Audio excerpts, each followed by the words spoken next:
HQN Books and Harper Audio present A Sweet Alaskan Fall by Jennifer Snow, featuring the bonus story A Wild River Retreat by Jennifer Snow, performed by Melissa Moran.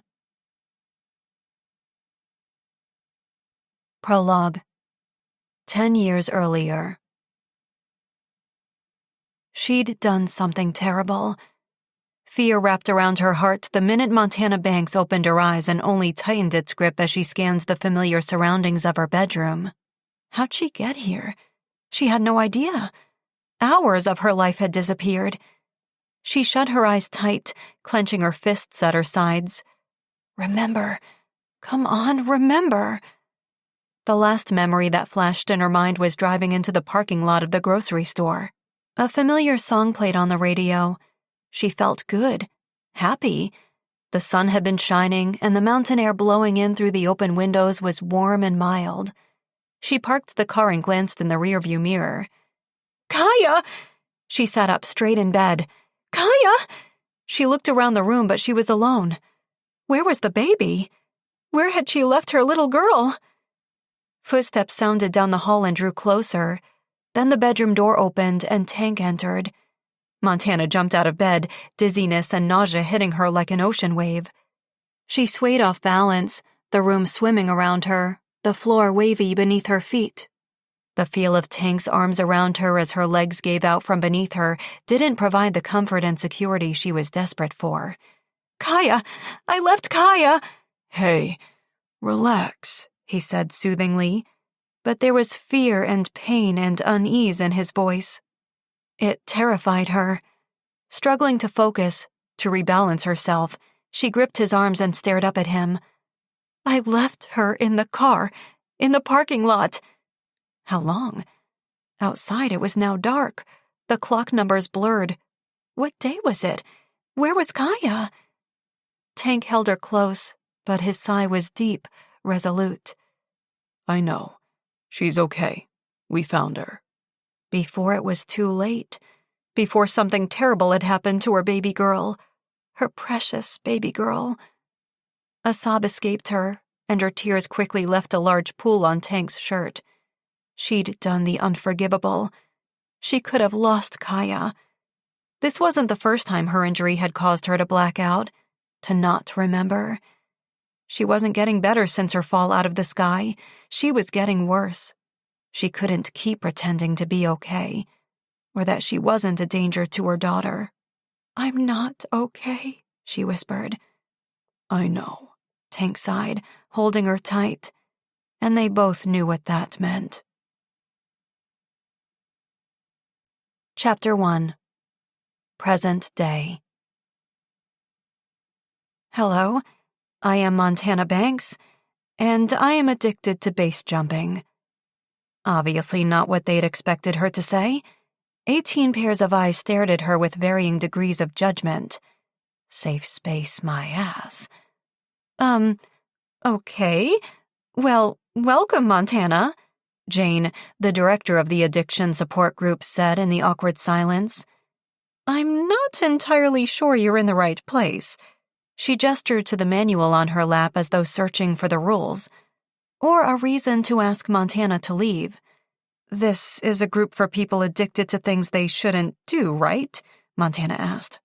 Jane glanced around the room. Not things we shouldn't do, more like things we are trying not to do, things that negatively impact our lives or the people around us.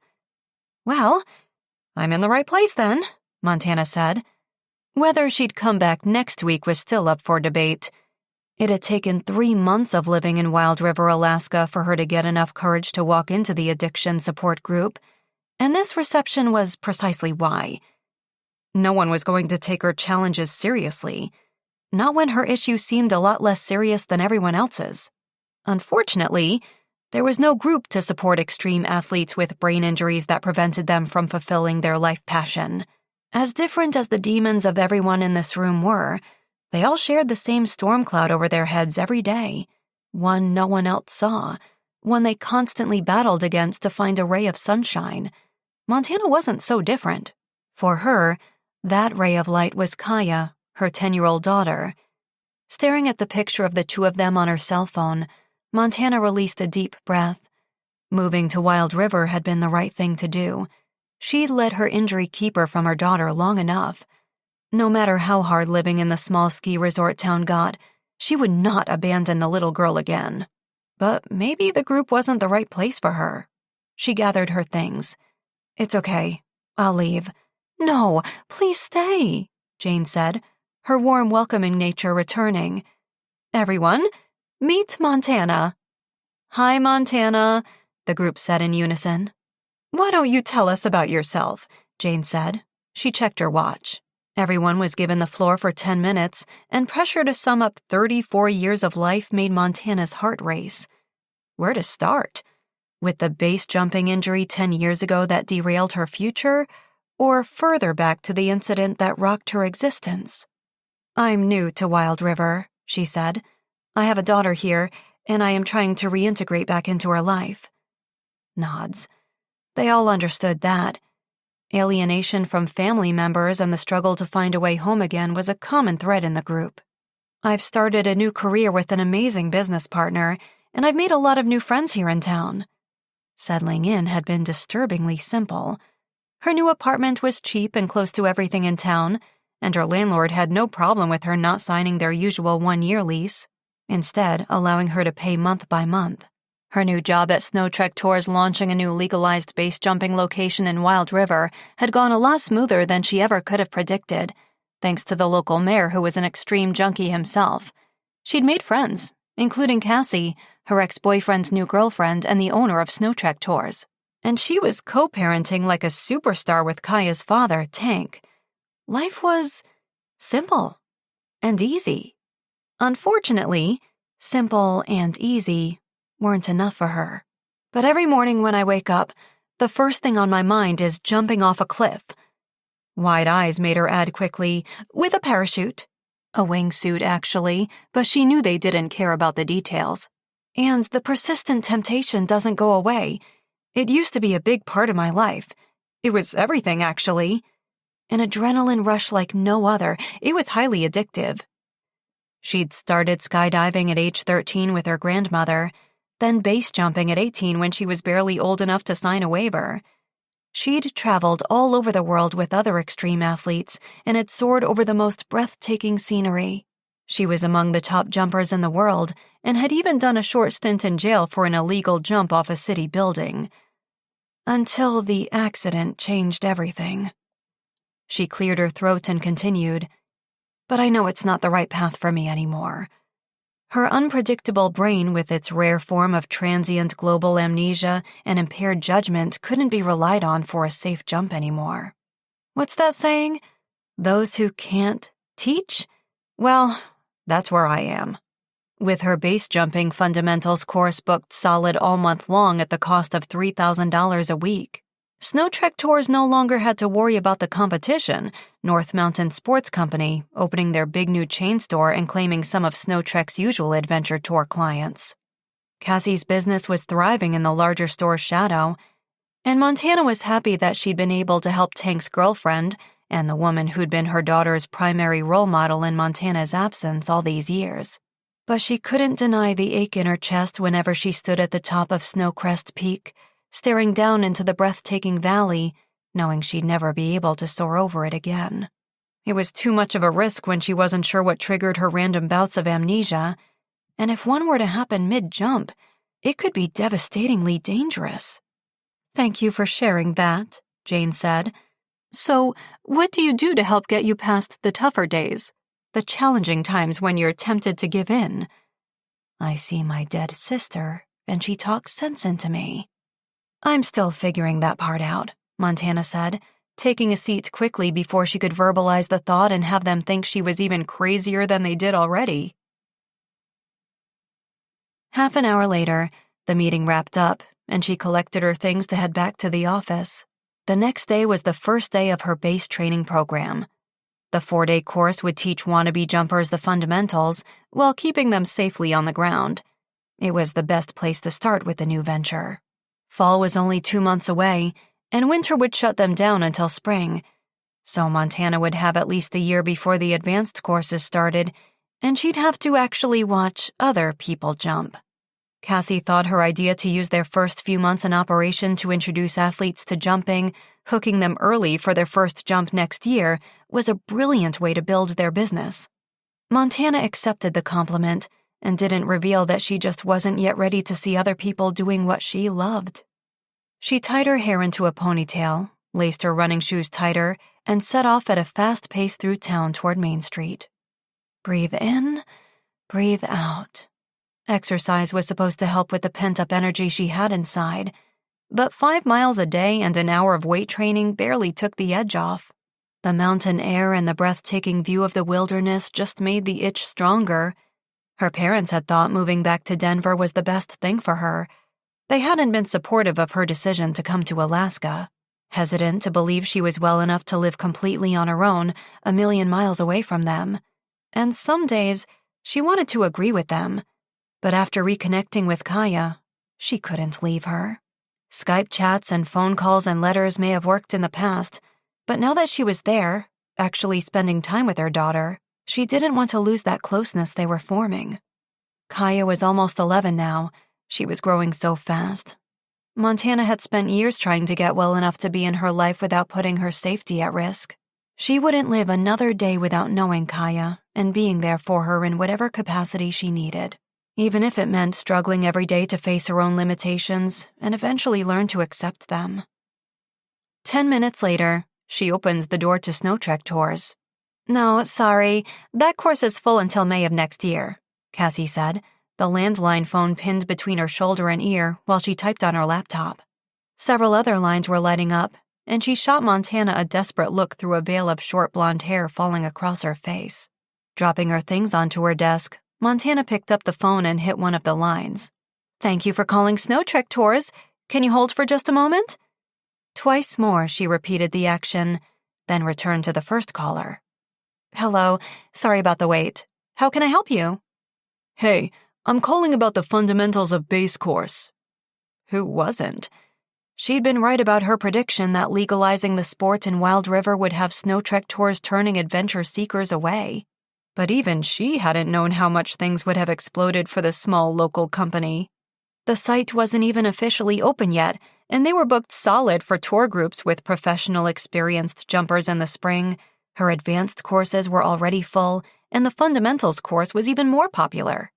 Who knew there were so many adrenaline junkies in the world?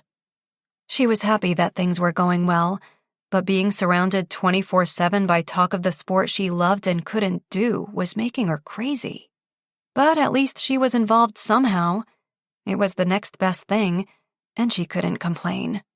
For 9 years in Denver, she'd gone completely insane, holed up in the city, being treated like a child by her overprotective parents. Baby steps. She was living on her own and hadn't burned the place down yet. She answered the third call. "Snow Trek Tours, how may I help you?" "Well, you could start by going to dinner with me Saturday night." Montana felt her face flush at the sound of Lance's voice. In the last 3 months, she'd been out with the local snowboarding god 3 times, 2 dinners and a coffee date.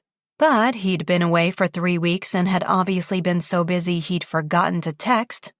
She wasn't that woman, the one who couldn't take a hint. Clearly, he just wasn't that into her. Yet here he was calling again. "I'm sorry. Who is this?" He laughed. "I deserve that." "Yes, you do," she said. "I'm sorry I was MIA. New York was insane. Back-to-back meetings and promotional events." Dates with countless groupies, casual hookups with no strings attached. She knew the lifestyle. She'd once been a professional athlete traveling the world, meeting new people, getting involved temporarily, then moving on. Hell, Kaya had been the result of that lifestyle. For her, at least. Tank, on the other hand, had been in love with her back then, but Montana hadn't had a real connection with anyone, not allowing anyone in her life to get too close in a very long time, not even her daughter's father. Maybe more than just her brain was broken. "And I left my cell in a taxi," Lance was saying. "That's why I'm calling you at work." Lost cell phone. Not exactly the most creative excuse. "It's fine. I get it." It was fine. She did get it. They'd had 3 dates. They weren't exclusively seeing one another. So, is that a yes to dinner? Montana hesitated. She liked Lance, and she wasn't ready for a relationship, which made him the perfect man for her right now. But on the other hand, she wasn't interested in a fling either. Not exactly the right example she wanted to set for her daughter. Therefore, that left a semi-casual thing that could potentially turn into more and leave her with a broken heart. The guy was a major player. He'd ghosted her for 3 weeks and would no doubt do it again. But what was her Saturday night alternative? Hanging out at the Drunk Tank, the local bar she'd previously owned with her ex, with 2 couples very much in love? Or Netflix and takeout, while trying to drown out the sound of her next-door neighbor's attempt at learning to play guitar? 7 o'clock, she said. I'll pick you up. Montana disconnected the call and stared at it. Going out with Lance again? Cassie asked, ending her own call. Yeah. She paused. I know. I'm a sucker, you can say it. Hadn't she gone on about the fact that if the guy said he was going to call and didn't call, it was a clear sign to move on? Hadn't she claimed she was done with Lance? Several times now. Cassie laughed. I'm the last person on the planet to lecture you on giving second and third and fourth chances. Cassie did get it. For years, she'd played the same cat-and-mouse game with Montana's ex, Tank. The two had finally gotten together, and Montana liked to think she'd played a part in Tank's eye-opening. Cassie was too amazing to find fault with. She was a successful career woman, the partner Tank needed in his life, and a wonderful role model to Montana's daughter. Whoever said women couldn't build one another up and celebrate successes was wrong. The two of them were proof of it. He's just exciting, and I desperately crave excitement. Lance's adventurous, no-fear attitude was a reflection of her own, but she worried part of his waning interest in her was because she was no longer the extreme athlete she used to be. Hell, she was a disappointment to herself. Just be careful fraternizing with the enemy, Cassie said, pulling up the window blinds and nodding at the chain store across the street. Lance was the new poster boy for North Mountain Sports Company. Images of him and his new line of snowboards decorated their exterior windows. Therefore, Montana was careful what she revealed to him regarding the base jump site and Snow Trek Tour's future business plans. She bit her lip. You don't think that's why he's dating me, do you? Cassie shook her head. Oh, my God, no! That's not what I meant. I was totally kidding. He's dating you because he'd be an idiot not to. Look at you. I'd hate you if you weren't also the best business partner and co-mom I could ask for. Montana nodded. They were amazing business partners and co-moms to Kaya. They were enough alike to agree on most things, and Montana was desperate to believe that they were different enough to both add value to the little girl's life. Unfortunately, some days she questioned whether that was true, or if Cassie could handle both just fine without her. Eddie sprinted from his truck to the entrance of the Alaska Department of Public Safety building in Anchorage. He yanked the door open and hurried down the hall toward the auditorium, his wet shoes squeaking against the tiled floor as he scanned the packed room for his family. All the chairs were occupied, and it was standing room only. He spotted them in the front row on the left and apologized his way through the crowd. "You're late," his sister Catherine hissed as he took the saved seat next to her. Just got off shift an hour ago and had to turn on the lights to make it here in time. He hadn't even had time to shower and change out of his uniform for the ceremony honoring his mother's career on the force. But he'd made it. You still on rotating shifts? Yes. Bored stupid yet? As a matter of fact, things have been busy. Not that he was happy about the recent string of break-ins in town, but during his 6 months as a state trooper, he'd only dealt with domestic dispute calls, bar fights, and busting teenagers for graffiti. He wasn't proving himself or moving up the ranks quickly within the force with those kinds of calls. "Any leads on the break-ins?" Catherine asked as she dialed their middle sibling Sal. "Not yet. It's odd. Nothing stolen. Just enough broken glass to be an annoyance to the store owner. Captain thinks it's vandals." "There's more to it," Catherine said. "Well, if you say so, I guess the head of the department must be mistaken." His oldest sister was a homicide detective. She'd seen the worst and was trained to think the worst. It made her good at her job, terrible at relationships. She once pepper-sprayed a blind date who was simply reaching into his pocket for his inhaler when her intense questioning spurred an asthma attack. Unfortunately, her gut was almost always right. About pretty much everything. She tucked her shoulder-length blonde hair behind her ear as the call continued to ring. "Look, I'm telling you, keep looking into it." Leslie's face appeared on Catherine's phone screen, a view of sand, surf, and palm trees in the background behind her, ending their conversation. His sisters could pass for twins, they were so much alike. On the outside, at least. Same blonde hair, same blue eyes, same tall, sturdy build. In comparison, as the baby of the family, Eddie looked like he was adopted, with his dark hair and brown eyes. As a kid, he often wondered, but as he got older, he recognized the features he shared with his father. "Hey, has the ceremony started?" Leslie asked. "Not yet," Catherine said. "Where are you?" Eddie leaned closer. Looked like the beach on Santa Monica Pier, but all of those West Coast beaches looked alike to him. "Can't say." Leslie was jogging. He could tell by the way her ponytail swung back and forth and her breathing was controlled and steady. His sister was a firm believer in not wasting a second of time. If she had to be on a FaceTime call to see their mother presented with a State Trooper Hall of Fame award, she'd work out while doing it. "Who are you protecting these days?" he asked. "Can't say." Eddie grinned. "Can we guess?" "Nope." They did anyway. It was a game they loved to play with her. Once a state trooper herself, Leslie had quickly opted for the more lucrative profession of private security detail to the rich and famous in California, refusing to admit that the sudden death of her fiancé had anything to do with the drastic life change. "Is it Cameron Diaz?" Catherine said. She always started with her favorite actress. "No," Leslie said. "Dwayne Johnson?" Eddie asked. He always started with the most unlikely. "Why the hell would The Rock need private security detail on a beach?" Leslie's annoyance at this game never grew old. "So, you're on a beach," he said. "It's California, Eddie. It's one big beach. And I'm off duty." "Dating anyone?" Catherine asked. "Next question." Leslie was as tight-lipped about her personal life as she was about her job. She'd moved to LA 2 years ago and had only been home once. She took her NDAs seriously and revealed nothing to them. It was fun irritating her with questions, though. "Are you coming home for Grand's nuptials?" Catherine asked. Leslie rolled her eyes. "It's her 3rd marriage. Why is she having a big wedding?" "She likes the attention," Catherine said. "When you get to be my age, you need to pull these kinds of stunts to get your grandkids to come back from their famous clients to visit once in a while," their grandmother suddenly chimed in. She had a unique ability to pop up when you least expected her, whenever she knew you were talking about her.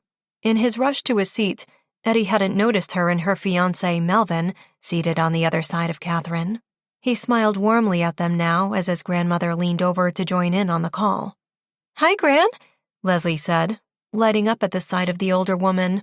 "You know I'll be at your wedding. Again." Their grandmother had practically raised Leslie after their mother and her youngest daughter had had a falling out when she was 15, and Leslie had gone to live with the matriarch of the family. They'd all thought it was teenage rebellion, but the stubborn streak in the Sanders family ran deep. Neither woman would apologize, so Leslie stayed with Gran, and Mom pretended she was okay with it. It had been tough not having their sister at home, but the peace in the household with Leslie gone had been appreciated. Having Leslie on FaceTime for this important milestone in their mother's life, but live in person for Gran's wedding, was just another way the two women continued to hurt one another. But at least their sister had agreed to appear on the cell phone screen.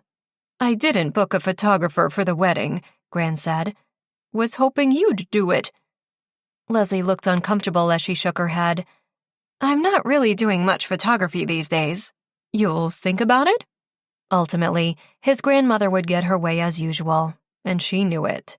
No one liked saying no to her. As predicted, Leslie nodded. "I'll think about it, but no promises." "You look tired. You sleeping?"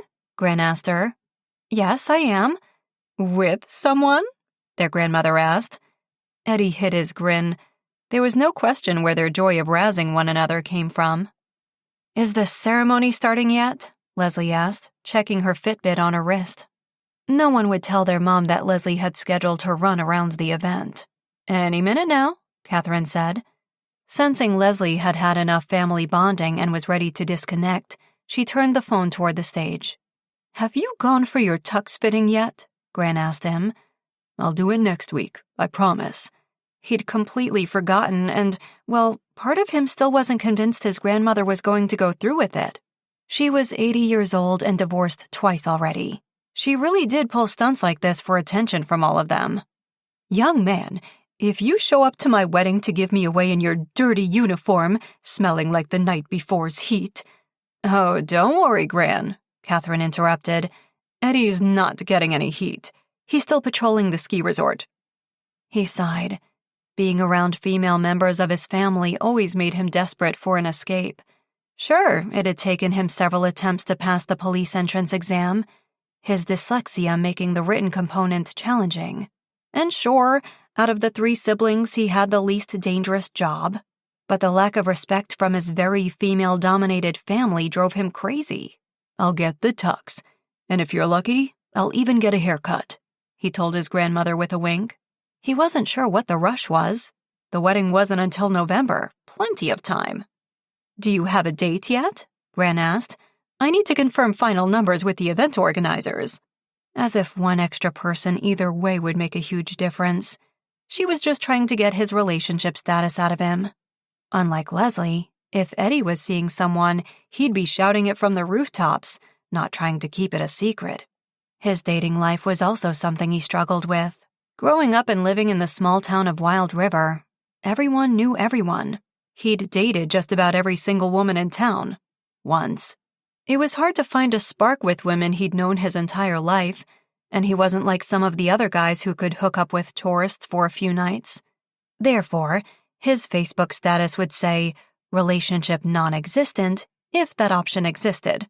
He'd give anything just to be able to change it to, it's complicated.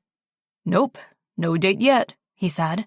Shh, ceremony is starting, Catherine said. They all turned their attention to the front of the auditorium, and a silence fell over the room as the ceremony began. His mother sat on the stage dressed in her uniform, her medals and badges of honor proudly displayed, as the head of the state troopers of Alaska talked about her many accomplishments over her 40-year career. His mother had been the second female state trooper in Alaska. Graduating from the academy top of her class in the 60s, she was a trailblazer for all women in the force. His sisters owed their own careers to the work their mother had put in.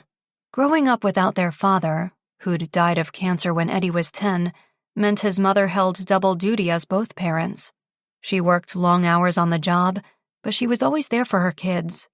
She may have missed birthdays or Christmases or softball games, but she was there in the ways that really mattered, raising her kids to be respectful, considerate people who gave back to their community. Her pride in her family had made them want to be people she could be proud of. On the cell phone screen, even Leslie's face beamed with unconcealed admiration as their mother was inducted in the State Trooper Hall of Fame and handed her plaque commemorating the event. His mother was a true hero, one who had no trouble giving him shit. "Why are you still in uniform?" she asked first thing when she joined them after the ceremony. "Hey, look, Leslie's on FaceTime." Deflect. It was a defense mechanism they all employed with their tough-as-nails, take-no-shit mother. If she was focused on someone else, she left you alone. And it worked. She took the phone from Catherine, but Eddie couldn't listen to the strained conversation, quickly announcing his exit. "I'm out. Gotta get back to Wild River before my evening shift." Catherine checked her watch. "That's hours from now." She glared at him. He shrugged. "Traffic might be bad." His grandmother looked disappointed. "I thought you were joining us for lunch." She looped her arm through Mel's, and the older man's expression screamed, "Don't leave me alone with the 3 of them."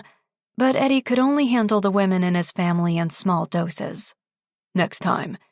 Eddie hugged his grandmother tight and shook Mel's hand. Then he hugged his mother quickly while she was still distracted by Leslie. Unfortunately, she wasn't going to let him sneak off. "Hey, hold up," she said, and Eddie sighed, slowing his pace. His mother said goodbye to her youngest daughter and fell into step with him as he walked across the parking lot. Have you heard anything about your transfer yet? How do you know about that? His mother pointed to the badges on her uniform. I'm retired, Eddie, not dead. I still have my finger on the pulse of things around here. As long as she wasn't using that pulse finger thing to pull strings to secure his transfer. He'd applied to the Alaska Bureau of Alcohol and Drug Enforcement Division without telling his mother and sisters precisely for that reason, and to avoid their disappointed expressions if he didn't get the promotion. But it had been weeks since his last written exam and physical, and still no word. Not yet. When did you first apply? 2 months ago. It's taking longer than usual, but give it another few days. Keep me posted. She touched his shoulder. A simple, casual gesture to most people. In his family, that gesture meant, don't get your hopes up. He wasn't even sure if his mother realized it was her tell when she didn't have faith in them for something. She'd done it since he was a kid. When he wanted to play football but didn't make the team, when he wanted to ask Carla Spicer to the winter formal and she said no, when he'd failed his written driver's permit test twice. Each time, his mother's shoulder touch had predicted the outcome. Or was it the negative energy he associated with it that became a self-fulfilling prophecy? He hoped this time its predictive powers and ability to upset his karmic balance were wrong. Will do. Enjoy lunch. He hugged her again. Congrats, Mom. I'm proud of you. He waved to the rest of his family as he headed toward his car. Someday, he hoped his mother would finally have a reason to say those words to him. Chapter 2. She had fantasies about destroying that guitar. Groaning, Montana rolled to her side and glanced at the time on her alarm clock. 7:34 a.m. There had to be some tenant agreement that forbade tenants from making unreasonable amounts of noise before a decent hour. She wouldn't mind so much if Eddie could actually play, but he'd been torturing Twinkle Twinkle Little Star for 6 weeks now. It couldn't be that hard. The wailing strings stopped, and Montana released a sigh, getting comfy between her blankets again. She'd been up well past midnight going over the course schedule for the first training group. Teaching was new for her, and she wanted to instill confidence in the beginner jumpers. Most of them knew who she was, or at least had heard about her own jumping career, and its tragic end, so there was a lot on the line. She took several deep, calming breaths as her eyes grew heavy and the lids closed. She was in that blissful middle ground between awake and slumber, when the torture from next door resumed. Tossing the bedsheets aside, she sat up and threw her legs over the side of the bed. She slid her feet into slippers, grabbed a cardigan sweater from the back of her chair, and left her apartment. In the hall, she knocked on Eddie's apartment door. Footsteps, then the door opened. Eddie stood there in his state trooper pants and shirt, fully unbuttoned. Unlike his music, his abs were something Montana could appreciate, and she took a long moment to do so. After all, if he didn't want his body admired, why enter the door with it on display? Toned, sculpted, tanned, smooth, the strong-looking chest gave way to one of the hottest six-packs she'd ever seen. Eddie had a surprisingly amazing body hidden behind clothes that hardly did it justice.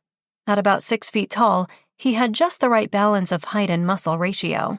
But his guitar playing sucked, and that's why she was there. He smiled as he leaned against the door. "What's up, Danger?" How many times had she asked him not to call her that? "Eddie, it's early, and some of us are trying to sleep." "The guitar keeping you awake?" "Yes." "Sorry, I'm still on rotating shifts. Just got home and I have trouble unwinding." She raised an eyebrow. Unwinding from sleeping in his patrol car and chasing raccoons away from garbage bins in the back alley? They shared an apartment wall. She'd heard him complain about the lack of activity that life as a state trooper in a ski resort town afforded him. "Actually, I'm behind on the homework my guitar teacher assigned this week." "You're taking lessons?" Was he shitting her? If he was serious, he should definitely ask for his money back. "Yeah, my teacher says I'm a natural." "Right. Okay, well, if you could maybe wait until 8 or 8:30. "Sure, no problem. Sorry to wake you," he said, grinning as he ran a hand along his stomach. Her gaze followed it, and she quickly averted her eyes. She'd filed her complaint. Time to leave. Okay. She turned to go, but the smell of something delicious reached her, and she leaned past him to sniff inside his apartment. Are you cooking something? A breakfast quiche, an old family recipe. She blinked. She could never tell if he was serious or not. Dry humor or lack of humor, she'd yet to figure out. Really? No, the women in my family would rather dive in front of bullets than stand at a stove. It's just something I threw together from the leftover ham and veggies I'd made for dinner the other night. You cook? Her mouth watered and her stomach growled the longer she stood there. Yeah, I did 2 years of culinary school before I went into the academy. Why? Seemed like vastly different career options. Because I couldn't get into the academy, and I love to eat, so I figured it wouldn't be wasted time either way. Smart. His smile was wide and arguably sexy. Thank you. I thought so. I learn something new about you every day, she said, finding it oddly true. When she'd first met Eddie, he'd seemed like a one-dimensional, straight-laced, annoying guy who seemed to be keeping an eye on her. But in the last 3 months, she'd had no real choice other than to get to know him, and he was actually growing on her. Not the guitar playing, obviously, but other qualities, like the way he always made sure he removed his laundry from the shared machines down the hall in the building so others didn't need to wait, or how he left extra quarters on top of the machine in case someone needed one, or how he opened doors and held elevators, or helped the elderly lady down the hall with her grocery shopping every Wednesday evening. I'm like an onion. So many layers. He paused. Had she missed something? Was that a joke? And I cook with onions. See what I did there? He waited. Nope. Nothing. Okay, never mind. Would you like to come in for breakfast? Tempting. She wasn't exactly a great cook. Her idea of breakfast usually consisted of microwave popcorn or dry cereal. But she was more tired than hungry, and so far she'd managed to keep her interaction with Eddie to tolerable neighbor status. There was just something about being friends with a police officer that made her uneasy. He was the definition of good, and she was, well, not good all the time, and he was always keeping an eye on her. Since she'd gotten lost in the woods months before and he'd helped the search and rescue crew find her, he'd been even more protective, it seemed. Letting him feed her was probably not the best idea. No, but thank you. Okay, no guitar before 8 or 8:30. Got it, he called, and she could feel his eyes on her as she went back to her apartment. 2 minutes later, she climbed back in bed and set her alarm for 8:30. Unfortunately, now her stomach still grumbled and the recurring image behind her closed lids of Eddie's abs reminded her how long it had been since she'd had a naked male body in her bed. So long, she actually couldn't remember the last time. Things with Lance were heating up. There had been a lengthy makeout session at the end of their last date, but she was holding back a little, and obviously her lack of sex was messing with her mind because in her half-slumber state, she couldn't erase Eddie's body from her imagination as she drifted back to sleep. An indeterminable amount of time later, the sound of a blender next door made her jump. Oh my God, Eddie! She grabbed a pillow and covered her ears. The noise continued, and continued. What the hell was he blending? Body parts? She banged on their shared wall. Sorry, Montana, all done, he called through the wall. She needed to move. He's cute. Not now. Her sister's ghost had the worst timing. Well then, go haunt him. I don't haunt you. I visit. No, you appear as a result of my overactive brain cells because of the injury to my left temporal lobe when I'm overly stressed. Montana's therapist and her doctor had both confirmed that her sister's apparition was a side effect from the damage done to her brain. Unfortunately, they weren't able to get her to stop appearing. Exactly. I'm here when you need me. Danny jumped up onto the dresser, swinging her legs, the way she did when they were kids. Of course, Danny was still a teenager. Apparently, spirits don't age. But the most unsettling part of it all was that she was still in her swimsuit from the day she drowned. In Montana's mind, the clothes you die in were the clothes you stayed in for eternity. Definitely something to think about when getting dressed in the morning. What I need is sleep, Montana said. Danny didn't take the hint. What's your hang-up with Eddie anyway? He seems nice enough. Nice, sure. Her type? Absolutely not. He's a cop, and he thinks I'm trouble. Therefore, I'm under constant surveillance living next door to him. It could be worse. Really? How? Eddie is so straight-laced and obedient. You're supposed to be that way too now, remember? Danny had moved on to the lecture component of that day's visit sooner than usual. I know, I'm trying, but do you have any idea how hard it is to constantly fight every adrenaline-centric cell in my body? Every part of Montana's being craved excitement and adventure and challenges. Living a nice, quiet, simple life was hell on earth for her.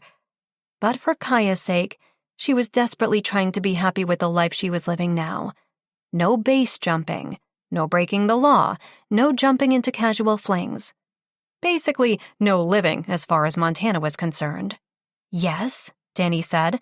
I do know, and maybe I should have tried a little harder. If I had, I might have seen my 17th birthday. If Montana was the wild one, her sister had been the reckless one. A Division I athlete, Danny had excelled at every sport, soccer, volleyball, basketball, but she was a champion diver, headed straight to the Olympics on the U.S. swim team. So much promise, but she just couldn't stay away from anything sharp or on fire. Danny was drawn to danger. And alcohol and illegal drugs. I'm doing my best, Montana said. I saw the motorcycle, Danny said, shooting her a look. In death, Danny had finally recognized consequences for her actions, and now she was on a mission to prevent Montana from doing anything remotely dangerous. I needed something.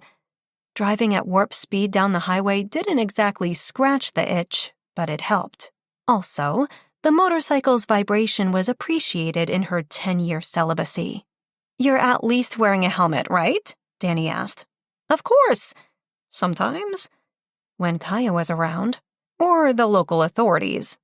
Look, Mon, I love seeing you, but I'd rather if you don't visit me anytime soon, okay? So be careful. Montana got out of bed now that more sleep was out of the question. I will. But now you need to go away. Kaya will be here soon. I love Kaya. Let me stay. She won't see me. No, but I will, and I don't want my 10-year-old daughter or her dad to think I'm a lunatic. Montana headed toward the bedroom door. Danny appeared in front of it, blocking her escape. Fine, but think about what I said about Eddie. I'm dating Lance, remember? Sort of. How closely was her sister monitoring her anyway? Her sister's ghost shivered. Shit, someone just walked over my grave. Not funny. I know, it's creepy as shit, but it happens every time you talk about Lance, so I think it's a sign that you should break up with him. She rubbed her thin arms. No. Look, I don't make these spirit rules. A knock on Montana's apartment door, and Danny was gone. Montana turned in a circle, looking for her. Satisfied that she was once again alone, she shook it off and opened the door to Tank and Kaya. Hey, my favorite person, and you're early. She hugged Kaya and stepped back to let them enter, hoping they couldn't sense her disruptive morning mood. Hey, Mom, Kaya said with a smile. Damn, hearing her daughter call her Mom would never get old. Kaya had a magical way of grounding her, keeping her from tipping over the edge. Being near Kaya gave Montana a clear, definitive purpose, and she clung to that like a safety net. Whenever she got too antsy or started to question her life in Wild River, seeing Kaya reminded her what was important. Yeah, sorry for the early drop-off, but I have to get to the station. Is someone else here? Tank asked, looking around. Her already tiny apartment always seemed to shrink with Tank in it. At 6'5" and 270 pounds of solid muscle, her ex was big and scary on the outside, but squishy and lovable on the inside. They had always been great friends, and he was an amazing father. The way he'd welcomed her back into their lives and made the transition as easy as possible for her was something she'd always be grateful for. But the pressure of not disappointing him or Kaya did weigh heavily. No one else is here. Oh, I thought I heard you talking. The TV was on before, she said. If she said she was talking to herself, he'd rethink letting Kaya spend the day with her. His concerned look was one she hated, but luckily had occurred less lately. She was proving that she was okay being on her own and that she could handle day-to-day stuff without anyone's help. Her memory loss hadn't created a cause for concern in months. And, all joking aside, her lack of culinary skills actually put everyone's mind at ease. Okay, Tank nodded. He turned to Kaya. Well, do you want to tell your mom your exciting news? Kaya shot him a look, her dark eyebrows meeting in the middle. Obviously, she hadn't. Sure, she said reluctantly. Montana looked back and forth between them. What's up? I'm going to summer camp at Camp Willow. Kaya looked nervous as she twisted a strand of long dark hair around her finger. Wow, that's fantastic. Montana studied her. I thought you were excited. I am. It's just, I leave in a few days. She paused. For a month. Montana's eyes widened. Camp is a full month? Yes, but Kaya's been going to camp every summer, Tank said. Usually just for 2 weeks, but this is a great opportunity. Camp Willow is on the shores of Kenai Lake. He looked at Montana expectantly. Had her ex forgotten she wasn't exactly up on Alaska geography? Was Kenai Lake an hour away or 8? Would she be able to visit Kaya? Or was she actually going to have to survive a full 4 weeks, the entire month of August, without seeing her? Right. Yes, of course, Montana said. You have no idea where that is, do you? Tank asked. Of course I do. It's near the water. Kaya looked worried as she tucked her long dark hair under a baseball hat. Are you sure you're okay with this, Mom? I don't have to go. Yes, you do. You love the outdoors and camping and learning new survival skills. Of course you're going. She hugged her daughter again. You'll be okay without me? Her daughter's muffled words made her feel even worse. She was the parent. Kaya shouldn't be worried about taking care of her. Absolutely, she said confidently. And I have a surprise for you. She reached behind a chair for the new motorcycle helmet she'd bought her daughter. Bright blue with orange flames on the side. Kaya was going to love it. That better not be what I think it is, Tank muttered, his height allowing him a glimpse of the gift. Montana paused before revealing the surprise. What do you think it is? Tank shook his head. No motorcycle rides for Kaya. Buzzkill. Montana re-hid the helmet. Of course not. She turned to Kaya. Your surprise is coming in the mail. Next week. Once I order something. Kaya frowned at Tank. Come on, Dad. I have a dirt bike. Not the same thing. Tank's tone was firm, final. It kinda is. Montana slammed her lips shut at Tank's intense glare.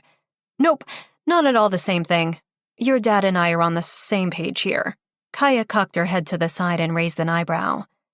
Page adjacent, Montana said. Or even a few pages back, but definitely same book. A book on good parenting.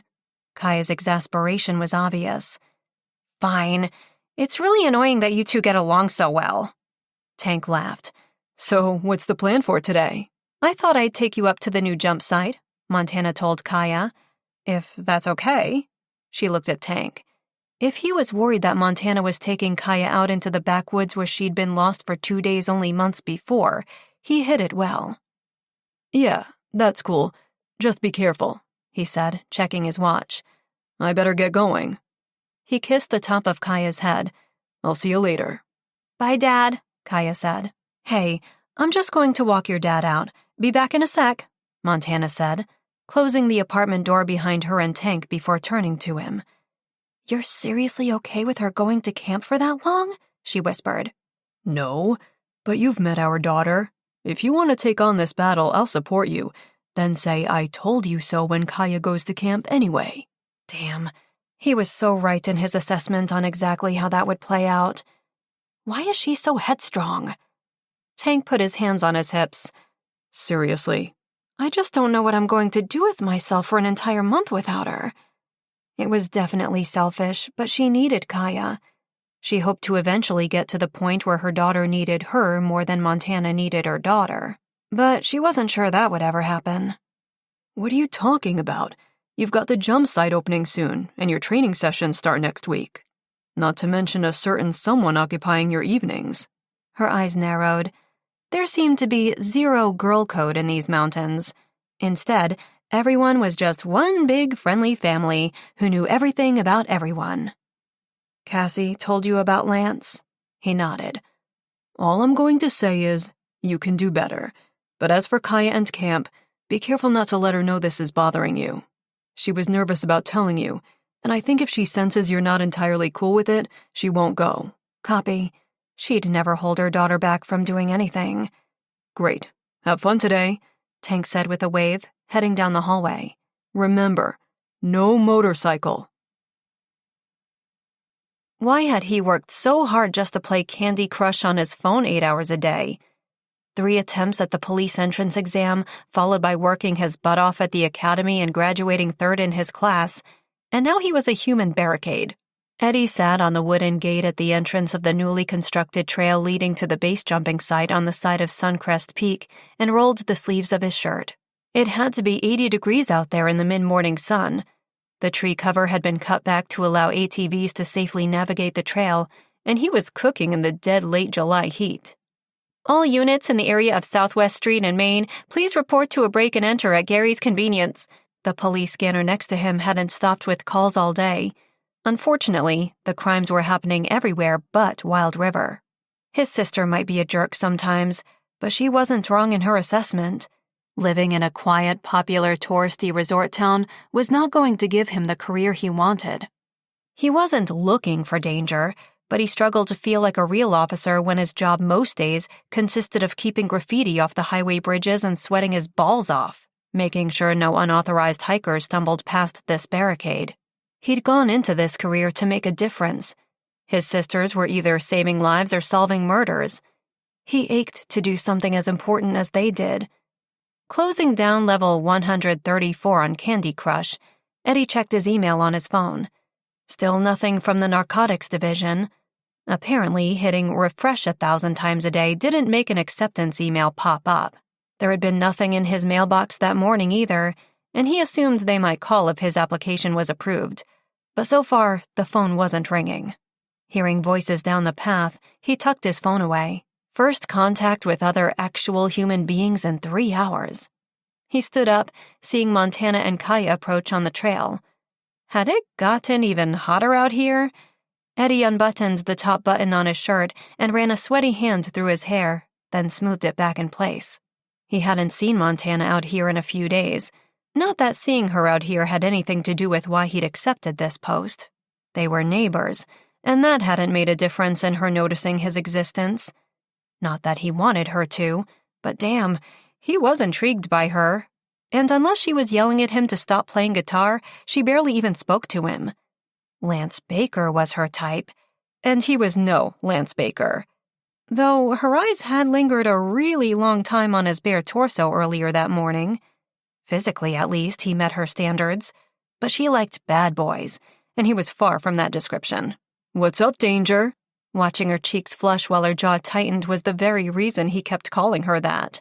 Annoyed but hiding a secret amusement Montana was by far the most beautiful Montana. However, every version of her had him feeling emotions he hadn't in a long time. She was crazy sexy with her athletic build and supermodel height.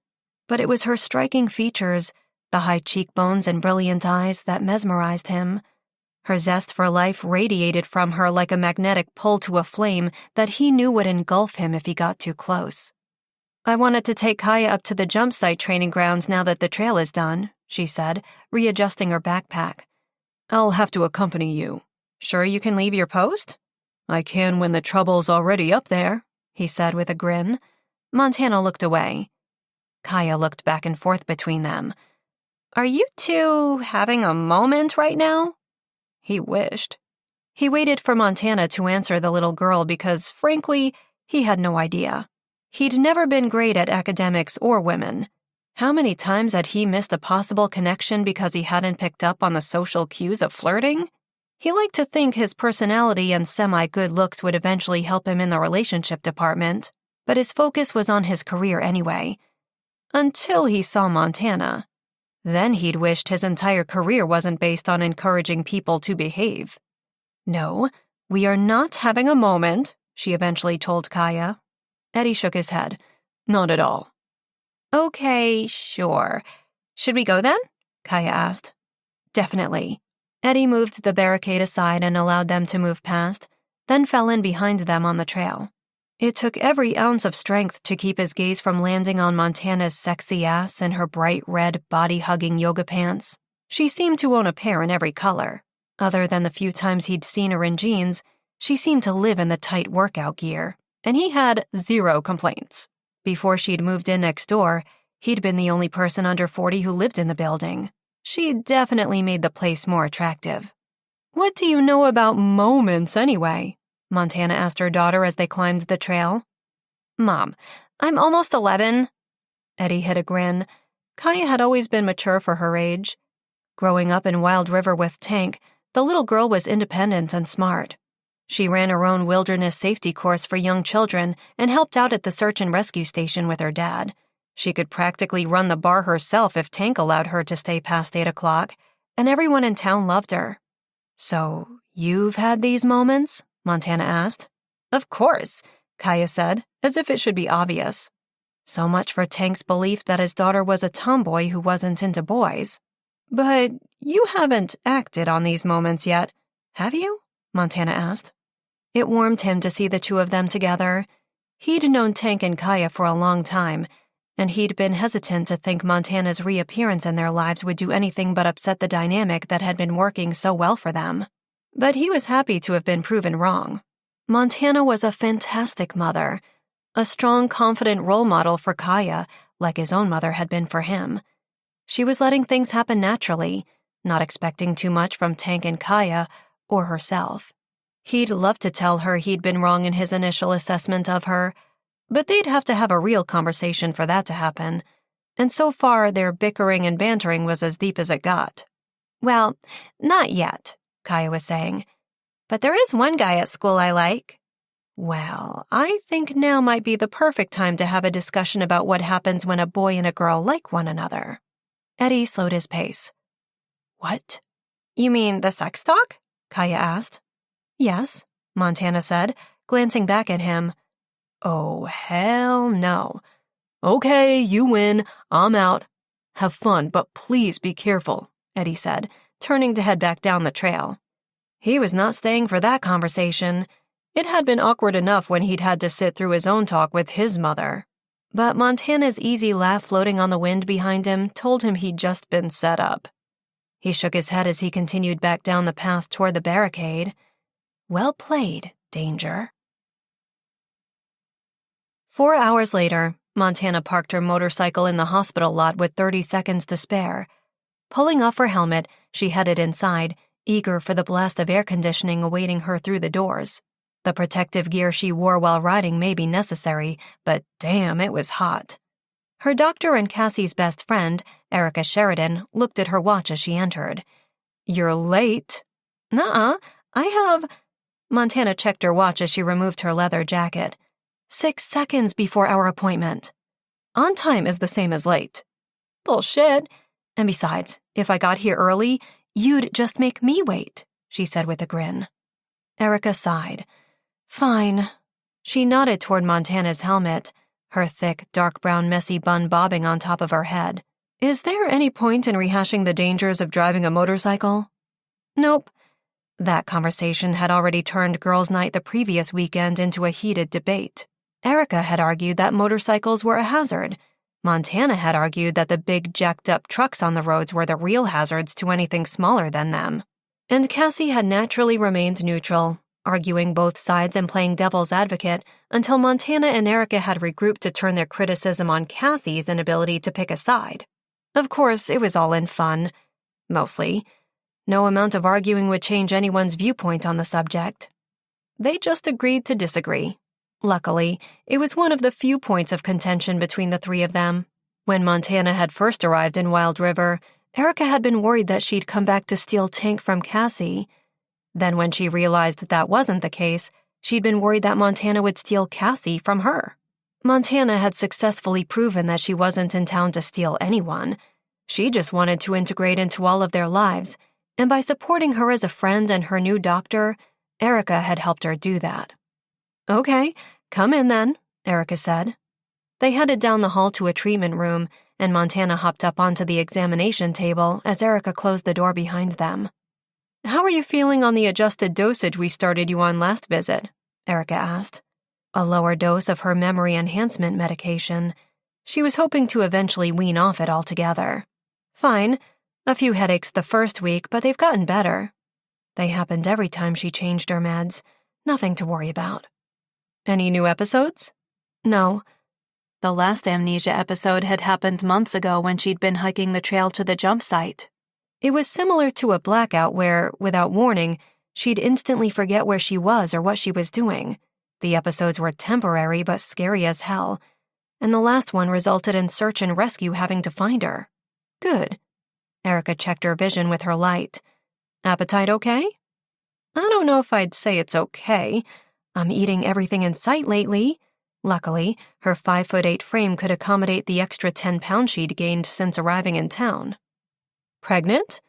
"That would require sex, and I think my daughter might have a better understanding of that these days than I do." Erica's eyes widened. "Kaya's having sex?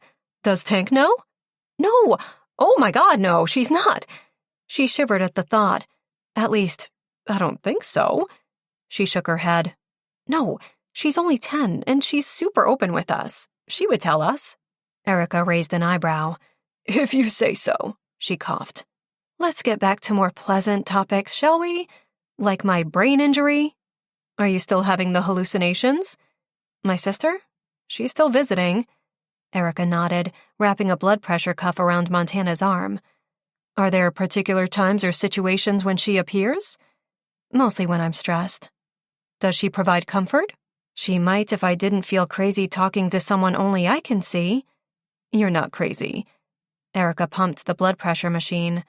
"Blood pressure's good, even after talking about Kaya's sex life and your dead sister.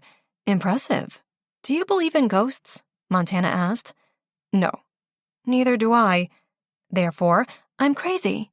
"Your sister had an accident, right?" Erica jotted notes in Montana's file and sat on the edge of her desk. "She drowned when she was 16. I was 14.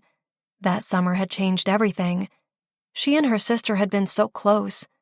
Only 2 years apart, they did everything together. They were kindred spirits, always looking for the next adventure. They'd shared everything and kept no secrets from one another, except the biggest one of all, that Danny had fallen in with a group of older girls who liked to get high and drunk after school, and instead of attending swim practice, she was spending more and more time with them. Montana hadn't known until their parents went away for a weekend, and Danny invited her new friends over for a pool party. She hadn't wanted to hear Montana's opinion when they'd gotten into their parents' liquor cabinet. "You were there when she died?" "Sort of." Montana had left the backyard party to hide out in her room. She was angry with Danny and was debating calling their parents when she'd heard the other girls screaming in the backyard. Whenever she thought about that day, the image of her sister floating face down in the pool always appeared in her memory as clear as the day it happened. "Maybe it's some sort of repressed guilt you might be feeling," Erica said. "Over the fact that she died so young?" "Maybe." "What does she say? What do you two talk about?" "Lately, she just has an opinion on my love life." Erica cocked her head to the side. "Tell me you're not still seeing Lance." "Can I have Dr. Erica right now, please?" Her friend Erica had far too much to say about her choice in men already. Seems no one thought Lance was the right one for her. But while she appreciated everyone's concern, both Erica and Cassie were so in love with their significant others right now, they couldn't quite grasp the concept of casual dating, which was all she was doing with Lance. "What about Eddie?" Heat rose up her neck. Why did everyone keep bringing up the hot but unexciting cop? "What about Eddie? Has he gotten the nerve to ask you out yet?" "Are you two having a moment? He's cute." "Oh, sure." The voices reappeared at the mention of Eddie. She would not think of it as a sign. She didn't believe in signs. She didn't believe in spirits either, but she had regular conversations with one. "Eddie's not interested in me. I think Eddie is afraid of me, she said. That's true, but trust me, he's also very interested in you. I'm sure he'd like to handcuff you for more than one reason if you catch my drift. Montana lifted Erica's stethoscope and spoke into it. Paging Dr. Erica. Fine, sorry. Back to your broken brain. I do have some news about the trial program I mentioned. Another new drug? Yes, but this one is already blowing the doors off the medication you're currently on. Early trials were very successful in regaining memory functioning, and it has helped several patients who were reporting auditory hallucinations. So I'll still see my sister. She'll just be mute? That might work. Erica laughed. No, they are currently testing its effect on visual hallucinations as well. I'll know more in a few months. Montana nodded. Okay. Erica took a step closer. But you are doing really well. Your last scan showed no change. No change. Not better. Not worse. When she'd first started different treatments after her injury, there had been significant improvements with each new drug, each new therapy. But things had leveled off in the last few years. Doctors claimed this was as good as it got. Unfortunately, the current status still resulted in hallucinations, confusion, and memory blackout sometimes. The current status wasn't good enough to get jumping clearance. There's no need to switch things up or try something new, Erica said in her silence. Just say yes. Agree to the new drug once it's approved. Can I think about it? She asked instead. Of course. For years, she'd been searching for a way to stop the hallucinations from happening. But now, faced with the real possibility that they could, Montana wasn't so sure she was ready to say goodbye to her sister again. Chapter 3. Seeing Tank's truck pull into the school parking lot a few days later, where yellow buses waited to take local school-aged kids to various summer camps, Montana climbed off her motorcycle and walked toward them. Hey, Mom, Kaya said, climbing out of the back seat with an oversized duffel bag almost as big as she was. Want some help with that? She asked. Nah, I got it. Thanks, Kaya said, pulling her baseball cap lower over her eyes. Hi, Montana, Cassie said, getting out of the passenger side. Wow, look at all the kids. So excited. I still remember meeting here every summer, so stoked about going to camp. Montana nodded and forced a smile. She'd never gone to summer camps. Her parents took Danny and her on adventures all over the world. Money hadn't been an issue for their family, so they'd spent months traveling the globe. Exciting, exotic locations. Days spent hiking and rock climbing and deep-sea diving. They'd gotten a better education when their heads weren't in a book, and it had been an amazing childhood. Until her sister drowned and her parents did a 180. Their protective gene, which had formerly been lacking, had kicked in full force, and Montana wasn't allowed to do anything even remotely dangerous anymore. Of course, that had only made her rebel. She'd started skydiving with her grandmother as soon as she was able. Then base jumping, the most extreme and dangerous of sports, became her life passion. And you're sure this is a good idea? Montana whispered to Tank as Cassie led the way to the Camp Willow buses. A whole month away? Tank raised an eyebrow at her. I told you, I barely had any say in this. She saved the money herself, researched the camp and all of its offerings, registered. All I did was sign the permission slip. And you agreed this was a good idea too, remember? Reluctantly. She's going to have an amazing time. She will learn so much. I went to this camp every summer and I started going a lot younger than Kaya. She'll be fine, Cassie said, falling into step next to them. But even she seemed to be trying to convince herself the closer they came to actually saying goodbye to Kaya. A group of tweens and teens boarded the bus, and Montana frowned. Are those boys going to Camp Willow too? Kaya's cheeks reddened, and she stared at the ground. Yes. Tank surveyed the groups of kids. But they must have separate camps. Okay, don't get upset, Kaya said quickly. It's a co-ed camp? Tank's eyes widened as his voice rose. Cassie shot a look at Kaya. You didn't tell him that part? Tank turned to Cassie. You knew? Cassie shrugged. I thought it was common knowledge. No, Tank said. I guess I assumed incorrectly that it was like all the other camps she's been to. Those were girl guide camps, Dad. Kaya said with an eye roll. Parenting miscommunication. With the three of them weighing in on every decision, it was bound to happen. Dad, relax. They have separate cabins for boys and girls, Kaya said in an effort to defuse the situation. Tank was tense as he nodded. Veins appeared in his neck and his biceps twitched. They better be separated by a lake or mountain or something. Dad, be cool about this, Kaya pleaded. Would Tank still let Kaya go? Montana completely supported him if he decided to change his mind right now. Unfortunately, she still didn't feel like she'd earned the right to pull rank and forbid Kaya to go, even in light of this new development. Cassie touched Tank's arm and nodded her head to the side. Parent group meeting? We'll be back. Do not get on that bus, Tank told Kaya. Kaya folded her arms across her chest. An annoyed look on her tiny features said if she didn't get to go to camp that month, they were all in for a really shitty August. Okay, so we failed to do the research on this camp, Cassie said.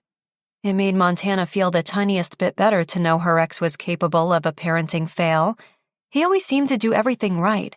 But she would have readily continued to feel inadequate to know that they weren't sending their daughter off to something she wasn't prepared for. But Kaya did, and she feels ready for this, Cassie said. So, you think we should let her go? Tank asked her. Montana fought the tinge of jealousy she felt over him wanting Cassie's opinion first, but she had to get used to the fact that, while she may be the biological mom, Kaya lived with Cassie, and Cassie had been Kaya's primary female role model for most of her life. She couldn't, and didn't want to, replace that. Yes, Cassie said. We need to show her we trust her. I trust her. It's all those penises I don't trust, Tank said, glaring at the crowd of boys nearby. Agreed, Montana said. What do you think we should do? Tank asked her. Damn, now it was on her. Montana looked at Cassie, then shot a glance at Kaya. She hesitated, but it was her time to step up. Tank was asking for her input and giving her influence over this decision. It was a big deal. I think we should let her go. Cassie smiled. Tank looked like he was preparing himself for absolutely no sleep for a month. The three of them approached Kaya. You can go, Tank said. Kaya hugged Cassie. Thanks, Cass. It was a group decision, Cassie said. Yeah, right, Kaya said, picking up her duffel bag from the ground. I have to get on the bus before they leave without me. Kaya hugged Tank, but he was preoccupied putting the fear of God into several boys a few feet away. Montana noticed the boys quickly avert their eyes. Kaya noticed, too. Dad, she hissed, stop! Stop what? Making everyone afraid to talk to me? Not everyone, just the boys, Tank said, but his expression softened as he pulled her in for another big hug. I'm not interested in boys, Dad, Kaya said. It's not you I'm worried about, sweetheart, he said. I was a teenage boy. I know what runs through their minds. Kaya rolled her eyes. I play hockey with them. Trust me, they don't see me that way. But the hint Montana caught in her tone suggested she was disappointed by that. Luckily, Tank didn't catch it, or he'd be making the executive decision to put Kaya back in his truck and deal with her preteen angst all summer. Kaya hugged Montana next. So, you guys are all coming on the 25th for pickup, right? She stared at her. Her little girl still didn't trust that she wasn't a flight risk. We will all be here, Montana said. Kaya waved as she boarded the bus. Tank stood near the door and stopped each of the boys from the hockey team as they boarded. Don't touch her, don't touch her, don't touch her, he warned.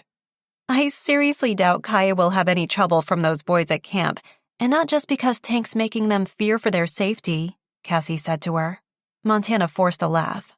Yeah, Kaya's a tough one, and it's only a month. She will be fine. She waved as Kaya took a seat on the bus. Her daughter was strong and brave and could handle anything. Kaya would be fine. But would Montana be fine without her? They waited until all of the buses had pulled out of the parking lot before heading toward their vehicles. So, you have a big day as well, Tank said, obviously trying to get his mind off chasing after the bus. Yeah, I suppose I do. She'd been so preoccupied with thoughts of Kaya leaving that morning, she hadn't had much time to stress about the course starting that day. It's going to be great, Cassie said. Everyone returned their waivers and fees have all been paid. She smiled reassuringly at Montana. Have fun. Be yourself, she said, then laughed. Sorry, hard to shake the co-mom advice. Thanks, Cass. I'll let you know how it goes, Montana said, climbing onto her motorcycle and reaching for the helmet. She put it on and started the engine, driving away as slow as possible with Tank and Cassie watching. A half-hour later, she stared down into the canyon at the top of the mountain. The fresh air normally filled her with a sense of adventure and serenity. That day, she couldn't find either. Coming to Wild River, launching this new venture, had seemed like a new beginning, a way to restart her journey in life. But while the pieces of her future were falling into place, not all of them had landed where she'd hoped. She was happy for Tank and Cassie, but she couldn't say her part-time schedule with her daughter was ideal. She was definitely going to be more than a little lost and lonely not having Kaya around for the next month. Her daughter brought her joy and energy that Montana couldn't quite summon when she was alone. Her partnership with Cassie at Snow Trek was a dream come true. She'd always wanted to teach base jumping, but she'd envisioned it a lot further into her future, and she hadn't expected that she'd be teaching because she couldn't indulge. She could jump now, and no one would know. I don't think you're up for this. Tank's words of caution that day 10 years ago had only annoyed her.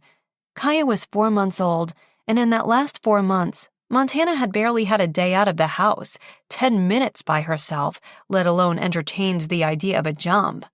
Wild River was feeling claustrophobic. Tank was feeling claustrophobic. They were trying to make things work for Kaya's sake, but Montana wasn't happy. Not the way she wanted to be.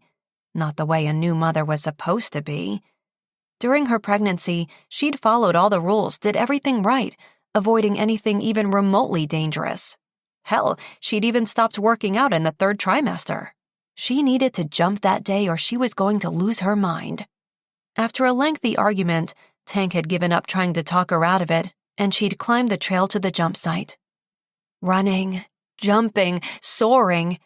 Everything was once again balanced within her core. Adrenaline, exhilaration, freedom. Then she'd hit the side of the mountain. Hard. She'd miscalculated her timing, her distance. She didn't even have time to panic or be afraid before her world went black. I don't think you're up for this. Noise from the first ATV sounded behind her on the trail, and she released the past on a deep exhale. She had to pull it together. No more self-pity. She had 8 trainees that day expecting her best. Montana Banks, expert base jumper. She needed to instill confidence in these new jumpers to trust her and believe in her, despite her own mistake. She turned away from the view as the ATVs pulled up into the parking area, and 8 excited extreme athletes approached. She plastered a smile on her face, determined not to let anyone know how much this was killing her. Eddie shot off another round, then lowered his gun back to the holster at his waist and removed the noise-canceling headphones. The shooting target came closer. Holes in the head, neck, chest, and stomach revealed he'd hit his marks. In the stall next to him, his coworker Adams swore under his breath. Eddie watched the man's shooting target come closer and joined him in his stall as the guy slammed his headphones to the table. Hey, you're getting better, Eddie said. How the hell did I graduate from the academy when I couldn't hit the wide side of a bull? Adam shook his head, taking the target down and balling it. He tossed it into the trash as they left the range. It wasn't a mystery, really. Adams was one of the smartest guys to opt out of a college degree and go into the academy. While Eddie had struggled with the written components of his exams and courses, Adams had breezed through. Eddie had the physical skills, the instincts, and the sharp eye for targets. But Adams could decode threats and identify suspects based on correspondence and patterns of behavior like no one else. However, he'd never be allowed to leave the office if he couldn't learn to hit an unmoving target. Keep practicing, man, Eddie said as they walked across the parking lot. He didn't think Adams's problem was aim. It was ignorance and an unwillingness to shoot to kill. Adams's mother was a teacher and his father a church minister. He was raised in a home that had a more Buddhist approach to life. Eddie doubted Adams had ever killed a mosquito, let alone been able to harm another human, even in self-defense. He'd also lived a rather sheltered life. And unlike Eddie, dinner conversations weren't always about murder or suicide or theft. Eddie hadn't known a time when they didn't have multiple guns in their house. His mother had taken him to the firing range right after his father died, and the man was no longer around to stop her. "I appreciate your help. Hope I didn't take you away from something important." "Nah, I was just planning on heading into the office anyway. I'm on shift in an hour. Need help with anything?" Eddie hesitated. He hadn't told his coworkers about his transfer request to the narcotics division, so he went in when he wasn't scheduled to review the drug-related crime files. He could use Adams's help, though, deciphering some of the files. "Sure, thanks. I'll see you in an hour," Eddie said, climbing into his truck. 50 minutes later, he sat across from Adams, hot coffee and a box of donuts on the desk between them. "You requested a transfer, didn't you?" Adams said, scanning the files on Eddie's desk. Known convicted drug offenders and dealers from all over Alaska. No sense denying the obvious. He hadn't made his ambitions a big secret anyway. They all knew he wanted more action. "Yeah, but keep it between us, okay? I haven't heard anything yet, so I'm starting to think the answer is no." He'd only been a trooper for 6 months.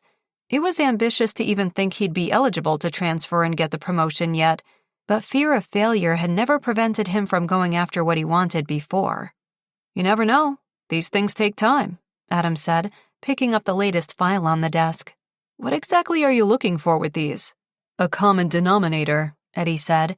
"Each of these convicted dealers seem to be operating independently, but the drug they are selling is exactly the same, so it has to be coming from one central dealer. Is there something unique about it?" "It's certainly not your average meth or cocaine. It's a performance enhancement drug laced with both.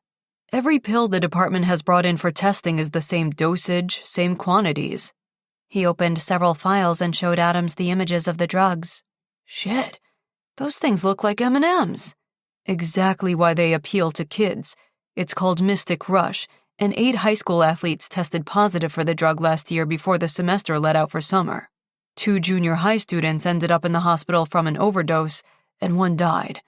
The drug was designed to dissolve quickly and hit the bloodstream within minutes, but took a while to show up in regular drug screening tests. The high was essentially a shot of adrenaline that improved speed, response time, and accuracy. It hit hard and fast and wore off quickly, resulting in the addiction. These athletes were quickly relying on it for the extra boost they needed.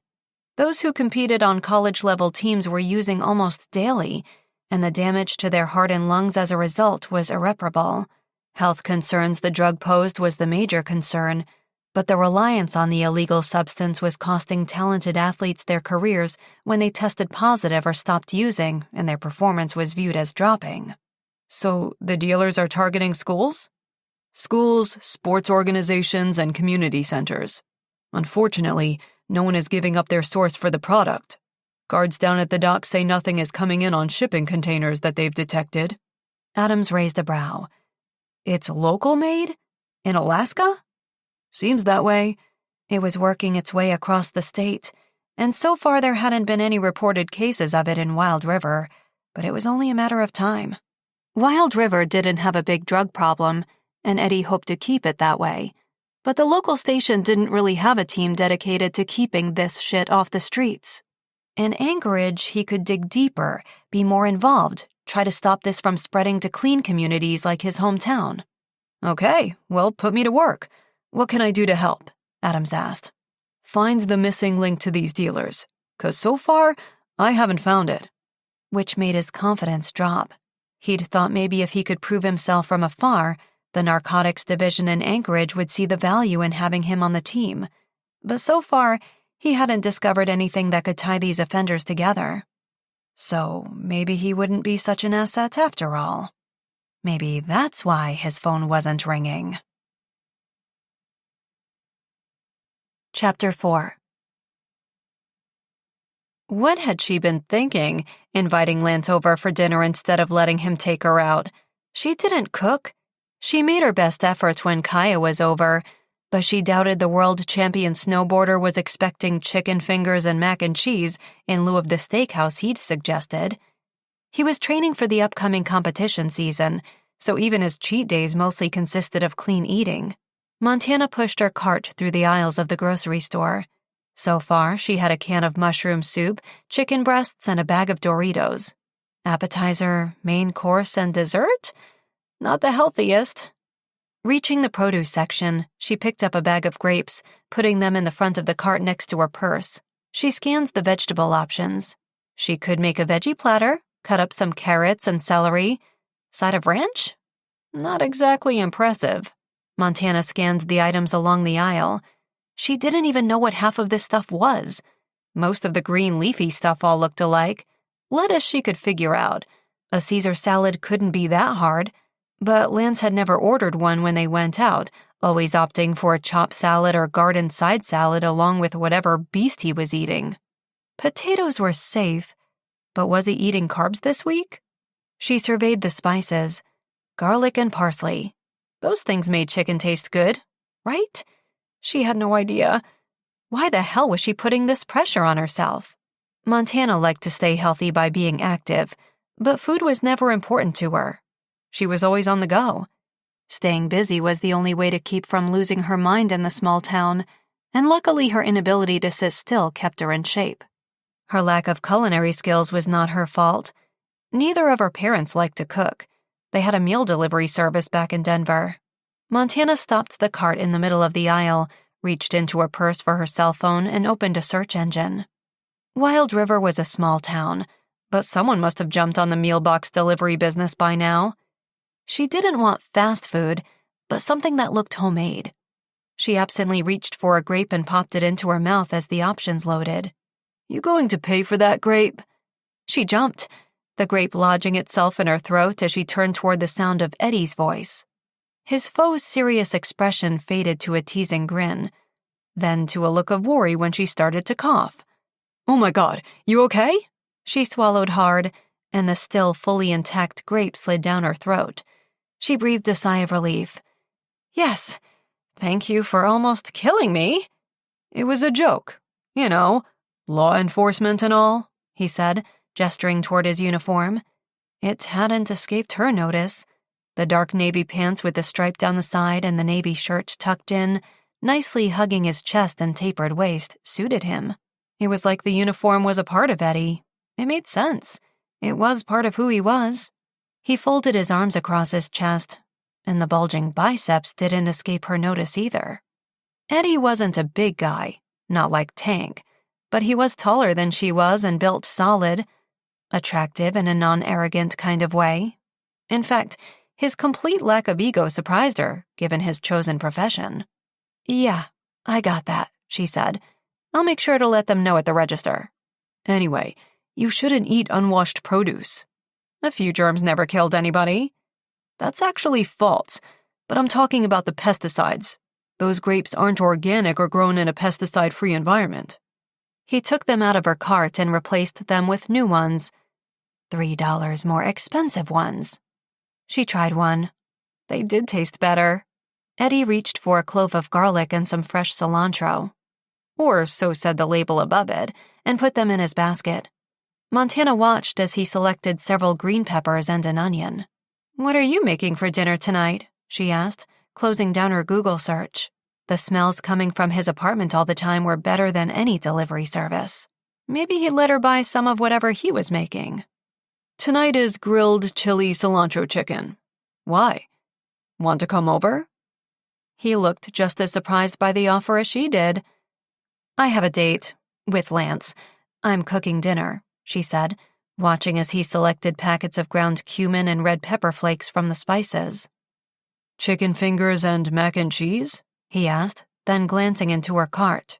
"Grapes and Doritos for dessert?" No judgment, just humor in his voice. Montana sighed. "So I can't cook. What's your point? There are more important things in life than eating meals that take forever to put together." "Not for most guys. You are trying to win his heart through his stomach, right?" No, that hadn't been her motivation at all. Actually, she'd just been wanting to do something, be somewhere there wasn't an audience. Somewhere they might be able to have a conversation without getting interrupted by adoring fans wanting his autograph. Somewhere they might have a connection develop because his eyes weren't wandering to distractions. Somewhere they might be able to take the relationship to another level, if there was one. Or was your invite more of a Netflix and chill type of thing? Eddie asked with a raised eyebrow in her silence. Montana swiped at him, her fingers barely grazing his arm, but the shock of electricity that passed between them had her pulling her hand away quickly. No, nothing like that. I thought we'd stay in, that's all. Ah, I get it. Well, good luck with dinner. Fire extinguisher is next to the fridge, Eddie said as he started to walk away. I won't be needing it, she called after him. She reached for the items he'd selected and added them to her cart.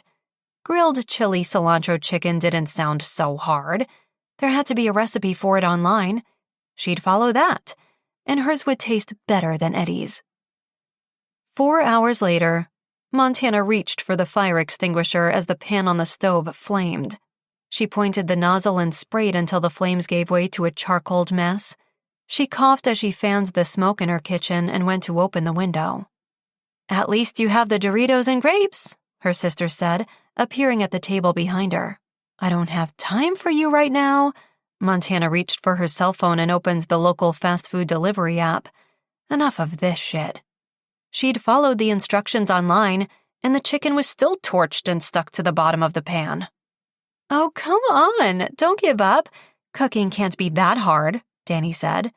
"How would you know? Mom used to have to make you cereal in the morning because you always added the milk to the bowl first and then made a mess everywhere when you added the frosted flakes."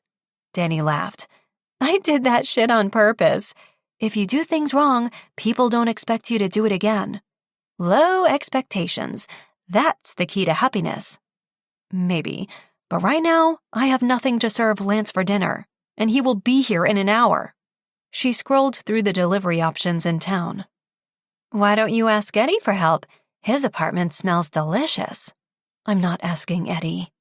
A knock on her apartment door had her sister disappearing. Shit. Lance better not be early. She needed to talk to her landlord about putting a sign in the lobby about not letting strangers into the building. At least with the buzzer, she had time to prepare for guests. She ran a hand through her hair and checked her reflection in the mirror on the wall before opening the door. To Eddie. "Need some help?" The amusement on his face was too much. He'd predicted she'd fail. Her competitive nature wouldn't admit defeat. Montana closed the door a little so he couldn't see the smoke still filling her apartment. "No, everything's under control." "I can smell the burned chicken from my apartment," he said. Montana glared at him.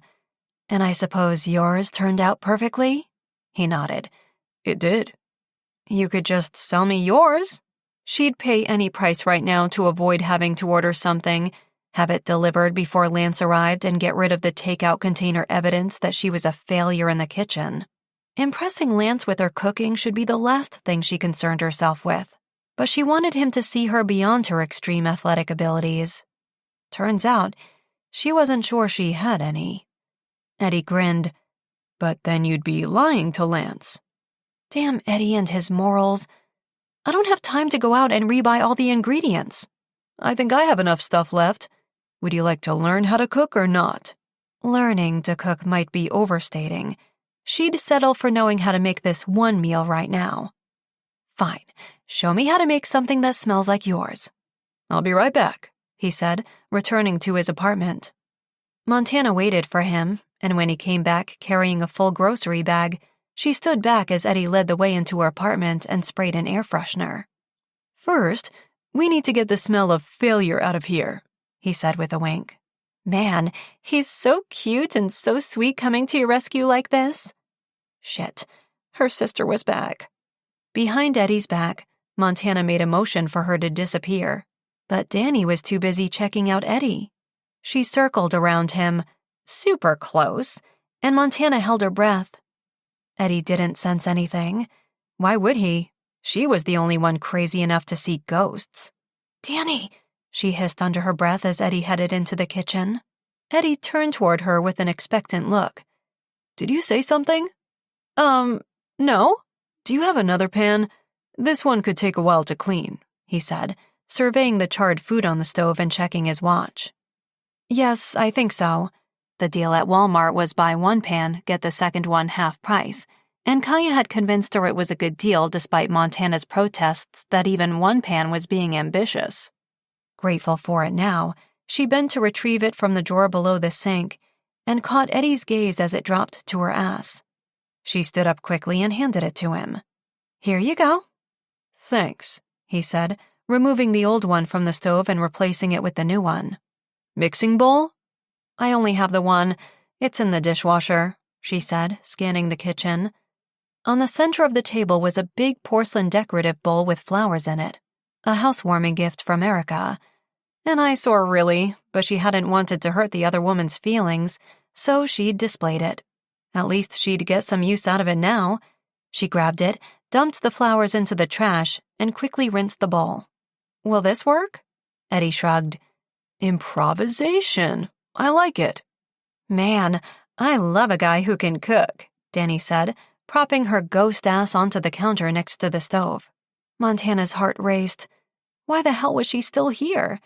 She nodded toward the open window, but her sister continued to ignore her. Damn, she must really be stressed right now. Danny never stuck around when other people were present. Get over here, Eddie said, glancing over his shoulder at her.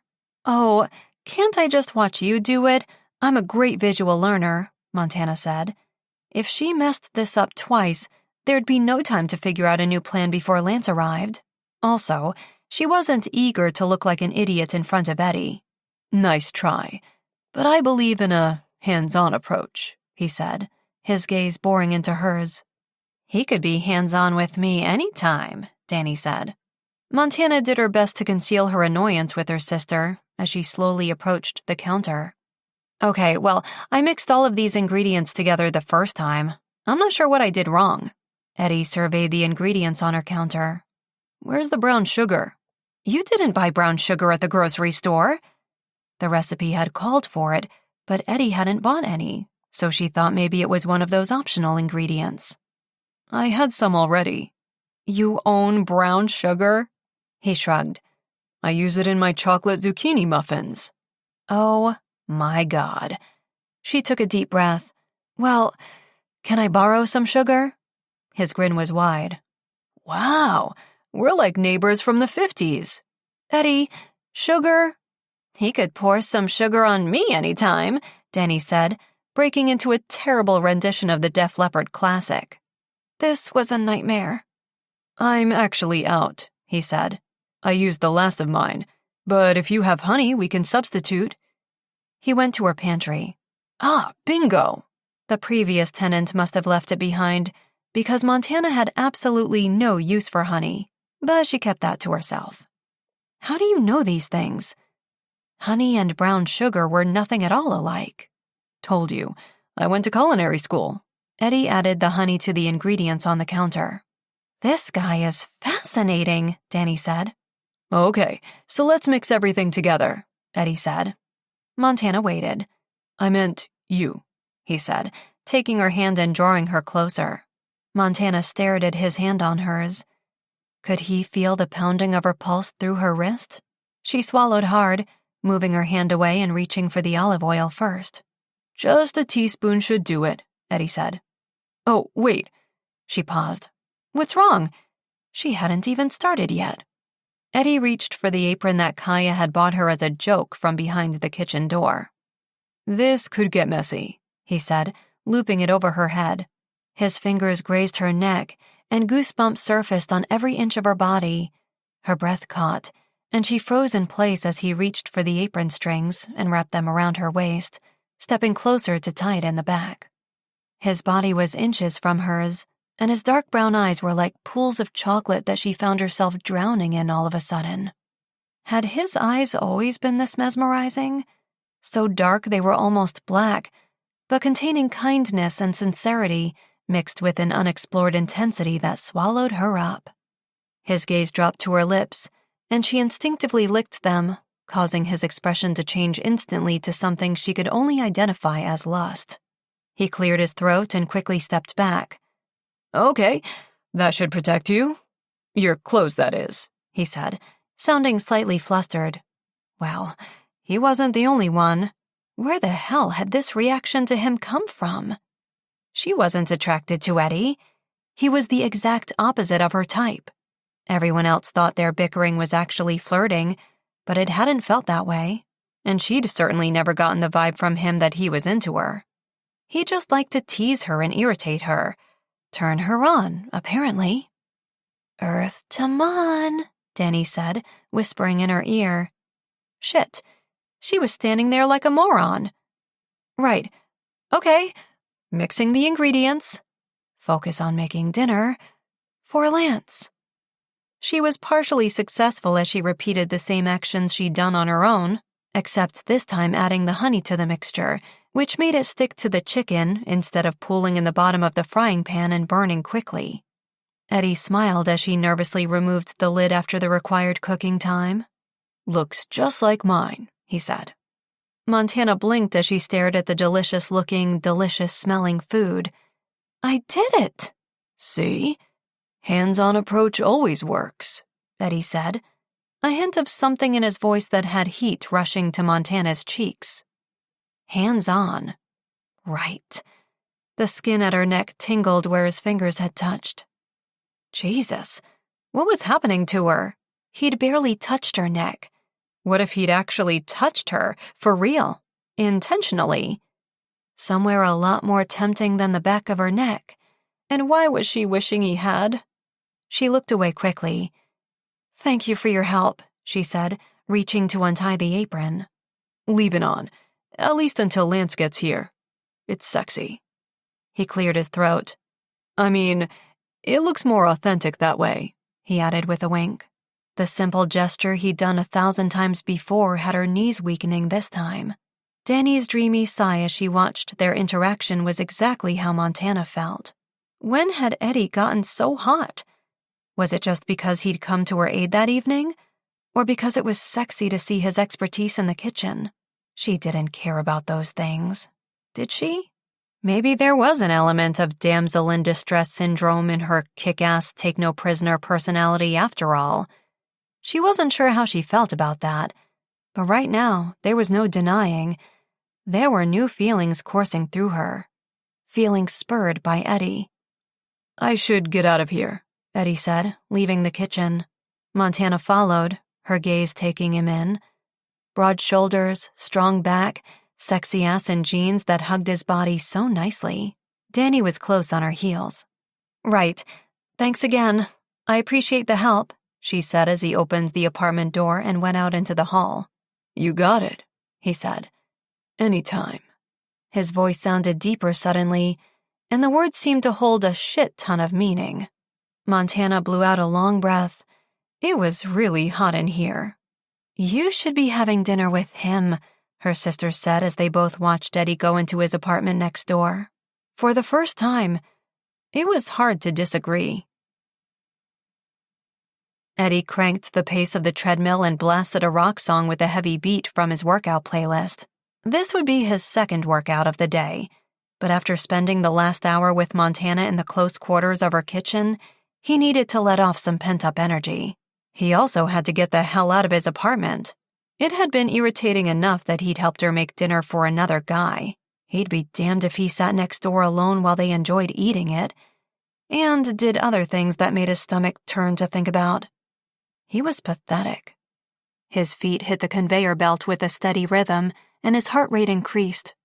Unfortunately, it would take a lot more than loud music and exertion to erase the image of Montana in her painted-on jeans and V-neck sweater from Eddie's mind.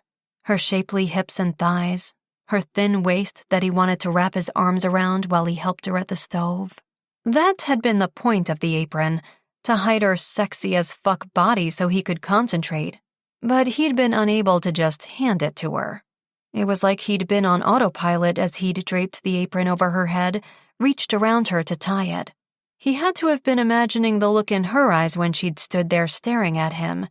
It was probably shock over the unexpected gesture. And he refused to think about the way she licked her lips when he dared a glance at her mouth. Shit. The way she bit her lip as she cut the fresh cilantro and looked nervous as she added the spices to the mixture, second-guessing herself. A woman normally so full of confidence, showing a more vulnerable side, had done things to him. He'd been wishing for an apron of his own to hide his reaction to her. Jesus, he had to get his promotion transfer soon, or find a new place to live. He couldn't run away to the gym every time Lance was visiting. This was the first time Montana had invited the guy over, and she was making an effort to cook for him. Things had to be progressing between them, maybe even getting serious? Jealousy curled through him as he thought about the other guy touching Montana, kissing Montana, talking to her, making her laugh. He wanted to be that guy, which was so incredibly stupid. He was not her type. She wasn't normally his type either, but something about her confidence, her strength of character to come to Wild River and start her life over, her wild side. Eddie had never been attracted to that in a woman before, but with Montana, he was drawn to it like a moth to a flame. And he was sure to get burned if he wasn't careful. The door to the workout room opened a few minutes later, and he had to look twice as he saw Montana enter through the reflection in the mirror. That was a quick dinner.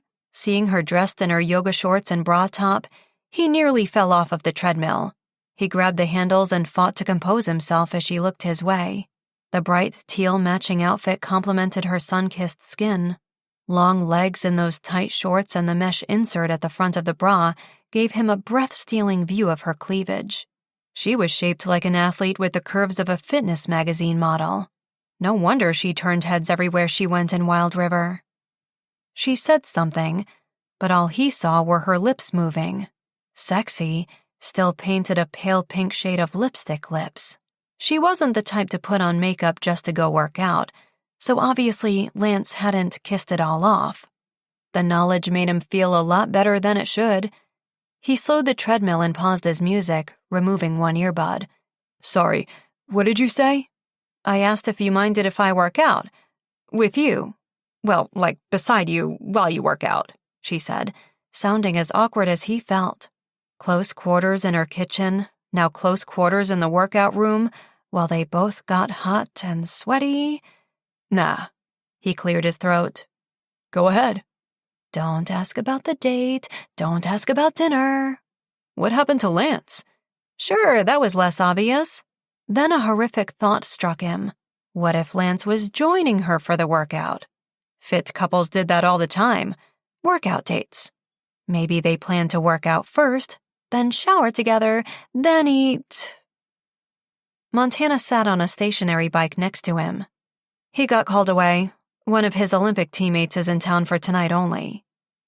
The guy had ditched Montana to go hang out with another dude? What the fuck?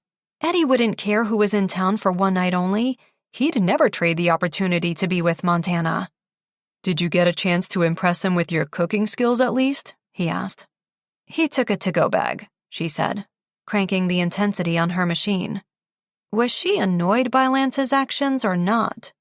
Most women would be pissed, and rightly so, if they'd gone through the trouble of coercing their neighbor into cooking dinner. But Montana wasn't most women. Maybe the thing with Lance was just a casual thing. Well, his loss. He paused. The food's not as good reheated, he added quickly. I thought you worked out this morning, she noted. Keeping tabs on me? He asked, starting to run again. Hardly. I just saw you go into your apartment earlier, all sweaty, she said, her gaze checking him and his sweat out. He might have been misreading things earlier in her kitchen, but there was no denying the look of attraction on her face now before she quickly diverted her gaze to the mirror. She was definitely checking him out this time, and perhaps even liking what she saw? Eddie pretended to check his watch. Yeah, this morning was cardio, tonight is weights. Just doing a quick warm-up, and done, he said, stopping the treadmill and climbing off. If she wanted something to ogle, he'd give her something to ogle. Removing his t-shirt, he headed toward the weight bench. Seriously, Eddie. Montana's foot slipped from the stationary bike, sending the pedals into a chaotic spin as she watched Eddie toss his sweaty t-shirt onto the bench press. She was always surprised when she saw him shirtless. He was muscular in an unassuming way, but when he revealed the sculpted chest, biceps, and abs, there was no denying he was built like a rock statue of a god. Even most of the athletes she knew didn't have quite the sculpted body that Eddie did. She'd dated a lot of attractive men in her younger days, all of whom trained hard and focused on creating their best bodies, but no one was quite so chiseled. Tank was a tank, big, solid, and all muscle, but she preferred Eddie's leaner look. It made him both sexy as hell and approachable, a dangerous combination. She kept her gaze down, but continued to watch as he straddled the bench, sat, and then lowered himself down onto his back. He rubbed his hands together before reaching for the bar. The weights on either side looked impossible to lift, but he lowered and raised the bar with ease. So, the muscles weren't just for looks. Then again, what had she expected? Eddie was a cop. He trained and worked out all the time. His safety on the job required him to be strong, quick, skilled. He finished pumping out his reps, then replaced the bar and sat up. He took a gulp of water, wiped his hands on a towel as he stood, and approached the chin-up bar. There was no way to look away as he lifted his body up more reps than she could count, distracted by the bulging biceps and tight core. Sweat poured perfectly down his stomach, and Montana's mouth actually watered. How was it even possible to have oblique muscles like that? Smooth, tanned, disappearing below the waistband of his sweatpants. The only other men on Earth that seemed to have them were Zac Efron and Channing Tatum, and she'd always assumed they were special effects or computer-generated. "You stopped pedaling," Eddie said as he lowered himself back to ground. Shit! She forced her attention back to her own workout. She was annoyed at Lance for bailing and had come down to the gym to let off a little steam, not ignite flames of lust by watching Eddie work out. Besides, that's exactly what he wanted. He wasn't fooling her. He was shirtless and flexing every muscle in his body right now to get her attention. Well, if that's how he wanted to play it. Montana climbed off the bike. Approaching the wall, she took down a yoga mat and unrolled it along the mirror.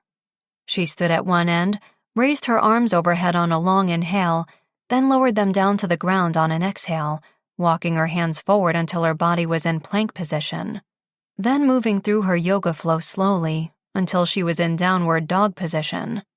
"Damn," Eddie muttered under his breath. Then, all she heard as she continued moving gracefully through the motions was the sound of the gym door closing behind Eddie as he left. She assumed it was to go take a cold shower, which was exactly what she needed as well. Chapter 5. Diva curled at Montana's feet as she sat on the floor, her back against the sofa in Cassie's living room the following evening. The Siberian Husky snored as the credits for the latest hit rom-com rolled on the television. As usual, Cassie was sniffing and wiping a tear from her eye, and Erica was dissecting the plot and expressing her annoyance over the way the heroine had been expected to give it all up to find love. Rom-coms weren't Montana's thing in general. She preferred action-adventure movies. But these weekly girls' nights were important to her. Spending time with Erica and Cassie helped keep her sane here in Wild River, so she put up with the overly dramatic movies full of over-the-top emotion that made her gag as much as the unrealistic dialogue that no guy would ever speak. At least, not any man she'd ever dated. Cassie reached for the remote and hit the pause button. "Well, I thought it was romantic," she said. "That's because you're so freaking in love right now. It's disgusting," Erica said, readjusting her eye masks that had started to slide down her cheeks. Cassie raised an eyebrow. "Oh, and you and my brother are an old married couple?" she scoffed. "Hardly." Erica grinned. "Did I tell you we did it in an empty recovery room 2 days ago when he stopped by to bring me lunch?" Montana shook her head. "Never put me in that recovery room," she said, though she suspected Erica and Reed had probably had sex in many unusual and perhaps slightly illegal places all over Wild River. She'd shown up on more than one occasion for her shift at the search and rescue cabin to find the door locked and Erica and Reed supposedly asleep inside. And she knew Erica and Reed's pee schedules couldn't possibly be that in sync, Yet every time they hung out, the two of them magically always had to visit a restroom at the same time. It didn't bother Montana one bit. It was awesome how in love and in lust Erica and Reed were. Cassie's brother definitely pulled out another side to Cassie's best friend. That's why they were perfect together.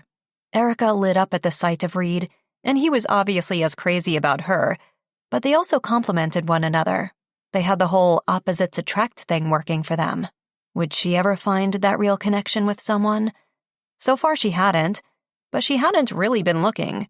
When she was young, she was wild, and free-spirited relationships were all of the casual sort. She'd met Tank years before while in Wild River base jumping at the original legal site, and while he'd fallen hard for her, the feelings she'd had for him were admiration, respect, physical attraction, and friendship. Even after she discovered she was pregnant and they'd try to make things work, there hadn't been that real solid, let's grow old together connection. She'd never been able to fully commit to Tank. Something always held her back. Something had been missing. Then, after her base jumping accident, her focus hadn't been on love or finding someone to settle down with. It had been on getting back to the person she'd once been. She'd always thought love and commitment would come to her someday. But she was 34 years old, and it was nowhere in sight. "How are things with Lance?" Erica asked, as though reading her mind. Montana straightened her legs out in front of her. "Casual. Fun." The other women stared at her as though she were completely oblivious to Lance's playboy ways. "Look, I know the boy will ruin my life if I let him, but don't worry. I'm not in love with him or anything close." Which was disheartening. Lance was exactly her type. Adventurous, athletic, gorgeous, spontaneous, slightly unavailable, so she knew not to get too close. If she wasn't getting those butterflies and fanny flutters for Lance, then would she ever? Eddie had given her both. A moment of insanity. That's all the night before had been. She refused to read into the 12-hour attraction to her neighbor. He'd helped her, and he was admittedly stupid hot. That was all there was to it. "Why not, do you think?" Cassie asked the million-dollar question plaguing her. "I mean, do you think it's just because you have walls up that you know it might not be the best idea to go there with a guy like Lance? Or are you just not feeling him?" "I'm not sure. Little from column A, little from column B."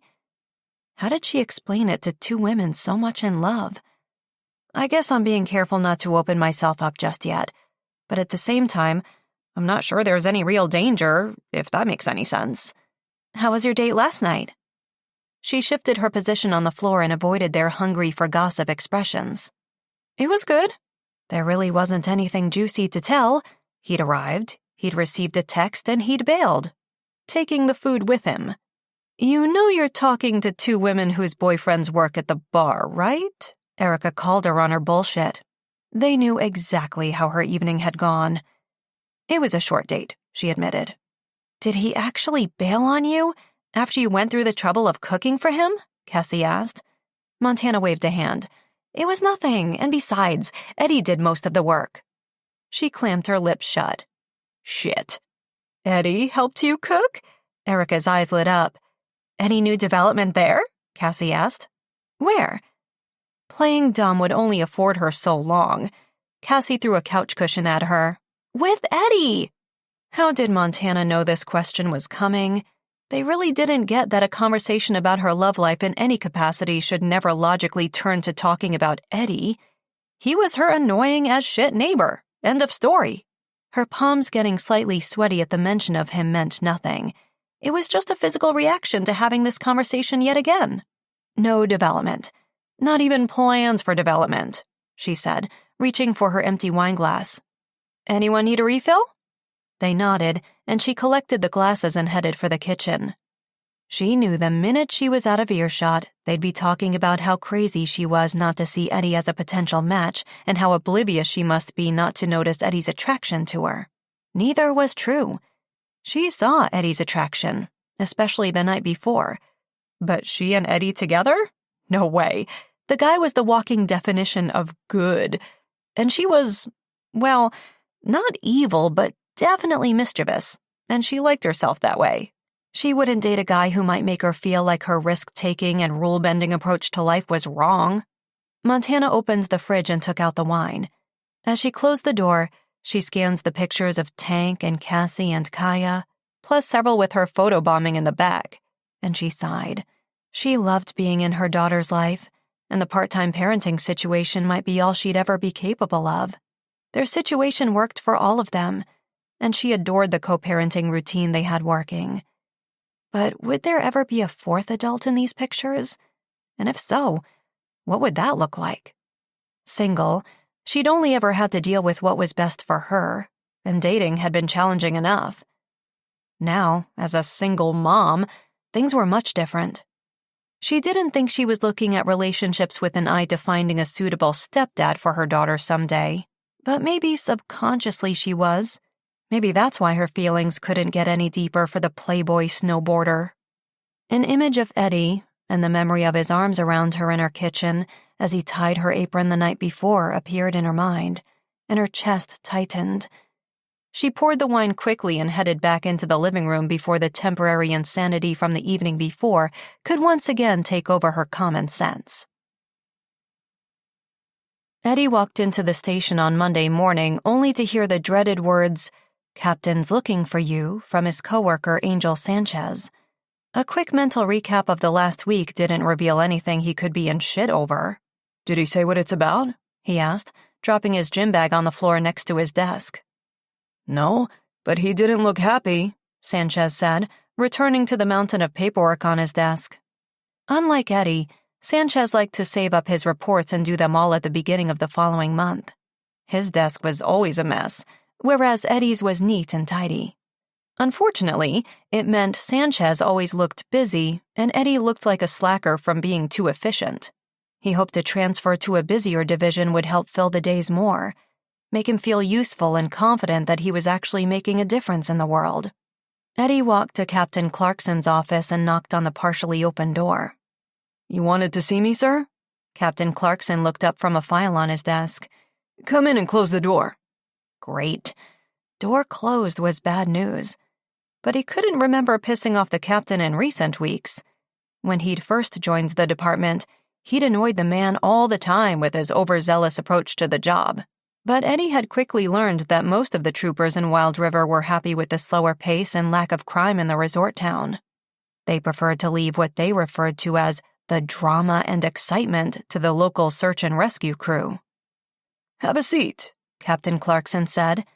He removed his bifocals and sat back in his chair. The buttons on his shirt strained to stay together. They all called him Captain Teddy Bear behind his back. He tried to act tough, but inside he was soft-hearted and compassionate. And he was quite literally shaped like a teddy bear. Eddie sat. "This came for you today." Captain Clarkson slid an unopened envelope toward him. Eddie's mouth went dry seeing the Alaska Bureau of Alcohol and Drug Enforcement logo in the corner. Here he was waiting for a call or an email, but of course they'd send a letter. More formal and less personal if they were rejecting his application. He stared at it, remembering all the other bad news and rejection letters he'd received over the years. The anticipation, the waiting, the heart racing at the sight of an answer being so close. Too many times that answer had been no, which made it impossible for him to reach for the envelope. "You open it." Captain Clarkson stared at him. "You want to catch big bad drug dealers, but you don't have the balls to open a letter?" "That's correct, sir." The captain picked up the envelope and opened it. He scanned it. Eddie watched and waited. "Well? Well, I think you better find your balls. Fast." No fucking way. "My application was accepted? The transfer promotion request. I got it?" His boss handed him the letter. "You're an asshole, Eddie. For 3 years you drove me crazy with applications and requests for makeup testing every time you failed the written component of your application. You outshine everyone in the academy and surpass all expectations. I finally let you on my team, and now you're leaving us?" It was so true. Eddie had been persistent with his applications, and he owed Captain Clarkson so much for giving him this opportunity in the first place. The man had gone to bat for him, even when his third written test scores weren't great, and he'd obviously given him a good reference if his promotion transfer was approved. Holy shit. His promotion transfer was approved. He could barely find his voice. I'm sorry, sir. It's just that you have huge-ass shoes to fill in your family and you're not going to do that here. I get it. Now get out of my office before I call Anchorage and tell them to reconsider. Eddie stood. Yes, sir. Thank you, sir. For everything. Eddie stared at the acceptance letter as he sat at his desk moments later. He was being promoted. In 2 weeks, he was expected to report for duty as a member of the Drug Enforcement Division in Anchorage. 2 weeks. He had 2 weeks to get a new place and move an hour away. 2 weeks before the career and the future he'd been working hard for began. He could finally embark on a path that might earn him some respect in his family and make his mother proud. He could be formally involved with the investigation into the drug problem in the state. He'd worked his butt off, and it had paid off. We are happy to accept your application. He reread the letter, hardly believing it was real. It was really happening. He was leaving Wild River. Pride and happiness made him sigh with relief, and he ignored the slight uneasiness he felt in the pit of his stomach at the thought of saying goodbye to his favorite neighbor. Things had changed slightly between them in the last 24 hours. He'd felt the shift. Had she felt it too? Of course it would happen now, when he was leaving. Whatever odd attraction had developed between them was too late.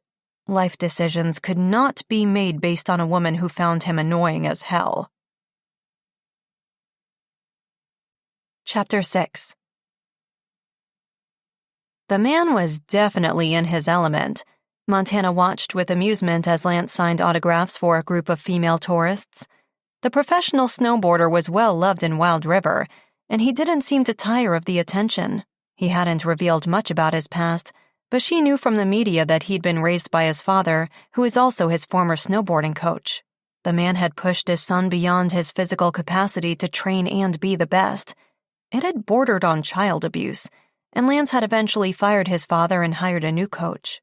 The two men hadn't spoken since, but Ralph Baker hadn't made it a secret that he expected his son to fail in that year's winter competitions. A legend in his own right, Lance's father was interviewed almost as much as Lance was, even though he wasn't directly involved in the sport anymore. But despite Ralph's criticism of his son in the media, the community rallied around their star athlete, and Lance deserved to enjoy the praise and respect he received. Even though he was technically aligned with Snow Trek Tour's direct competition, it wasn't a big deal to Montana. North Mountain Sports Company could have the snow legend as their new spokesperson. Snow Trek Tours wasn't focused on snowboarding adventures anyway. Sorry about that, Lance said as the women reluctantly moved on. I don't even know how they always recognize me. Montana raised an eyebrow. You're shitting me, right? As if his signature platinum blonde hair wasn't enough, the logoed Olympic clothing he wore everywhere was a dead giveaway. You look like you're photo shoot ready at any moment. Of course people recognize you. And even if they didn't know he was a superstar on the slopes, Lance wasn't struggling for female attention. At 6'2" and 170 pounds, with permanently tanned skin and light green eyes, he was a head-turner. Are you saying I need new clothes? I'm saying if you want a night out without adoring fangirls, you might want to consider a change of wardrobe. Lance looked like he was considering it, then shook his head. Not going to happen. I didn't think so, Montana said with a laugh.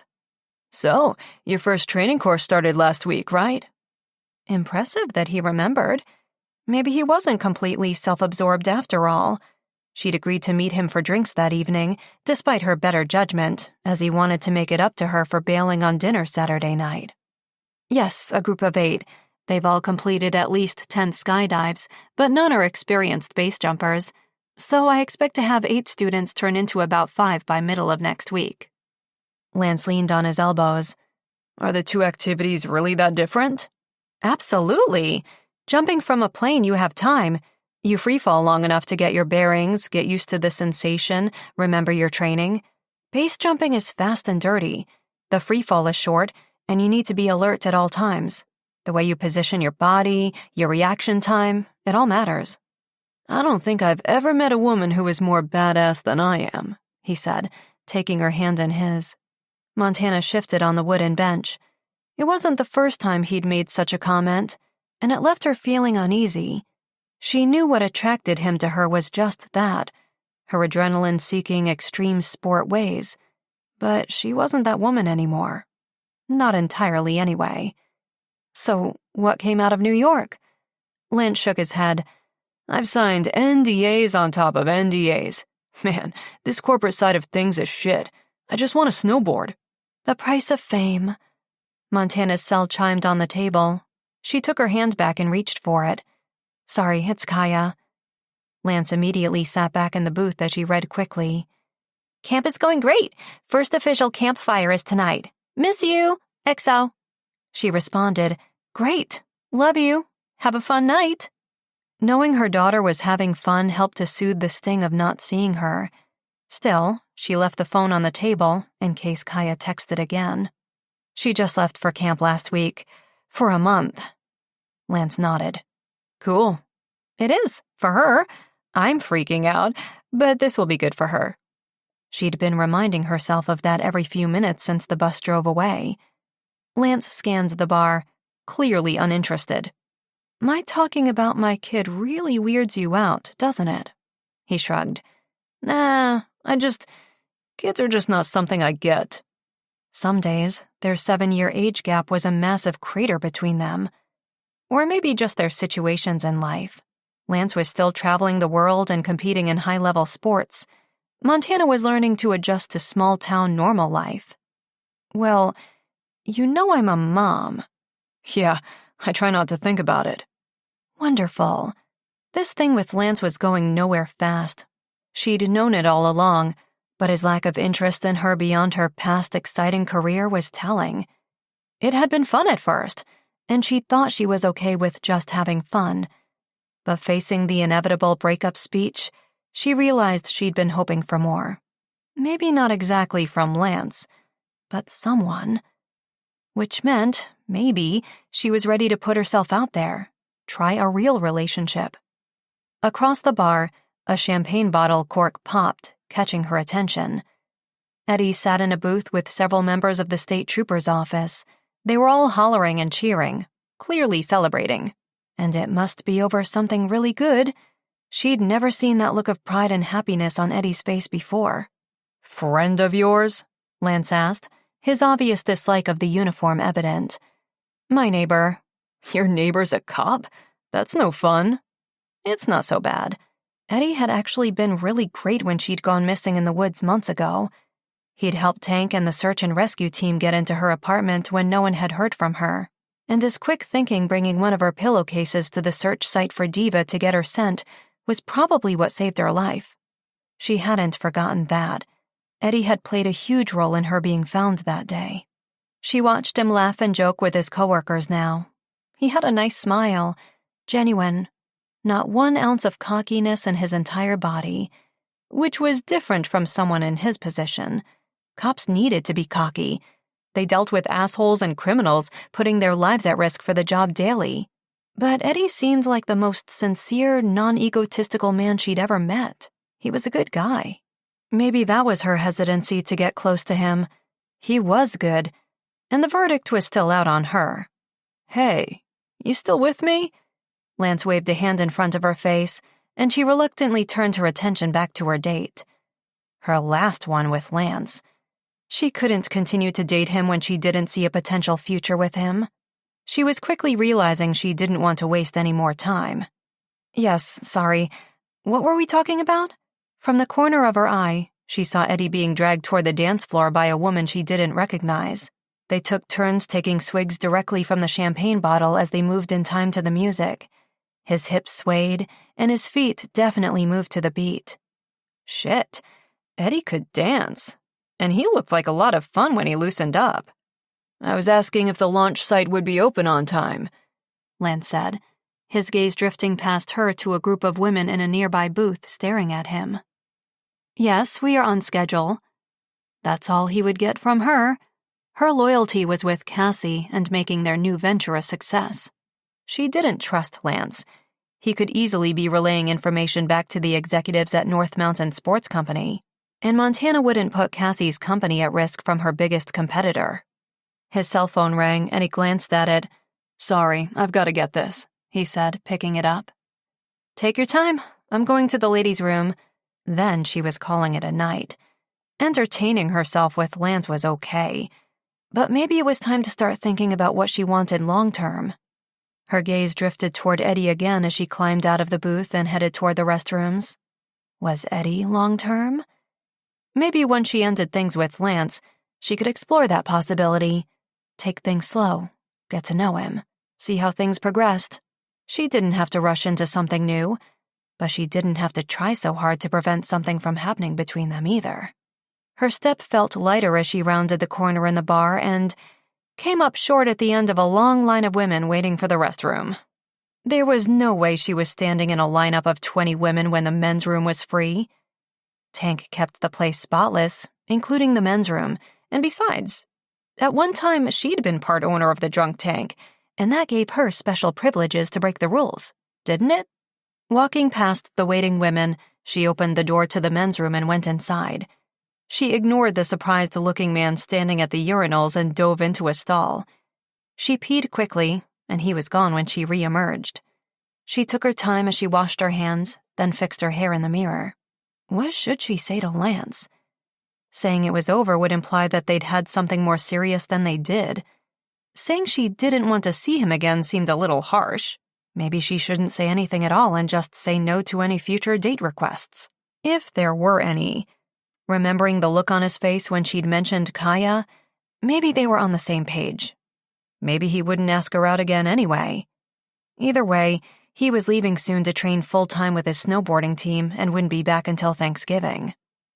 Yeah, letting things ride might be the easiest way to play it. Exiting the bathroom a minute later, she ran into Eddie on his way in. He laughed, shaking his head. "Why am I not surprised to see you come out of there, Montana?" She blinked. "Since when do you call me by my real name?" Eddie's slightly drunk smile got wider. "So, you do like it?" She shrugged. "I don't hate it as much as I pretend to." Nope, she was not flirting with Eddie.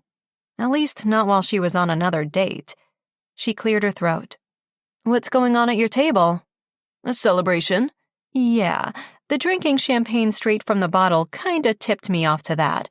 What are you celebrating?" "My promotion. I got accepted to the Alaska Bureau of Alcohol and Drug Enforcement." "Wow! Congrats! No more trail security detail for you." Impressive. He'd only been on the force 6 months, and already he was moving up the ranks. "And no more listening to my horrible guitar playing for you." She smiled. "That's definitely a plus. You'll be too busy with the new job to pursue your music career?" "Oh, no. I'm not giving up my calling just yet. I'll just be in Anchorage," he said, studying her. Her smile faded. "You're moving?" Eddie nodded. "In 2 weeks." "Shit, that's fast." Eddie drove her batshit crazy as a neighbor, so why was she suddenly feeling sad that she wouldn't have to tell him not to call her Danger anymore? Too many familiar things changing around her at once, that was all. Kaya gone to camp, a new career, a breakup sort of thing with Lance about to happen, and now Eddie moving. "You okay?" he asked. "Yeah, fine." Too enthusiastic. "You're not actually going to miss me, are you?" The flicker of interest in his expression made her wonder if she might, and if maybe he might miss her. Could Erica be right? Was he into her? The attraction had been evident the other night, but was it more than that? I don't know.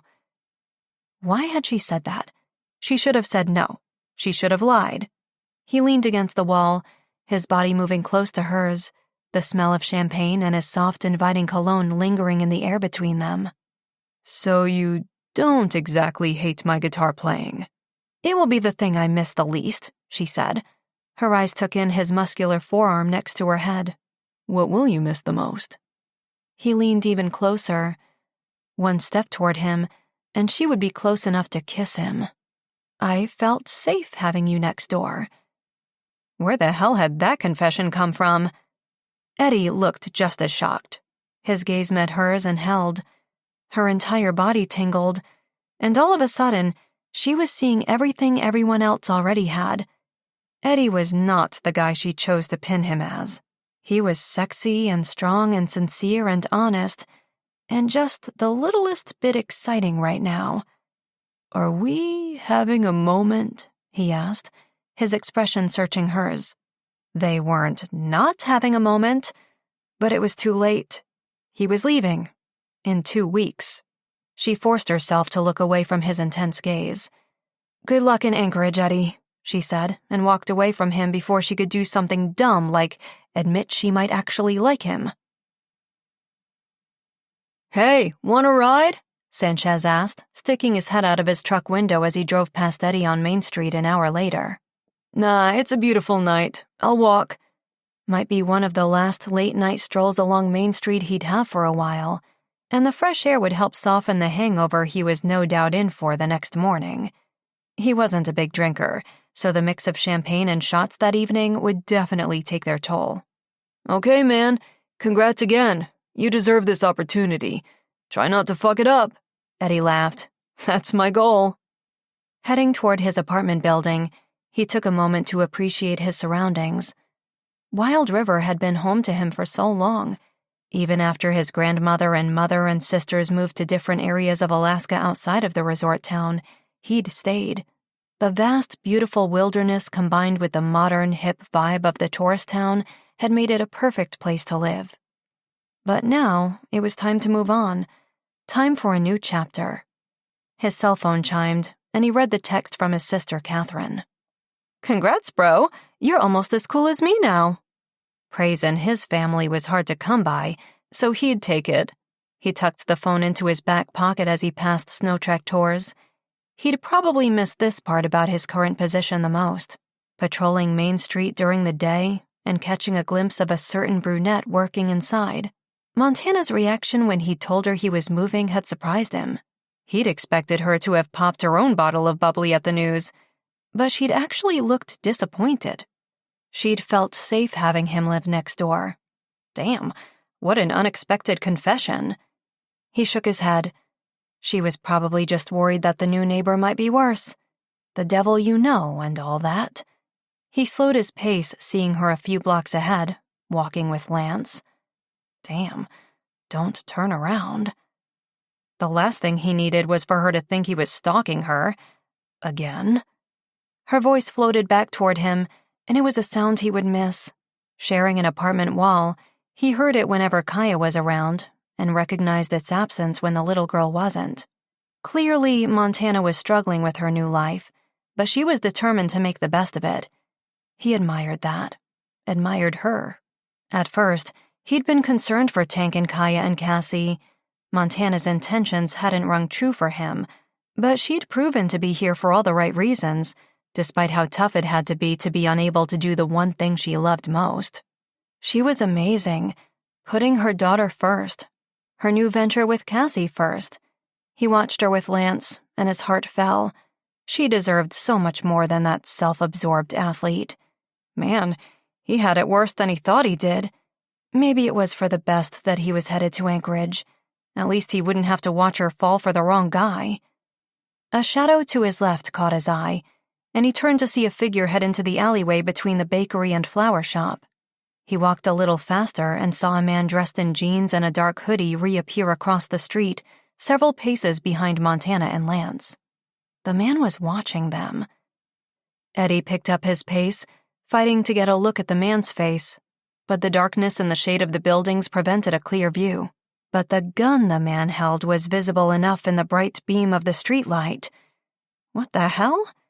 His pulse quickened and adrenaline flowed through him.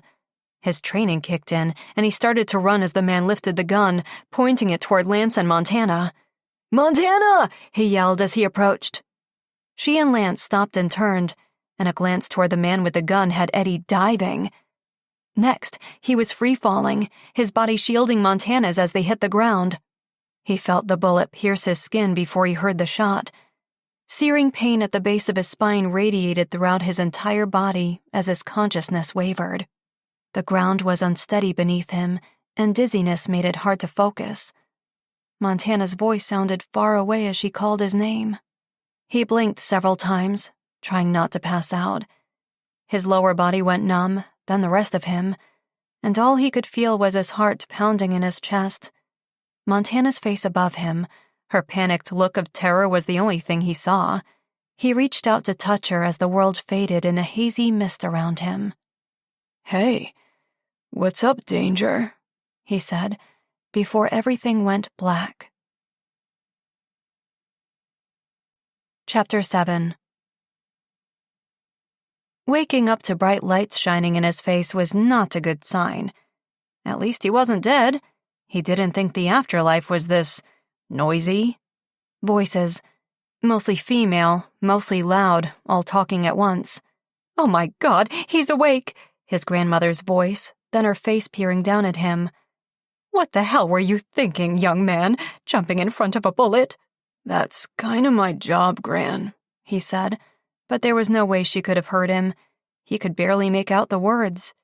His voice was hoarse, and his ears felt clogged. "This is why we didn't want you following in our footsteps," Catherine said, stepping closer to the bed. She was still in pissed-off mode.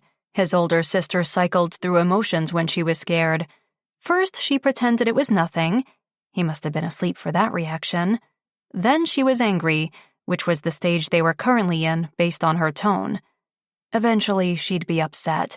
He wished he could go back to sleep for the third one. His sister was a hard ass, and he liked her that way. The few times he'd seen her come apart had nearly destroyed him. And if she was standing in his hospital room right now, his injuries must be serious. Catherine hated hospitals. She'd refused to visit their father in the hospital years before, until his final days when she needed to say goodbye to him. His mother appeared next to them. "Don't listen to them, Eddie. You did the right thing. What you were trained to do," she said. That made him instantly relax. Approval. Good. Finally. He'd only had to get shot to get it, but he'd focus on the positive. He remembered jumping, crashing to the sidewalk and feeling pain in his lower back, and Montana's concerned look. He quickly scanned the room, but she wasn't there now. "Is Montana okay?" "Yes," his mother said. "She's in the waiting room. She's been here the whole time."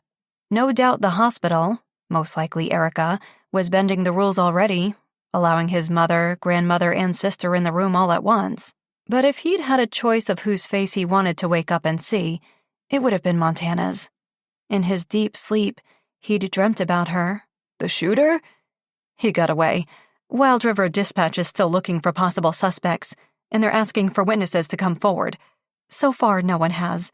Neither Montana nor the man she was with saw the perpetrator." His mother leaned closer. "Once you're feeling a little better, I'll get them to come in and get your statement."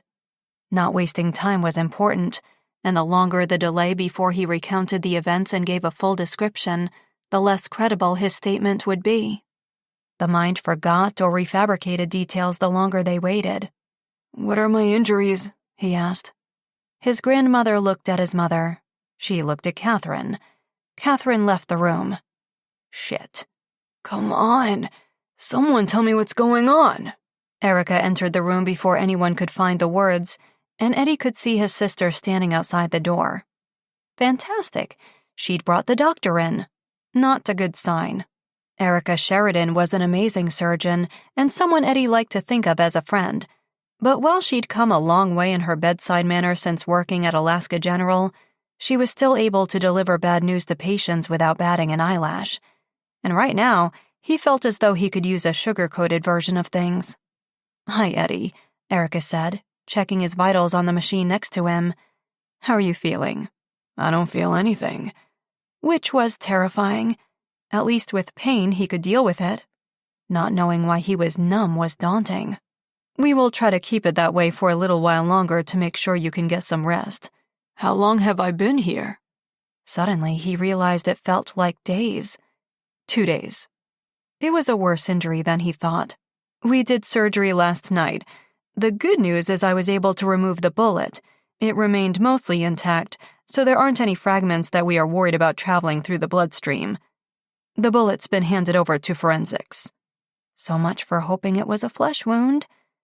"The bad news is that it hit your spine," Erica said. "The damage was in the lower sacral vertebrae, S4 and S5 to be exact." He had no idea what that meant. As you most likely know, the spinal cord acts like the relay center for the brain, and with these types of injuries, it's common to see a disruption in the signals. Damage to the sacral vertebrae can result in loss of function in both hips and legs. Mobility issues and loss of feeling are common issues, she said. Am I paralyzed? How did his voice sound so calm as he asked the most terrifying question ever? The pain meds must also be impacting his emotions.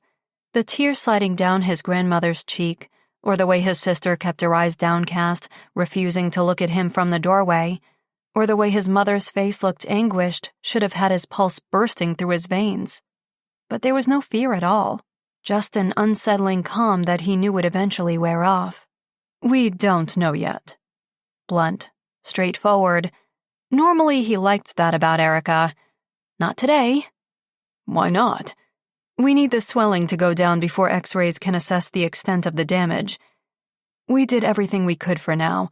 We have you on a high dose of methylprednisone, a steroid to reduce swelling with the aim of avoiding any secondary damage to the injury site.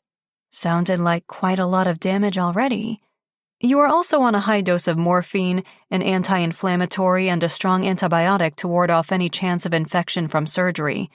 We will continue those for a few days as well. So many drugs. He barely took pain medication for headaches. No wonder he couldn't feel anything. So, what now?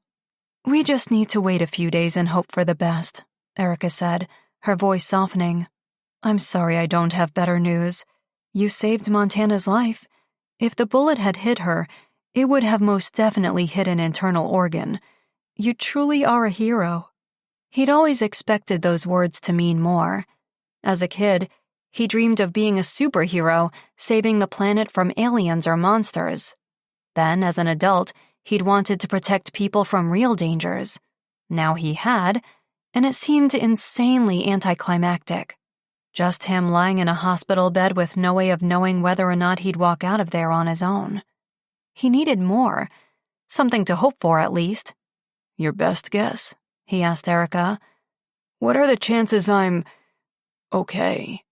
He couldn't ask if he'd walk again. Erica shook her head. You're alive, and honestly, for a little while last night, I wasn't sure even that would be possible. Surgery was touch and go. Your blood pressure and heart rate kept spiking. Jesus, sugarcoat something, Erica. Her expression softened as though sensing she'd provided too much detail. We still have you. That's what matters right now. We will figure out next steps as we gain more clarity regarding the extent of the damage. Eddie released a deep breath. He should thank her for saving his life, and he would. Eventually. Right now, he just closed his eyes and hoped that he was still asleep and that the next time he woke up, there would be a better prognosis. His life may not have ended on the sidewalk 2 days ago, but there was a significant chance that in that split-moment decision, his future had drastically been sent off course. Montana paced the hospital waiting room. She hadn't gone home over the last few days. They were finally allowed to see Eddie, and she was nauseous as she waited her turn.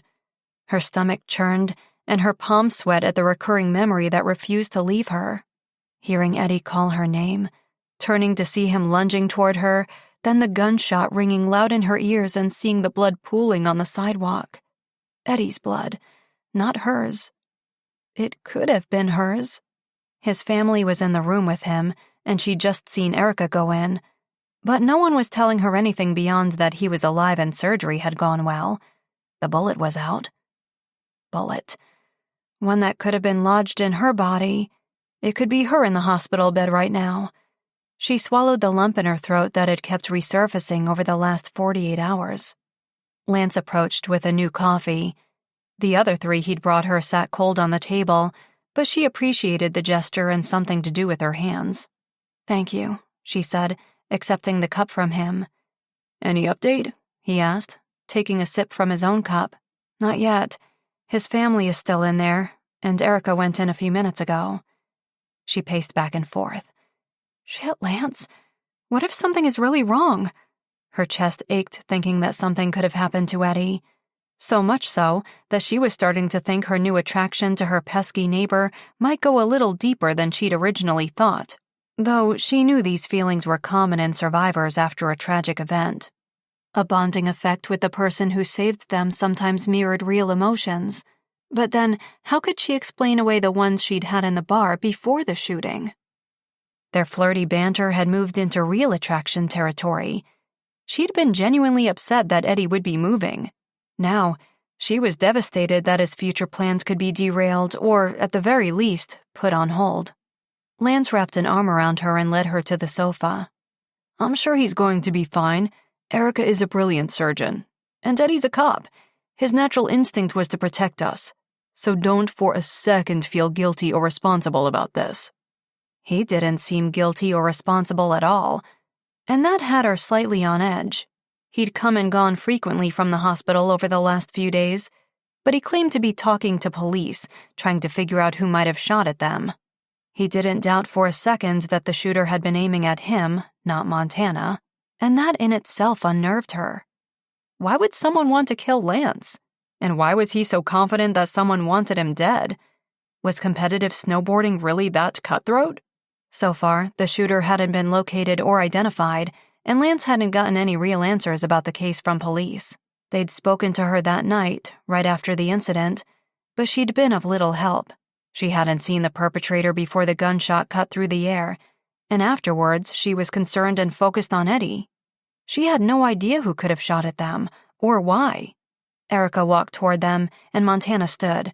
"How is he?" "He's awake and stable." "But is he okay?" Awake and stable meant nothing.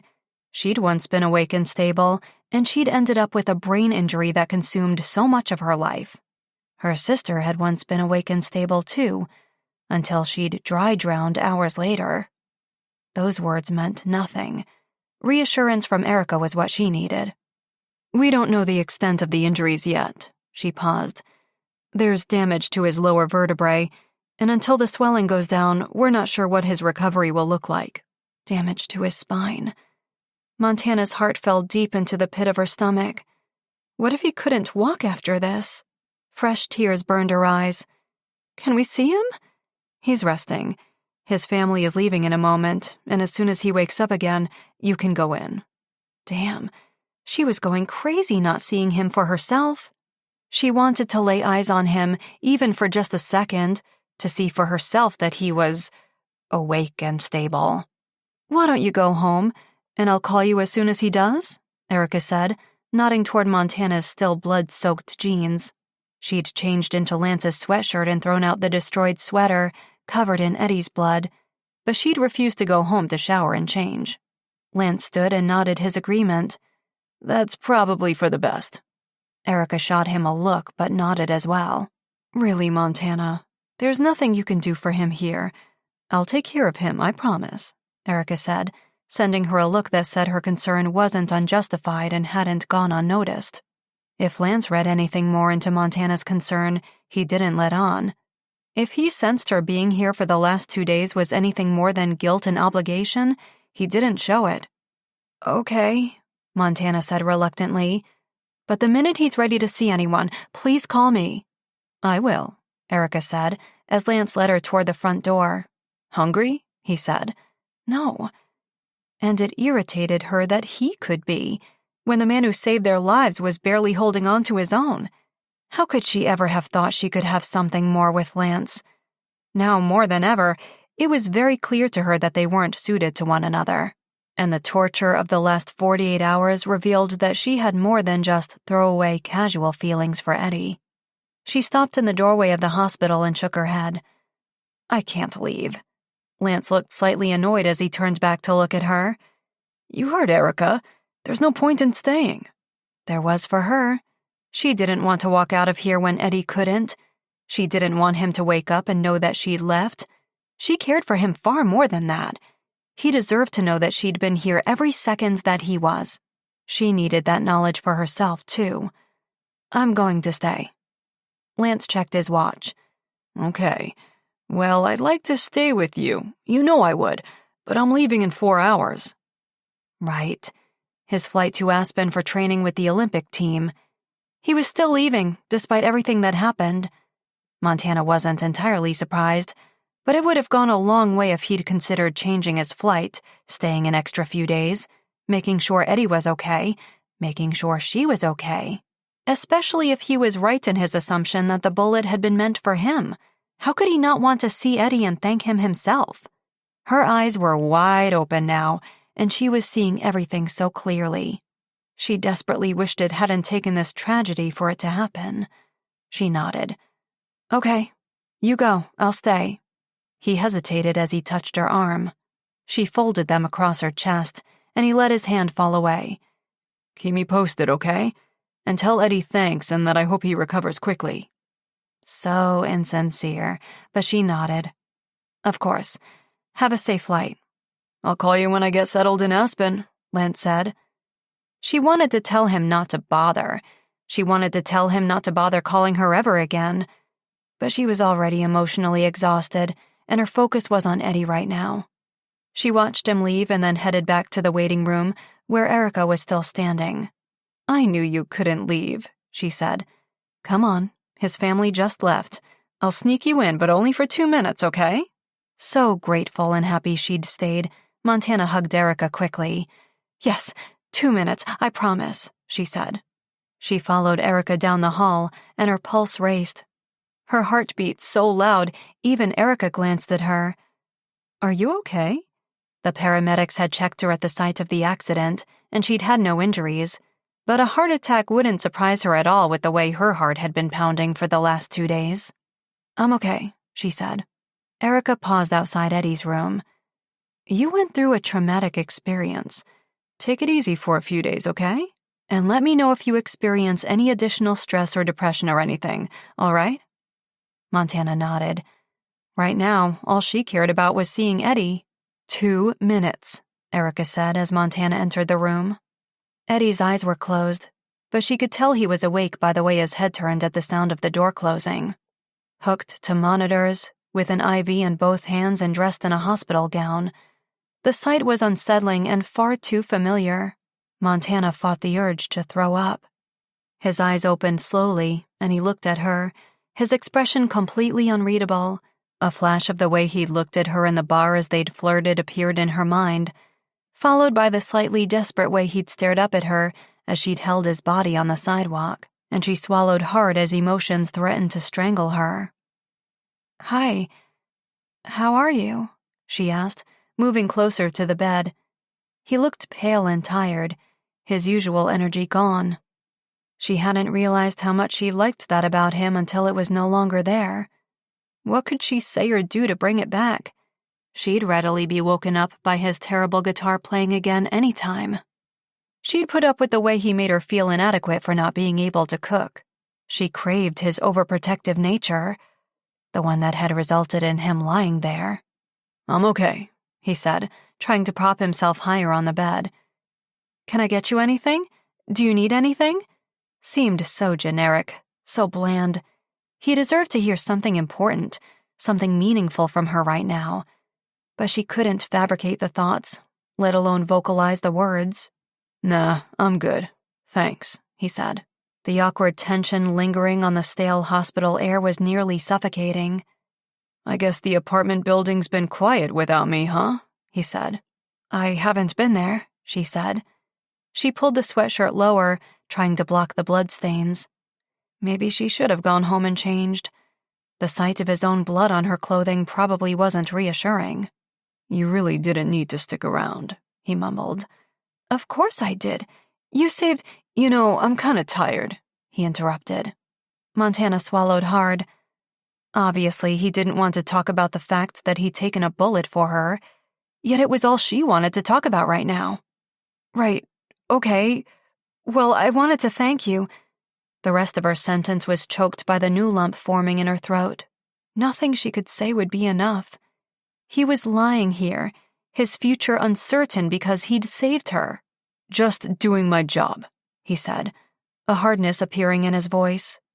Was he regretting that? Or regretting the impact it now had on him? She wouldn't blame him for either. She moved closer and touched his hand. I'm so sorry, Eddie. He stiffened. Yeah, listen, I'm supposed to be resting, so... He wanted her to leave. She desperately wanted to stay. She stared at him but couldn't find a single trace of the Eddie she knew, the Eddie she recognized. Come on, Eddie. Come back to life. It was unfair to expect. After her injury, she was angry, sad, confused.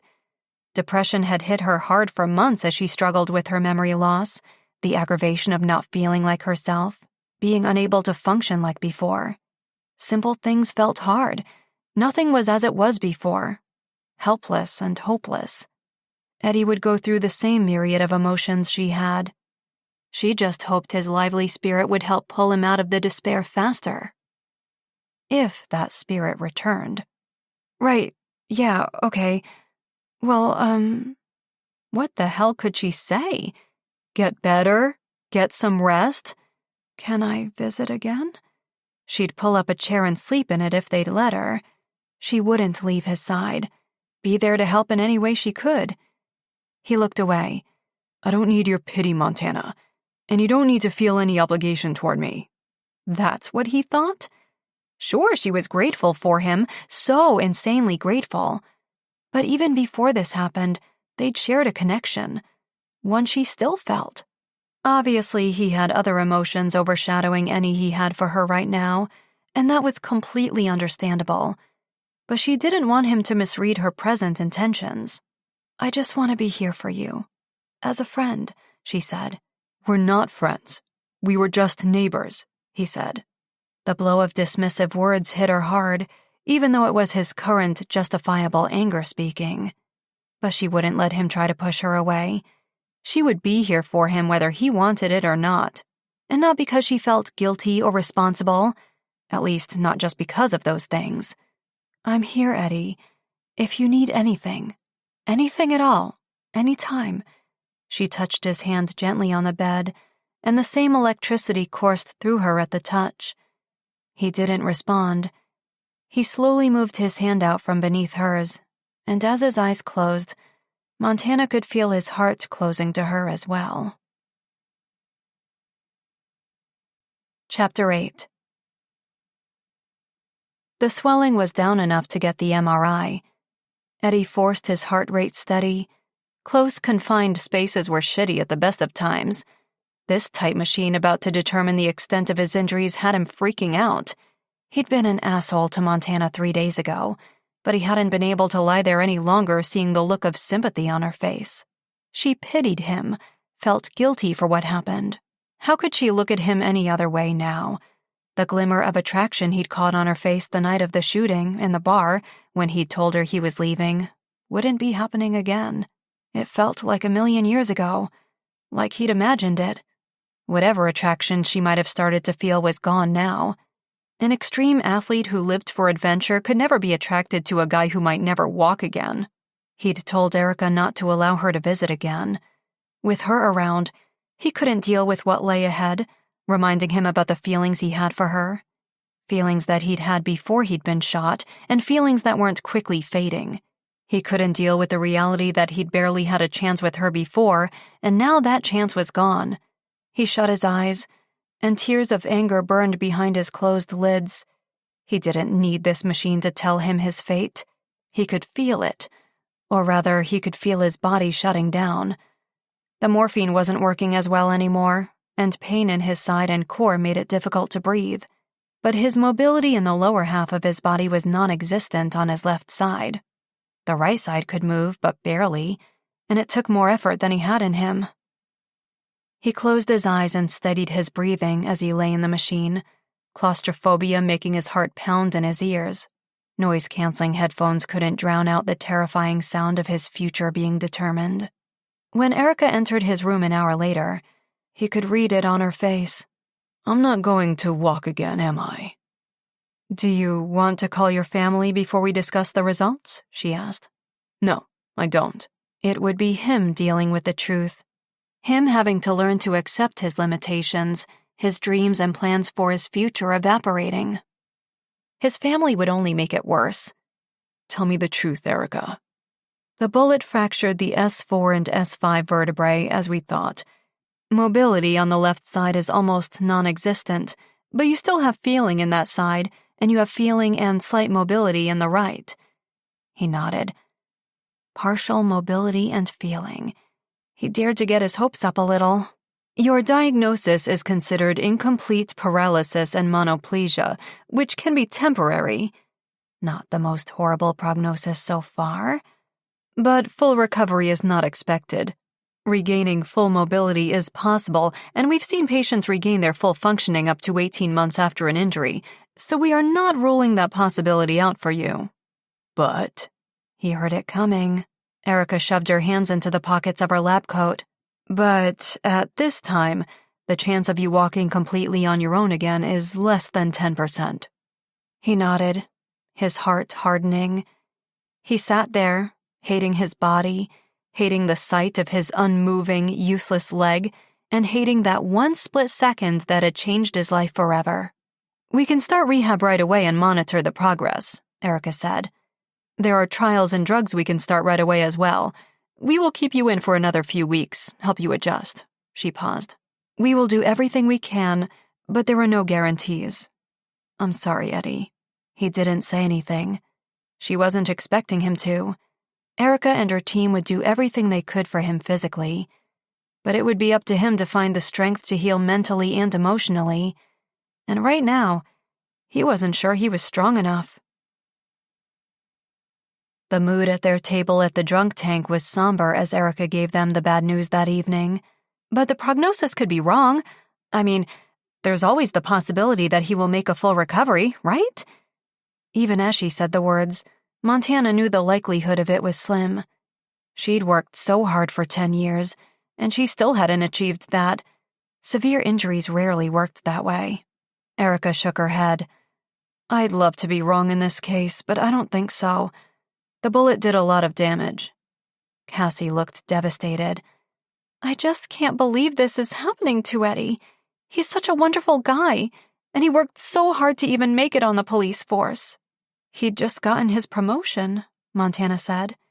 He was moving to Anchorage. She sipped her martini, staring at the table. Eddie's refusal to allow her to visit him in the hospital hurt, but she understood. He needed time and space to recover, to grieve and to process what he was going through. She wanted to be there for him, but for now she respected his wishes and got her updates from Erica, though she'd been hoping for a much better update from her friend that evening. Meeting for drinks meant they'd either be celebrating or drowning their disappointment. It sucked that it was the latter. He still might be able to, Cassie said, but even she didn't sound convinced. He has some mobility, and there's therapy, Erica nodded. It's not completely hopeless. It will really depend on Eddie. If he can process this quickly and start the healing process sooner rather than later, he has a better shot.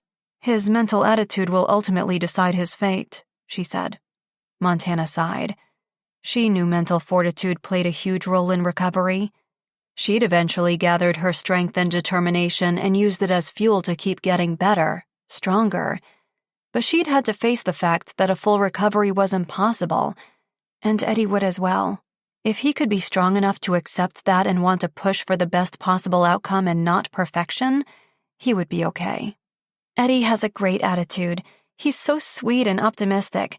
I'm sure he will be okay, Cassie said. Erica and Montana exchanged looks. The guy Montana had seen in the hospital bed 3 days ago hadn't been the same Eddie they all knew and loved. Based on Erica's expression, she suspected his mood was continuing to spiral downward instead of improving. When can he go home? Montana asked. The apartment building felt so quiet, so lonely without him there. She missed the everyday sounds of him next door. He'd been planning to move, and she'd suspected she would miss him, but she hadn't realized how much until that week when he wasn't there, though knowing it was because he was in the hospital made it so much harder. Not for a few weeks. We want to start his rehab, and we've recommended a therapist, Erica said. We want to make sure he's ready. I saw his mother and sister in the building talking to a contractor earlier today, she said. She hadn't spoken to them as they'd seemed preoccupied and barely noticed her.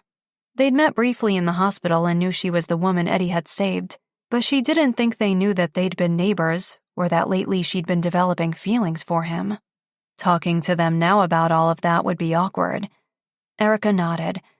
Yeah, they want to have the apartment modified for easier mobility before Eddie goes home. They think it will be easier on him if everything is done. He won't have to be there to watch the renovations. He may not have to watch them, but they would be a part of his life moving forward, and Montana suspected Eddie's homecoming wouldn't be a positive experience for him. How are you doing? Erica asked her, concern on her face. Me? I'm fine. Erica was worried about her psychological well-being after a tragic incident, but Montana wasn't having recurring nightmares or anxiety about the shooter. She only replayed Eddie's bravery in her mind, and her focus was all on how she could help him. You're not freaked out or anything? Cassie asked, tucking her leg under her on the seat. No, Wild River is so much safer than Denver. They had to remember she came from a big city where the likelihood of a random attack was higher and frightened her more than this incident had. And I don't have any enemies here. I don't think the shooter was aiming for me. Lance? Cassie asked with a frown. A crazed fan or competitor, maybe? Montana shrugged. Who knows? I'm just happy he's away now until Thanksgiving. He's safer at the training camp. She didn't mention that things between them were most definitely over. In light of everything that had happened in recent days, it was hardly significant. As she'd suspected, she hadn't heard from him since he left her that day in the hospital. So obviously they were on the same page about where they stood. I just hope they find the shooter, for Eddie's sake. Cassie raised her martini glass. To Eddie and his speedy recovery, she said. Montana and Erica clinked theirs together with hers. To Eddie, the man who'd saved her life. Chapter 9. 3 weeks later. His truck had sold for $6,000, and the wheelchair-accessible van sitting in front of the hospital entrance felt like it cost Eddie his soul. It was white and ugly, and the last thing on earth he wanted to drive for the rest of his life. His rehab and recovery had gone as well as could be expected, with him regaining mobility in his right leg almost completely. So much, in fact, that it gave him far too much false hope for his left leg. If one could move, why the hell couldn't the other? Erica and his therapists kept reminding him that this incomplete diagnosis happened a lot more than people realized. He should consider himself lucky, but it was hard to see the silver lining with this eyesore piece of shit van blocking his view of the clouds. Ready to go? And that thing? Never. He nodded as his driving instructor pushed the accessibility button on the side of the door. The door slid open, and a ramp lowered. This guy would teach him how to operate the van, and he'd be able to do everything himself. He wouldn't need someone to drive him around town, and his manual wheelchair could be alternated with crutches. He wasn't completely dependent on the chair. He was lucky. It could be so much worse. Apparently, if he kept repeating those words to himself, they were eventually supposed to work. He'd thought the van would be the biggest thing he'd have to adjust to. He'd been wrong. Entering his apartment an hour later, he took in all the necessary upgrades his mother and sister had done to the place. Guard railings along the walls at waist height, a ramp for easier access to his raised living room, lowered countertops in the kitchen and railings in the bathroom to assist getting in and out. Little things, minor adjustments, that felt so monumental. The simplest actions he'd once taken for granted were now something he had to process. It was difficult to see these upgrades when he still didn't identify as someone who needed them, but it was time to face the fact that these modifications were a necessary part of what was about to become his modified future. Tank, Cassie, and Montana held up a big welcome home sign in the parking lot of the school as they saw the buses pull into the lot. Montana couldn't wait to see Kaya. A month away was far too long, especially since the last 3 weeks had felt like an eternity. Of course, she was also dreading the conversation they'd have to have about the shooting and telling her daughter about Eddie. But first, they'd take her to lunch and listen to all of her fun stories about camp life. And maybe ream her out a little for only sending the one required letter that looked like it had been written before she left for camp. Not to mention all the 3-word replies to text messages when they had been allowed access to their phones. Which bus is she on? Montana asked Tank. "Number 4. There it is." "I'm rethinking the sign," Cassie said, though it was her idea. "I thought it was fun, but she might be embarrassed." "Too late now. And besides, she doesn't embarrass easily," Tank said. "She'll love it." Kaya hadn't embarrassed easily, but now that she was getting older and her interest in boys had clearly started, she might not find the sign as endearing as they'd intended. They watched the kids get off the bus one by one. Cassie sniffed. "This was always the saddest part for me. The lifelong friendships made at camp are so important. I always hated the end of summer." "Yeah, these kids aren't exactly tearful," Montana said as she scans the faces. In fact, they all looked grumpy, not sad, probably tired. "There she is," Tank said, as Kaya got off the bus and grabbed her oversized duffel bag from the pile on the ground. "Kaya!" he called out. Kaya glanced their way, and her expression did not scream, "Love the sign," so they all instantly dropped it. She pulled her hoodie up as she trudged toward them, dragging her feet on the gravel. "Hey, you," Tank said, taking her bag from her and pulling her in for a hug. "Hi, Dad," she mumbled. "Hey, share her," Montana said with forced enthusiasm, hiding the worry from her voice. Maybe her daughter was really tired, or maybe she'd had a fight with a friend. But something was definitely wrong. Her eyes looked heavy, and she looked thinner in the oversized camp sweatshirt.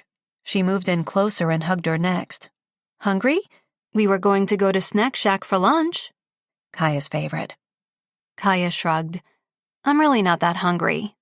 I'd rather just go home." Cassie shot Montana and Tank a wide-eyed look over Kaya's head as she crushed her in for a hug. "Milkshakes, at least? I've been craving one since you left," she said. Kaya nodded. "Okay, fine," she said, leaving them all behind as she headed toward Tank's truck. "Do you want to say bye to—" Cassie's voice trailed as Kaya just kept walking. "Okay, definitely a different camp experience than I had," she mumbled under her breath. 2 hours later, Kaya's vocabulary had consisted of several fines, a dozen okays, and a lot of uncharacteristic whining. She was tired. She wanted to go home. She wasn't interested in telling them about camp. Tank and Cassie had looked as worried as Montana was about it. Neither of them had ever seen her act this way before. By the time Tank dropped Montana at her apartment building, everyone appeared emotionally exhausted from their attempts to talk to the little girl and keep the mood light, despite her unusually trying attitude. As Montana unlocked her apartment door, she could hear noises from the one next door. Her heart pounded. Eddie was home. She paused with her key in the door. Should she knock? Welcome him home? She'd missed seeing him the past 3 weeks, had been worried about him, and had been barely satisfied with progress reports about his recovery from Erica, but he hadn't lifted the no-visitation ban. Well, he couldn't stop her from visiting now, unless he refused to open the door to her. After the day she'd had with Kaya, that would break her heart. But she desperately craved the sight of him, and Erica had said his therapy had gone well. He was making great progress. But he'd just got home and maybe needed time to adjust. Opening her purse, she took out a pen and rummaged around until she found an old receipt, the one from the grocery store 4 weeks ago, the night he'd helped her cook dinner for Lance. A lifetime ago. Propping the paper against the wall, she wrote, "Welcome home." What else did she say? "I'm here if you need me. I really want to see you. Please stop avoiding me. You're a jerk for banning me from the hospital?" She crumpled the receipt, tossed it back into her purse, and entered her apartment. "So, how was Kaya's camp experience?" Montana heard her sister's voice before she'd even turned on the light. Not great, apparently. Something had definitely happened to upset her daughter. Maybe Cassie and Tank would have better luck getting her to open up at home once she was rested and wanted to talk. She'd asked them to text or call her if there was any update, but she did feel slightly left out. It was getting tougher to see Kaya go off with Cassie and Tank when Montana wanted to be there for her as well. "Why not? Did she get hurt?" Danny asked. "No, I don't think so. Maybe. She didn't look hurt. She refused to talk about camp or what was bothering her, but she really wasn't herself when we picked her up."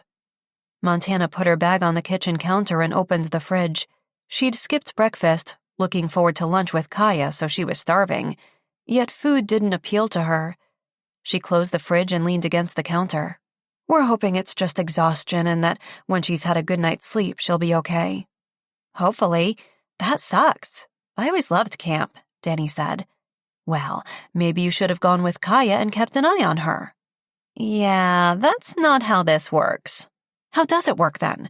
You pick one person to harass for the rest of eternity? Her irritability was making her lash out at a figment of her overactive brain. I don't harass, I visit. Right, I know, she said with a sigh. She rubbed her forehead and neck, tension giving her the start of a migraine. She reached for her pain medication on the counter, but a loud crash next door had her abandoning the effort to open the child-proof lid. A long silence followed. Eddie's back from the hospital? Danny asked. Got home today. She left her apartment and went next door.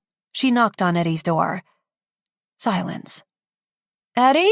She called. A long pause, then, I'm fine. If she heard one more fine that day from people who clearly weren't fine, she was going to lose it. She tried the door handle. It was unlocked. She opened it slowly and entered. I'm coming in. I said I'm fine. His voice was angry, coming from the bathroom. She swallowed hard as she walked down the short hall. She paused outside the open bathroom door. Eddie, do you need help? What the hell, Montana? I said I was fine. Please leave. From the corner of her eye, she saw the wet bathroom floor and the wheelchair overturned. Shit. Help or leave like he asked? I'm not going to do that. I can help. I don't want your help. I've got this on my own. She heard him right to the wheelchair, so she stayed in the hall, but she refused to leave the apartment without making sure he was okay. Had he hit his head or injured himself in the fall? Her heart was still pounding, and she just wanted to rush in there and make things better for him, the way her parents were constantly trying to do for her all these years. Realization of how scared, helpless, and desperate they must have felt losing one daughter and almost losing another hit Montana hard. She'd accepted their help because she'd had no choice at times, but she'd often fought hard against it. She hadn't wanted to need them. Knowing now how it felt on both sides of this equation was eye-opening, but only made her feel even more torn in this moment. What the hell should she do? I promise to close my eyes. I won't look at anything, she said, the attempt at the joke falling flat, especially when it only served to point out that he was quite possibly naked in there. Heat rose across her chest and neck. Now was definitely not the time to be thinking about sexy Eddie. She didn't need to add lust to the confusing rush of emotions running through her right now. Maybe she should go.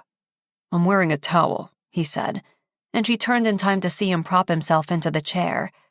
Hair wet, a slightly longer beard than he usually wore, bare chest and abs on full display beneath strong, sculpted shoulders and arms that seemed even more defined than before. She continued to stare. Unfortunately, he took it the wrong way. Well, now that you've seen for yourself that the handicapped man next door is fine, you can leave. Her mouth dropped. It had been weeks since the accident, but Eddie's mood and attitude appeared to be worse than when she'd first seen him. Then, he'd seemed defeated, confused, and no doubt hiding a great deal of fear. But now, he was pure anger. She didn't blame him for being upset, frustrated, and irritated, but she wouldn't condone his self-harming talk. Eddie, don't say shit like that. I came to check on you because we're friends. Since when? Was he shitting her right now? Before the accident, they'd both been getting friendly. Flirty, in fact. He'd helped her cook, albeit for another guy. Their sexual chemistry had been evident in the workout room, and they'd shared a definite moment in the bar. She'd started feeling more than annoyance for Eddie, so much more. Since before the accident, she said. Accident? That's what you think this was? Some random shooting? Bitterness echoed in his voice. I don't know what it was. I guess accident's not the right word. The attempted shooting was obviously a deliberate action. Has the department figured anything out yet? Any suspects? Oddly enough, her focus hadn't been on the crime or the shooter these last few weeks. She'd meant what she'd told Erica and Cassie in the bar. She wasn't afraid of a repeat attack. She had no enemies or anyone who'd want to see her hurt. "No, they don't know who might be responsible," Eddie said. "But I'd bet my life that it was a targeted attack on your boyfriend." "Lance isn't my boyfriend." Seemed like the dumbest thing to say given the context of the conversation, but she wanted to clarify that much at least. Eddie scoffed and folded his arms across his chest. "I'd like to finish getting dressed. Can you close the front door on your way out?" She nodded, dismissed. Still, she lingered a little longer, staring at him, trying to catch even just a glimpse of the fun-loving man she'd gotten to know in recent months, desperately hoping this angry and disappointed man would somehow find a light in all of the darkness he was currently navigating through. She'd been through it herself before, and it wasn't easy. It would be easier with support, if he'd let her be there for him. "And lock the handle for me too, please," he said, with no hint of regret to be pushing her away. Right now, there was nothing she could do but give him space, but her chest and mind were heavy as she locked the door and left the apartment. Locked out of his apartment, and locked out of his life. His anger and resentment filled him so completely that it was impossible not to let it seep out. Hurting Montana was a douchebag thing to do, and he wanted to regret it, but it was necessary. Pushing her away by whatever means was the only kind thing to do. Whatever attraction she'd had to him before the shooting couldn't possibly exist anymore. Now, it was sympathy and gratitude and a feeling of obligation that she felt toward him. Survivor's attachment was a real thing. The look in her eyes when she'd seen him had made him shudder. An extreme athlete faced with a very real picture of a damaged person had to be terrifying for her. She may have suffered a severe brain injury, but her body was still physically capable of doing all the things she wanted to do. This real look at what might have been had to have terrified her. Looking at him, remembering how close that bullet had come to hitting her, must be making her sick to her stomach. It made Eddie sick to his stomach. The only time he wasn't feeling sorry for himself was when he allowed himself to remember that if he hadn't acted quickly and dived at the right moment, Montana could be the one going through this. Or worse. He slammed his fist against the bathroom counter, sending several items scattering. Damn Lance for putting Montana in a dangerous situation. The guy had been questioned by the station twice, and while he agreed that it was possible that the shooter had been aiming at him, he refused to offer anything that might help the investigation. He claimed not to have any idea who might want him hurt, or dead. Montana had said Lance wasn't her boyfriend. Unfortunately, even in his despairing downward spiral, that had foolishly sent his heart thumping, which was dangerous. Feelings for Montana before had been stupid. Now they could destroy him completely. She was a train headed straight to wreck his heart if he opened himself up even a little bit. He sat in front of the mirror and wiped the steam from it. Funny how on the outside he looked completely the same. His bruises had healed. He looked fine. How was that possible when he felt like a completely different person on the inside? Before, he'd been happy, driven, content with his life, and he'd been okay with having to work hard to achieve his goals. Now, his ambition and determination seemed to have vanished. Faced with an obstacle that would be nearly impossible to overcome, he'd always relied on his motivation to surge into overdrive. But instead, now that he needed it most, it had shriveled up and slunk away. He didn't recognize the intensity of negative emotions threatening to swallow him up. Never had he been this angry. Pure, unfiltered anger overshadowed everything else, luckily even pain. Eventually, he wouldn't be spared that. Chapter 10. Back-to-school shopping had always been a day of dread for Montana. Homeschooled for the first half of her life, she'd gotten used to the freedom, but then her parents decided to send them to a real school for junior high, and it had been torture on her. Summer was officially over, and being confined in a classroom 7 hours a day was horrible on her adventurous spirit. The fact that she was 5'8" and took longer to develop than the other girls her age didn't help matters. She was the awkward, new kid, an easy target for mean girls. But Kaya had asked for her help with back-to-school shopping, and she hadn't seen her daughter since she'd returned from camp that weekend or had the chance to tell her about the shooting. So Montana repressed her own memories and trauma and put on a smiling face. Unfortunately, Kaya still seemed to be in a funk. "Why don't you grab the school supply checklist from the fridge so you can make sure you don't forget anything?" Cassie said to Kaya as Montana waited near the door. When the little girl was out of earshot, Cassie pulled her closer. "Oh my God, she hasn't snapped out of this mood in days. Tank and I are doing everything we can think of, but nothing's working. She's hungry, we make dinner. She refuses to eat. She won't go hang out with friends when they invite her, but then she mopes around the house all day saying she's bored." Cassie sounded at the end of her rope. "That's so unlike her." "I know, that's the hardest part. We've tried talking to her, but she clams up the moment we mention camp." She looked worried. "Tank's about ready to go pay a visit to some of those older boys." Montana shook her head. "Do not let him do that. She's starting junior high with those kids soon. If Tank embarrasses her like that, there won't be any recovering from it." Cassie nodded. "Well, hopefully you'll have better luck talking to her today. If you can get her to open up or smile or something, that would be fantastic." "I'll do my best," Montana said, as Kaya reappeared with the school supply checklist. "Ready to go?" "Yeah," Kaya said, walking past her, opening the door and going outside. "Have fun," Cassie called after them. Yeah, looked like it was going to be a hoot. Selfishly, Montana had been looking forward to spending time with Kaya to help drag her out of her own funk. 2 days of listening to Eddie next door without being able to go talk to him or see him was driving her crazy. What was worse was that they weren't the usual sounds coming from his apartment. Bad guitar playing, old 90s sitcom reruns, clanging of pots and pans while he cooked. It was mostly silence accented by the sound of his wheelchair against the floor every now and then, and a takeout food delivery exchange at least once a day. She was desperate to give him the space he needed to recover and get through this, but she wasn't sure how long she could let him wallow in his justifiable but unhealthy self-pity. Had he been to the station yet? Had he figured out what happened next?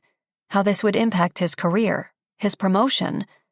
Maybe it was still too soon for him, but Montana knew from experience that the longer he allowed himself to stay in this slump, the harder it would be to crawl out of it. Depression was a scary downward slope, and she didn't want Eddie falling prey to the dark, lonely thoughts she'd once had to face. Right now, her daughter definitely seemed to be battling some kind of depression of her own. Montana climbed into the driver's seat of Tank's truck and put on her seatbelt. "Why can't we take your motorcycle?" Kaya asked as she climbed into the passenger side. "Because it's not safe," she self-corrected. At first, she'd thought Kaya on the motorcycle was fine, but she could understand where Tank was coming from, and they were a unit in their parenting. "But it's safe for you?" "It's safer for me because I've driven one for a long time and I'm in control on the bike."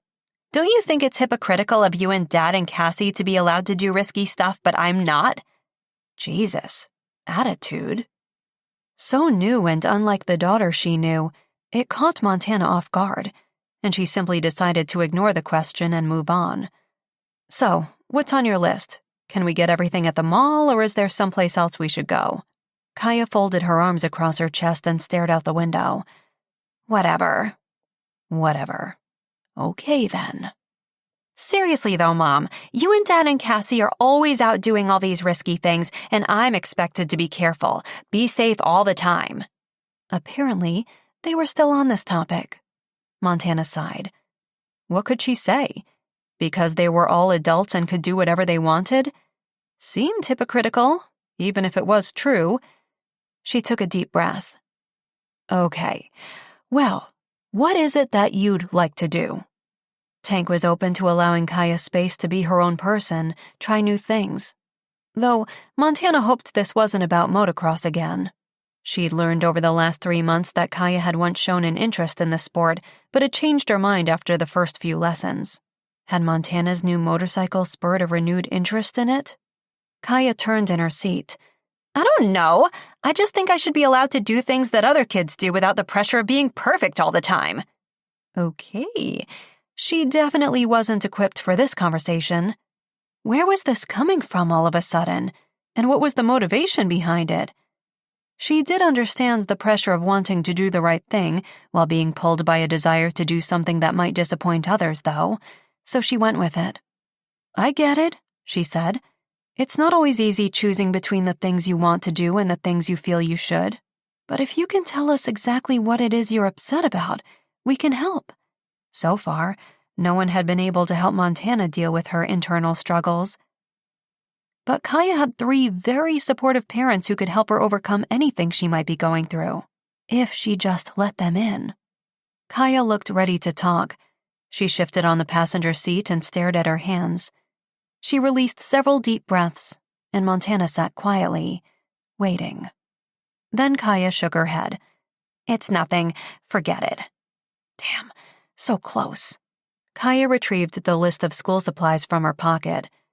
"We should be able to get all of this at the mall," she said, and silence filled the cab of the truck for the remaining 6-minute drive to the busy parking lot across town. And with each second of silence from her daughter, Montana felt her retreating a little more, and her disappointment in herself grew stronger. Why couldn't she reach the people who meant so much to her? First Eddie, now Kaya. She was desperate for a way to help both of them. If only she knew how. Wheelchair ramps. The only time he'd ever noticed them before was when he was writing a ticket because someone had blocked one with their vehicle. Now he needed them himself. Eddie sat at the base of the ramp leading to the front door of Pretty in Pink, the wedding shop on Main Street, and checked his watch. His grandmother was late, as usual. Normally, her inability to be on time didn't bother him. Unlike his mother and sisters, he thought it was funny and part of her charm. But for once, could she be considerate of other people's time? Sitting in the wheelchair outside the store, he felt thousands of eyes on him. In reality, it might only be a couple, but that was enough to have him seriously on edge. Everyone in Wild River had heard about the shooting by now, and the talk of heroism had died down in recent weeks, replaced by sympathetic gossip about his new disability. Poor Eddie. He'd worked so hard, always had bad luck, that one. Words of the residents echoed in his mind, and he longed to leave town, go someplace where no one recognized him, no one cared about what he'd done or the tragic aftermath. But where the hell could he disappear to? The payout from the department for the incident and his long-term disability pay was the only thing keeping him afloat after paying for his new life upgrades, like the van and the modifications to his apartment. Luckily, he didn't have major stairs to worry about, his mother had pointed out. He checked his watch as the store attendant poked her head outside again, for the 3rd time. "If she's not here in 5 minutes, we'll have to reschedule the fitting," he said. And by reschedule, he meant cancel. It had taken every ounce of his love for the woman to be there that morning. But it was the first time he'd left the house in days, and being out in the world felt odd. Nothing else had changed in the small town except how he was living in it. Everyone and everything else remained the same. How was that possible when his whole world had been altered so dramatically? He was about to give up when his grandmother's car sped into the parking stall next to the van. Country music blasting, she smiled and waved at him through the windshield. He tapped his watch and wheeled up the ramp. "Sorry, darlin'," she said as she joined him. "Mel had an eye doctor's appointment. You know, where they dilute the pupils to look for signs of cataracts?" Eddie didn't give a rat's ass.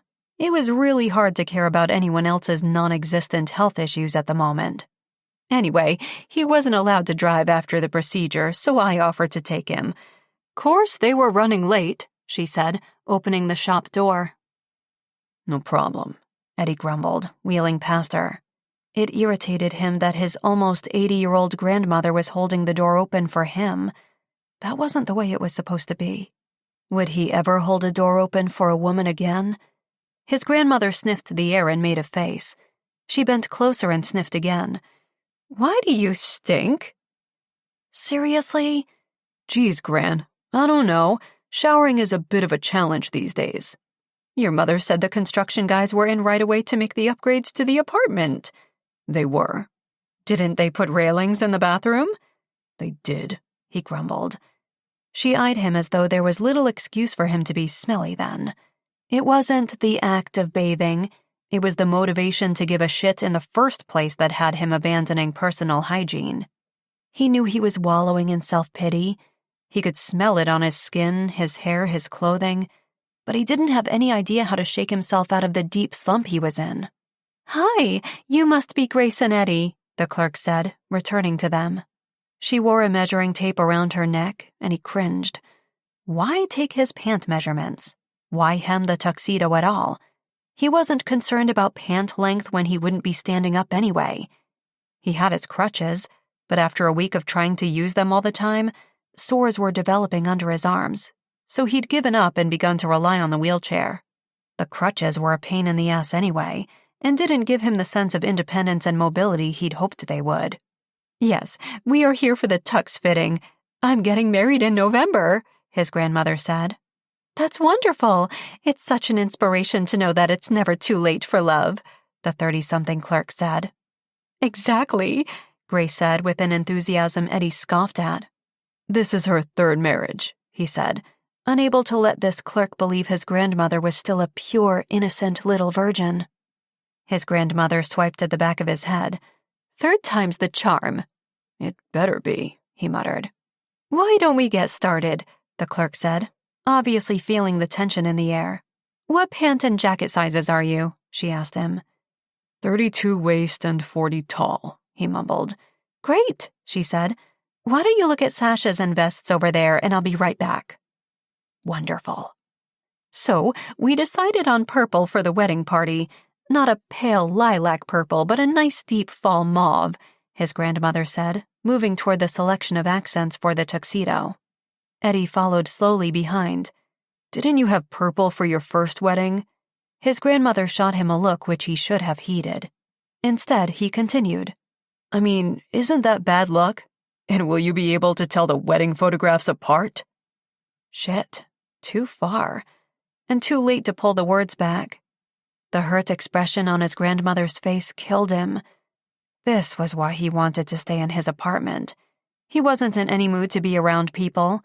He was pissed off at the world, and the fact that everyone else was going ahead, living their lives when his had been permanently derailed, was aggravating as fuck. It was selfish and stupid, but he expected the world to stop spinning, at least for a second, while he got used to the shit hand he'd been dealt. He couldn't focus on his future in the force right now while he was still figuring out the best way to get his laundry done. He couldn't return to work when he wasn't ready to face his coworkers. And he didn't want to think about his grandmother's wedding and what that meant. "I'm sorry," he mumbled. "You should be," she said, selecting a deep mauve vest. Forcing her enthusiasm again, she displayed it to him. "What do you think? Would you rather a vest or no vest? I'm leaving that up to you before I tell the other groomsmen what to order." Other groomsmen. Right. Mel's sons and his best friend were also in the wedding party. Men who would walk down the aisle before him and his grandmother, and then stand throughout the ceremony. He swallowed hard. He had to tell her the truth, confess what had been bothering him the last couple of weeks whenever the topic of the wedding came up. "Listen, Gran, I think maybe you should ask someone else to walk you down the aisle." There was still time to ask someone better able. She stared at him, not disappointed, not hurt, just uncomprehending. Why? Was she serious? "Isn't it obvious?" "No. Do you not want me to get married again?" she asked, actually concerned. "Do you think it's silly at my age to be doing this a third time?" As much as he teased her about it, she knew he didn't. He was happy for her and proud of her for not caring what anyone else thought, for being true to herself and living her life the way she wanted. So why was she making this about her? This was about him. "Of course not." "Then why, Eddie?" "Damn it. Because I wanted to walk you down the aisle, not wheel alongside you. I wanted the focus to be on you and your special day, not on my tragedy. I wanted everyone staring at the beautiful bride, not her poor grandson who may never walk again." "You think you're going to steal the day?" she scoffed on a laugh. "Obviously you have not seen me in my dress," she said. Jesus, why couldn't she take this seriously? "Grandma!" Stunned by his uncharacteristic outburst and raised voice, she dropped the vest. I can't do this, and I don't understand why you're so calm about this, acting like everything is natural, normal, and fine when it isn't. Do you see me? She nodded. Of course I see you. Then why are you not devastated by this? He gestured to the chair, and anger made his chest tighten. He was devastated. Devastated that the career path he'd wanted for so long was being derailed. Devastated that the simplest tasks, the things he'd taken for granted, like showering, were now a chore that required more thought and effort than he was capable of. Devastated that he couldn't be the same person anymore. Devastated that something as simple as walking his grandmother down the aisle at her wedding now was a complicated mess of making sure the venue aisles were wide enough to accommodate him in the chair. So why was his grandmother acting so calm about all of this? Why wasn't she as upset as he was? His grandmother approached and touched his shoulder. I'm not devastated by this at all, she said softly, deep emotion evident in her voice. Emotion so strong, Eddie struggled to keep his own in check. Because I can't be devastated when I'm so incredibly happy that you didn't die, that I still have you. We could have lost you a month ago, but you are still here. And I'm so damn grateful for that I can't find it in myself to feel anything but, she said, kissing the top of his head. The lump in Eddie's throat prevented him from responding. He'd been an asshole. His own despair was making it impossible for him to see the positive in his situation. He was still alive. He was still able to be there with his grandmother on her special day. And it might take a while, but he had to start seeing the gift he'd been given instead of focusing on what had been taken away. It was the only way he'd survive having survived. Chapter 11. Snow Trek Tours was busier than usual when Montana entered the office the next day. Cassie was going over a winter camping expedition with a group of 10 people all crowded around her desk, while Mike, one of their full-time tour guides, answered phone calls, the landline switchboard continuously lighting up. He shot her a "nice of you to join us" look as she hurried to her desk where a couple sat waiting for her. "Hi, sorry to keep you waiting," she said, removing her jacket and hanging it on the back of her chair. She sat and logged into her computer quickly. "What can I help you with?" The woman smiled cautiously, and the man next to her squeezed her hand. "It's okay, honey." The woman took a deep breath and nodded. "We were looking to book a bungee jumping excursion sometime in the next few weeks."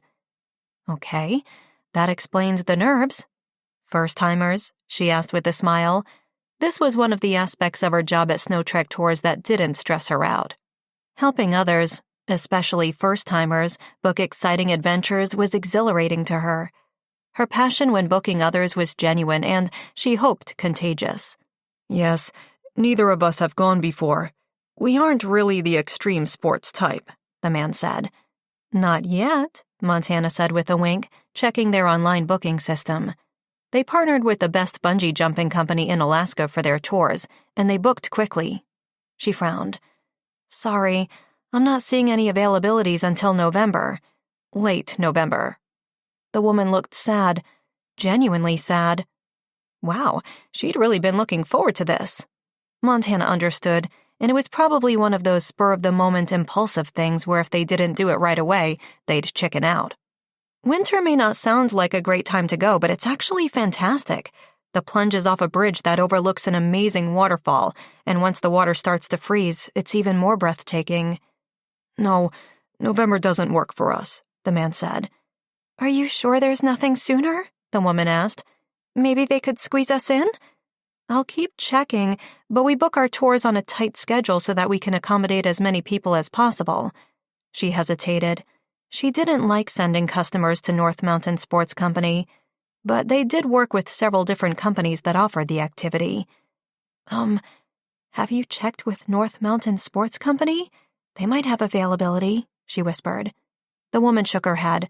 "No, definitely not. Snow Trek Tours played a huge part in us meeting last year, so we want to book with you and Cassie." Loyal customers had helped Snow Trek survive the big chain store's opening, and that was a testament to Cassie and the amazing company reputation she'd built. Oh, wow, that's awesome. How did you meet? The man took a deep breath, and the woman stared at her hands. If it's a personal story, no worries, Montana said quickly. You don't have to share. No, it's just, The man couldn't seem to find the words. Montana's heart raced. Clearly, this booking meant a lot more to these two than just wanting to be adventurous. We met on a hike with a spiritual leader, the woman said.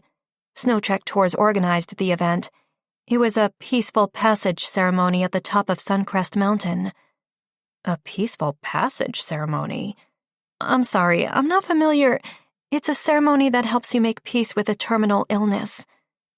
Montana's chest tightened so hard she could barely breathe. Oh, What? What could she say? The man smiled slowly. It was the best day of my life, he said. I met Amber and we've been together every day since. Amber beamed at him. Living every second we have left.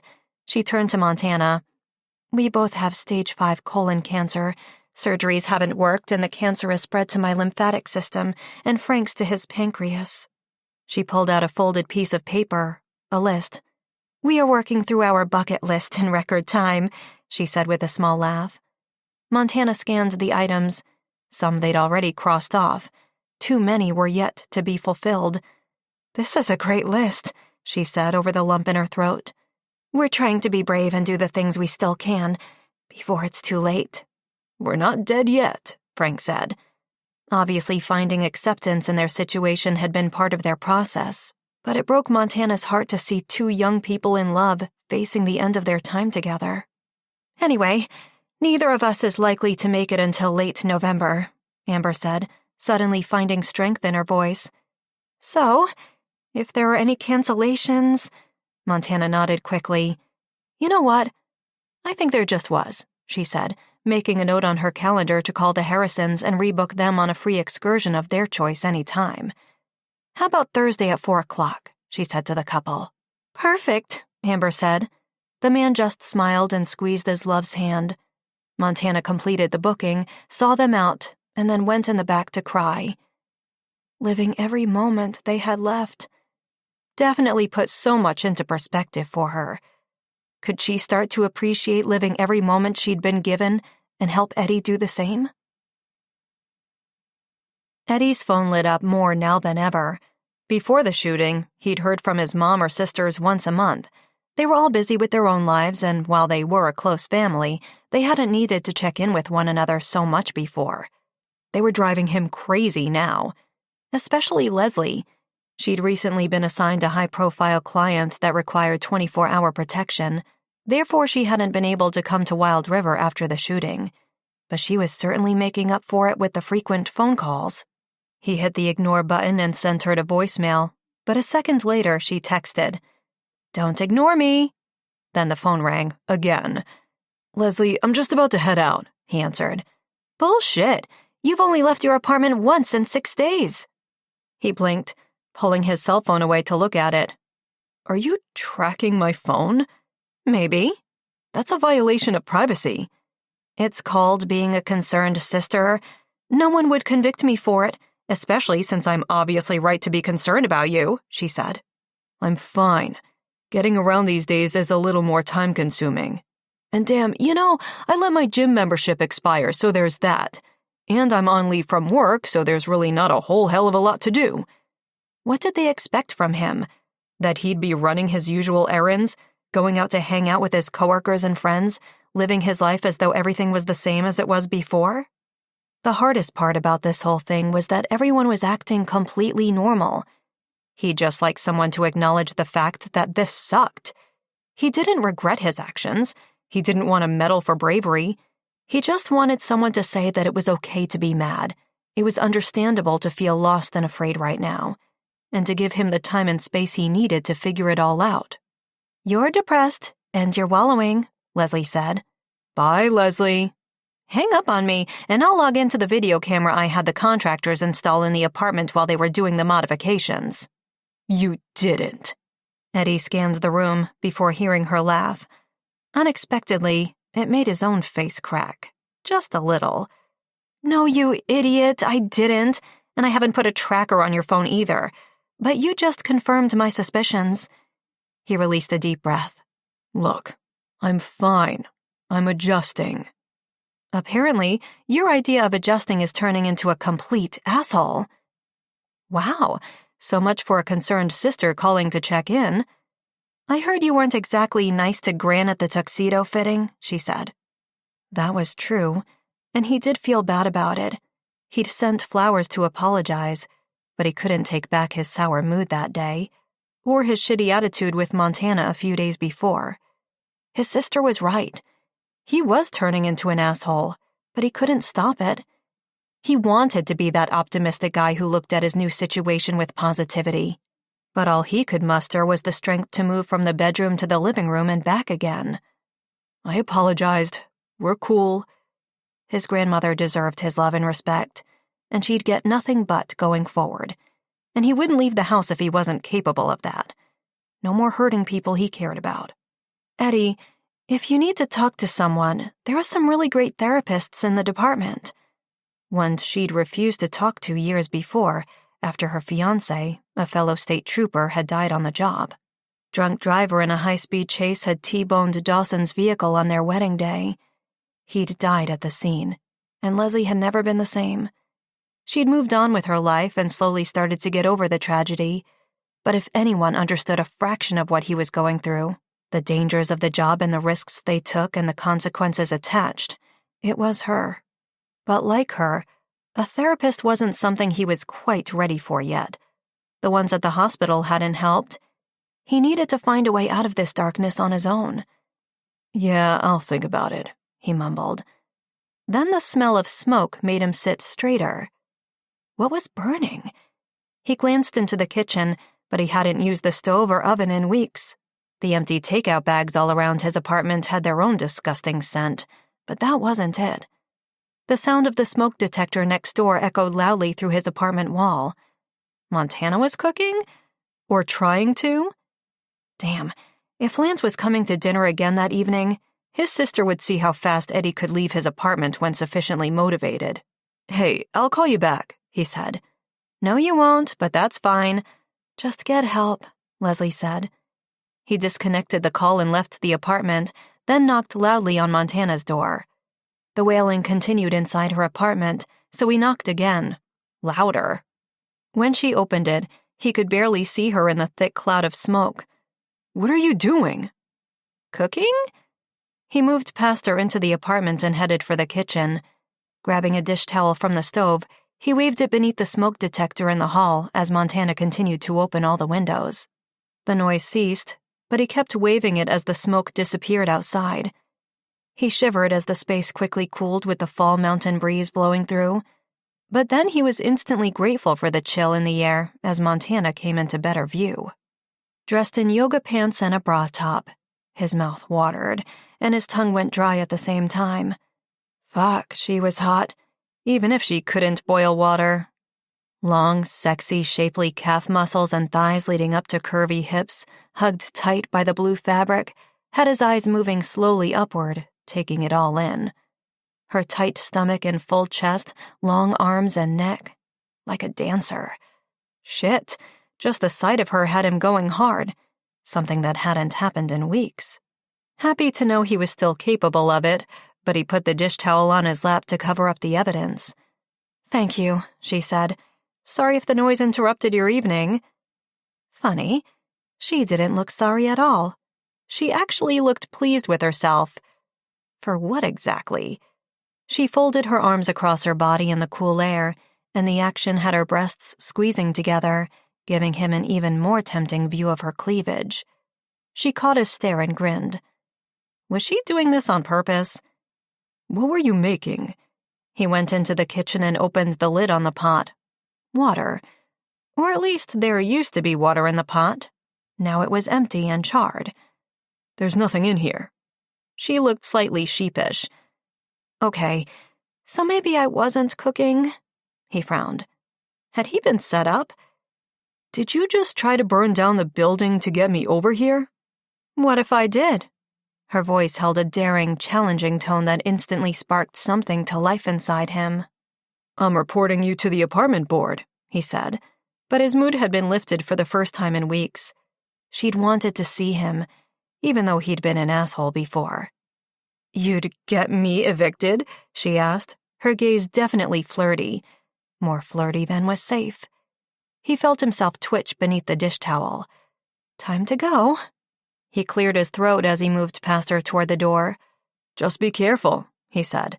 "Some of us can't get out of the building as fast as we used to," he said, surprised that there wasn't even a hint of bitterness in the joke.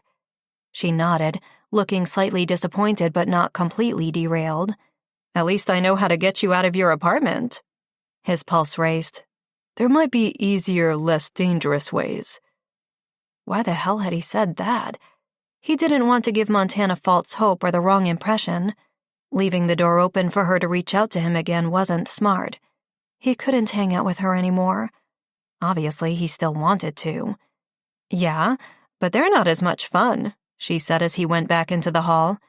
She leaned against the door frame, and her soft expression was void of pity or guilt. Just beautiful, sexy Montana looking at him with an unconcealed interest that he'd only gotten a glimpse of before. He had to be careful not to let himself believe it. But he did take the opportunity to allow his eyes to scan her body once more, so he could survive on the memory of it for quite some time. "Can I have my dish towel back?" she asked. The knowing look on her face as she held out her hand made it difficult not to smile as a slight embarrassment washed over him. "No," he said, turning away from her and heading back to his apartment. She laughed.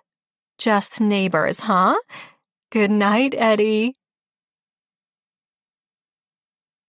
Chapter 12.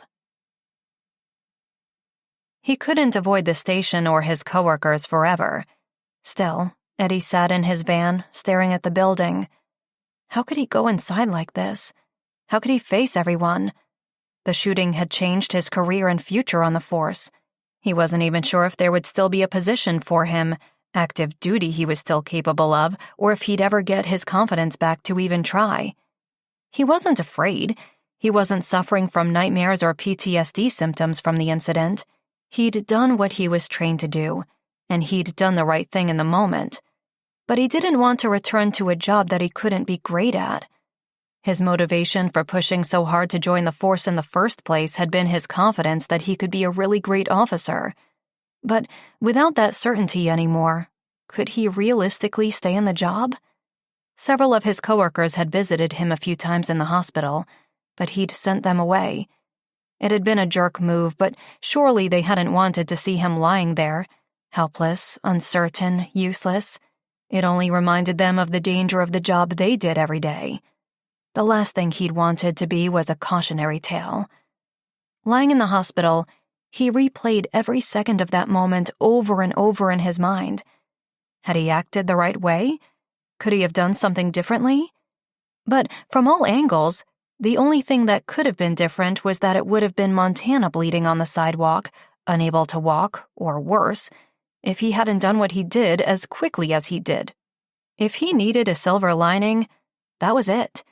And it was actually a pretty damn good one. All night he'd kept the memory of her in his mind. The sexy body, the teasing flirtation, how clear it was that she wasn't going to make it easy for him to push her away. Shit. He ran a hand through his hair. What the hell was he going to do about his neighbor? He couldn't have her, but his body definitely wanted her. She was dangerous in the way she'd been able to spark life back into him the night before. A man could start to crave that feeling. And a stupid man might seek it out. He sighed as he removed his seat belt. Better go in before anyone saw him sitting out there like a moron. He did want to find out if the station had found any leads on suspects in the shooting yet. Adams had texted him several times, but there hadn't been any progress. His captain had signed off on his leave and was giving him the time and space he'd requested, but he owed his boss a check-in and a discussion about next steps. He went inside and immediately wanted to turn the chair around and leave. Inside the station was a big banner that read, "Welcome back, Eddie," and on his desk were balloons, flowers, and boxes of cookies and cupcakes. Some from his coworkers, others from locals in town who'd heard about the incident. Damn, Adams must have told everyone he was planning to come in that day. He'd only texted Adams about it to see if he could pull the files on the incident for him to take a look at. Overwhelmed by the kindness and generosity, but also slightly embarrassed, Eddie continued past his desk and moved quickly to his captain's office. He hesitated before knocking twice on the slightly open door. "It's open," came the captain's voice from inside.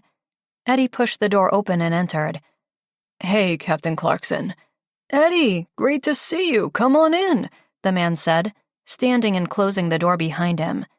Then he took Eddie's hand and shook it. "The department is honored to have you serve our community," he said, serious and somber. Shit, he was treating him like a hero. Eddie wasn't sure what he'd expected exactly, but this just made him even more uncomfortable. He wanted everyone to be normal around him, ride his ass, bust his balls. Not this. Thank you. I thought it might be time to stop by." "Absolutely. Your desk is ready whenever you are." Desk. Right. He'd be limited to that from now on. No more patrols, no stakeouts, no arrests. He hadn't realized his job in Wild River could get even less desirable. Now he longed to be monitoring the trail to the jump site. "I'm not sure what my future here looks like yet," he said. Captain Clarkson nodded. "Of course. We will figure it out, though. We definitely don't want to lose you as a member of the team." A member of the team? But in what capacity? He could kiss his transfer to the narcotics division in Anchorage goodbye. They wouldn't want him now. But he wasn't ready to hear that yet, so he asked, "Any leads on the shooter?" "Not yet. We haven't been able to find a match for the bullet in our existing database. Unfortunately, no one saw the person, except you. The description is vague and not a single camera along Main Street caught a clear image. Not of the shooter, anyway." He turned his monitor to face Eddie and called up security camera footage of that night. "Are you ready to see this?" "Probably not," Eddie nodded. Captain Clarkson hit play, and Eddie leaned closer. He saw Montana and Lance walk past the bakery, laughing and talking. His chest tightened, and the reaction was almost comical. This wasn't going to be the tough part to watch, yet it was still difficult to see Montana with the other guy. Was she still seeing Lance? She'd said he wasn't her boyfriend. And would she have been flirting with him the night before if they were still seeing one another? He hadn't seen the other guy come or go, hadn't heard his voice through the walls. He saw himself appear on the screen, and he held his breath as he leaned closer. He was running, then jumping, followed by the crash to the ground, his body shielding Montana's before falling limp. His heart pounded in his chest as he stared at the screen. Not at himself lying on the ground, but at Montana and the way she cradled his body, the way she touched his face, the terrified expression on her face as she yelled to Lance to call 911, but then stayed focused on Eddie. Shit. He was in trouble. Anyone in Montana's situation in that moment would react exactly the same. He had to keep reminding himself that. Captain Clarkson stopped the footage as the first emergency flashing lights appeared on the screen. "That save should have been impossible," he said, shaking his head. "I've watched this footage a dozen times, so have the other guys. Eddie, you must have flown through the air to pull that off," the man said. "Adrenaline, I guess," he said. Adrenaline that would have given him extra strength and speed for anyone? Or just Montana? "It was definitely something. We spoke with both Montana and Lance, but they weren't able to offer a lot of help. Lance did agree that the shooter was most likely targeting him, but he had no idea who might want him hurt or dead. Have we talked to his teammates on the Olympic team? Former competitors? North Mountain Sports Company executives?" Maybe his sponsorship deals were going south. Maybe someone didn't want to see him compete that year.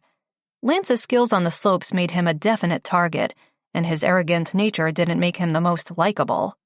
What did Montana see in this guy anyway? Obviously, she was attracted to sporty, confident bad boys. Eddie didn't check any of those boxes, yet she hadn't exactly been subtle in her attraction to him the night before. "Eddie, you still with me?" Captain Clarkson waved a hand in front of his distracted, far-off gaze. "Sorry, yes. What did you say?" I said we were hoping maybe you'd be interested in being part of the investigation. Questioning everyone you mentioned, gathering new leads. Was he ready for that? Investigating his own shooting might be jumping in a little head first, too fast. I'm sorry, Captain. I don't think that's a great idea. He hadn't even decided if he was coming back to the job. If Captain Clarkson was disappointed, he hid it well. Totally understandable. We move at your pace, Eddie, okay? What was his pace? First, he needed to make a decision about whether he had a future on the force. Then they could move forward with a reintegration plan. We're still in need of volunteers for the Haunted Trail, Captain Clarkson said, if you're interested. Eddie hesitated. The Haunted Trail was the station's annual event that they'd been hosting since Eddie was a kid. They used an old barn-like structure on an acreage just outside of town with woodsy trails for a spooky Halloween event, with proceeds donated to local charities.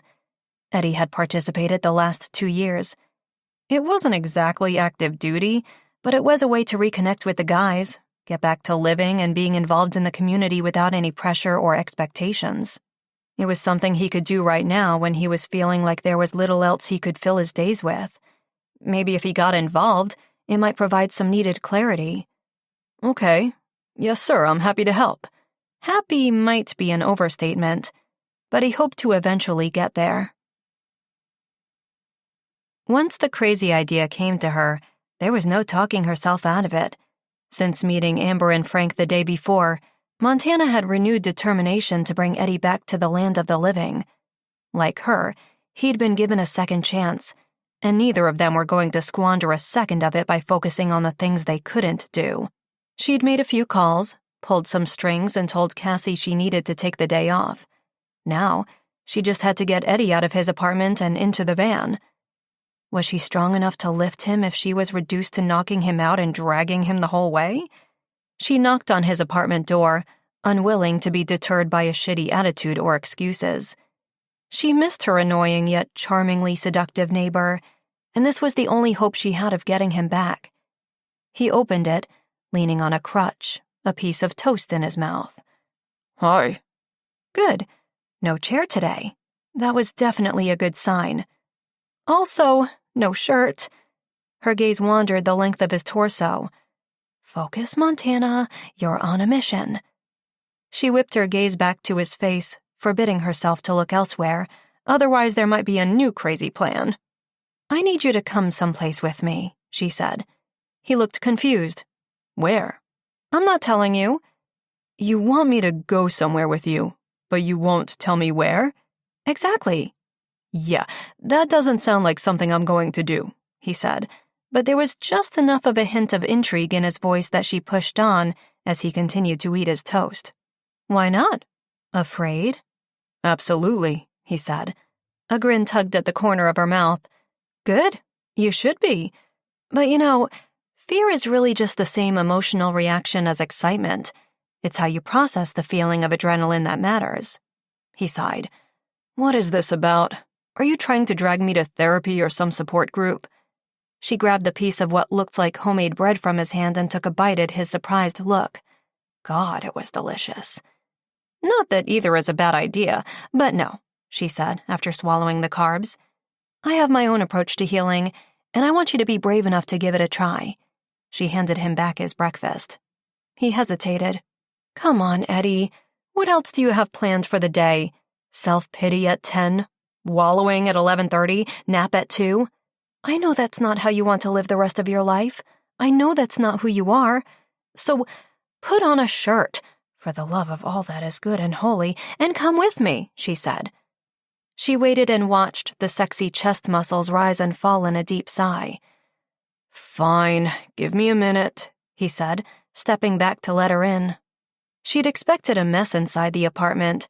Takeout containers all over the place, a pungent smell, a blanket and pillow fort on the couch that he'd prefer to stay buried under.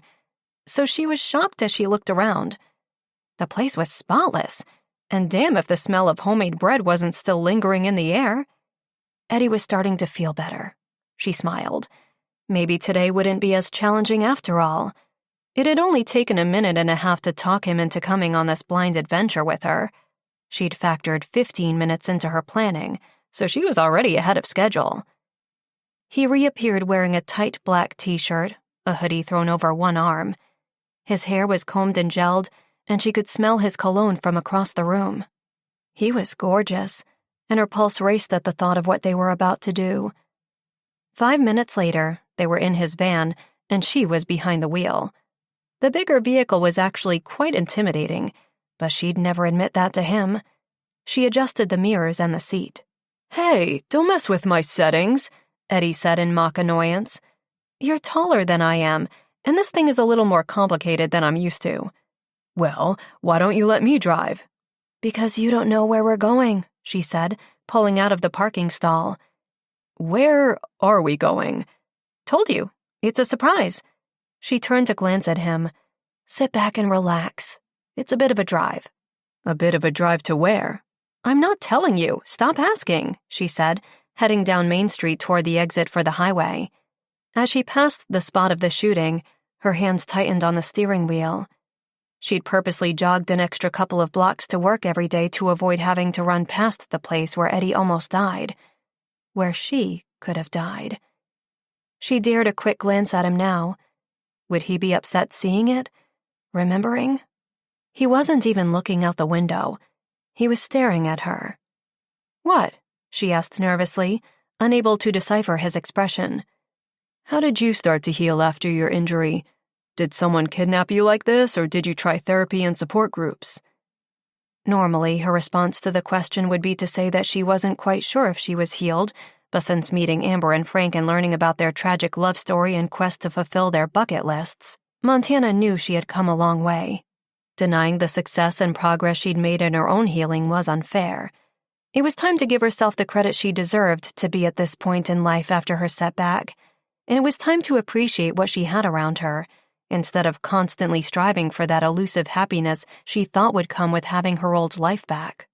"Actually, all of the above," she said.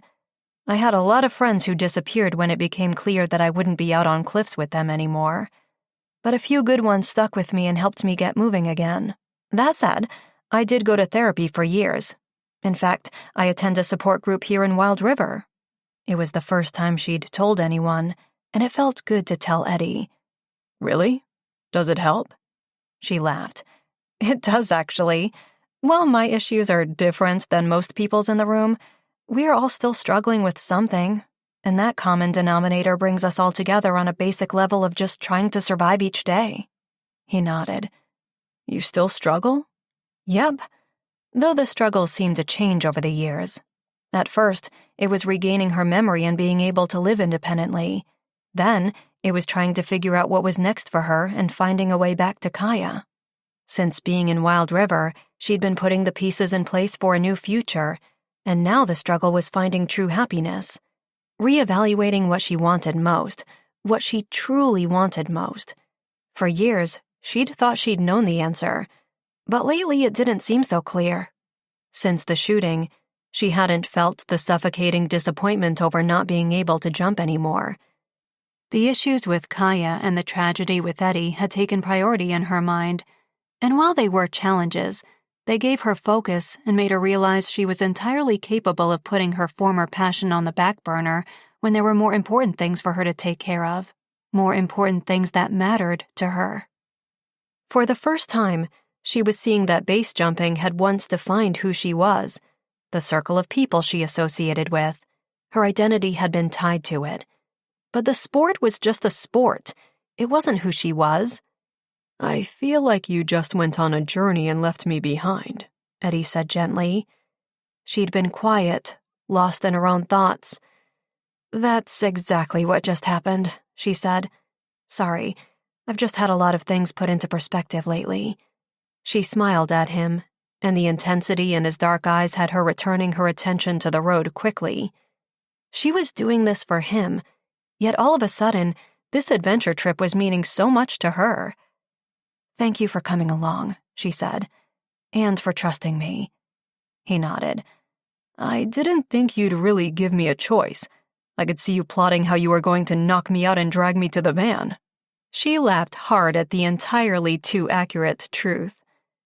Half an hour later, She took the exit for Palmer, and Eddie scanned their surroundings. I thought we were heading into Anchorage. What's out here? You'll see. Her palms sweat against the steering wheel. Maybe this wasn't such a great idea. The closer she came to actually executing her plan, a slight panic crept into her chest. Would Eddie go along with this? Was he well enough? She'd cleared it with Erica the day before, so she knew he was fine physically. But mentally, was he ready for something this extreme? She wasn't sure anything less would work to snap him out of his slump. She drove onto the Palmer Municipal Airport lot, and Eddie frowned. Are we flying somewhere? Sort of, she said.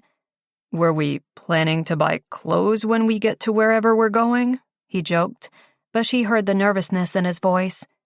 She didn't answer as she pulled up in front of the building for Alaska skydive adventures. No clothes needed, she said with forced enthusiasm. She wouldn't back out now, and she wouldn't let Eddie back out either. What are we doing here? What do you think we're doing here? She said, unbuckling her seatbelt. Come on. Eddie shook his head, and his hand instinctively covered his seatbelt buckle. Montana, I was shot 6 weeks ago. I don't think this is a good idea. I happen to know your doctor, and she said you were all clear, she said. Okay, let me rephrase. Even if I hadn't just gotten shot 6 weeks ago, I still wouldn't think this is a good idea. You said you'd come on this adventure with me. When I thought we were going for frozen yogurt or something. Shit, even a surprise vacation would meet with no arguments right now. But this? Are you for real? You want me to skydive when I can barely even walk? She leaned closer and met his gaze square on. Why walk when you can fly? Fly. Right. Or fall to his death. He'd already come close enough to that once this year. Tempting fate a second time seemed a little stupid. Eddie made no motion to get out as he watched Montana walk around the front of the vehicle. The woman was insane. He struggled to get out of bed on his own in the morning, and he could barely function without pain medication, and she wanted him to throw his body out of a plane? She opened the back door and retrieved his crutches. Come on, she said, opening the passenger door. Nope, he said, not budging. Do I have to take your seatbelt off myself? She asked. And despite the tense situation, Eddie felt himself get slightly hard at the idea of Montana leaning over him to unlatch the buckle. Shit. He had to keep his attraction to her in check. She was trying to trick him into a crazy stunt. Montana, I appreciate the gesture, I really do. But have you even thought this through? How am I supposed to jump out of a plane? We're signed up for a tandem jump. You'll be fine, she said. And what happens when I hit the ground? He'd never gone skydiving before, but he'd seen it, and the landing didn't look all that soft. Running seemed to be a requirement. I've arranged for a crash mat landing. You'll fall into a nice inflatable pillow, she said, with a look that said, bring on your excuses, 'cause I've got an answer for everything. He searched for another plausible reason why this was a horrible idea, but all he could come up with made him look like a wimp, which she was actually fine with. Our plane's waiting, she said, tapping an invisible watch. Eddie sighed as he removed the seatbelt and lifted himself out of the van, accepting the crutches from her. I'll watch you jump, but there's no way I'm doing this. We'll see, she said as she closed the van door and locked the vehicle.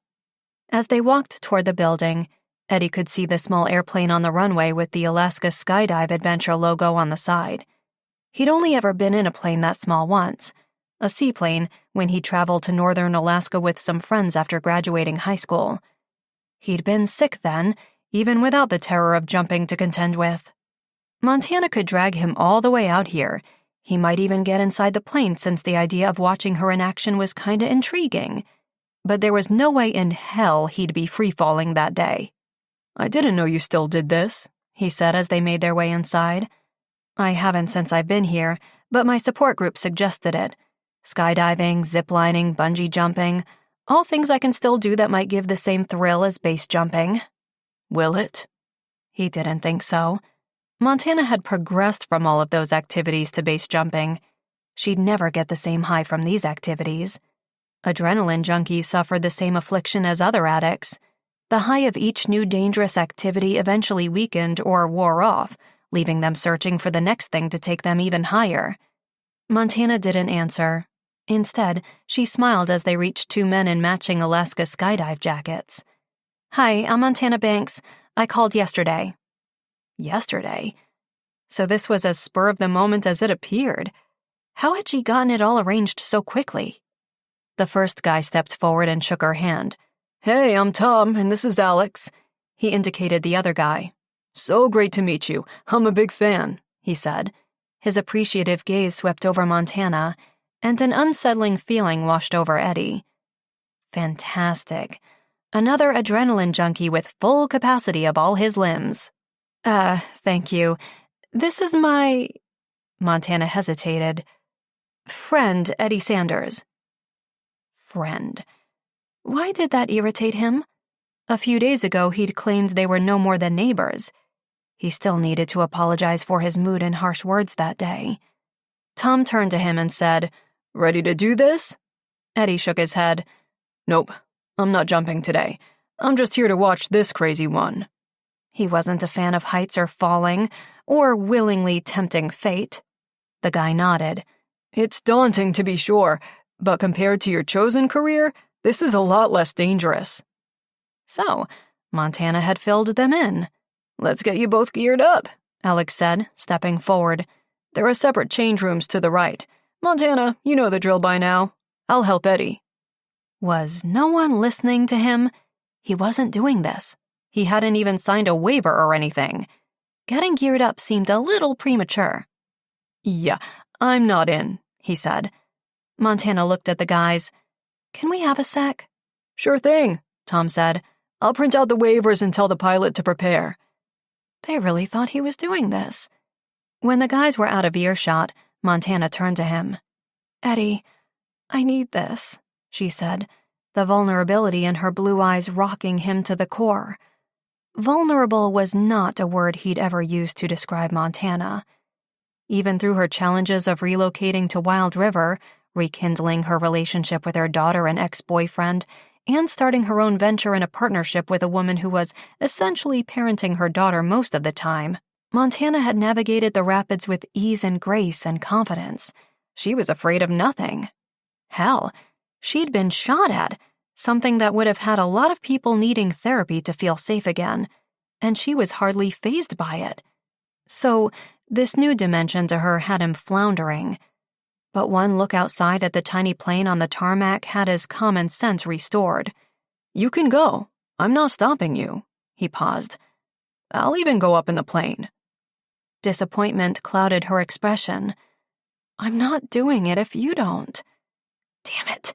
I saved your life. Isn't that enough?" "That was last month," she said with a grin that meant she knew she was going to get her way.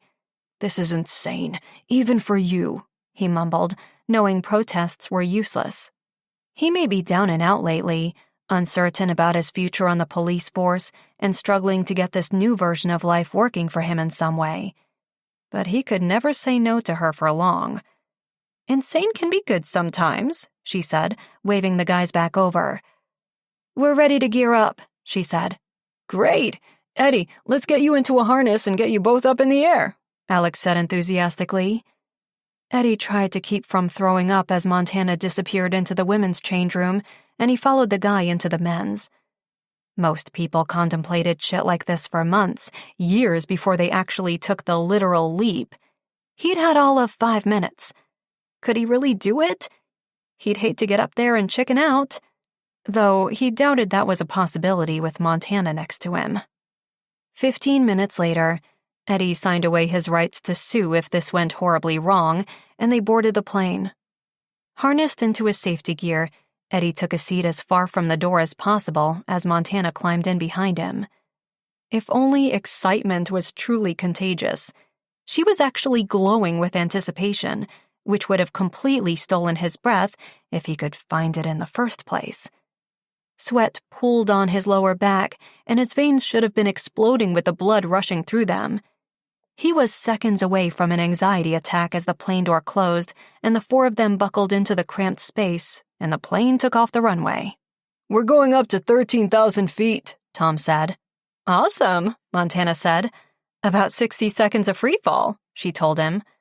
Awesome, he mumbled, trying to steady his breath. A minute could feel like an excruciatingly long time. This would be fine, and if it wasn't fine, at least in an hour from now, it would all be over. He could file a restraining order against his crazy, hot-as-shit neighbor and continue to be grateful he was alive in the safety of his apartment. Look at the gorgeous view, Montana said, leaning closer. The smell of her honey-scented hair and soft vanilla-scented skin filled his senses in their proximity, and it helped to distract him from the task at hand. A little. More so than the breathtaking view below. He'd get plenty of time to appreciate that once they were falling in mid-air. For now, his gaze took in Montana, possibly for the last time. Her beautiful, high cheekbones seemed even more prominent, colored in a deep rose blush that was all natural.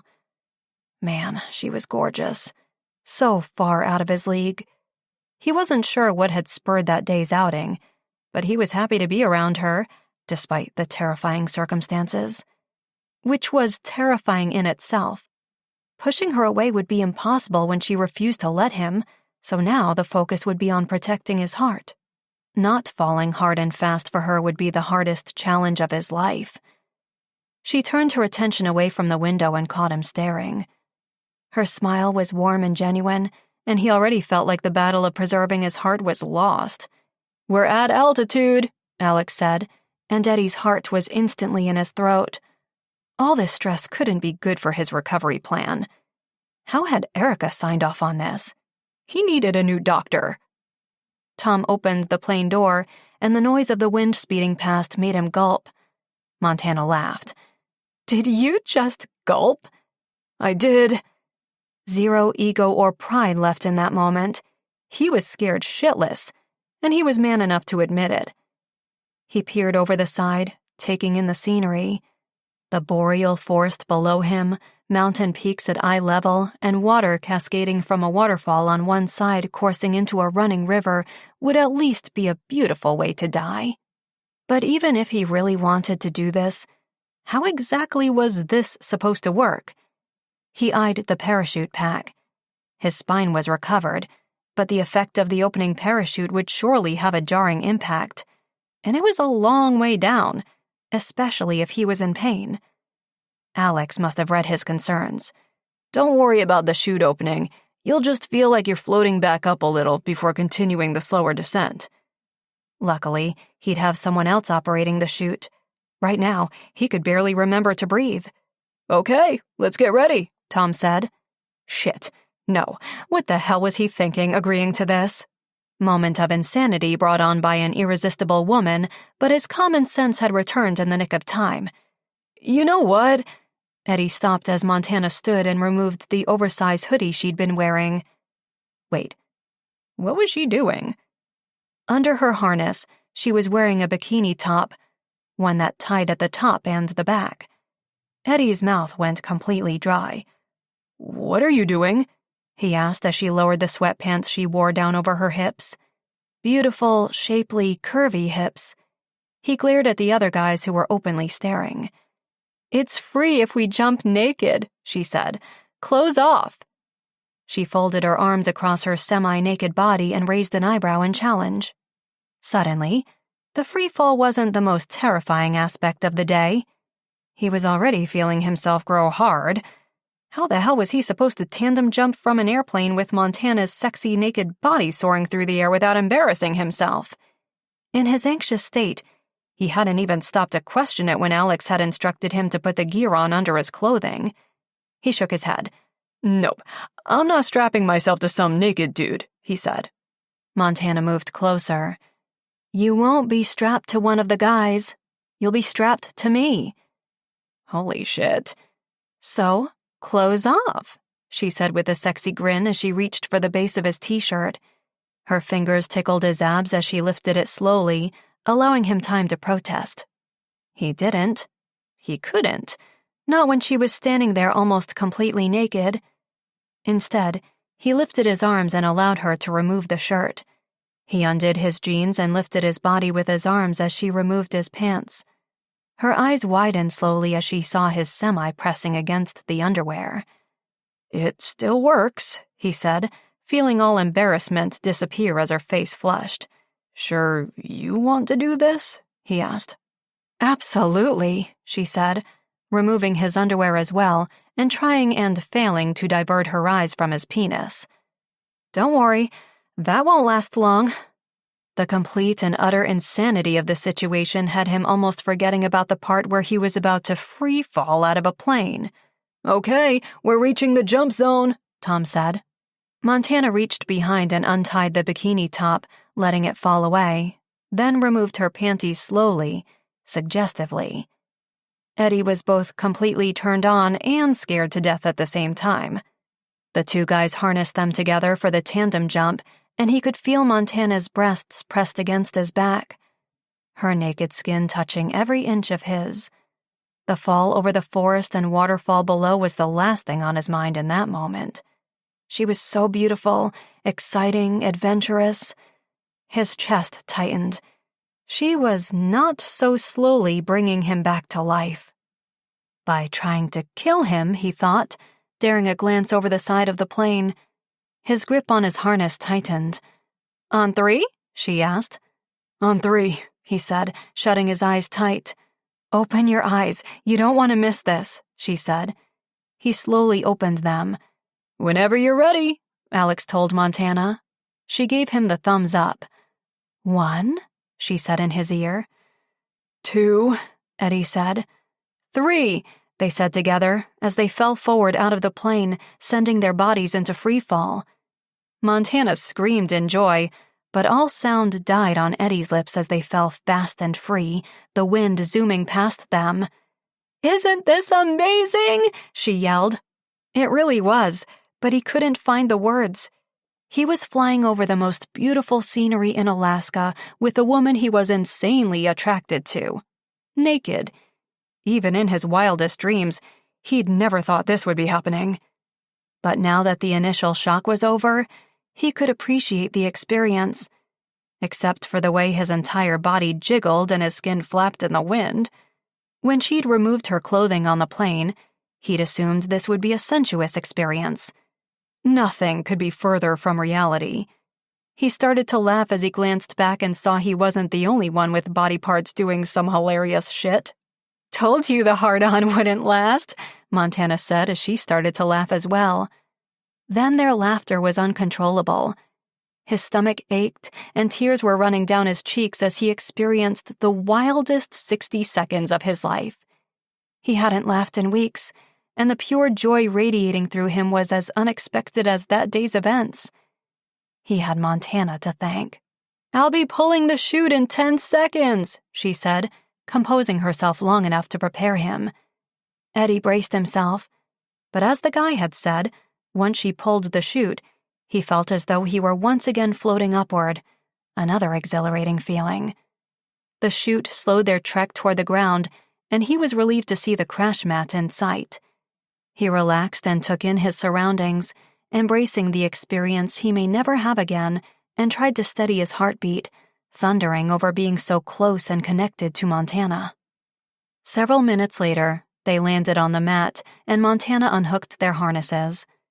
Her face was flushed, and excitement shone in her eyes. It took all his strength not to grab her and kiss her. "Holy shit," he said. "That was quite a ride. Cool, right?" "Yeah, pretty fucking cool," he said. She was pretty fucking cool, and he needed more of her in his life. More of these experiences and opportunities that she brought. And he'd take her any way he could have her, even if it meant dealing with the heartache of unreciprocated love. He needed her in his life, even if it was just as a friend.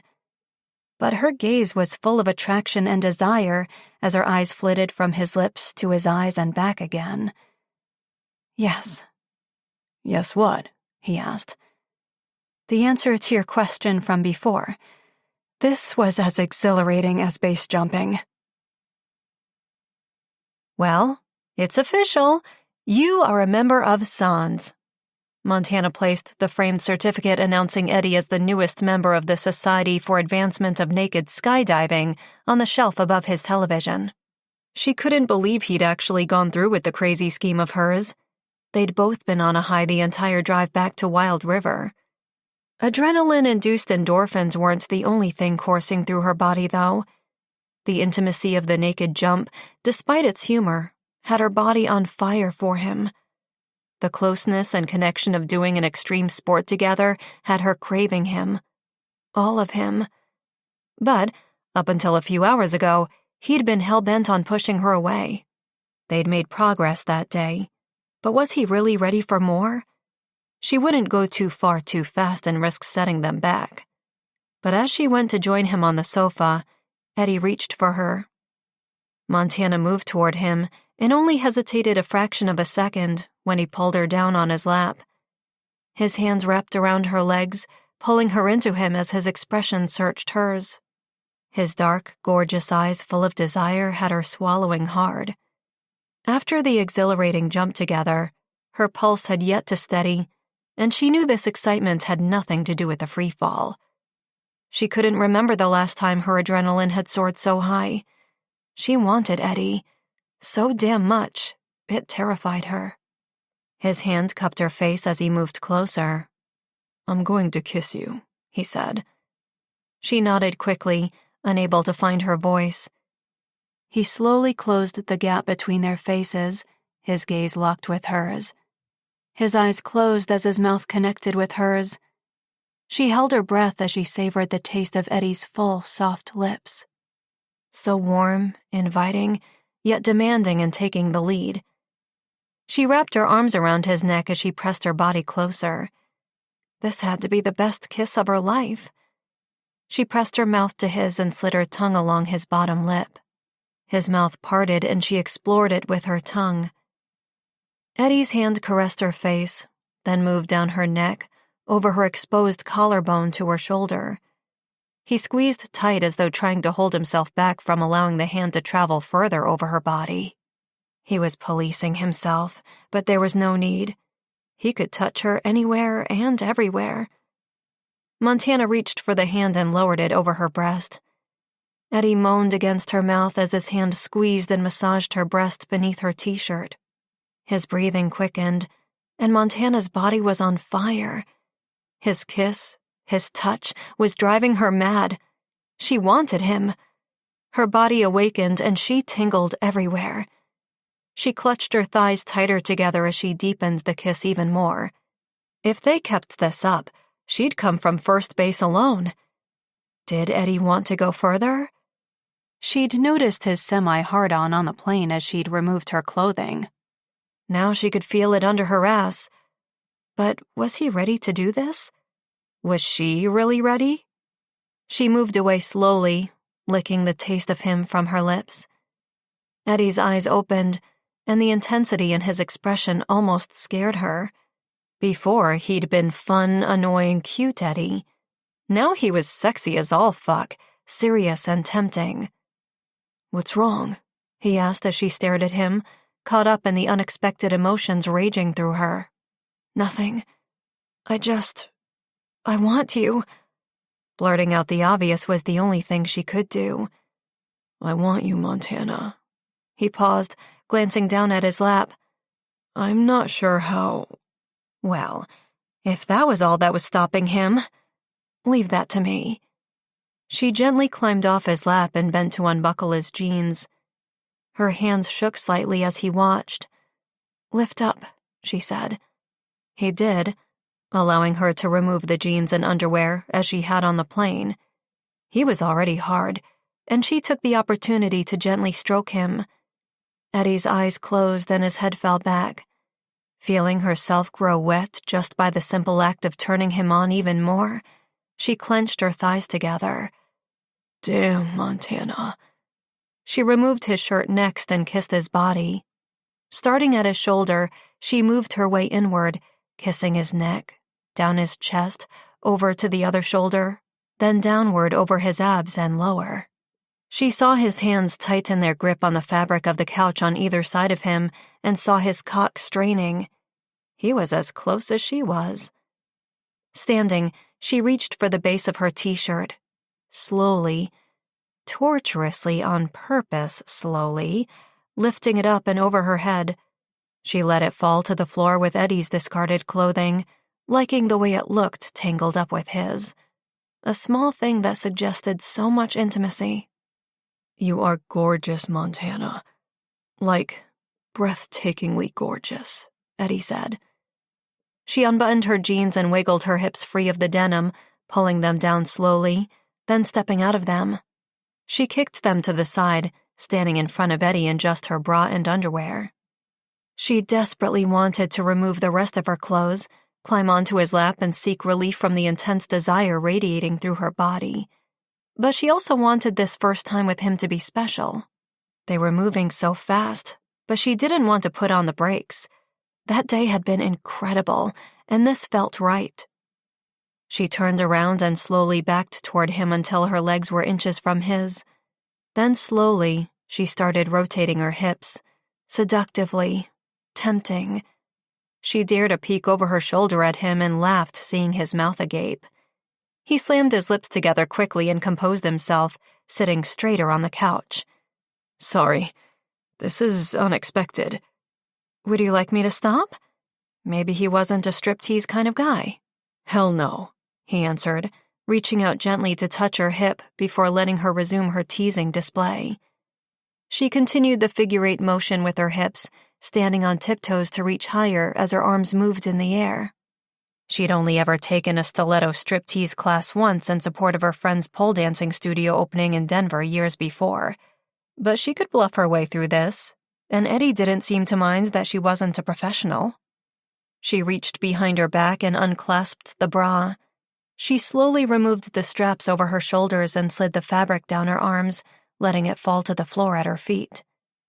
She turned around, and Eddie took her in. All of her.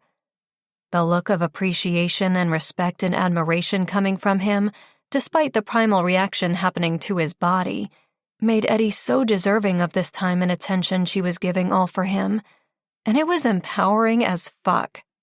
She ran her hands down her sides, over her hips, then back upward over her stomach, her rib cage and over her breasts, stopping to massage them before continuing up and around her neck. "Jesus," she heard him mutter under his breath. She turned around again and backed up until she was sitting on his lap. She rotated her hips against him, grinding slightly, creating enough friction that she could feel him spasm against her ass. She swallowed hard, desperate to have him inside of her. She was wet and ready for him. Still, she resisted the urge. She lay back against him, resting her head in the crook of his neck, and ran her hands over her body again, dipping one hand into her underwear, touching herself. She moaned slightly, and Eddie's lips were instantly at her neck, kissing, licking, tasting. "Can I touch you?" he whispered into her ear. "Yes, please." She could come quickly by her own hand, but she craved his fingers to explore her. He cupped her breasts, massaging gently at first, then harder. His fingers pinched her nipples, and she swallowed hard. Her breathing labored as she continued to rotate her hips against him. She was driving them both insane, and she was enjoying every excruciating minute of it. Eddie's hands caressed her stomach and hips, then one hand dipped into her underwear. Her legs parted, and his fingers dipped lower, entering her body. "Oh my God, Eddie, I'm so close already." "Can I have you, Montana?" Something in his tone made her shiver. He wasn't just asking for her body right now. He was asking for her. All of her. Normally, that would have her retreating, but this time it didn't scare her at all. She wanted him too. All of him. "Yes," she whispered, happy that it sounded strong and confident. "Condoms are in the bedroom. Bedside table," he said. "Should we go in there?" "No, I'll be right back." Slowly, she stood, and when she came back with the condom, she handed it to him. My hands are shaking too much. He opened it and slid it on, then reached for her hands. We don't have to do this, he said. When have you ever known me to turn down an adventure? She asked, climbing onto his lap and straddling him. Her thighs hugged his, and she pressed her body against him, feeling his hard cock press against her pelvis. Damn, Eddie. He lifted her body with ease, setting her slowly back down on top of him. He moaned as she tightened her body, clenching around his erect cock. This is going to last about as long as that free fall did, he said. She was already coming. She moved painfully slow, back and forth, up and down, just a few times, and felt her orgasm ripple through her core. Intense, sharp, pleasurable waves radiated through her. She kissed Eddie hard and bit down on his lower lip as her orgasm peaked. I thought we'd get at least 60 seconds, Eddie said with a teasing grin, and she immediately felt her heart open to him. She'd seen him at his lowest these last few weeks, but bringing back that grin and seeing more sides to him had been one of the best journeys she'd ever been on. She'd never known a high quite like Eddie. You're fucking sexy, she muttered, grinding faster and harder against him. The faster she could make him come, the sooner they could do this again. Eddie seemed to read her mind. This first time will be quick, but the next one will last all night. Montana's body throbbed in anticipation, eager for Eddie to deliver on that promise. As early morning dusk appeared outside his bedroom window, they hadn't yet slept a wink, and Eddie was wide awake as he snuggled next to Montana in his bed. He traced his finger from one freckle to another, creating different patterns on her shoulder. I love your freckles, he said. She scoffed. No one likes freckles. I do. In fact, it was the first thing I noticed about you. Bullshit, she said, swiping at him. Eddie laughed. Okay, so maybe it wasn't the first thing. He lowered his lips to her shoulder and kissed it. This one here is my favorite, he said, pointing to a tiny brown dot near her collarbone. You have a favorite? He sounded like a moron. He didn't care. He did have a favorite freckle, and Montana seemed over the moon happy about it, and making her happy was the only mission he was on currently. He never claimed to have game or be the most confident guy in the room, but he was sincere, and now he was lying in bed with the most intoxicatingly beautiful woman in the world. This one is shaped like a butterfly, he said. Great. Aren't oddly shaped brown spots potentially skin cancer? Not this one, he said. You're probably right. I've been back and forth to medical facilities seeing different doctors for so long, they've examined every inch of me. I'm sure they would have discovered something serious by now. So far, it's just my brain that's broken. Other than that, I'm in top shape. Eddie touched her cheek. No part of you is broken. You're exactly as you are because you're perfect this way. He knew she'd been through a lot in the last 10 years, and now her journey to recovery was just another thing drawing him to her. If she'd made her way back, made amazing medical progress when it wasn't guaranteed or expected, maybe he could make bigger strides toward recovery as well. Either way, she was a source of inspiration and hope, along with so much more. He'd always been attracted to her, and the last few weeks had challenged him and forced him to acknowledge that his life might never be the same. She'd been here, despite his attempt to push her away. He could easily fall for a woman like Montana, but feeling her attraction for him had him quickly in trouble. There was no turning back, but she could so easily break him, and right now, he wasn't sure he'd recover from that. I'm not sure I actually thanked you for the skydiving experience, he said. It was incredible. So, you'd do it again? Naked? No. But fully clothed? Maybe. She laughed. I made you go naked so that you'd stress about that and the jumping itself wouldn't seem so scary. Oh, was that the reason? I thought you wanted to check out the goods before you decided whether or not to sleep with me. Oh, believe me, I checked out the goods. But as you quickly learned, there was nothing sexy about naked skydiving, she said. Obviously, this wasn't your first naked adventure. He wasn't jealous, just completely in awe of her. Nothing scared her, and she backed down from nothing. Nope, my first time was when I participated in a world record attempt with 12 other skydivers. I'd always said I wouldn't do it.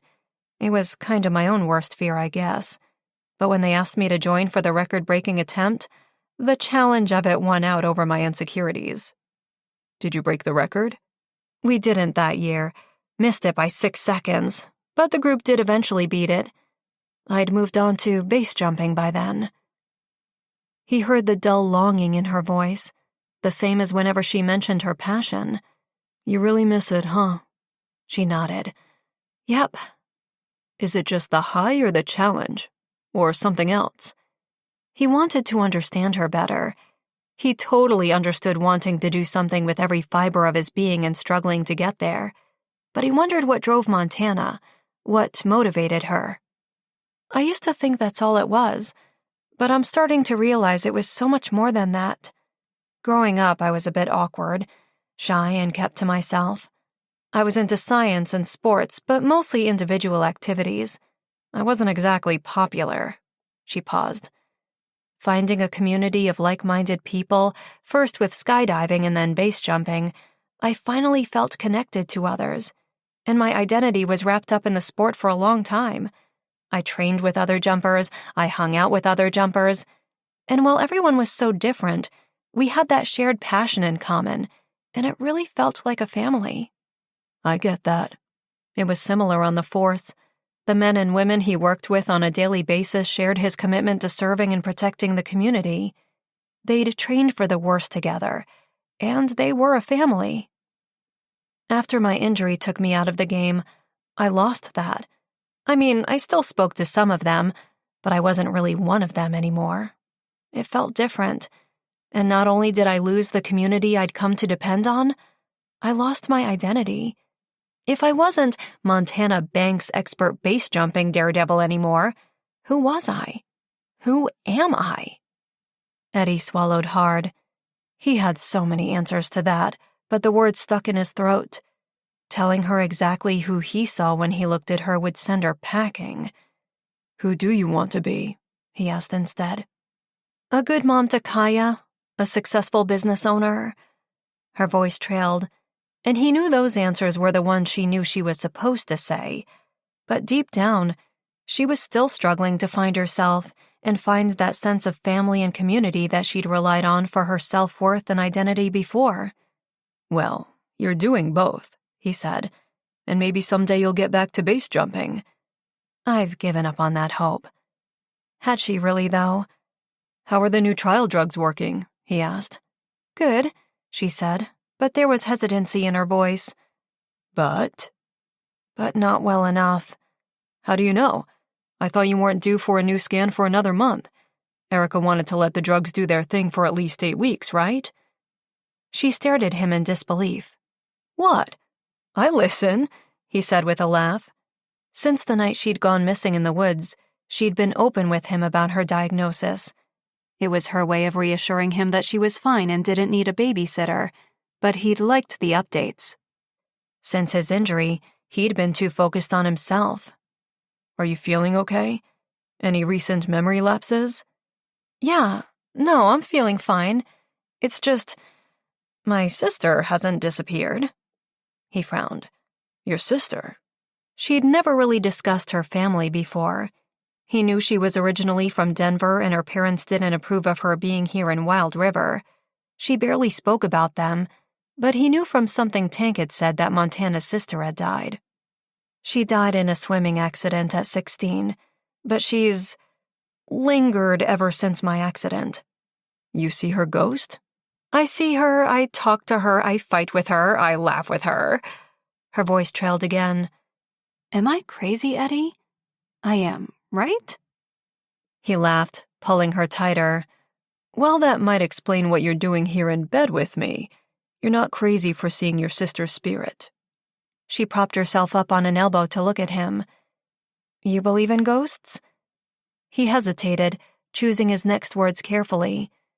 I don't think we know everything that's out there or what's possible. what our senses can pick up on. You're obviously experiencing something. Whether that's a real spirit visiting from the afterlife or your own subconscious talking to you, who knows? But I'm not one to judge or rule out the possibility that maybe you are still connected to your sister in some subconscious way. After his father died, he used to sit in his old truck for hours, listening to the old CDs they'd listened to together, chewing the tobacco his father had hidden in the glove compartment so his mother wouldn't find it. While his sisters had shared their own bonds with their dad, he'd felt closer to him in that truck than anywhere else. Montana cuddled closer. You have 2 sisters, right? Yes, Peta 1 and Peta 2. Oh, come on. I met one of them when she and your mom were here doing the renovations to the apartment. She seemed nice. He laughed. Love how you hesitated. That's exactly how I describe her. He brushed her hair away from her face. She's actually blunt and intense, but she means well. She's never been great with emotion or feelings, but she's always been there for me. When, if I needed or wanted her help or not. He wouldn't describe his relationship with either sister as super close. Their father had been the one that really tied them all together, and once he was gone, they all kinda lived independently in the same house. But they were there for one another when it mattered. What about your other sister? She works personal security detail in LA. A bodyguard? Impressive. She's a beast in a 5'6", 600-pound body. She had to work hard to prove that her size didn't mean she couldn't protect someone effectively. But she's not only a genius and security hack wizard, which makes her valuable to any company. She's also a black belt in karate and jujitsu and military trained with a weapon. She's kick-ass, but never tell her I said that. I hear it runs in the family. Your mom was a state trooper as well, right? Wow, you've been listening too. He'd only mentioned these things to her in passing. The fact that she'd paid attention meant something to him and gave him hope that the spark and connection between them went beyond the physical for her as well. Yes, she was Alaska's second female state trooper. So, you grew up with all women but no traditional feminine role model?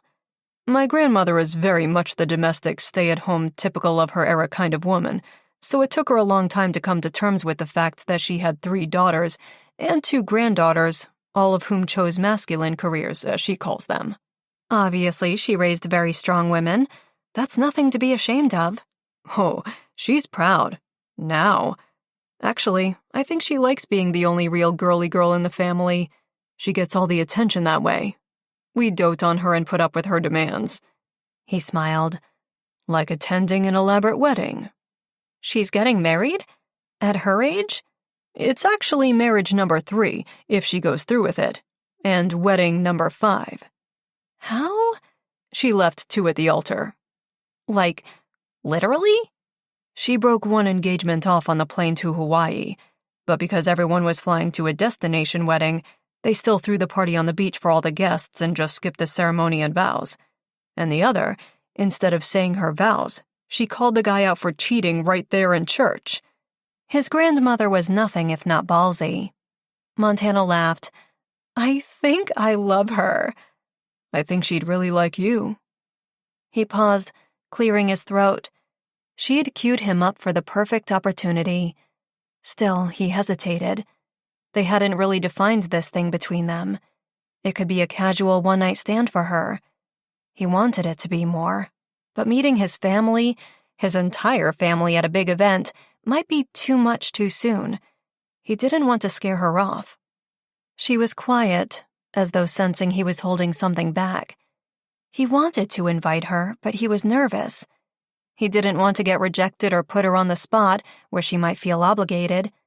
But the woman was in his bed, naked. She might say yes to be his date for a wedding. Hey, I was wondering, if you're not busy... I'm not, she said quickly. He grinned, relief flowing through him. She'd been waiting for him to ask. She wasn't scared off by the idea of being seen with him at a family function, and her actual eagerness warmed him to the core. She was a special woman. I haven't even told you what day it is yet, he said. Doesn't matter, she said, snuggling closer. Whenever it is, I'm free. Eddie smiled as his eyes got heavy. He wrapped his arms tight around Montana as they drifted off to sleep. He had a date for his grandmother's wedding. And not just any date, but the woman of his most fantastic dreams. Chapter 13. Main Street was in full Halloween mode the next day as Montana jogged her usual route to work. It seemed overnight the storefronts had transformed their back-to-school promotions into haunting, spooky displays. Orange and white lights, black tarps as backdrops for gruesome and scary decorations, and Halloween favorites playing on the outdoor speakers definitely reminded patrons that the event was fast approaching. Wild River really got into the spirit of things. The small town seemed to go big for all kinds of activities and events in an effort to appeal to tourists. Montana passed the small local theater house and saw costumes for sale in the window. Sexy witch, sexy bunny, sexy superhero. Pass. Halloween had never been something she'd celebrated as a kid. Her parents weren't into it, and therefore she and Danny had never dressed up or done the trick-or-treating thing. Kaya would probably want to participate in the local events, though, so Montana would make an effort for her. She stopped outside Snow Trek Tours and stretched. When she turned around, Cassie was standing in a partially decorated window with a werewolf mask on her face. Montana jumped, then laughed. Obviously, Cass was into this whole spooktacular thing. Not a huge surprise, really. She opened the door and went inside. Hey, I guess we're decorating for Halloween? Of course. The Business Association hands out awards for the best window displays each year. There's different categories, Cassie said, standing on a ladder to hang a strand of pumpkin lights along the top of the window. And on Halloween, the stores usually stay open late to hand out treats to the kids. Sounds fun, she said, as Tank appeared outside, carrying a box of what looked like severed body parts. Montana shook her head. Nope, she didn't get the appeal of this holiday at all, but she opened the door for him. Thanks, he said, setting the box down near the window.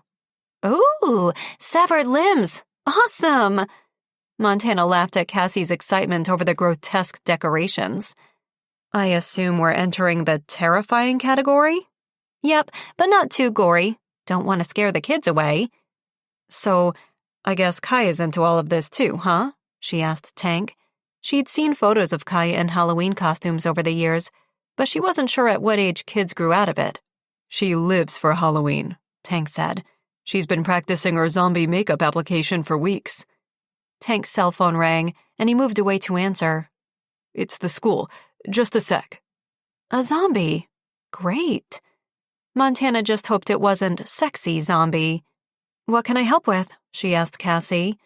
You can start spraying the fake blood on the window, she said. No, I meant actual Snow Trek Tours work.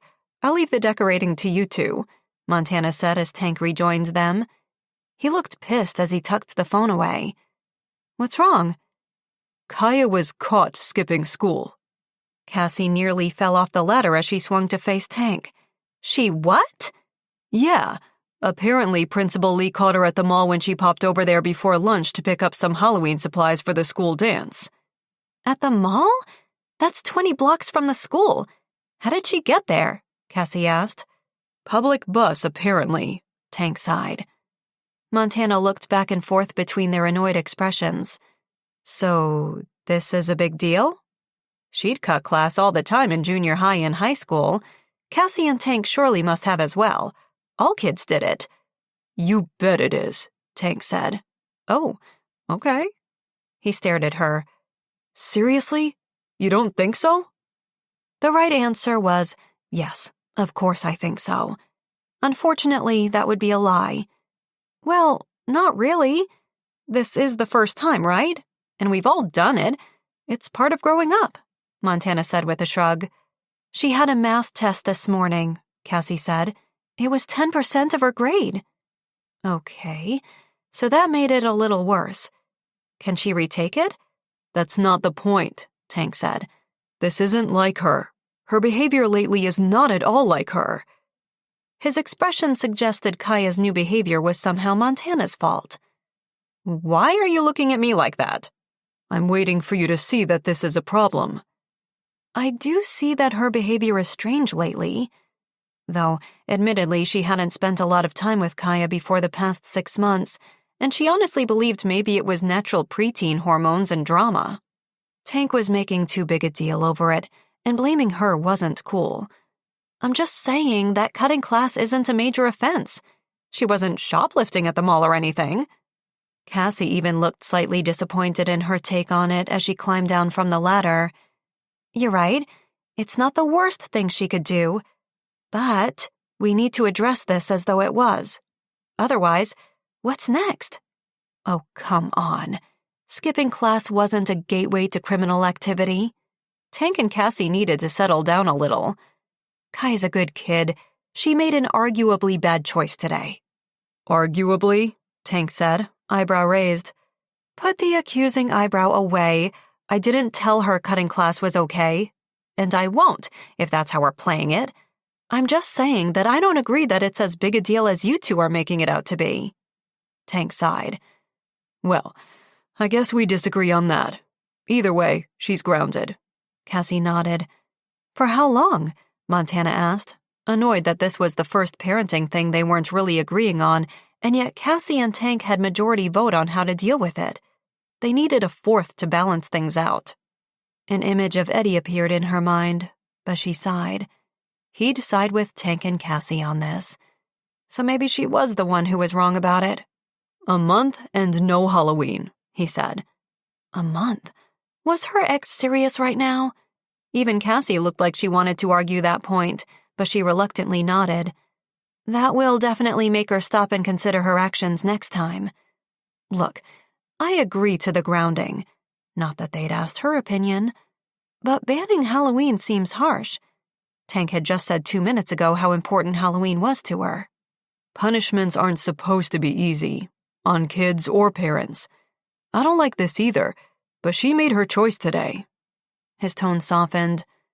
Look, you know life wasn't easy on me as a kid, and I made choices in the past that weren't always the best. Kaya has the good fortune of having 3 people in her life who can guide her, help her make the right decisions. We need to stay strong with her, now more than ever. This shit's not going to get easier as she gets older, Tank said, touching her shoulder. And I'm sorry if I seem to suggest that you might be having an influence on her.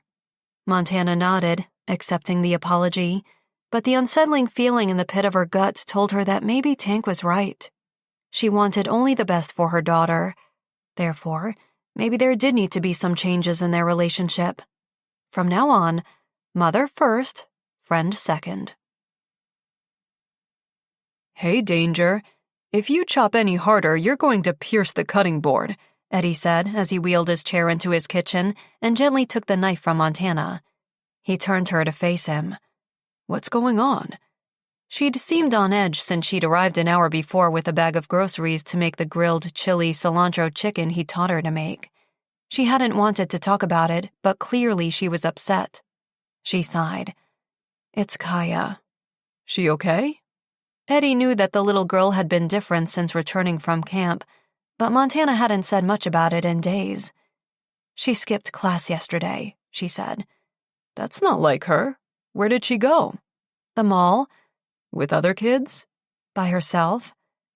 Okay, that's a little concerning. Montana looked pensive. Which part? All of it, but the by herself thing is probably the thing I'd be most concerned about, he said. Right, 'cause all kids cut class sometimes. Montana shrugged, but he could see an internal battle going on in her brain, as though she was questioning her own take on the subject. I didn't, he said. Shocking, she said, swiping a dish towel at him. I guess I'm worried that maybe I'm not a great influence on her. Bullshit. Did Tank say that? Didn't sound like something the man would say, but if Kaya was acting out, Tank might be looking for a reason or excuse to try to make sense of it or deal with it. Not in those exact words, and he did apologize after for implying it, but it's been nagging me ever since that maybe he's right. I'm not exactly the most disciplinary when it comes to Kaya. I let her get away with everything, really, and at first, I didn't see anything wrong with her cutting class. She looked genuinely disappointed in herself, and Eddie took her hand and pulled her down onto his lap. Hey, Don't beat yourself up over that. There are a ton of different parenting styles. Not one is better than the other, and Kaya is benefiting from having you in her life. So was he, but that was a conversation for another time. And it's natural to question yourself. That's a sign of a good parent, he said, touching her cheek. I just don't want to mess things up, you know? Cass and Tank were raising her just fine before I showed up, and I can't deny the coincidental change in attitude. He kissed her forehead.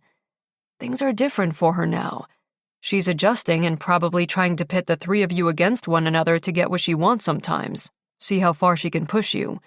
But just keep setting boundaries and she'll be fine. How do you know so much about parenting? I don't, but I know she has a mother who is sacrificing a lot to be here for her. A mother who would do anything for her and who loves her, and goes to bat for her even when she makes a mistake. Believe me, that will mean a lot to her even if, in the end, you still decide that Tank's right in his punishment. Montana released a deep breath and cuddled into his chest. How do you always know the right thing to say to make me feel better? She asked, her gaze burning into his.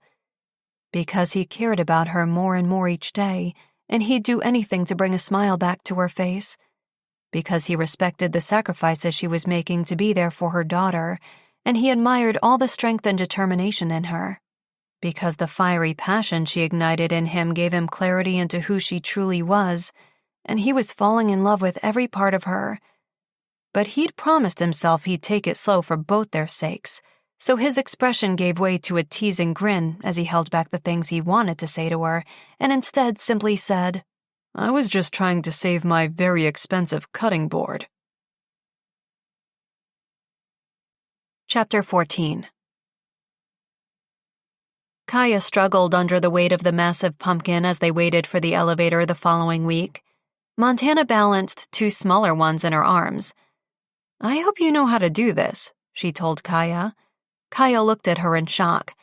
You've never carved a pumpkin before? Never. And she wouldn't be now, except that it was the first thing in a long time that had gotten an excited reaction out of Kaya. Montana would even don a costume if it meant finally drawing the little girl out of the shell she'd retreated into since returning from camp. Unfortunately, any chance of using Halloween as a way to connect with Kaya had been lessened since she was grounded and would have to miss the festivities. But they could still carve the pumpkins, Montana had reasoned at the grocery store. My parents didn't really get into any traditions and holidays, she explained. Even before her sister died, their family didn't put a lot of emphasis on celebrating things the way other families did. Even Thanksgiving and Christmas weren't a big deal. Her mother was an only child, raised by an unconventional mother, Montana's skydiving, thrill-seeking grandmother, and her father was estranged from his family because they were Mormon, and with his younger adventurous streak, he decided to leave the community at age 18. Growing up, it had been only the four of them together most of the time, then the three of them after Danny died. But you went trick-or-treating, right? Kaya asked. Your parents didn't stop you from doing that. Damn, this topic had taken a turn a lot quicker than she'd expected. She'd had a feeling the little girl would try to get her to change Tank's mind about allowing her to go trick-or-treating, but Montana was adamant that she would stick to Tank's rules, no matter how strict she thought them to be. That was why Kaya had agreed to this whole pumpkin carving idea. She was trying to bait her. Eddie was right. Kaya really was testing the waters. For now, Montana would avoid getting pulled into the tougher conversation.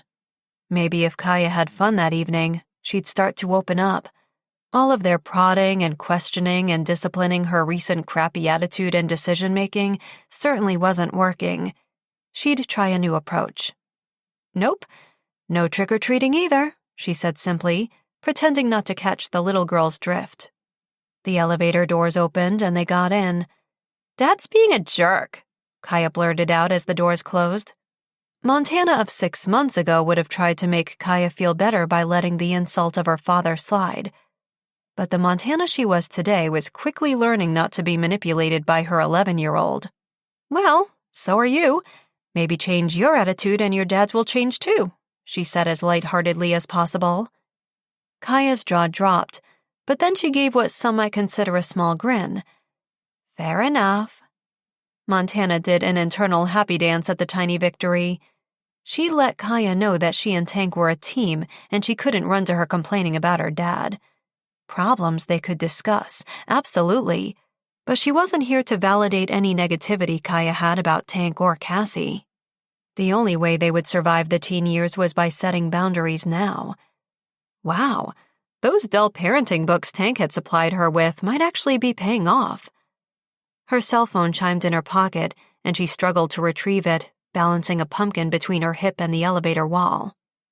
A text from Lance. First one since he left to train with his team over a month ago. She read quickly. Missing you a bit lately. Wow, that's romantic, Kaya said, reading the text behind her. Hey, privacy, she said, though Kaya's words had perfectly summed up her thoughts. She tucked the phone away without replying. She hadn't officially ended things with Lance, though the last time they were together in the hospital should have tipped him off that she was losing interest. And they hadn't spoken by phone or text or Skype since he left, so she'd assumed the conversation to break things off was unnecessary. Are you still dating him? Kaya asked. No, not really. He's away with his Olympic team training for winter competitions, so we've just let things kind of die off. Does he know that? She asked pointedly. Okay, I'll be sure to inform him, Montana said as the doors opened on her floor. They climbed off the elevator, and the smell of cinnamon and pumpkin reached them. Kaya turned to look at her. Did you bake? Montana laughed. And laughed some more as she unlocked her apartment door. That would be Eddie, she said, and just saying his name had her cheeks flushing slightly. The two of them had been practically inseparable that past week when Montana wasn't at work or with Kaya, but she hadn't told anyone about them yet. She wasn't sure how to define what was happening between them, and part of her liked keeping things a secret for now. It made it even more fun and exciting. But Kaya caught the flushed cheeks. Oh my God, have you and Eddie finally what? She asked. Had mind-blowing sex? Absolutely. Discussed when they would do it again? Not quite. Since the first time had been so impulsive and after an intense skydiving experience, they both seemed slightly unsure if they should keep doing it or move back a few paces to a more natural dating progression. Dinner at his place every night usually resulted in lots of making out and talking, and cuddling and more making out. That was as far as they'd gone since the first time, but Montana was definitely ready for more. Netflix and chilled, Kaya said with a grin. How the hell did she know what that meant? And no, they hadn't watched anything on Netflix. But this wasn't a conversation she was going to have with her daughter. No, we did not, she answered. It wasn't a lie. But we might have started to see one another. Sort of. She opened the door and went inside, but Kaya wasn't behind her. Kaya? She went back out into the hall just as Eddie opened his apartment door.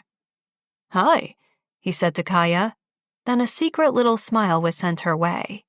Damn, the flush turned into full-blown flames coursing through her. He looked hot in a pair of jeans and tight-fitting t-shirt. His hair was messy, the way it was after each heavy makeout session after she'd run her hands through it. Hey, Eddie, Mom and I were wondering if you'd like to come over and carve pumpkins with us. They were? Montana's heart raced. She and Eddie had just moved into new territory they hadn't yet defined. Friends with benefits? They hadn't really had a second date outside the apartment, if the first could even be labeled as a date. It was more like a kidnapping. She wasn't sure how she felt about him hanging out with her and her daughter together, though the smell of pumpkin pie coming from his apartment suggested he might be better at this pumpkin carving thing than she was, and it would definitely be fun. Right, Mom? Kaya asked when she hadn't said anything. Yeah, I mean, if you're not busy, you're welcome to join us. Why was she feeling like a shy, tongue-tied schoolgirl all of a sudden?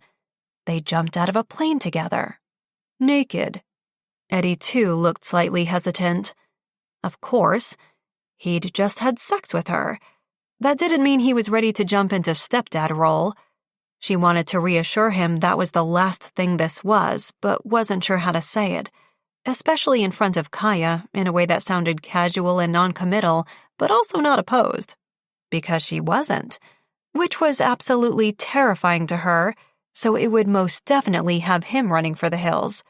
Her thoughts ricocheted, and she reined them back in. "You don't have to," she said.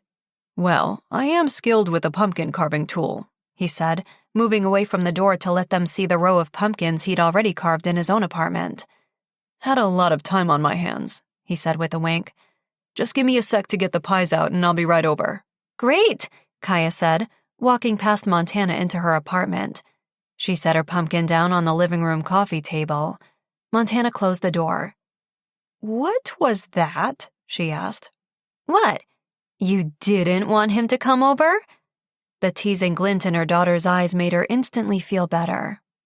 There was the little girl she recognized, the little shit disturber. "Besides, didn't you smell that pie? I'm hoping he'll share." Montana laughed, setting down her pumpkins next to Kaya's and unpacking the stencils and carving tools from the shopping bags. She was hoping for more than just pie that evening. Trying to focus on carving a spider into the humongous pumpkin was a challenge when his gaze and attention kept drifting across the table toward Montana. She was butchering a traditional pumpkin face, but he doubted it was from being distracted by him, probably more lack of skill with the carving tool. He couldn't believe this was the first time she'd done this. It also hadn't escaped him that this was the first time she was celebrating seasonal activities with her daughter, and they'd invited him. Correction, Kaya had invited him, but Montana seemed to enjoy having him and his pie there. She was doing more eating than carving. And despite the initial awkwardness over the invite, he was loving being there as well. She'd mentioned that Kaya had been withdrawn and distant lately, but the little girl seemed to be having fun that evening. Grossed out by the gooey insides of the pumpkin, she shrieked and reached for a napkin. "So gross!" "Hey, don't throw it away. I'll take it," he said. Montana looked at him. "For what? Do you use it in the pie?" "No, He hesitated, unsure whether to tell her. He didn't want the pressure of expectation if he still wasn't ready to go back to work. But this was different. It was just community volunteering. The station hosts a haunted trail event every year, and I said I'd help out, hence the pumpkins in my apartment. We use them to mark each station along the trail." "That's great," Montana said casually.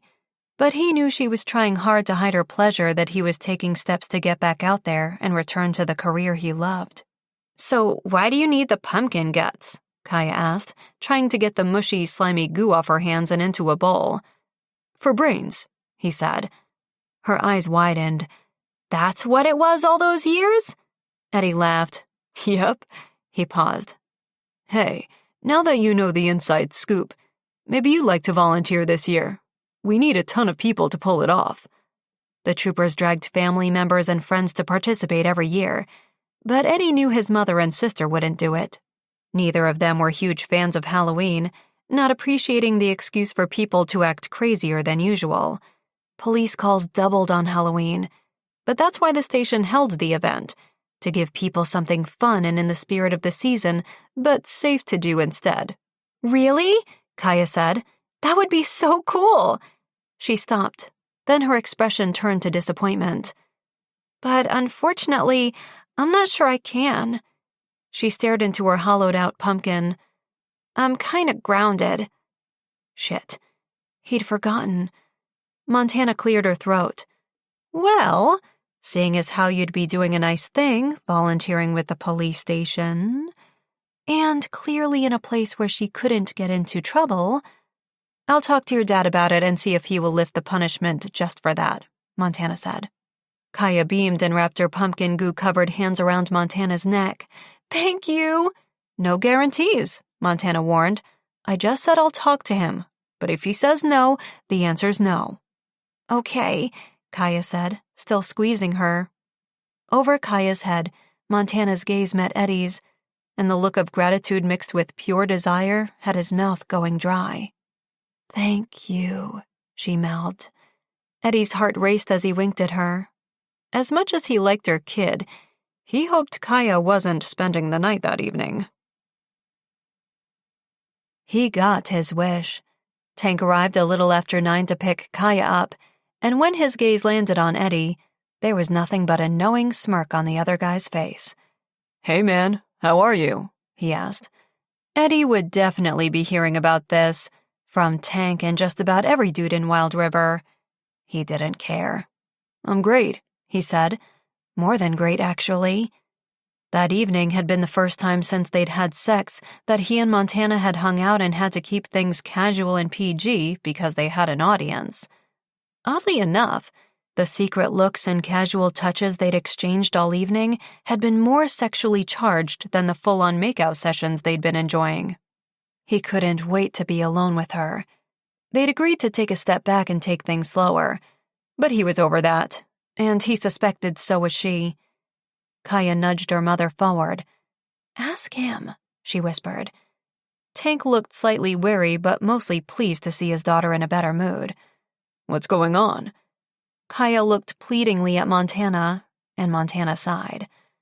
"Well, I was going to talk to you about this tomorrow, but someone is clearly impatient, so—" She hesitated. "Eddie invited her to volunteer at the station's haunted trail event this year. He said they need a ton of helpers to run different stations." "He said I could be the victim in the spiderweb exhibit," Kaya said, nearly bouncing with excitement. To his credit, Tank looked like he might say no, but they all knew he wouldn't. Still, he asked all the right questions before deciding. "What time is the commitment? Halloween is Wednesday night, and I don't want you out too late on a school night." Kaya looked at Eddie for the answer. "It would be from 5:30 until about 10:30, 11 at the latest. We run a family, kid-friendly version earlier in the evening, and then it gets spookier later in the night for adults," he said. "She'd be safe in that area of the trail?" "Absolutely. There are 3 volunteers per station." One state trooper manned the entrance of each station, while the volunteers ran the show inside and several others walked the trail all evening to make sure everything went smoothly. "You'd be there with her the whole time?" Tank asked. The fact that he trusted his daughter's safety to him had Eddie's shoulders straightening. "Absolutely." He'd make sure the spiderweb station was easily accessible with his chair, and he'd keep an eye on her. Not infringe on her fun, but make sure she was okay. Tank still hesitated. "Please, Dad. I'm sorry for my attitude lately and for skipping class. It won't happen again, I promise," she said, folding her hands in front of her face and sending him a pleading look. Montana looked just as pleadingly at Tank. She'd made progress with Kaya that evening, and Eddie knew she wanted to keep the good momentum going. "Okay," Tank said, then held up a hand when Kaya got ready to pounce in excitement. "On one condition." "Anything," she said. "Someone gets me a piece of pumpkin pie to go," he said with a grin. "Damn, Eddie, I could smell it from the lobby." "Hey! Why do you assume Eddie baked the pie?" Montana asked with fake hurt, hands on her hips. "Maybe I made it." Tank laughed and laughed. 5 minutes later, Montana hugged them both goodbye, and Eddie's heart was nearly exploding out of his chest. With Kaya around and the focus on pumpkin carving, it had been easier to keep his thoughts PG. Not easy, but easier. Now they were alone, and his gaze swept over her tight jeans and soft-looking V-neck sweater that accentuated her full breasts and tiny waist. Her makeup-free face had never looked more radiant, and the way she'd butchered her poor pumpkin with its crooked, uneven expression made her that much more endearing and irresistible to him. Montana seemed to take a really long time closing the door, but when she finally turned the lock and turned around to face him, he headed straight toward her. Grabbing her around her waist, he pulled her down onto his lap. "Hi," he said. "I'm going to kiss you now." "You don't always have to give me a heads up," she said, as his mouth met hers. She wrapped her arms around his neck, moving even closer. She tasted like pumpkin spice, and the scent of the fall air still lingered on her clothes and her hair. She was addictive, and he wasn't sure he'd ever stop kissing her.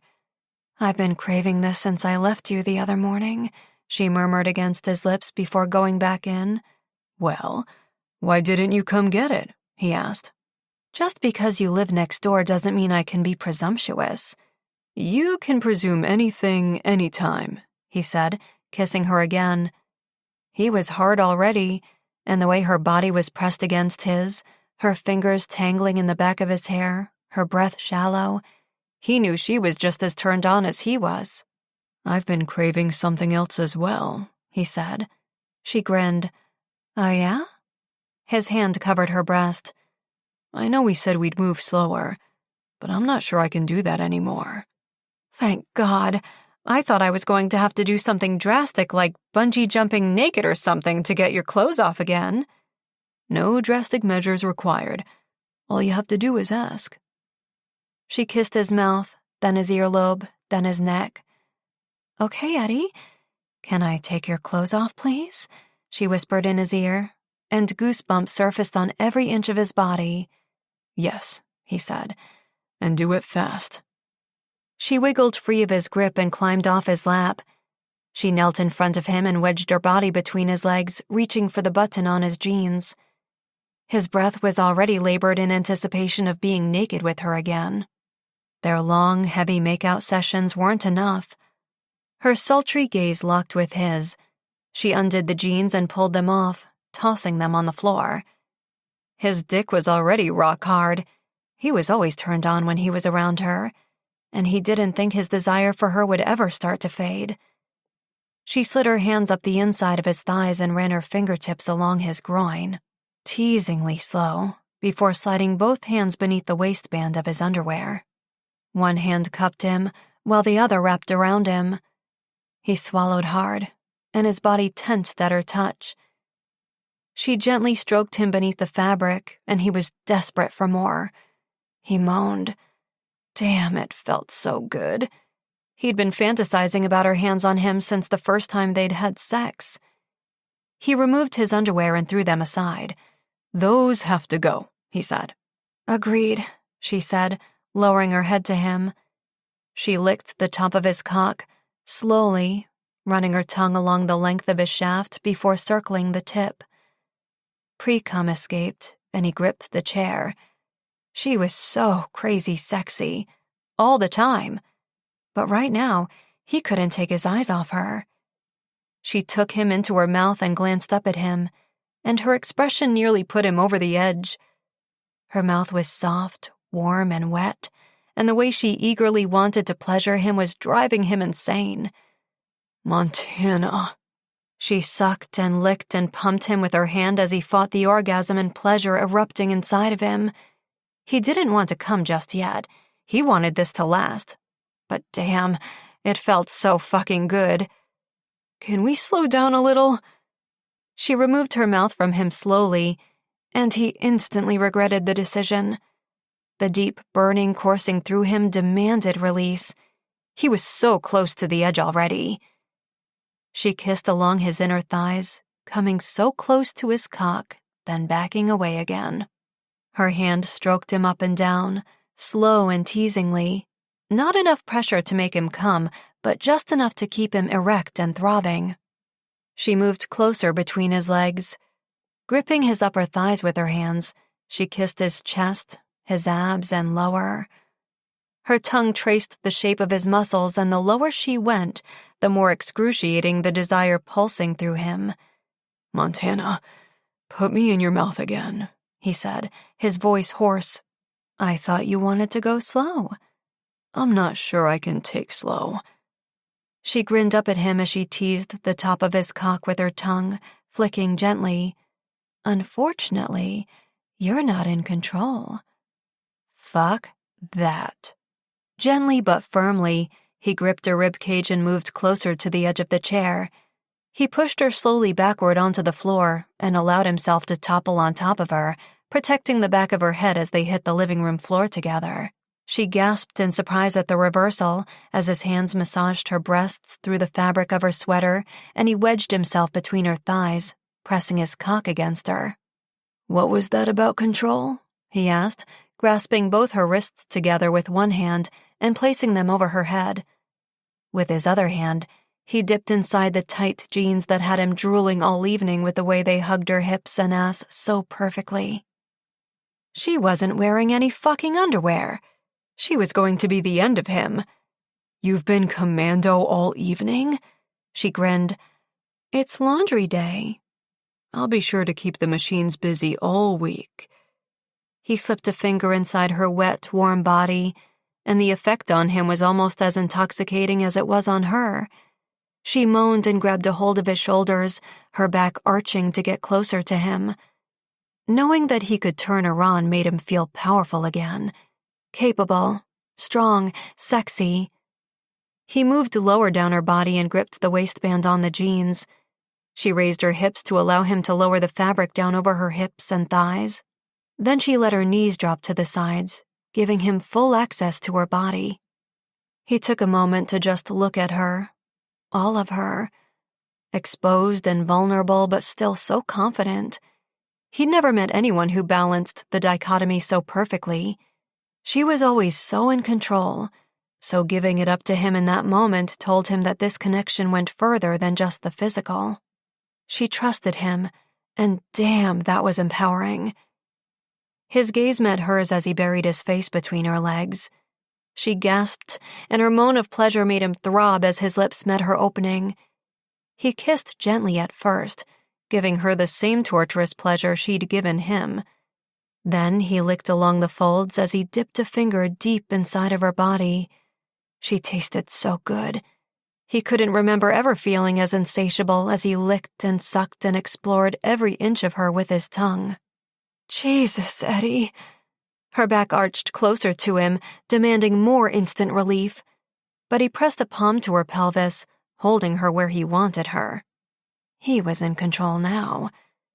He put another finger inside as his tongue flicked against her clit, over and over, bringing her closer and closer to the edge. Her hands flailed out around her body, looking for something to grab hold of, and finally her fingers buried into his hair, pressing his head into her body. "I'm so close." Her legs shook at her sides, but he wasn't about to let her come that fast. He moved his head away and removed his fingers from her body. She moaned. "Fuck, Eddie." "You were planning on teasing me before, weren't you?" he asked, licking the inside of her right thigh, then the left one. Her breathing was labored as she fought to control the tremble of her body. "No, I'd never do that to you." He laughed as his lips moved higher, kissing along her inner thighs, along her pelvis, up her stomach, and over the valley between her breasts. His cock pressed against her as his mouth found her right nipple. He circled it with his tongue before taking it into his mouth. He bit gently, and her hands tangled in his hair. She pulled gently, and he bit a little harder. She rocked her hips against him, desperate for friction, any kind of release. He moved to the left breast and continued to torture her with a combination of gentle sucking and little bites until he couldn't take it anymore either. He needed release, and he wanted to give her a mind-blowing orgasm. Leaving another trail all over her body as he went, he returned his mouth to her opening. His hands pushed her thighs apart, his fingers digging deep into her flesh as he licked desperately at her clit, making her wetter and wetter. "Eddie, please don't stop this time. I'm too close." He had no intention of stopping this time. He quickened his actions, dipping 2 fingers back inside her body. He felt her clench around them as her entire body trembled beneath him. She moaned in pleasurable release, and her body slowly relaxed. He raised his head to look at her, and the look of satiation on her beautiful, flushed face filled him with even more confidence. "Was that okay?" he asked, though he knew the answer. She couldn't fake the way her body had convulsed around him. "More than okay," she said, sitting up and reversing their position. She straddled him and slid her hands beneath his t-shirt as she lowered her mouth to his. She kissed him hard and long, before moving away and shimmying lower. When her mouth took his cock this time, he thought he might instantly explode, but she gently sucked and licked, keeping him so close to the edge to enjoy the sensations without it ending too fast. His dick throbbed at her touch, her eagerness to please, the way she lovingly pleasured him. He felt himself spasm, and there was no holding it back any longer. "Montana, I'm coming," he said. She didn't stop. Eddie felt the waves of his orgasm crush him, almost drown him as he fought for a breath. Damn, it was incredible. She was incredible. His body trembled as the orgasm peaked, then gradually receded. She lifted her head and smiled at him as she moved higher to cuddle into him on the living room floor. "Was that okay?" she asked. "It was perfect," he said, holding her tight and kissing the top of her head. She was perfect, and he was so screwed. Chapter 15. Can I Skype with Grandma and Grandpa to show them my Halloween costume? Kaya asked as Montana returned from handing out candy at her apartment door a few weeks later. Or rather, giving the kids in apartment 4C her stash of oversized chocolate bars because she hadn't expected trick-or-treaters in an apartment building and was caught completely off guard when kids started knocking on the door that evening. She had 2 bars left and 3 cans of Diet Coke. Then she was out. She'd head down to Snow Trek Tours and help Cassie give out candy there while Kaya was helping out at the Haunted Trail event. Sure, she said. Should she give Kaya another heads up that her parents weren't exactly into the Halloween thing, and they probably wouldn't get the scary, realistic-looking zombie makeup job Cassie had helped her perfect? Maybe they'd pretend for Kaya's sake. A minute later, her mother's blood-curdling scream could have come straight from a horror movie. Montana hurried over as Kaya tried to get her to calm down. "It's okay, Grandma. It's just makeup," she said. "Good heavens, why would you do that?" Montana shot her daughter a "told you so" look. "It's part of my Halloween costume," Kaya said, standing to show them the ripped, blood-stained clothes. "Halloween is tonight?" Montana heard her father ask. "Yes, Grandpa. It's October 31st every year," Kaya said with a laugh. "Don't you have trick-or-treaters?" "We don't answer the door to strangers, big or small," he said. Montana remembered hiding out in the basement of their house with her parents and sister on Halloween nights, watching movies, ignoring the ringing doorbell. Maybe it should have bothered her not to participate in the festivities like the other kids did, but she and Danny had popcorn and full-size candy bars and pop, and the family had their own fun evening together, so she really hadn't felt like she was missing out on anything. They'd always been on the move, seeking out one new adventure after another, so the slower pace of that family movie night had been special. "Who did that to your face? Your mother?" Montana's mother asked, disapproval evident. As if. Kaya genuinely looked like she'd just climbed out of a grave. Gray and purple makeup paled her complexion with a creepy undertone effect. Facial prosthetics covered in blood gave the look of gashes along her forehead and cheeks, and black eyeliner applied thick around her eyes completed the terrifying look. No number of YouTube tutorials would have helped Montana pull off something like this. "No, my stepmom, I guess you could call her, Cassie did it," Kaya said. "Dad's girlfriend." "Ah," came the reply on the screen. "Ah, the undecipherable ah." Montana had never known exactly what that simple word meant when her mother said it, but it was never good. It was usually the response to something she was disappointed about or didn't understand. When she didn't want to start an argument or give a real opinion on an issue, but she wanted Montana to know that she wasn't completely on board with an idea. Kaya's excitement dampened, and Montana jumped in. "I think it looks great, super scary. And she did most of it herself, which is quite impressive, don't you think?" "Come on, Mom and Dad, take a hint." She'd warned Kaya that this grandparenting thing was going to be new for them, and they would need some time to figure it out. But Montana hoped that her daughter could feel their love for her, despite not showing it in the most traditional of ways. "Oh, yes, well, makeup artistry is a growing industry," her father said. "There you go. Was that so hard?" Kaya beamed, and Montana continued with something she knew would appeal to her mother.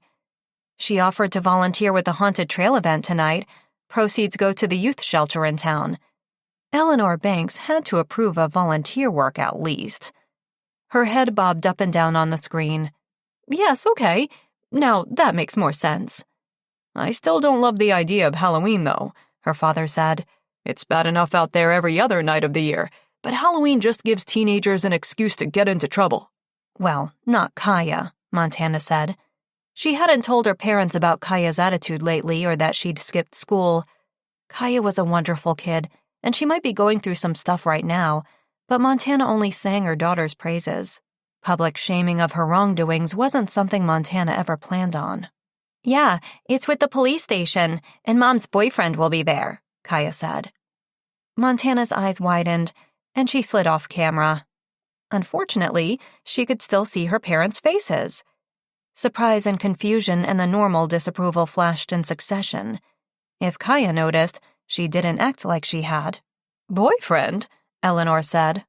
Yeah, you know, Eddie, the cop who saved her life. Saved her life? Montana was desperately waving her hands and shaking her head on the other side of the monitor. She hadn't told her parents about any of that yet. She hadn't told them a whole hell of a lot since she'd been there.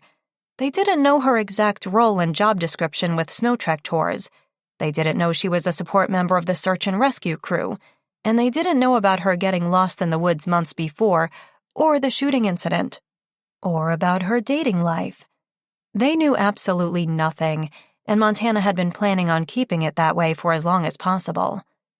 Kaya looked confused as she glanced back and forth between the computer monitor and Montana. What do you mean, saved her life, darling? She heard her father ask.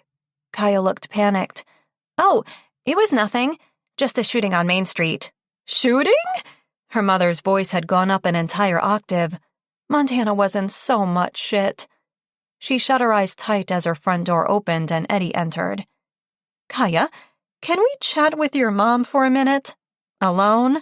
Her mother asked. Hello?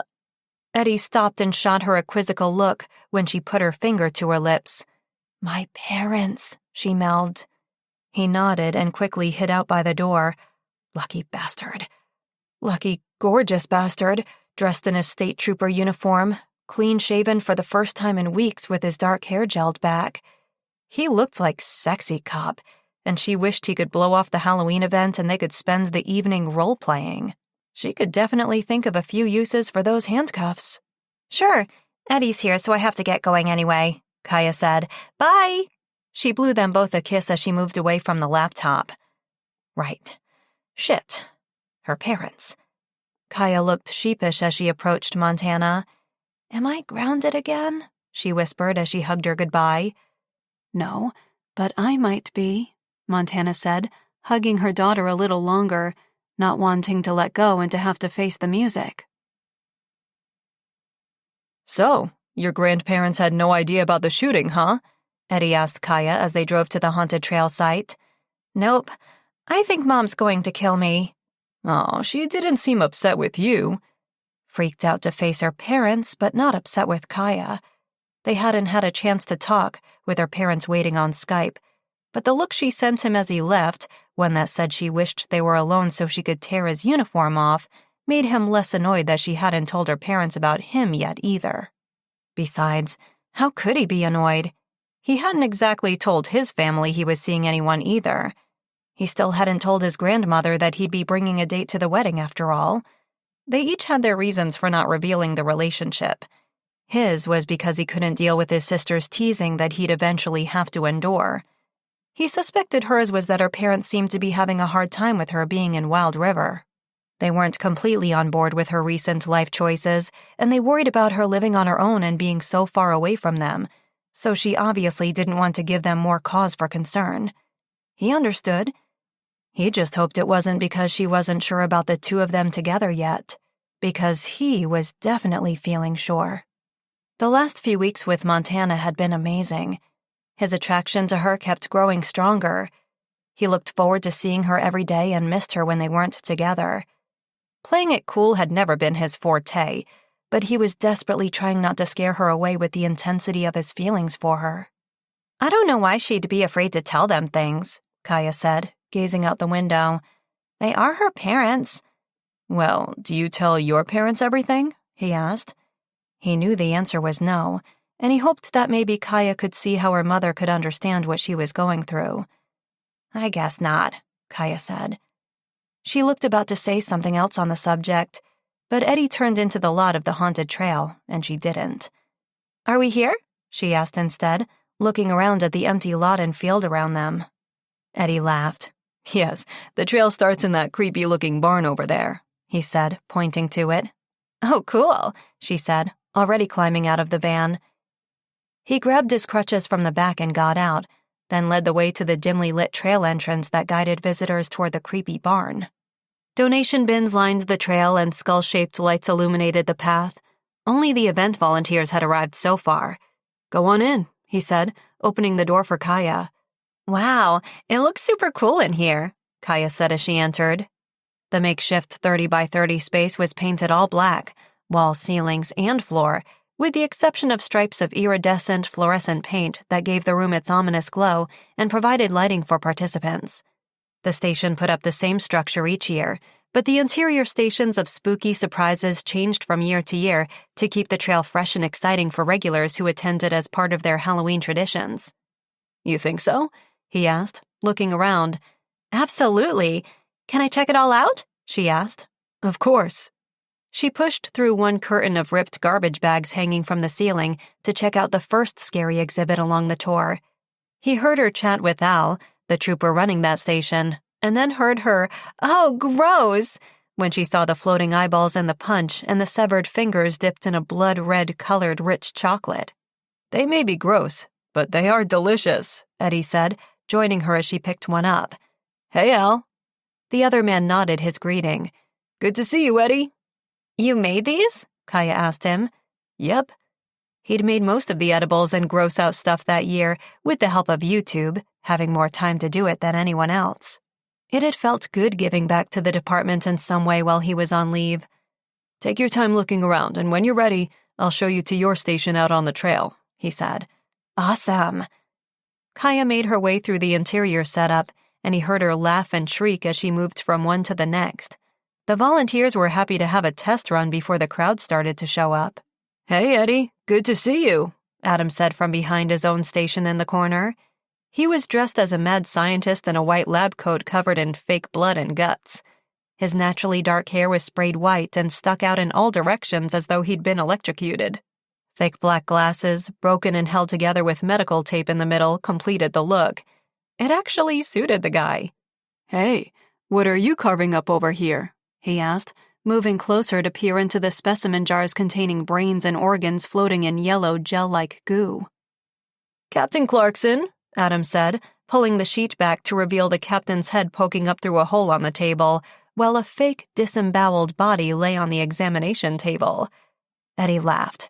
"Never looked better, sir."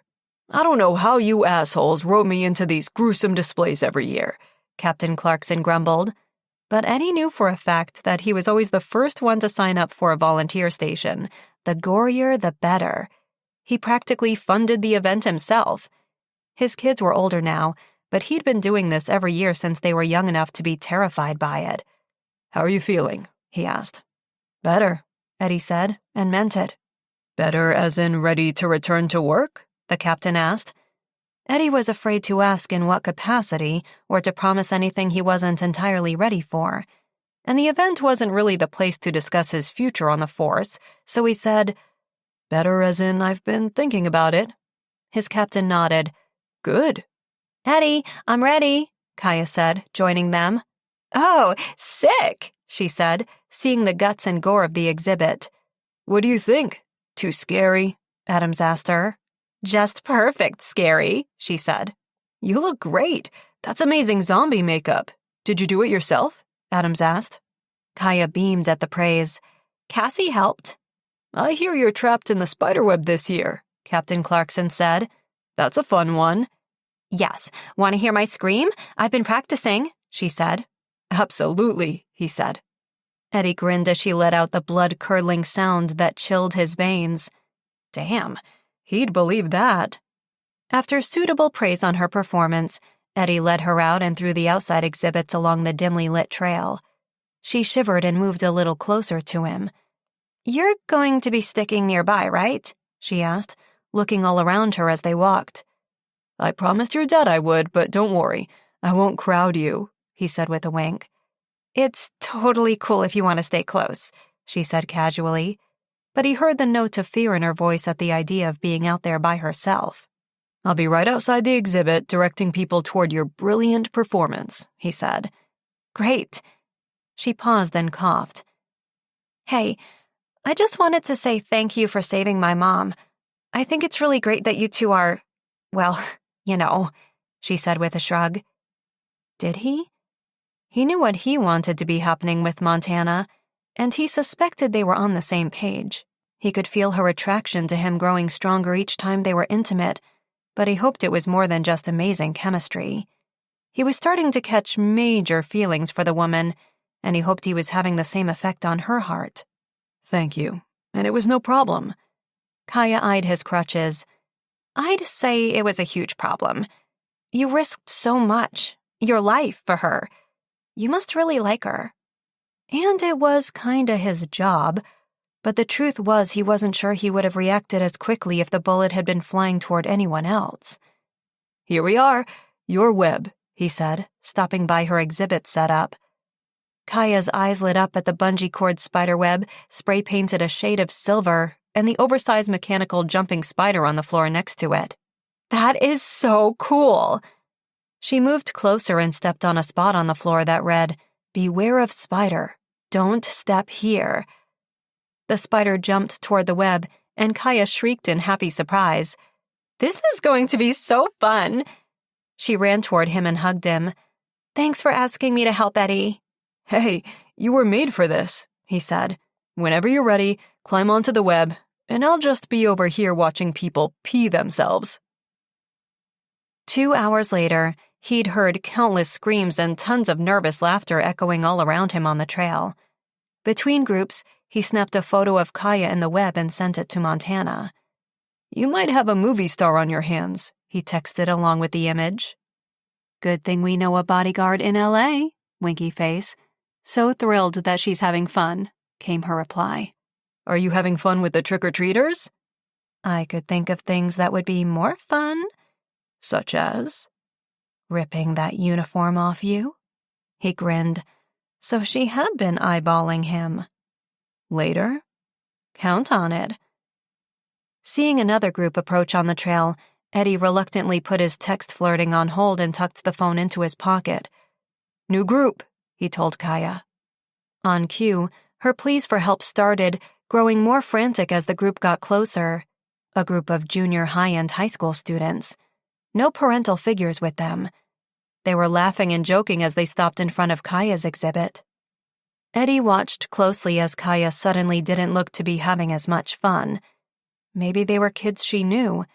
But why would she be embarrassed? She was killing it with her performance. She continued to play the part, but Eddie could sense she was uneasy.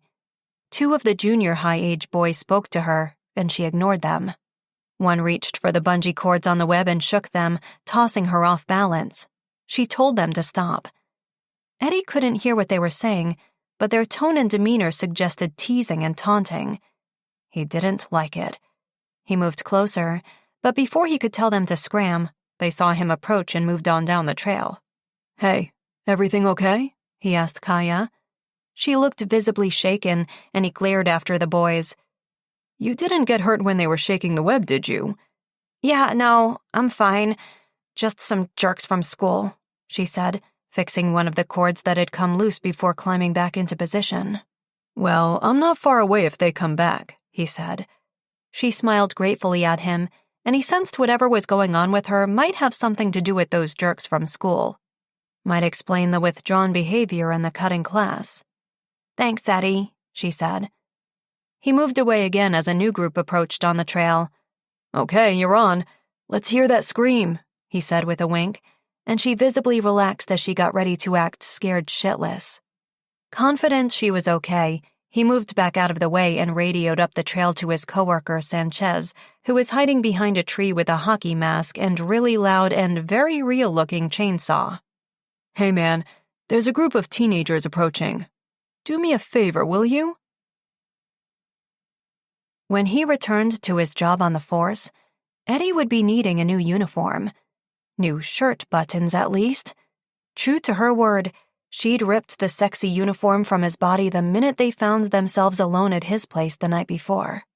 Now, the uniform lay discarded in a heap along with her clothes on his bedroom floor, and Montana smiled as she rolled over in the bed next to him. "Good morning," she said, prying one of his eyelids open. Eddie laughed sleepily. "Why are you awake? We barely slept last night." Bad cop, good cop, sexy cop, naked cop. It had taken a while to fulfill all the cop fantasies she hadn't known she had. "I have to go to work," she said. She'd rather stay in bed with him all day. It was cold and rainy outside. The perfect day to stay wrapped up together in these bed sheets, order takeout and stay naked all day. But she needed to help Cassie with the holiday adventure tour package brochures. Now that Halloween was over, they were full steam ahead on bringing in the holiday tourists' bookings. Winter was one of Snow Trek Tour's busier seasons, and this would be Montana's first winter in Wild River. She'd actually been kind of dreading the shortened days with 20 hours of darkness and the frigid temperatures. But now that she had Eddie to snuggle the long winter nights away with, she was actually looking forward to it. In fact, she was looking forward to her new future a lot more now. Feelings of fear and uncertainty about whether she was doing the right thing and in the right place were slowly fading a little more each day as her feelings grew for Eddie. She had everything she needed here in Wild River. Of course, convincing her parents of that was something she was giving up on. The Skype chat the night before had gone exactly like every other. They thought she was making a mistake by continuing to pursue her dangerous career, as they put it. They weren't convinced that the doctors here in Wild River were as good as the ones in Denver. They thought a new romantic relationship would be added stress on her, and now thought Wild River was a dangerous ghetto because of the shooting. She'd tried to tell them that she was happier and safer here surrounded by an amazing support system, which included Eddie, but it had fallen on deaf ears. Luckily, she'd learned over the years to take her parents' advice and ignore most of it.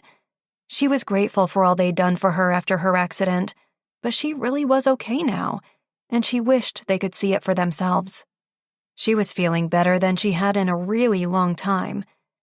Danny hadn't been around in a while either, so if she was a result of an overstressed mind, then that was a good sign.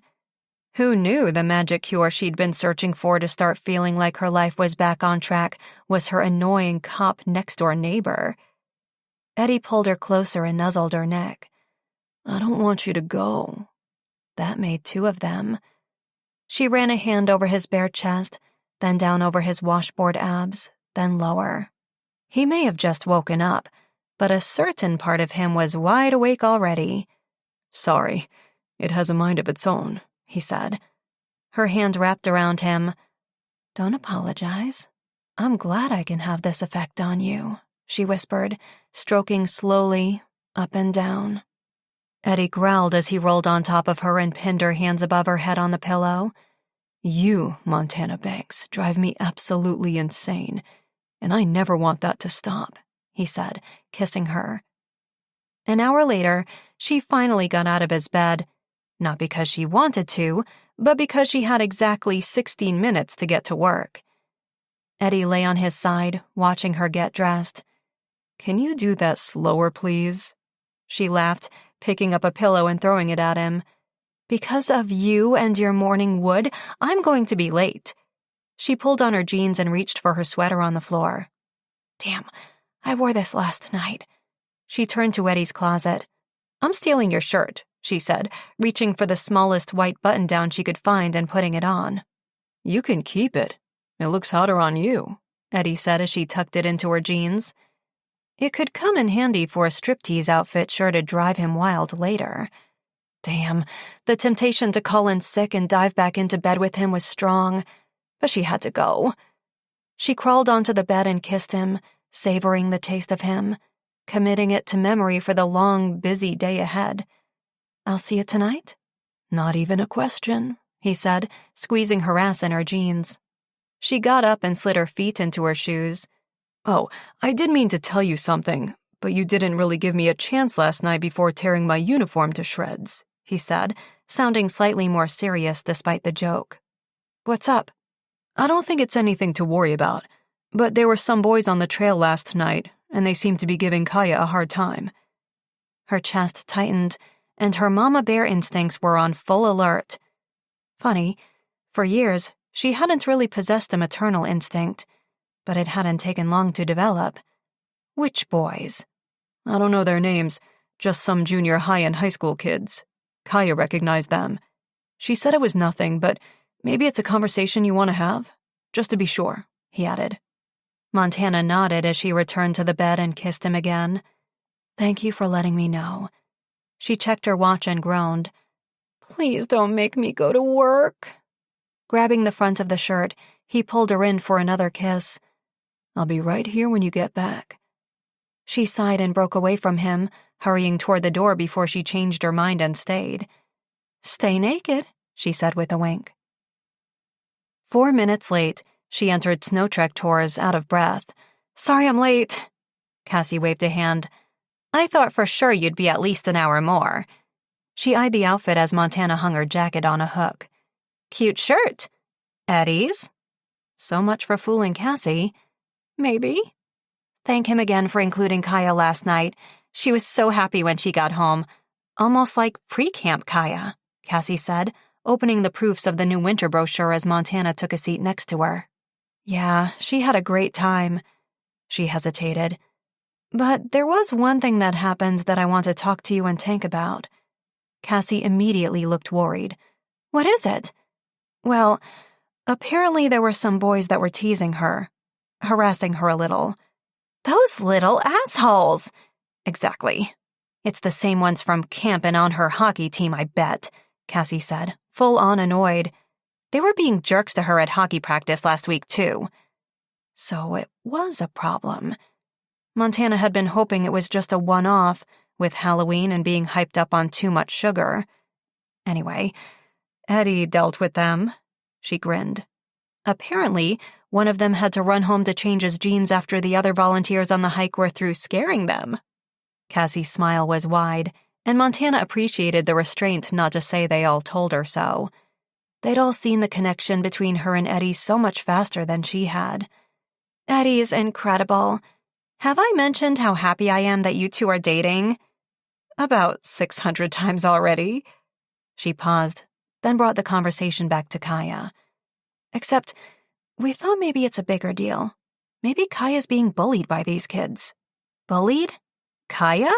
But she's so awesome. Smart, confident, unique. Cassie's face fell. Shit. Exactly the target for bullies. Unfortunately, Montana knew all about it. She'd been a target for bullies once she started attending a real school. She'd always been taller than all the kids, so nicknames like Amazon and Giant had been the start of it. Then her body hadn't developed as fast as the other girls in junior high, and she'd always worn her hair short, so they'd teased her about her sexuality. The only thing that had prevented the bullying from turning into something Montana couldn't handle was her sister. Unlike Montana, Dani was the popular girl in her grade and among her friends. She was petite and cute, and her body developed at the same rate as the other girls. She was like the others. She liked makeup and hair care products and boys and gossip. Dani fit in. And because no one wanted to be on Dani's shit list, they weren't too nasty to Montana, always holding back the really insulting comments on the tip of their tongues or pretending to be joking when Dani caught the behavior. After her sister died, things got a lot worse. Dani had always stuck up for her, but once Dani was gone, Montana was the odd one with a dead sister. Should we talk to Kaya about it together? Cassie asked. Actually, I was wondering if you guys would mind if maybe I spoke to her first. I've been there, and I can definitely identify with what she's going through, if it is in fact bullying. Cassie had grown up cool and sporty and popular, and Tank, well, no one had ever dared to mess with him, so the two of them might be able to sympathize, but they couldn't relate. Cassie's eyes were wide in disbelief, but she nodded. Of course, yeah, you should talk to her, she said, but she continued to look at Montana with an odd expression. What? Nothing. It's just hard to envision anyone bullying you, Cassie said. Montana laughed wryly. I wasn't always this badass, she said with a wink. The day flew by, and as tempting as it was to head straight back to Eddie's and fall back into bed, Montana had motherly responsibilities that took priority that evening. "Any requests for dinner?" she asked Kaya when she picked her up from Tank and Cassie's. "We're eating out, obviously," Montana said, hoping to get a smile out of her daughter. It worked, and once again, Montana was grateful for Eddie. Kaya seemed to really be coming around after the haunted trail, despite the incident with the boys. "I'm cool with anything. Except the snack shack," she added quickly. The place where most of the teenagers hung out. Montana took it as the perfect segue into the conversation she wanted to have. "No problem. We can go to the diner instead." The place where all the older crowds sat and drank too much coffee and talked about local news all day. No worry of running into the kids Kaya wanted to avoid over there. "Perfect," she said. "So, I wanted to talk to you about something Eddie mentioned. He told you about those dumbasses the other night, huh?" She didn't seem upset, just slightly annoyed at the mention of said dumbasses. Montana let the swear word slide as she nodded. "Yeah, he did. And I just wanted to ask you if that's a recurring thing with those guys." "Are they always dumbasses?" "Keep it casual. Light."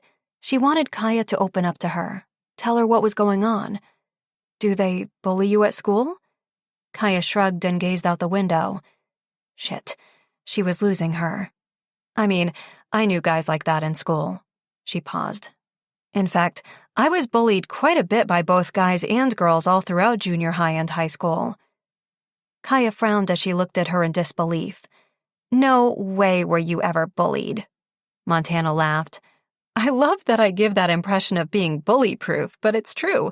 I was tall and awkward as a kid and into a lot of different things."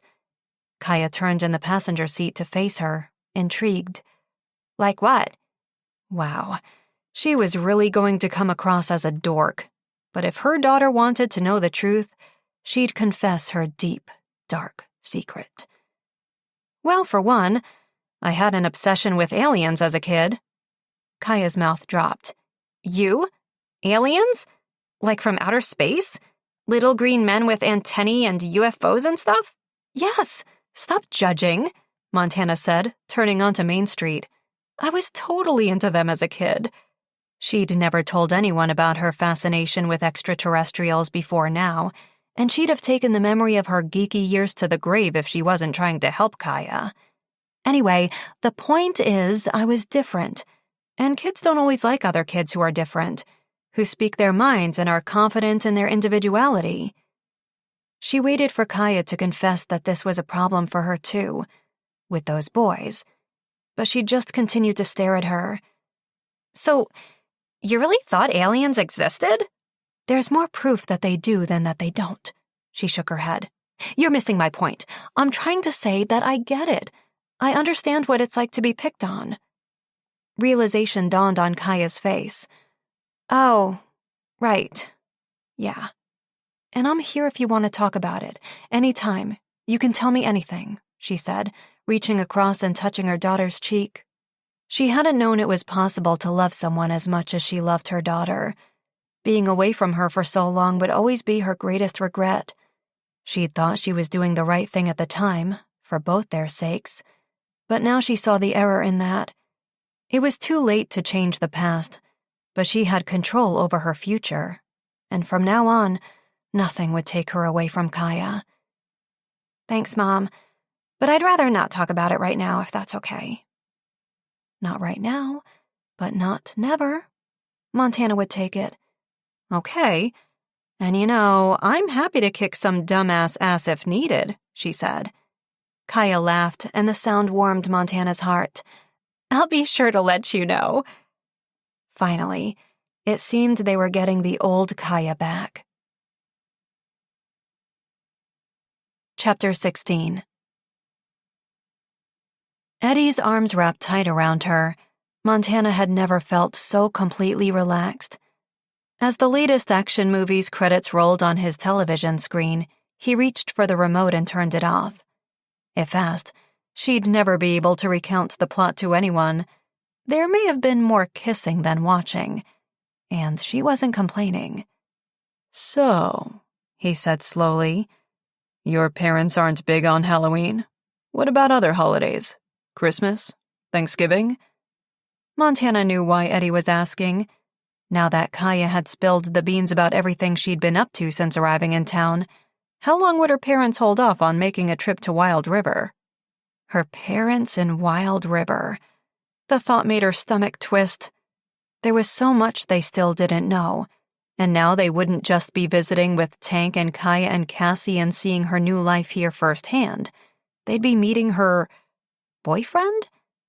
They hadn't really labeled their relationship, but things were moving rather quickly between her and Eddie. Her feelings were growing all the time.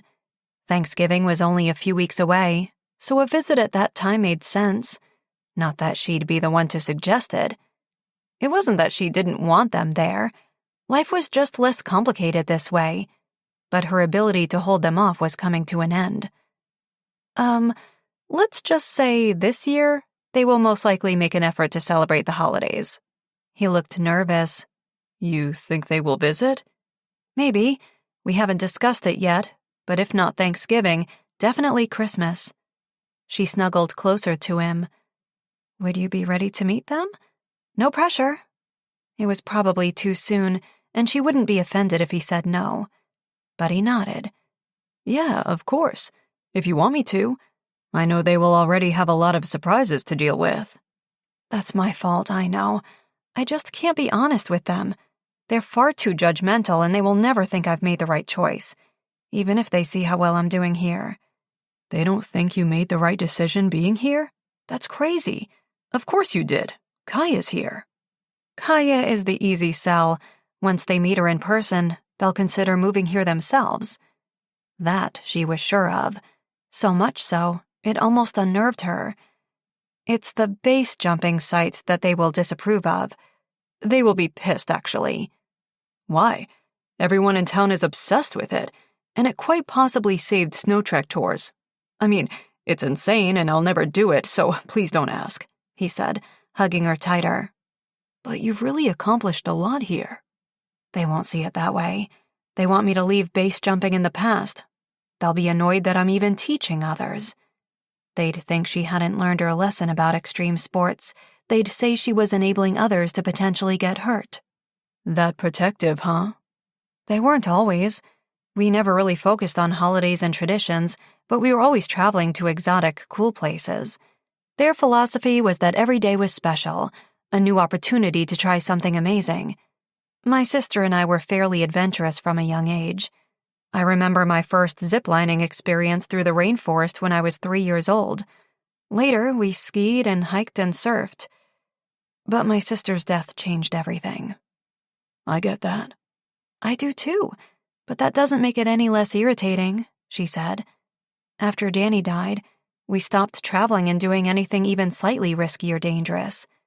Life was suddenly such a contrast to what it had been before, and I felt lost without Danny and smothered by my parents. So, you rebelled? Something like that. I just wanted to start living again. I wanted to do all the things that I knew Danny would have wanted to. She was never afraid of anything, and I wanted to be just like her. My parents saw that in me, and it terrified them. She paused. Danny's issues with drugs and alcohol aren't something I've ever battled, but my parents are unable to accept that I can be an adrenaline junkie without looking for highs elsewhere. She rested her head against Eddie's chest and breathed in the smell of him. She loved being right there in his arms. She was strong and independent, but she liked the feeling of safety and security she found in his embrace. Well, for what it's worth, I think you are incredible. And I think if they come here and see all the progress you've made with your healing and with Kaya, and they meet the handsome man you're dating, they might start to realize they're the ones who are wrong, and maybe they might start living their lives to the fullest again, too. Her eyes felt heavy as she listened to Eddie's optimistic hope. It's a nice thought, she said. Unfortunately, she knew her parents, and it would take erasing the tragedies of the past for them to see a different future. But they didn't need to approve of her new lifestyle. They just had to accept it. If he could offer optimistic life advice to Montana, He needed to start applying that same philosophy to his own. 2 months ago, his life had changed, and he wasn't sure where he was going anymore. Plans he'd set for himself had been derailed, and he'd lost all motivation to keep moving forward. His self-worth and happiness had always come from proving people wrong about him and succeeding when he was told repeatedly he wouldn't. But what was there left to prove? He'd achieved his goal of becoming a state trooper, his application to the drug division in Anchorage had been accepted, and he literally saved someone's life. On the bucket list of police career achievements, he'd unlocked them all. It was time to acknowledge that he'd made it, and despite this setback, he'd continue making it. After all, he was arguably the happiest he'd been in his life right now. Holding Montana in his arms, he felt complete. He didn't need to prove anything to her. She wasn't pushing him to return to work, but he knew she'd support his decision, whatever it was. Being around her made him feel invincible. He stroked her upper arm as they lay on his couch together. His emotions so strong and so on the surface, it was hard not to tell her how he was feeling. He was falling in love with her. In fact, he was already in love with her. But it was too soon to say it. She'd think he was crazy. Maybe he was, but this thing with her was different than any other relationship he'd ever had in the past. They connected on levels he'd never expected. They were so different from one another, and neither of them fit the description of what they each thought they were looking for in a partner. On paper, anyway, but love wasn't supposed to make sense. She wanted him to meet her parents. That was encouraging, but what would they think about him? Would they see his disability as a weakness, an inability to give their daughter everything she longed for and deserved? Or would they hope that being with him would give Montana a reason to slow down a little and take fewer risks? Neither was ideal. He wanted them to like him, respect him for who he was, and see how crazy about their daughter he was. He breathed in the soft scent of her hair and savored the feel of her body pressed against his on the couch. She was breathing deep and easy, her chest rising and falling gently. She felt safe with him. She was safe with him. But was safe something she craved without knowing it? Or would the security of a relationship with him bore her eventually? She wasn't someone who needed or wanted protection. She was an independent, free spirit. Her parents may not have recognized how capable she was, but Eddie saw it. If she was here with him, it was because she wanted to be, not because she needed to be. Which was both amazing and terrifying, because what happened if she decided she no longer wanted to be? For now, he'd take every day, every minute he had with her, and hope that the worst thing that could happen to him had already happened that year, and there were only good things, unexpectedly amazing things waiting for him if he continued to be brave enough to go after what he wanted. Montana woke to the sound of running water. She yawned and stretched out on Eddie's sofa and cuddled into the cushion under her head, breathing in the scent of him on the fabric. When was the last mid-afternoon nap she'd had?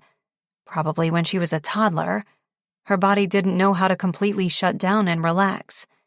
Eddie definitely brought out a different side of her, one that could slow down a little and relax, one that didn't need constant stimulation, one that didn't need to always be on. One she was starting to like. She was starting to really like him. There had always been a fiery tension between them, and obviously their physical connection was strong.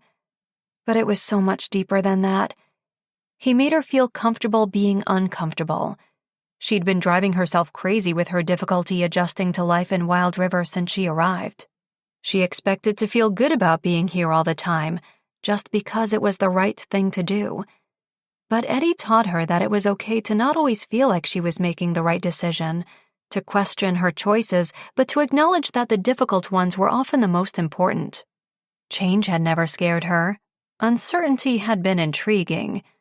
She liked knowing her life or her day could be altered at any moment, and the normalcy and routine in Wild River had been unsettling at first. But it was okay to feel uncomfortable and to embrace the fact that discomfort often meant growth.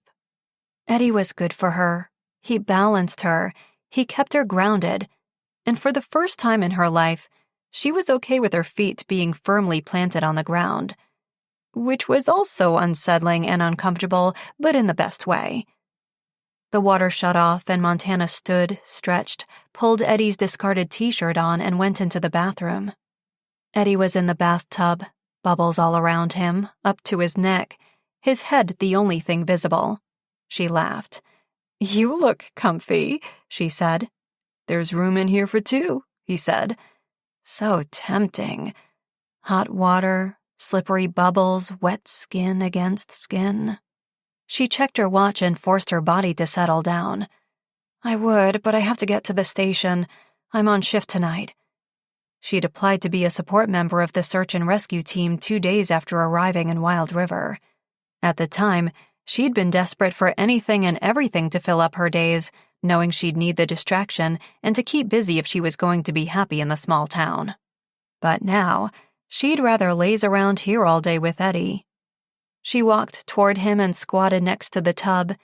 She dipped an arm into the bubbles and under the water, touching his wet chest and abs, and moving lower to gently massage his penis. Already semi-hard, it sprung to life immediately. "Trust me, I'd rather be in there," she said. She felt her own body reacting to her teasing touch as well. She'd never known pleasure like she had, being intimate with Eddie. Eddie leaned forward and kissed her, gently, then with more intensity, a deep, burning passion sizzling between their mouths. He quickly reached for her, grabbing her with one arm around her waist, and the next thing she knew, she was falling into the bathtub. She gasped in surprise at the lukewarm water. "The water's freezing," she said, sputtering and wiping the bubbles from her face. Eddie wrapped an arm around her, pulling her back into him. He kissed her neck as his other hand cupped her breast through the wet, thin fabric of the shirt. "Let's warm it up," he said, pinching the nipple. Montana leaned back against him, splashing water and bubbles over the side of the bathtub. She pressed her bare ass against his lower stomach and spread her legs over his. Her hand found his cock, standing erect between her spread legs, and she started to stroke it again. The lubrication from the water and bubbles made the motion flow, and within seconds, she could feel the skin tighten and the veins straining. Eddie continued massaging both of her breasts, his mouth leaving kisses on her neck and ear and collarbone. Her nipples were rock hard beneath his touch, and she was so wet and ready and craving to be pleasured. "Eddie, touch me, please," she said, opening her legs even wider. Keeping one hand on her breast, Eddie dipped the other hand between her legs. The simplest, gentlest touch had her body spasming already. He ran a finger over her clit, downward slowly toward her folds. He massaged them softly, and her mouth went dry as the sensation grew stronger. The ache for him was almost too much. She thought she might come just from his soft, grazing touch. Inside, Eddie. She needed something to clench, to relieve some of the ache overwhelming her. He dipped a finger inside, but it wasn't enough. She reached down with her other hand and guided 2 more inside her body.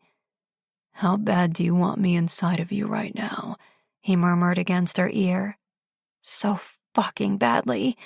She pumped him harder, up and down, circling the tip of his cock with her thumb. "I don't think I'll ever get enough of you," she said. "Good, 'cause I'm not planning on letting you go," he said. Her body trembled, and a deep warmness radiated through her core at his words. She knew his feelings for her were getting stronger. She could feel their connection deepening, and the idea that they could both be so equally into one another had her excited. She tightened her grip around him and pumped even faster, desperate for him to quicken his pace as well. "Faster, Eddie," she said. His hand squeezed her breast, and he held her tight and firm against his body as he moved his fingers in and out while his thumb rubbed against her clit. They were both breathing hard. Fast and shallow breaths in sync as they came together in a frenzy of passion. Montana's orgasm erupted through her, making her body shake. She could feel Eddie coming, and it made her own pleasure that much more intense. His head fell into the hollow of her neck as he shuddered his own release beneath her. "Damn, that was the best bubble bath I've ever had," he said. She sighed in relief as she lay back into him and took his hands in hers. "Next time, the water needs to be warmer," she said, kissing his hands. Arriving late at the station, she snuck in sheepishly, avoiding Erica's perceptive gaze. "Sorry I'm late," she said, not feeling the least bit remorseful for lingering a little longer with Eddie. "No problem. I just have to perform surgery on a 78-year-old woman in an hour, but I'll just explain to her that you were having sex with your boyfriend, and I'm sure she'll totally understand," Erica said, but her tone was teasing. "Eddie's not—" Erica raised an eyebrow. "He's not what?" Montana joined her behind the desk. She sat and propped one foot up on the desk, lacing up her hiking boots. In her rush, she'd just run out of her apartment with them untied. "We haven't defined things yet. But maybe they should." Normally, the idea of vocalizing a commitment would terrify her, but this time it didn't. "But things are going well?" Erica asked, standing and reaching for her coat behind the door. Montana couldn't keep the smile off of her face. "Really well," she said. "Fantastic, even." It almost made her worry. Whenever things were going well, there was always that dreaded fear that her happiness could be shattered or taken away. "I won't say I told you so, but," Erica said, "don't you have an old lady waiting for you? All I'm saying is, it's nice to see you so in love. Welcome to the club," she said as she dipped out of the cabin. Montana stared at the door as Erica closed it. In love. Was she? She'd never had feelings like this before, not even for Tank. She swallowed hard as the realization hit her. Damn. She was completely head over heels in love with Eddie Sanders. Chapter 17. The drunk Tank was quieter than usual when Eddie entered the next day, but then it was only 4 o'clock in the afternoon. A few guys played pool at the tables in the back, and a dart league had just finished up, so several team members lingered, having a beer in a booth along the wall. Classic rock played from the speakers as usual, and the faint scent of floor cleaner lingered in the air. It was the perfect opportunity to speak to Tank, but Eddie almost lost his nerve seeing the guy behind the bar. He'd known Tank for years. They were friends, sort of. Definitely closer since he'd assisted with Montana's rescue months before, and he knew Tank knew about him and Montana hooking up and dating.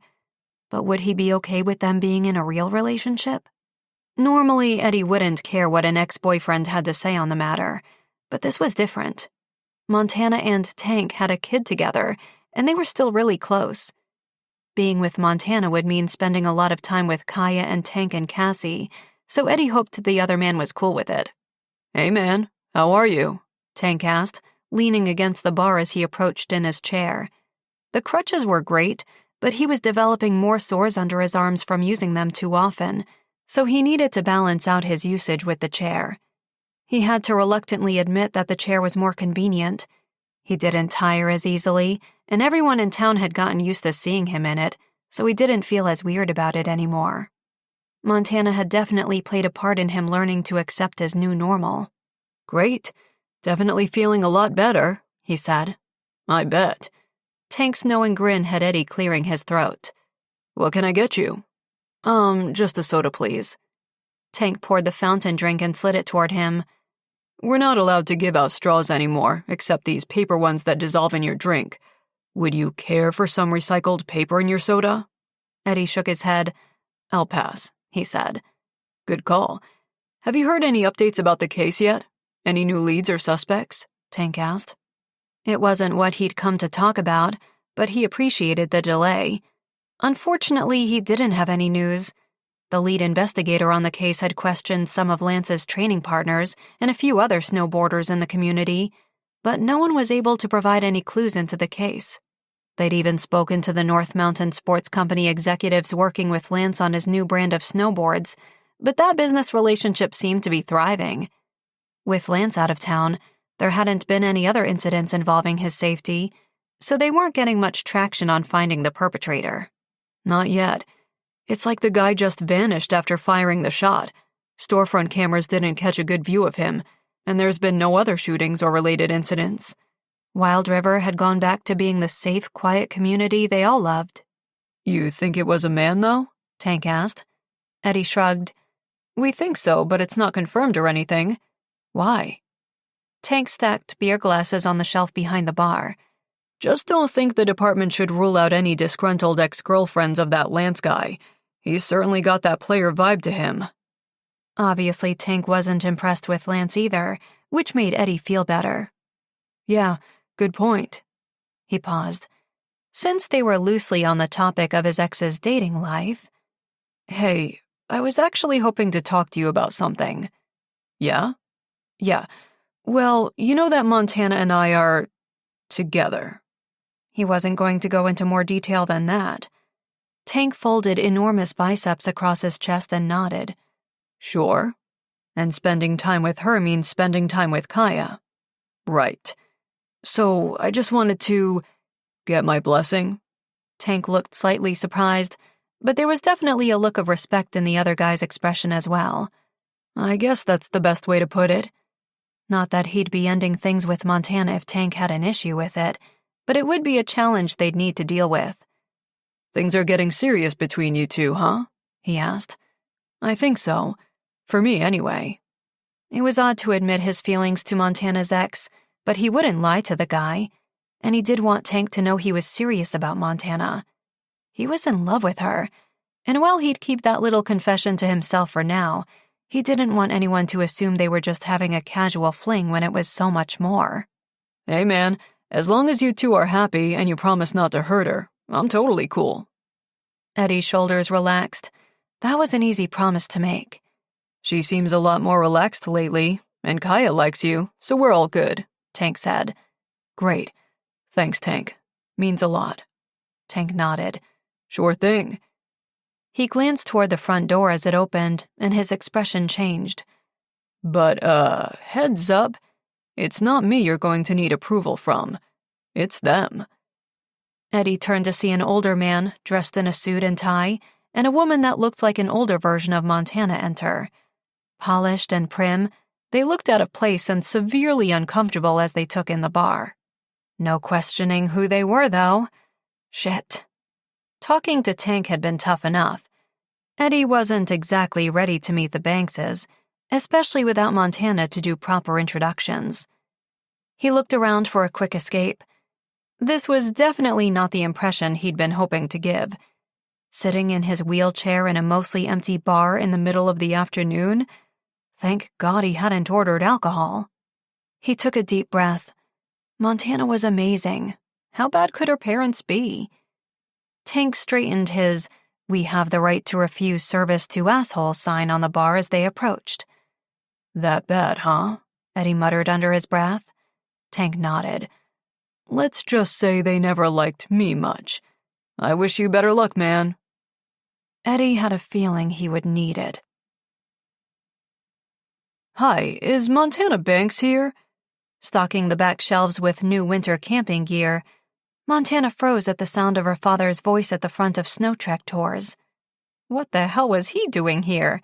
She'd noticed a few missed FaceTime calls from her parents that day, but it wasn't unusual for her to avoid their calls. Unfortunately, they weren't texters, and they also disliked talking to her voicemail. Impersonal, they said. What they really meant was it was harder to keep tabs when they couldn't see her or hear her voice. But shit! They'd been calling that day to let her know they were in Wild River? Her heart raced as she turned in a circle, looking for an escape. Damn stockroom didn't have a back door into the alley, not even a window she could crawl out through. She took a breath, ran a hand through her hair and straightened her clothes. Yeah, she's in the back, she heard Mike say. If only Cassie had been working, she'd know not to sell her out that quickly to her parents without checking with her first. I'll get her for you, Mike said. He poked his head around the side of the door. Hey, there's a couple out here asking for you. The lady looks a lot like you. Those are my parents, she hissed. Oh, wow. Yeah, I totally see the resemblance. Montana sighed. Tell them I'll be right out. She needed a minute. When Mike went back out front, she sat on a box of winter sleeping bags and her mind reeled. Coming unannounced was a bad sign. They'd wanted to catch her off guard. But why were they here? To talk her into moving back to Denver? There was no doubt in her mind that was their motive. Obviously, their Skype chat hadn't put their mind at ease, and they were done trying to talk sense into her long distance. But they were here. There would be no more avoiding them. And why should she? She was a grown woman who could make her own decisions. Time to be honest and straightforward with them. She'd made a life here in Wild River, and she wasn't going back to Denver. She plastered her best fake smile as she went out front. Mom? Dad? Faked surprise as she walked toward them. What a surprise! Her mother rushed forward to hug her, then pulled back, scanning her as though checking to make sure she still had all her limbs intact. Montana was surprised she didn't count all of her fingers and toes. Darling, you look... What? She waited. Her mother, Eleanor's face went from concerned to relieved to confused. No doubt she'd expected to see Montana looking tired and stressed, like she usually did. But right now, Montana was neither of those things. She was happy and relaxed and feeling better than she had in a long time. You look good, her mother said. You do too. Montana turned to her father. Hi, Dad. He stepped forward and hugged her quickly. Then he scanned the store. So this is where you work? Uh-oh. No more hiding the base jumping site. There were promo photos of her at Suncrest Peak hanging on the wall behind them. Yes. Actually, I've partnered with the owner to launch a new base jumping site here in Wild River. Like pulling off a Band-Aid. Only this Band-Aid was covering a deep, gaping gash that hadn't yet healed at all, and now she was immediately open and vulnerable. Her parents' expressions said it all. Mike must have felt the tension loom over the room like a storm cloud because he chose that moment to duck out. Going for coffee. Anyone want? I'll just bring some extras, he said, letting the door close behind him. You're base jumping again? Her father asked. No, I'm teaching others, Montana said, moving to grab a brochure from the desk. She held it out to them, but neither reached for it. They blamed the sport entirely for her accident. They couldn't understand that she took the risk and that despite all her training and knowledge and safety precautions, shit happened sometimes. They used to get it, but then her sister's death had made them afraid of every new adventure. It made Montana sad to think about all the opportunities that they were letting fear hold them back from experiencing. She tucked the brochure back and pointed to the enlarged poster of her on the wall. This is the new jump site. It's at Snowcrest Peak. Remember, Dad? We found that place together years ago on a trip here. He had to remember that day. They'd hiked all day and had discovered the gorgeous peak almost by accident. He'd claimed it was the most beautiful scenery on Earth. He did remember. She could see it on his face, yet he shook his head. No, I don't. So you've started a partnership? That's right. What about the bar? Her mother asked. I sold my half to Tank, she said. She'd basically given him the bar for $1. She'd invested in it years before, and Tank had more than repaid her the initial investment. She'd signed the legal sale papers months ago to sever that particular tie between them so Tank could move on with his life with Cassie. But her parents wouldn't get that. Her father looked annoyed. You signed the papers, even though our lawyers advised against it? That was years ago when I wasn't of sound enough mind to sign them.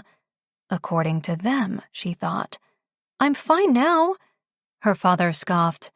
Eleanor placed a hand gently on his arm. William. He turned to look at his wife. What?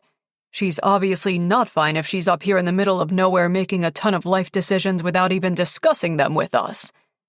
Wow. Nothing had changed.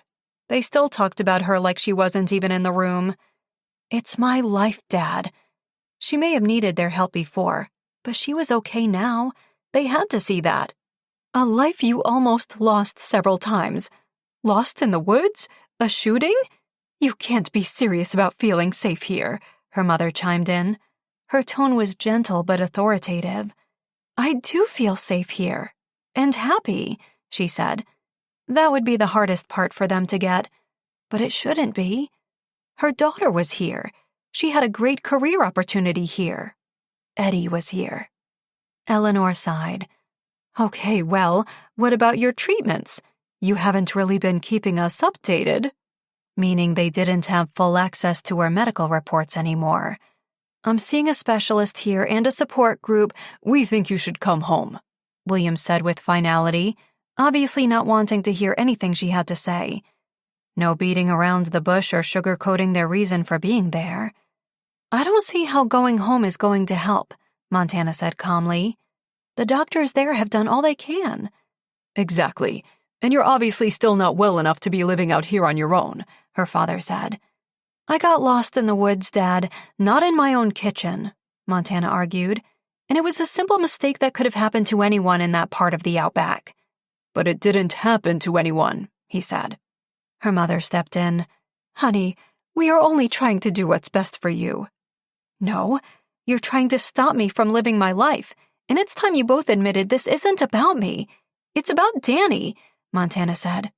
Her mother's face paled, and her father stared at the floor. "Your sister's death could have been avoided," Eleanor said quietly. "She should never have been in the pool that day. Alcohol and drugs only made the problem worse, but she was always so reckless." Her father's voice was angry, but also full of remorse. Montana's chest tightened. She hated talking about her sister. It always made all three of them feel horrible, and she couldn't imagine how hard it must be on her parents to have lost a child. As a parent now herself, she got it, but she refused to continue living in the shadow of her sister's mistakes. "Well, I'm not Danny, and I survived my accident." "Accidents happen for a reason. I still have a purpose, Dad," Montana said, touching her father's shoulder gently. "Opening a base-jumping location? That's what you think your purpose is?" he asked. "No, being here for Kaya. I can be in her life now." "That's what you thought before," her mother said gently. "And look what happened. You put her in danger." "But that was—" "No, you made the right choice for that baby's sake years ago, and I trust, if you care enough about her now, that you'll make the same choice and not put her at risk by being here," her mother said. Montana's mouth dropped. They were using Kaya and Montana's guilt to force her to leave? That was a new low, even for them. "Do you really think I would put her at risk?" she said, her own annoyance and determination not to be manipulated rising. "Yes, darling, we do," Eleanor said, gentler now. "Coming back home doesn't mean you can't still stay in contact, but think of Kaya and what's best for her," William said. Montana squared her shoulders, her strength returning. "Me being here is what's best for her, and it's what's best for me. I'm not going back to Denver." She hoped she sounded as resolute as she felt. She wasn't a child anymore, and she wasn't unable to make her own decisions based on her injury anymore. Her parents needed to realize they couldn't continue to run her life. "I'm glad you're here. Stay and see for yourself," she said. Her father looked ready to argue, but the front door opened, and the three of them turned toward it as Lance entered. "Fuck my life," Montana muttered under her breath. This had to be the worst timing ever. And what the hell was with everyone and their surprise visits?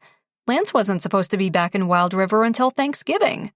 "Hey," he said, glancing between her and her parents. Obviously, he sensed the awkward tension between them. "Hi, Lance. What are you doing here?" she asked tightly. "I had a break in training for a few days, so I thought I'd come back." Her parents were staring at him in awe. Shit. Of course they recognized the Olympic snowboarder. They may not hit the slopes much themselves anymore, but they were huge Olympics fans. Lance turned to them. "Hi, I assume you're Montana's parents?" He stepped forward and reached for her father's hand. "I'm Lance Baker," her father said, nodding enthusiastically. "I know who you are." His demeanor had completely changed as he pumped Lance's hand. I'm William Banks, and this is my wife Eleanor. Pleasure to meet you both, Lance said. Montana felt uneasy watching the exchange. Of course her dad would be impressed by Lance. And unfortunately, Montana had yet to end things with him, which made this all very awkward. "How do you know our daughter?" her mother asked, sending her a sidelong glance. Lance smiled. "We're dating," he said. Both of her parents turned to look at her. For the first time since they'd walked in, their expressions weren't ones of disapproval or annoyance. They looked impressed. Shit. Her argument that she and Lance were just friends died on her lips. "Montana, why didn't you tell us?" her mother whispered, moving closer to her as her father and Lance immediately started talking about snowboarding. Montana hesitated, looking at them, then turned her attention back to her mother. "Because we aren't really dating, not anymore, and we were never serious anyway."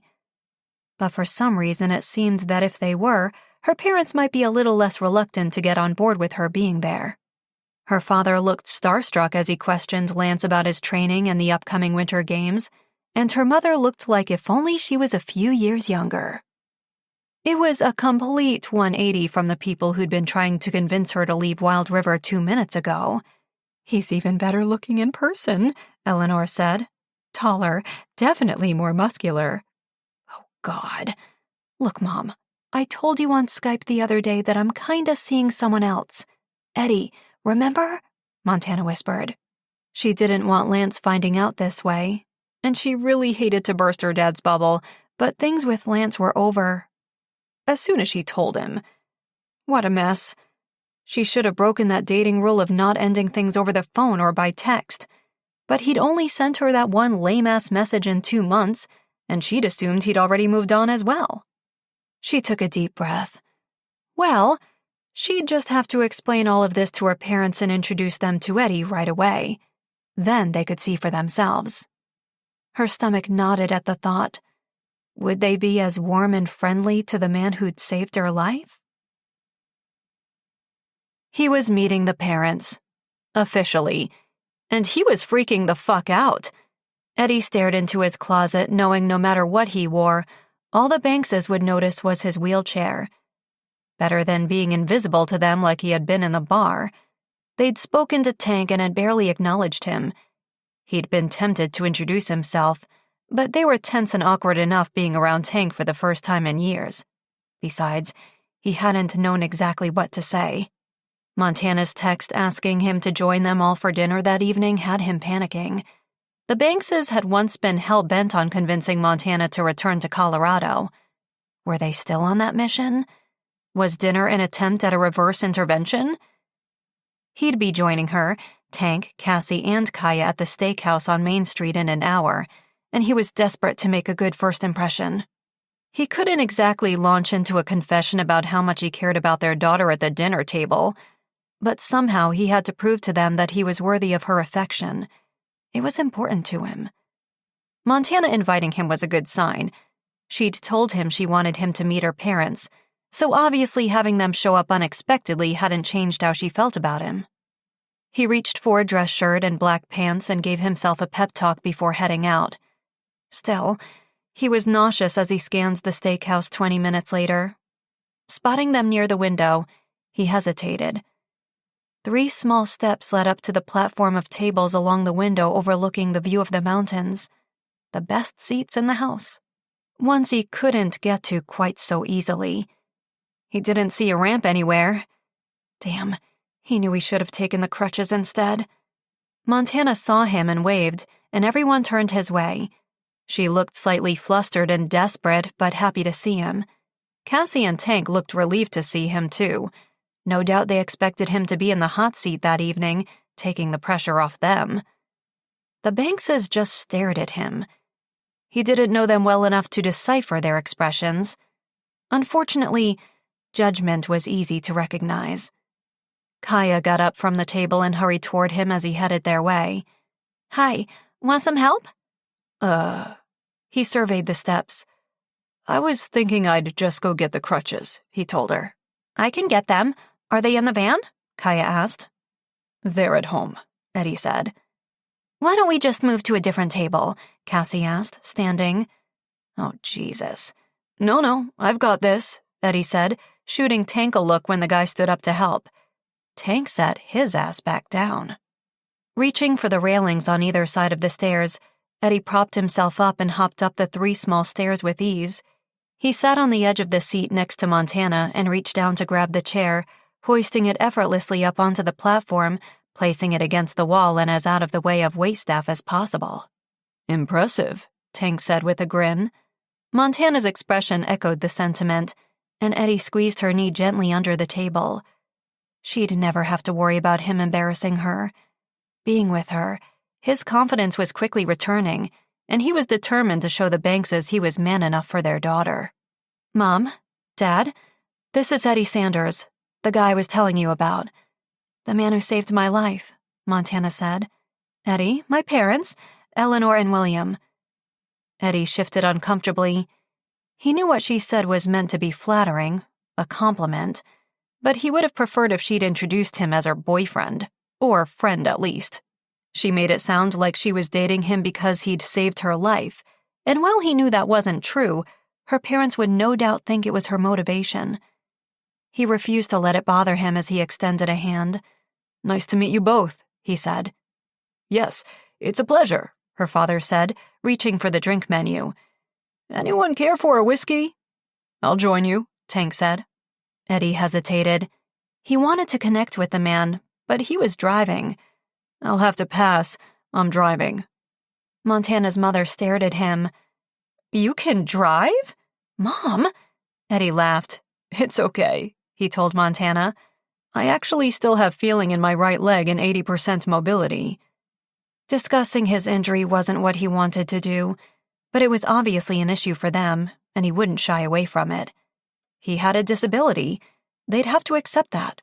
He has a cool van, Kaya said, sending a wide smile his way. Cool and van seems like an oxymoron, but he was grateful for Kaya's attempt.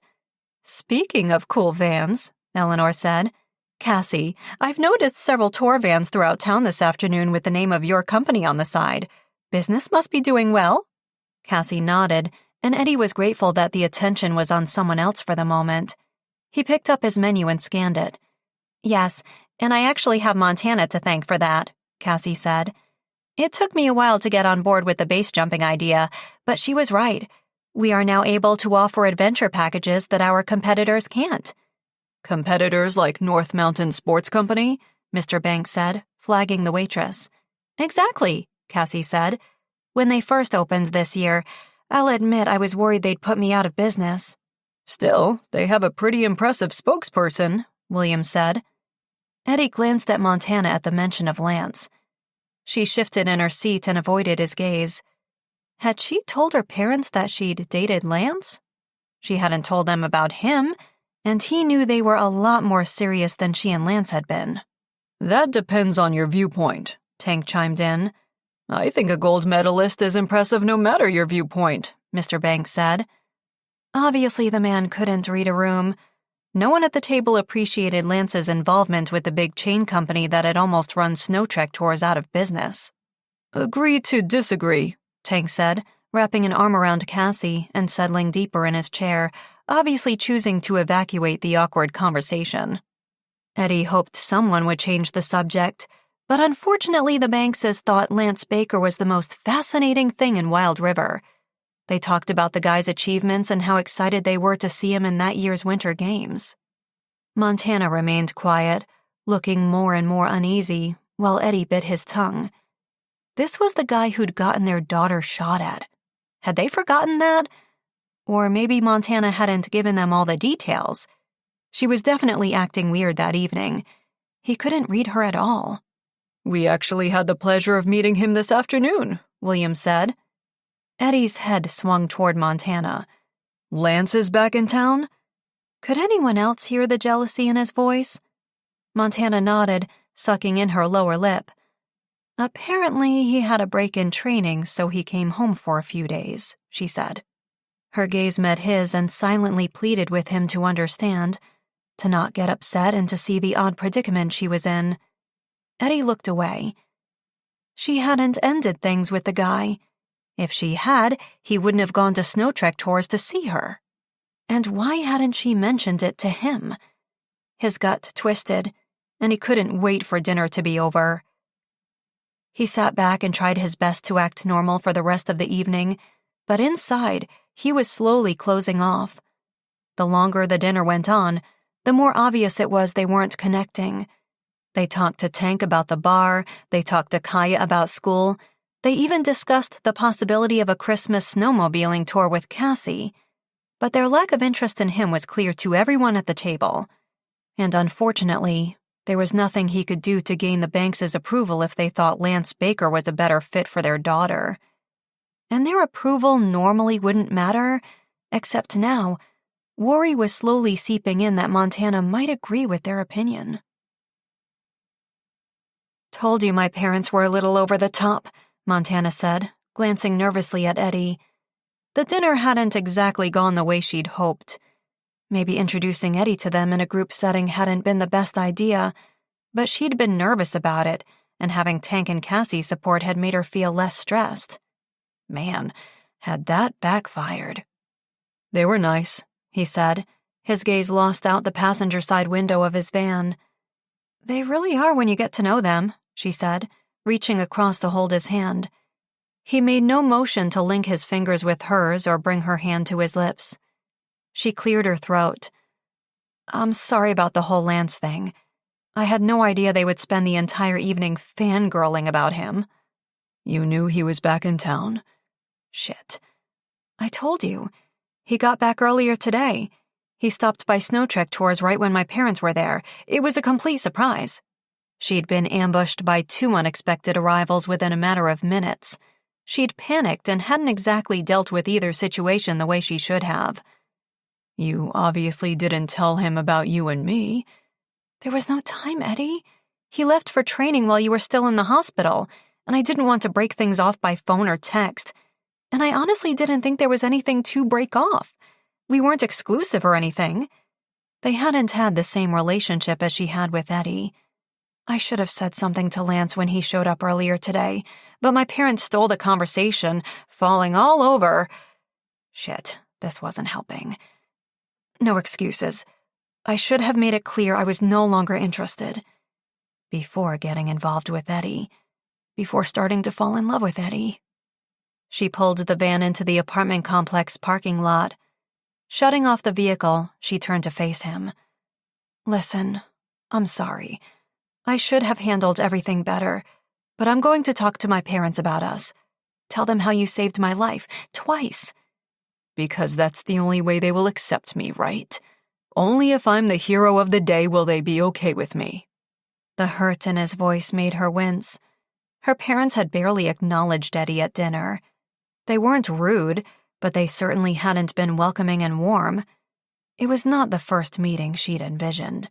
Nothing like the way they'd embraced Lance with open arms. "No, that's not true," she said, but she wasn't even convincing herself. "Really?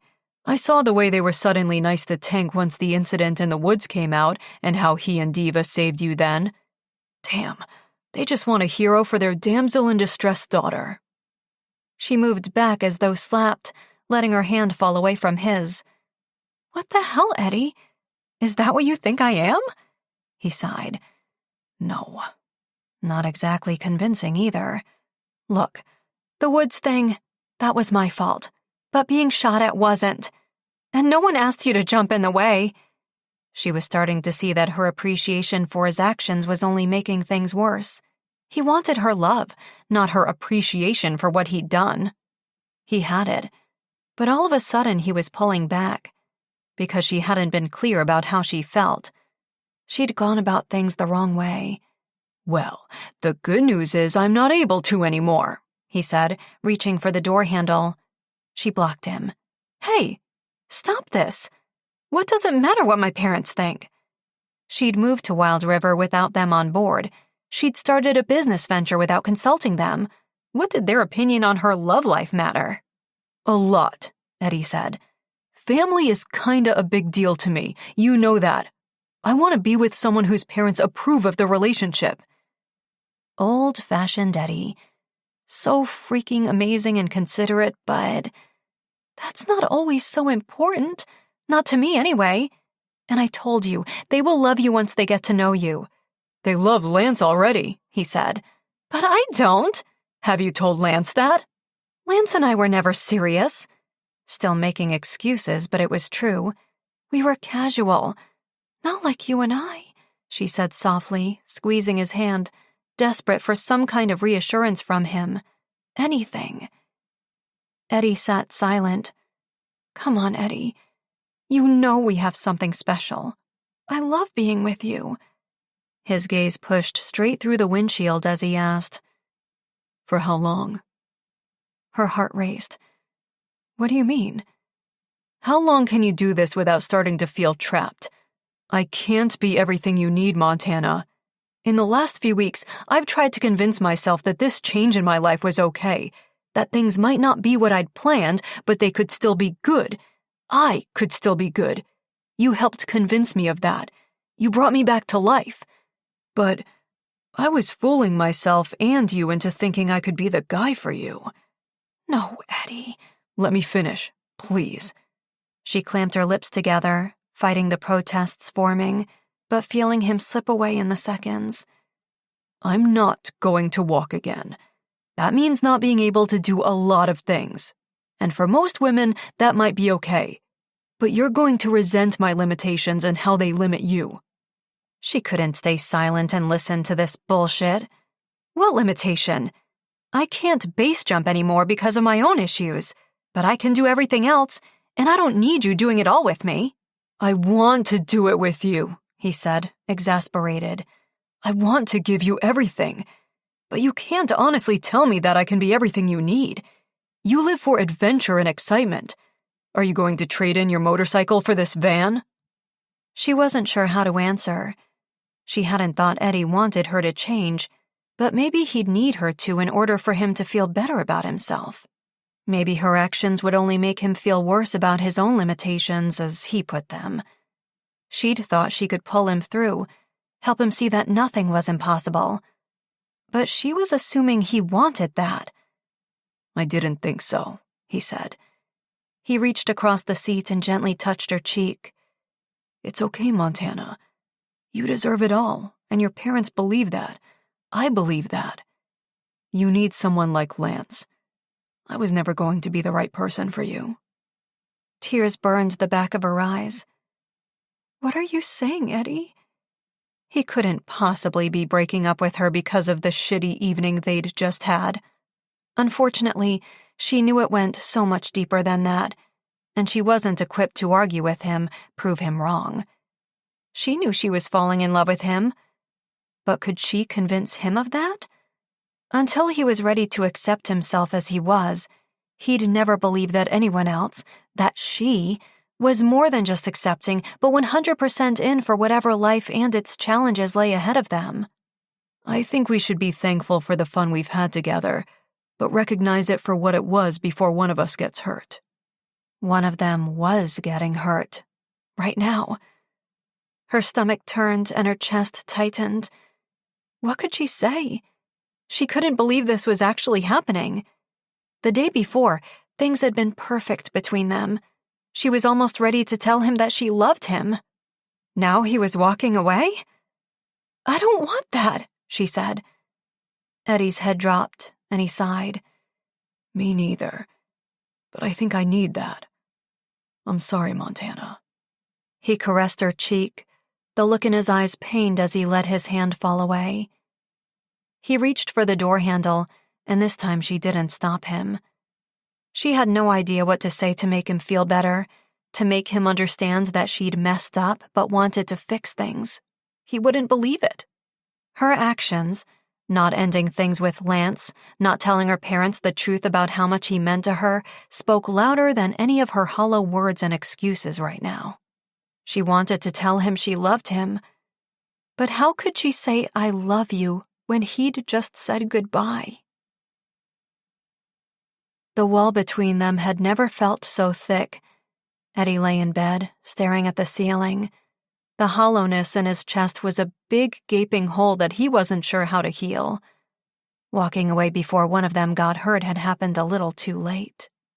What the hell had he been thinking, falling for her, allowing her to start having feelings for him, and accepting that the free-spirited wild beauty next door could ever be happy with a straight-laced, boring guy like him? Her parents hadn't needed to say anything. He could see it in their faces that they didn't get it.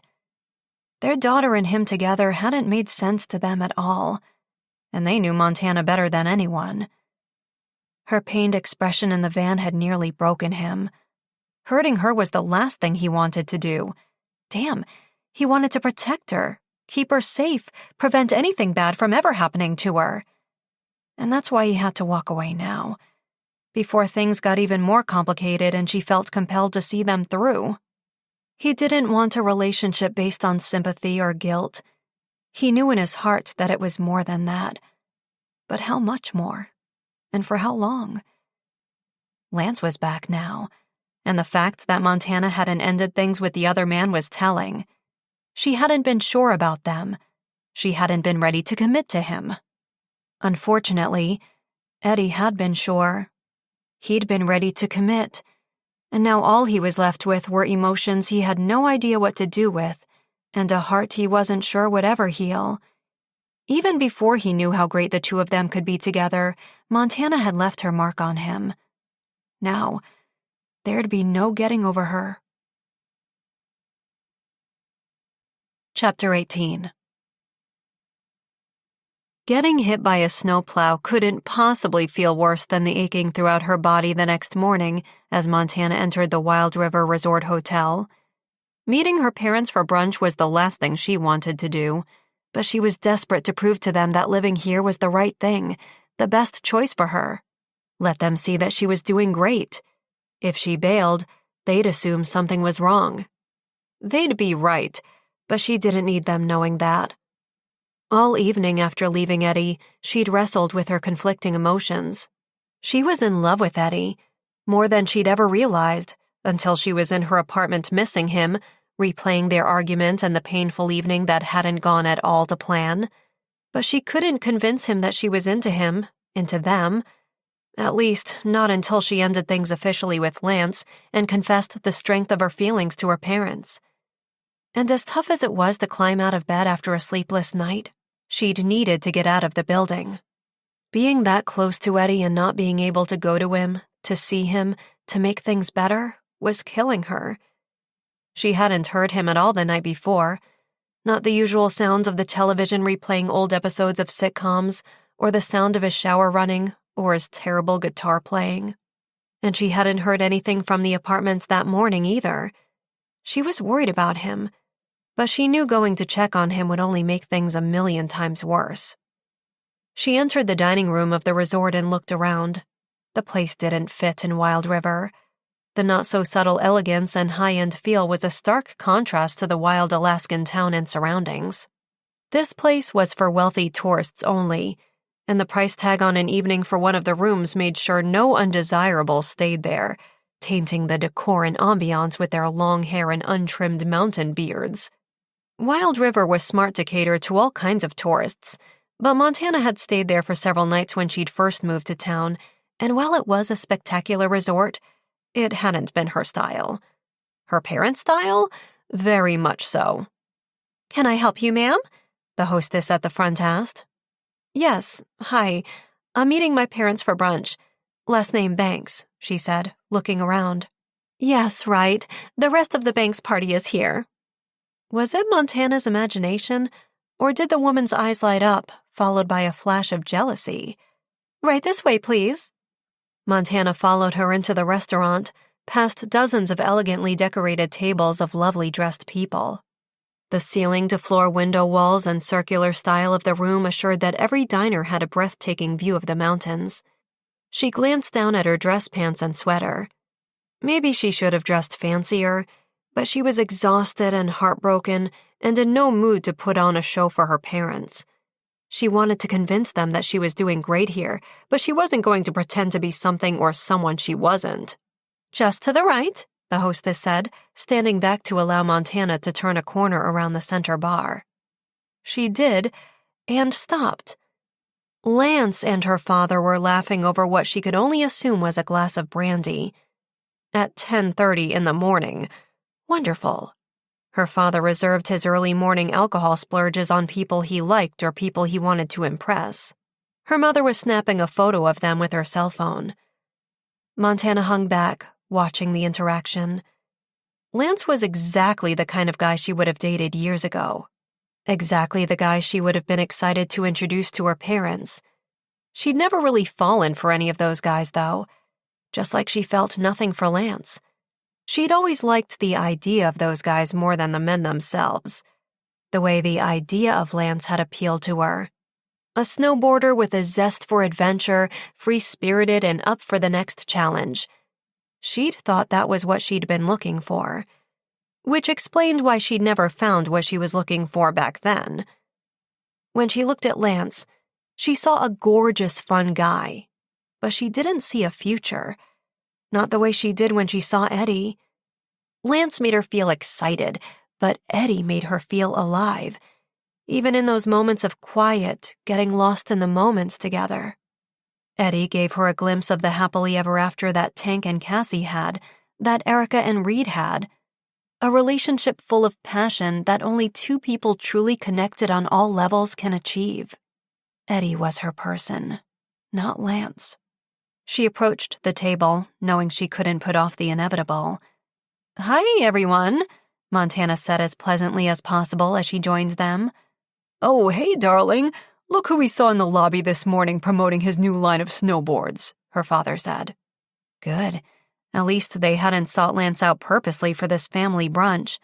Although she didn't doubt for a second that her father had exchanged personal contact information with the professional snowboarder. Well, there was nothing preventing the two of them from being friends. "You do know this guy is a competitor for my company, right?" she said, trying to keep her tone and focus light. Like her thing with Lance had been all along. "Ugh, business is boring," her father said. Since when? He was always about business, all the time. Since her sister died, her parents had given up all the things that had once made them happiest, traveling, exploring the world, and both had settled into corporate jobs in the city, letting their days slip away under piles of spreadsheets and board meetings. It was actually nice to see them outside the city for a change.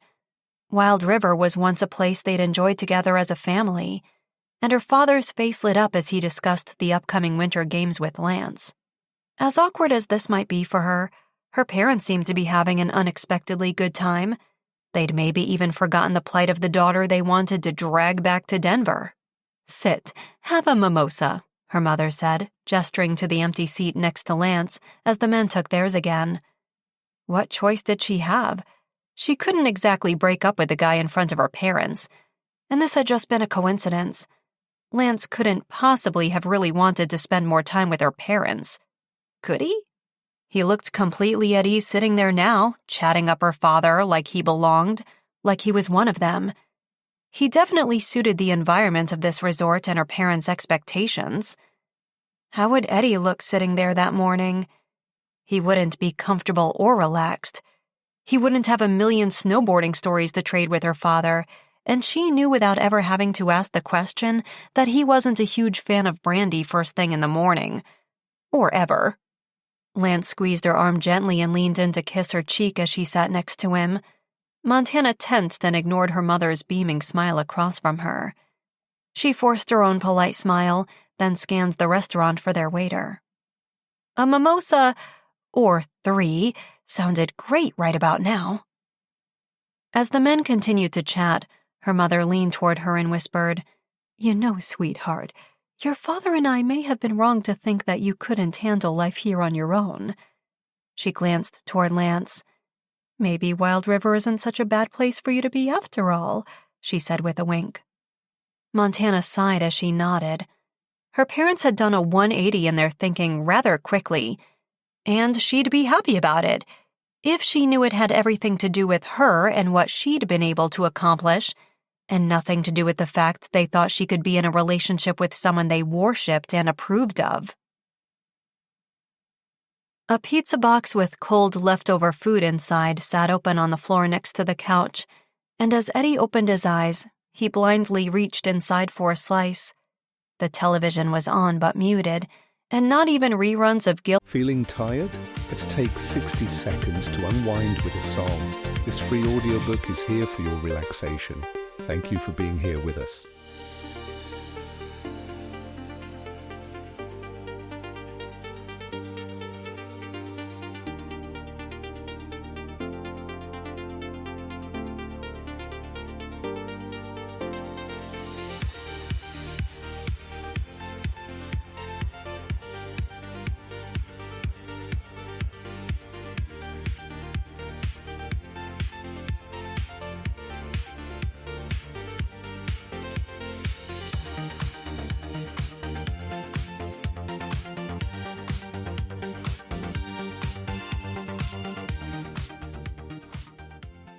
Gilligan's Island were cheering him up that morning. The evening before had brought him to an all-new low. The ups and downs of the last 3 months were making him dizzy like a roller coaster ride he'd been on far too long. Things with Montana had been going great, but what had he expected? That she'd actually fall in love with him when she had guys like Lance falling over themselves for her attention? Guys who could give her everything she wanted out of life. Well, maybe not the love and attention he wanted to give her. Her parents had made their opinion quite clear about who they wanted to see their daughter with. And Montana might rebel against her parents on a lot of things, but even she had to see it, or she would eventually.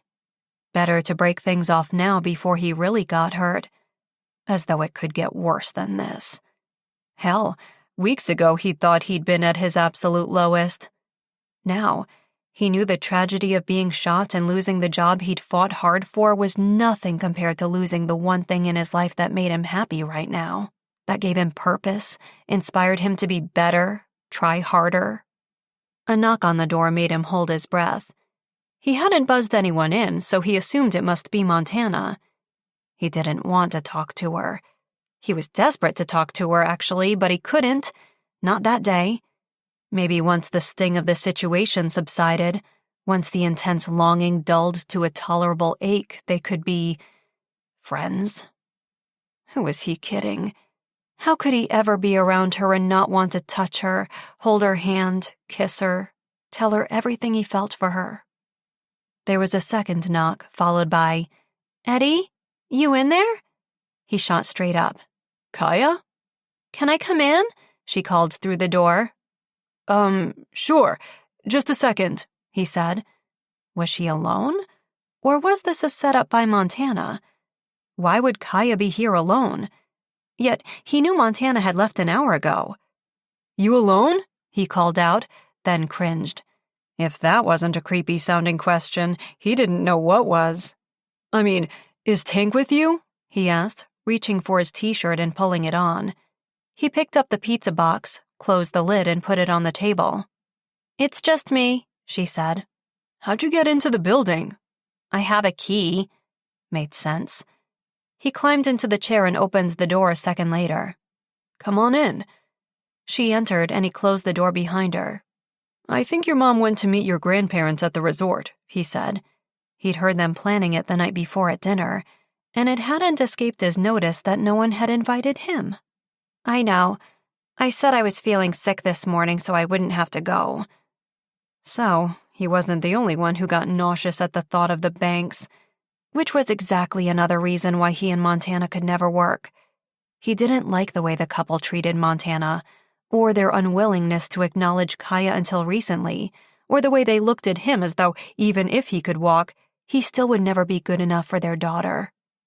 He hated that they were right. "Are you sick?" he asked.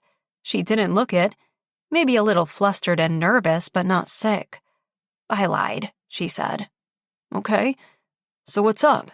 he asked when she wasn't immediately forthcoming with the reason for her visit. "I need to talk to you about something, but you have to promise me you won't tell anyone I told you." It came out on a long rush of breath. Parenting was admittedly something he had zero knowledge about, but even he knew he might not be able to deliver on a promise like that, depending on what she was about to say. "Well, I can promise that whatever it is, I'll help you do the right thing." She studied him, seemingly thinking about it. But I'm afraid that I'm going to get someone in trouble.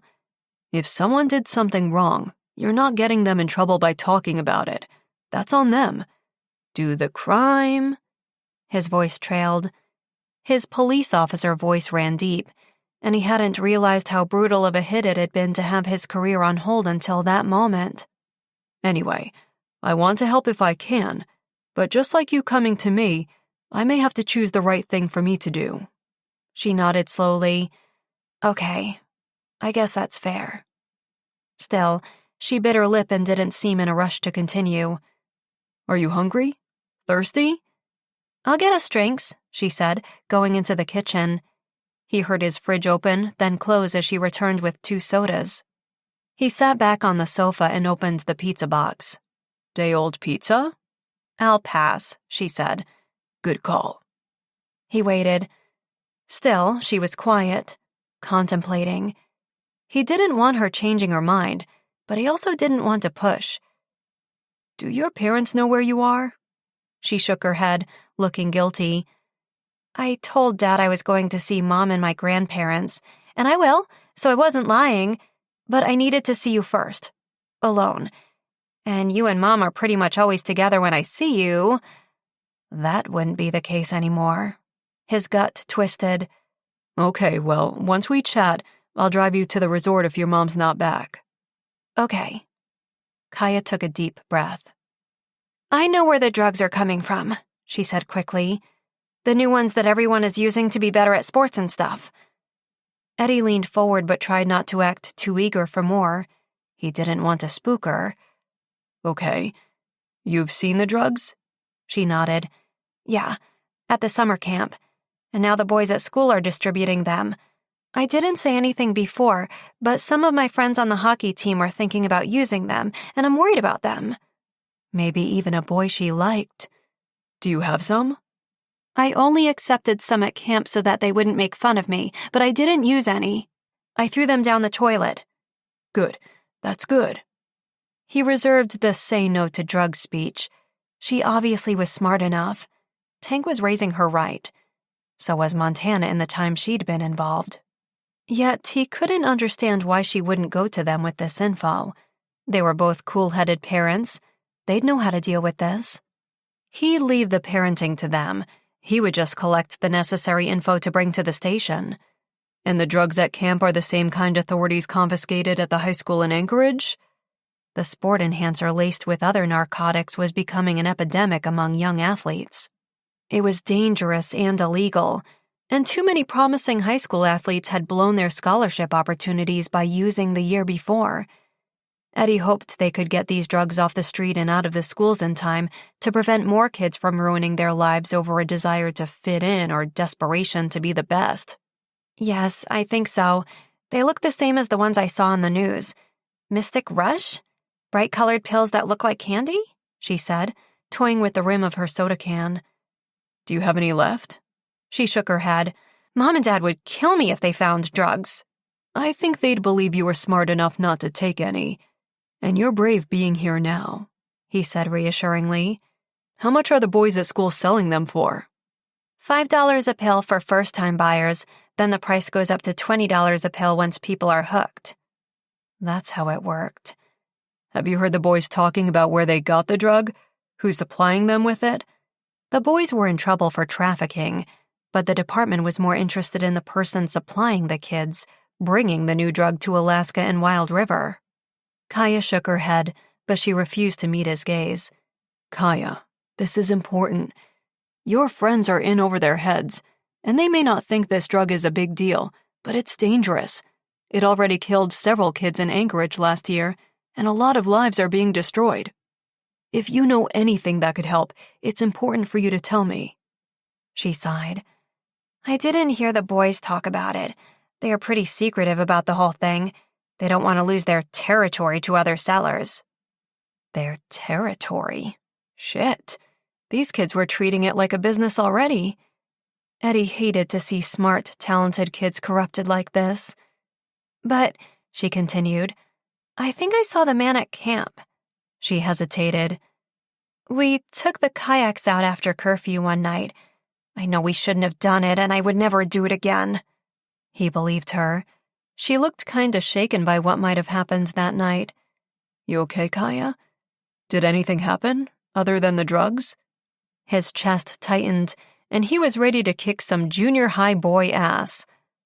Her cheeks flushed slightly, and he was instantly ready to drive to the home of any boy who might have touched one hair on the girl's head. It was nothing, really. Tommy, this boy I sorta like, the one who gave me the pills, he tried to kiss me when we were alone in a kayak, but I stopped him. Eddie nodded. Did he hurt you? Or pressure you? Tears appeared in her eyes before she stubbornly wiped them away. He laughed and said I was just a child. Obviously that hurt. He's wrong, Kaya. You are more mature than any of them, mature and strong. I'm proud of you. Even she looked slightly weirded out by that, and he cleared his throat. Sorry, that was weird. But she smiled. It was actually kind of cool. For a second, you almost sounded like stepdad material. His stomach dropped. He and Montana had never gotten that far into discussions of their relationship. They hadn't put a label on it, but Eddie had hoped things were headed in that direction. In those hopes, he'd given thought to what it meant to date a single mom. Being with Montana meant being a big part of Kaya's life. It hadn't scared him, and the more he'd thought about it, the more he liked the idea. How would Kaya feel when she found out he and Montana had cooled things? Frosted things, actually. Right now, they had to focus on the drugs. So, out in the kayaks, that's where Tommy met up with the dealer? Yes, on the other side of the lake. We weren't supposed to go that far, but he wouldn't listen to me. He docked the kayak and got out. I waited in the boat, but I could see the older man he was talking to. You could see clearly in the dark? Yes, they had flashlights. Did you know him? Recognize him? Not really, but he did look familiar. He was tall, about 6'4", not quite as tall as my dad. No one's as tall as your dad, Eddie said in an attempt to break the tension, but his body remained tight, his spine tingling with the realization that he might be close to helping catch this lowlife the department had been looking for. That's true, but this man was close. He wasn't big like Dad, though. He was skinny, like really unhealthy skinny. Drug use, most likely. He had longish white hair and no facial hair. Eddie nodded. So far, nothing extremely telling. Do you remember what he was wearing? Looked like a tracksuit. Did you see any logos or anything on it? A company brand would at least give him a starting point. But she shook her head. No, sorry. It was too dark. Okay, well, thank you, Kaya. I really appreciate you trusting me with this. She looked worried again. If Tommy gets in trouble, he'll know it was me who ratted him out. I was the only one there that night. Don't worry. I'm not after Tommy. My hope is that if we can catch the dealer, the inflow of drugs will stop. Tommy might not get off without some sort of punishment, but I'll make sure before we approach him there's no reason for him to think it was you. Deal? Deal, she said, looking relieved. Thanks, Eddie. Anytime, Kaya. Now let's get you to your mom. He climbed into his chair, and 2 minutes later they were in the van. As soon as Kaya was delivered safely to Montana, Eddie needed to get to the station. Hey, honey, I thought you weren't feeling up to brunch, Montana asked as Kaya joined them in the restaurant. It didn't escape her notice the way her mother assessed Kaya's choice of clothing. Jeans and hoodie, baseball cap covering her long dark hair. She looked perfect to Montana. Her mother's opinion didn't matter, and she hoped Kaya didn't notice the disapproving frown. Or Lance's obvious annoyance at the sight of her daughter. How on earth had she dated a guy who liked to pretend Kaya didn't exist? She was more and more annoyed with herself over the casual fling with Lance the more she compared him to Eddie. I was feeling better, she said, but Montana could tell something was up. Did your dad drop you off? She looked around but didn't see him. Kaya shook her head. Eddie did, she said, nodding toward the restaurant entrance where Eddie was leaving. Montana's heart thundered in her chest. Eddie was there? Shit.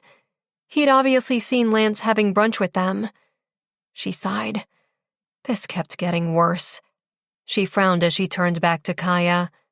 What were you doing with Eddie? Is everything okay? Can we talk about it later?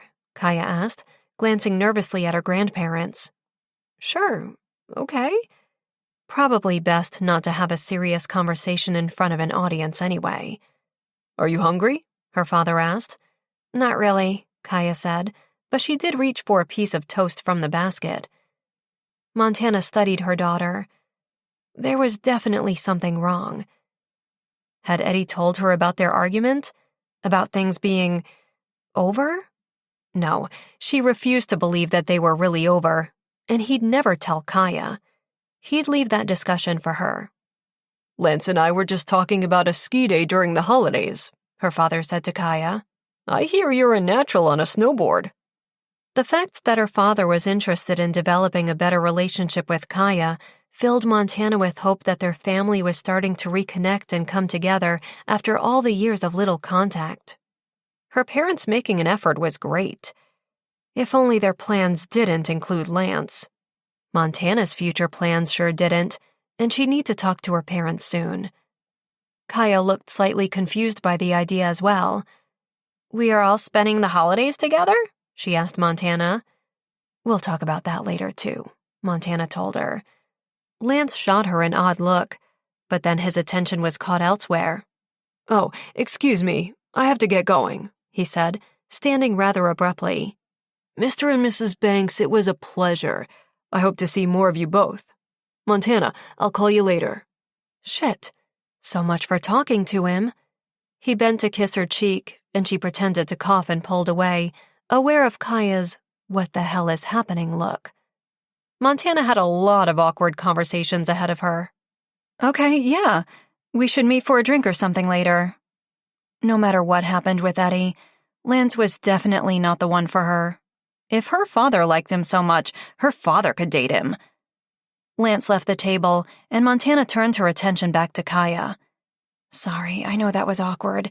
I'll definitely explain later, she whispered. Kaya nodded, but her attention was still on Lance, who was now talking to his father?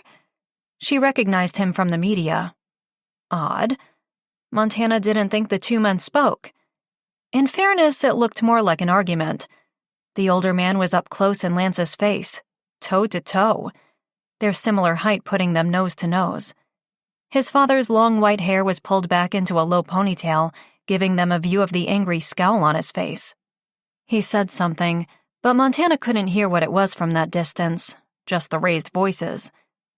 Lance grabbed the man's arm roughly and said something before walking away. Wow, she'd never seen this side of him before.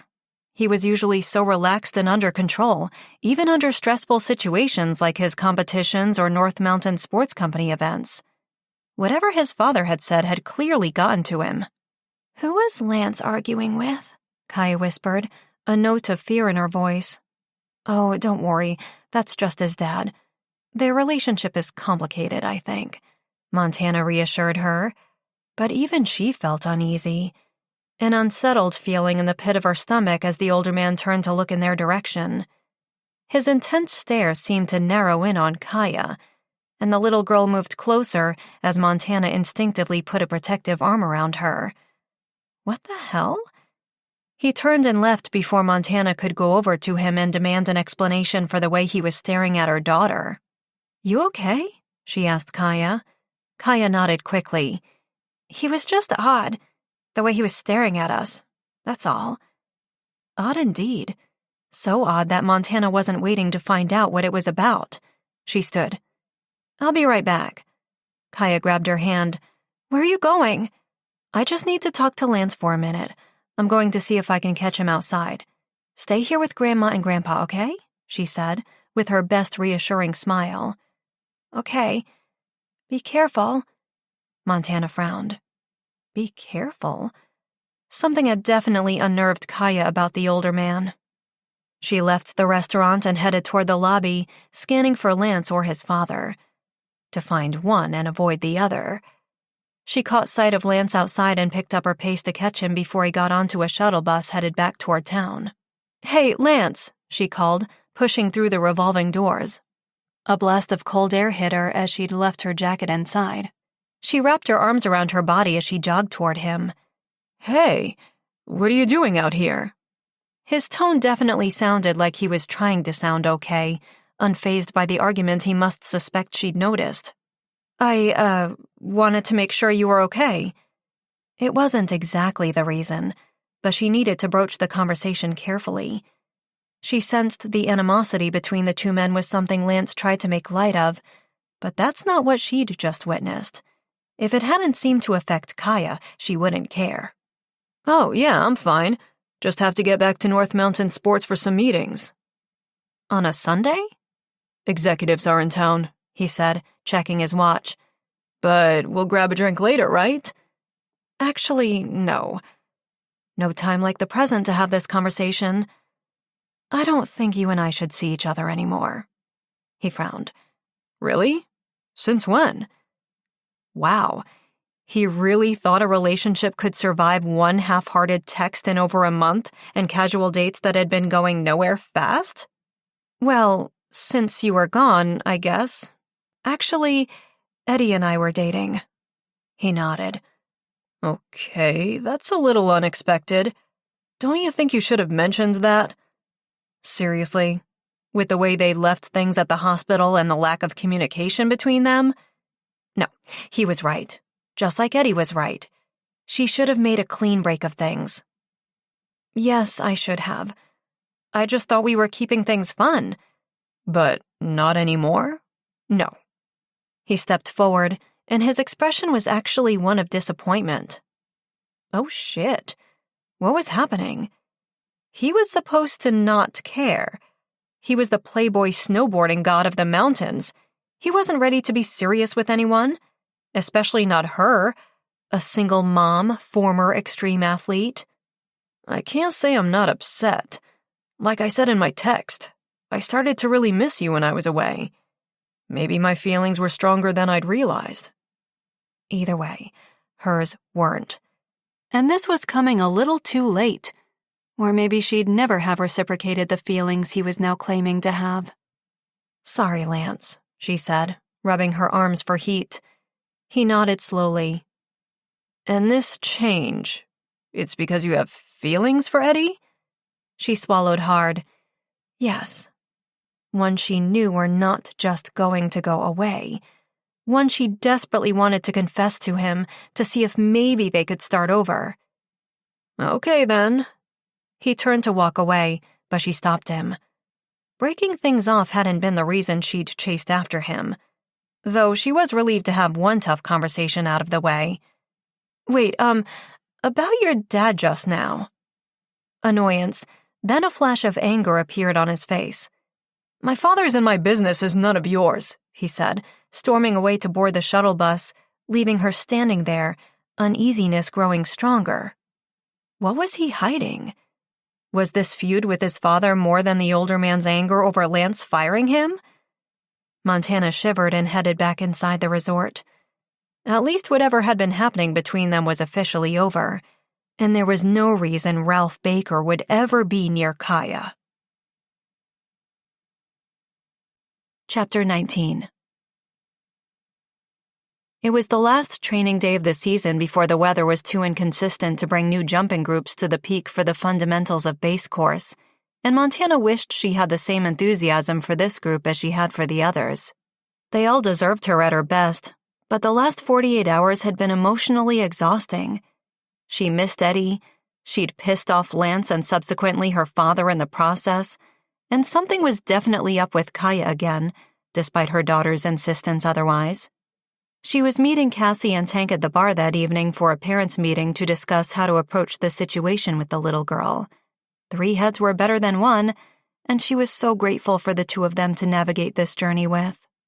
The group had only consisted of 6 participants, but she anticipated at least 4 of them would return in the spring for the next level that would have them soaring over the mountainside. As they all dispersed, Montana climbed onto an ATV and rounded out the pack as they headed back down the muddy trails toward town. But even the noise of the all-terrain vehicle didn't help to drown out her own troublesome thoughts. Returning home the day before, she'd wanted to talk to Eddie.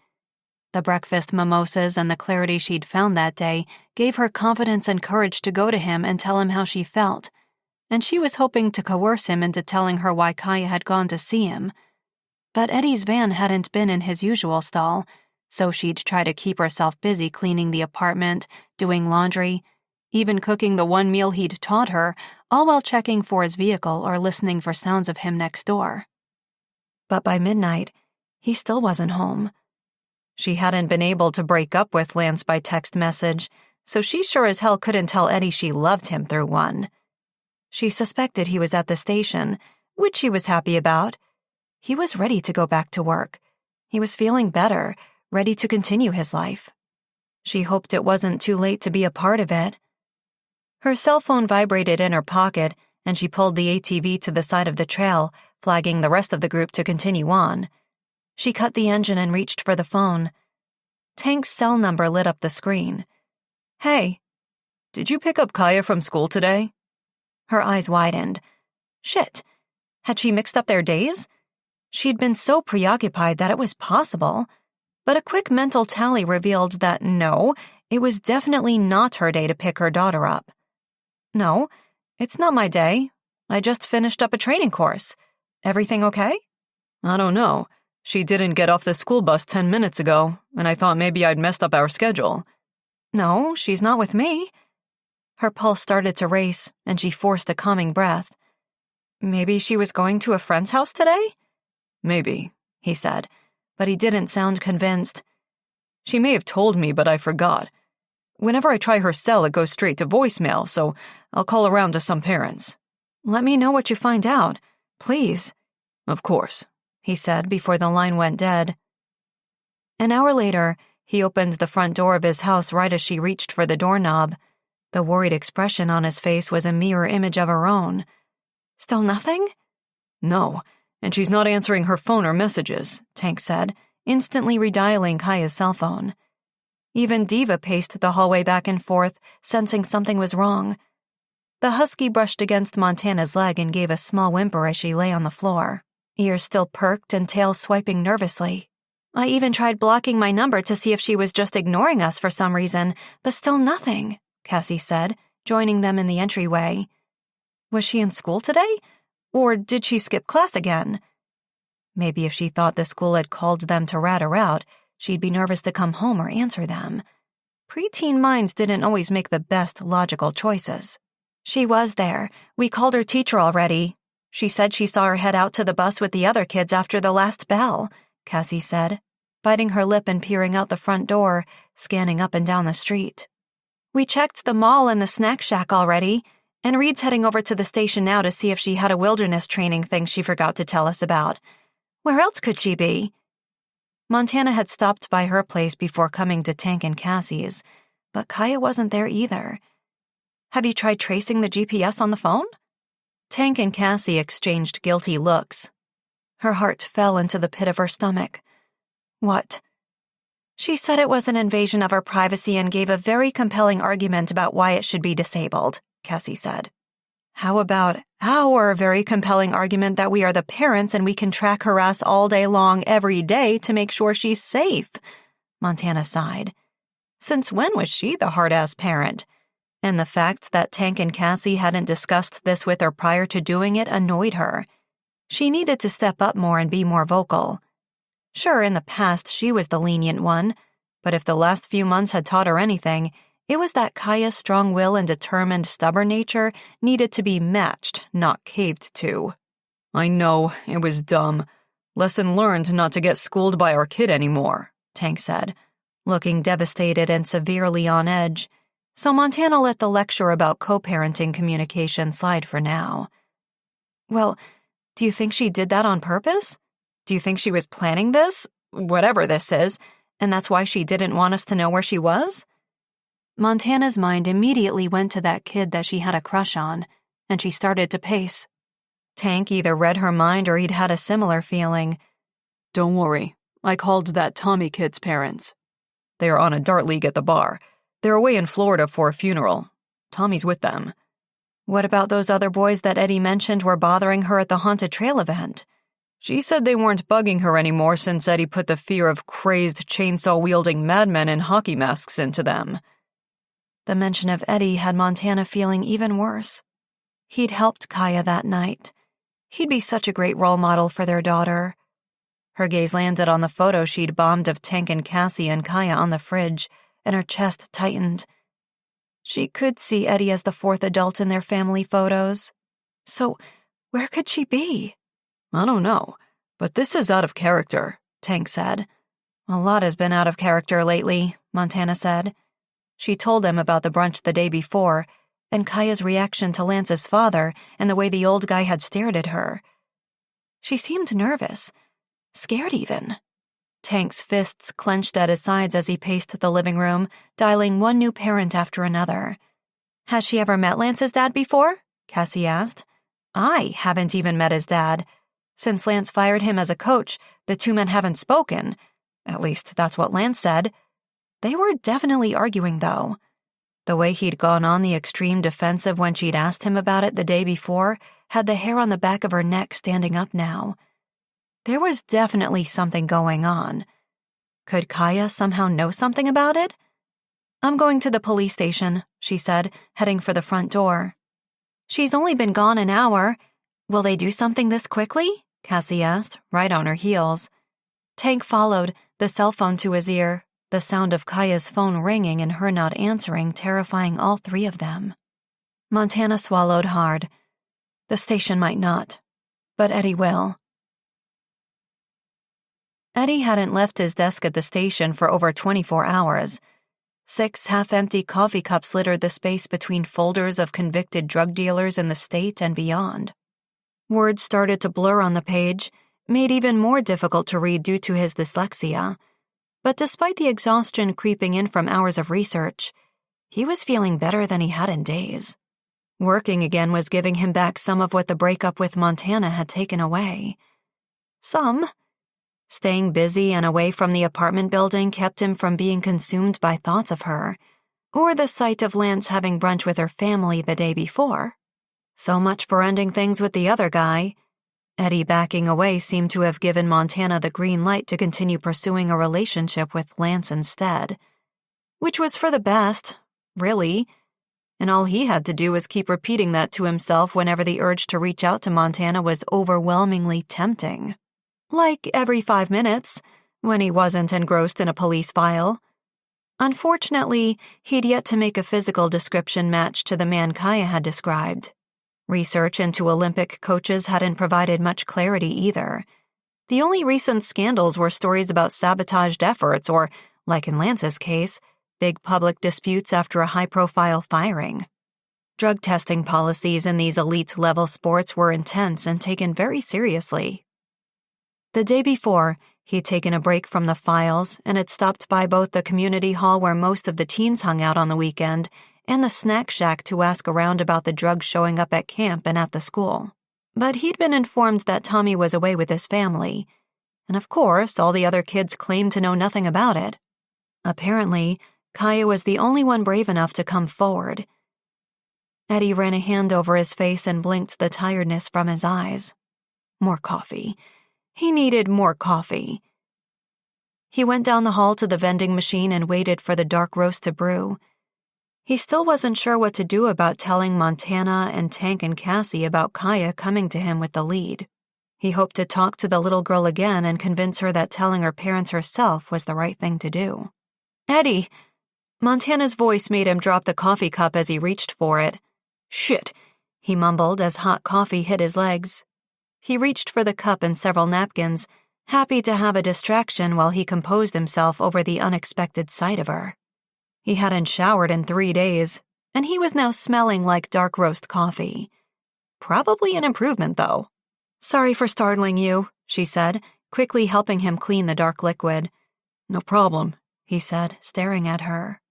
Damn, he'd missed seeing her, being near her, touching her these last few days. He couldn't avoid his apartment forever, and he had no idea how he'd survive run-ins with her without feeling the sting of disappointment and regret each time. It was so strong now, It was a sucker punch to the gut. Then, the sight of Tank and Cassie coming down the hall told him she wasn't there because she missed him. "What's wrong?" he asked, his gut twisting, now for a different reason. "Kaya's missing," she said. "What do you mean, missing? How long? When was the last time any of you saw her?" he asked, his head swiveling between the three of them. "This morning when she left for school," Tank said. The man looked wrecked as he texted on his cell phone. "The teacher saw her a few hours ago, though, getting on the bus. Or at least heading to the buses," Cassie said, her voice thick with emotion. "Okay, so only a few hours." He felt a little better. Not much. "Obviously, you've tried friends and hangouts?" It wasn't really a question. He knew they'd have exhausted all other possibilities before coming to the station. "Yes. We're worried, Eddie."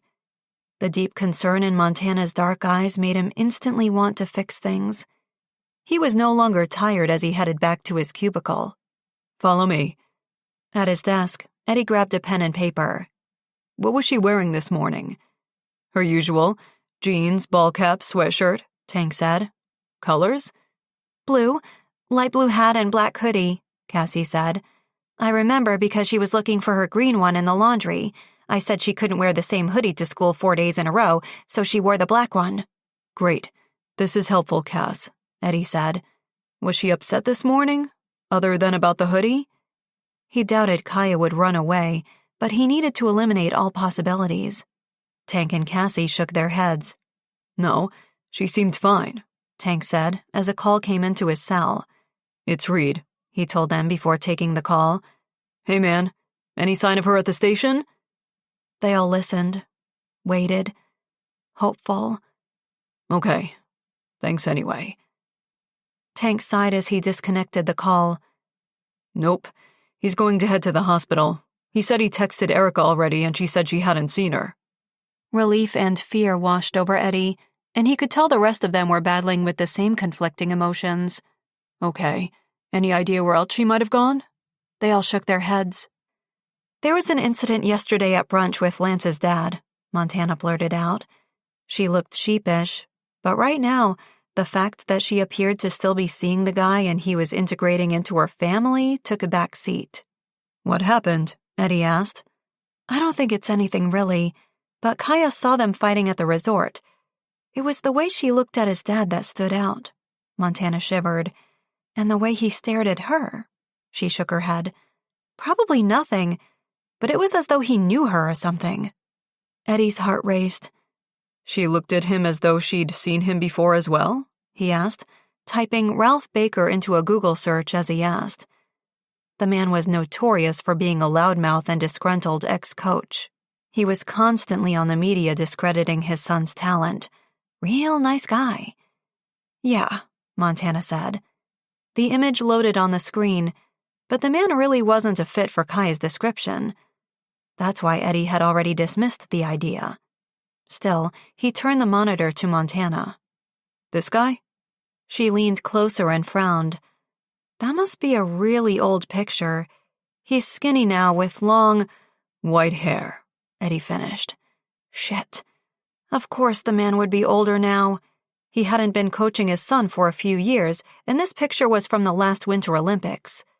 "What's going on, Eddie? What do you know about it?" Tank asked, stopping his pacing.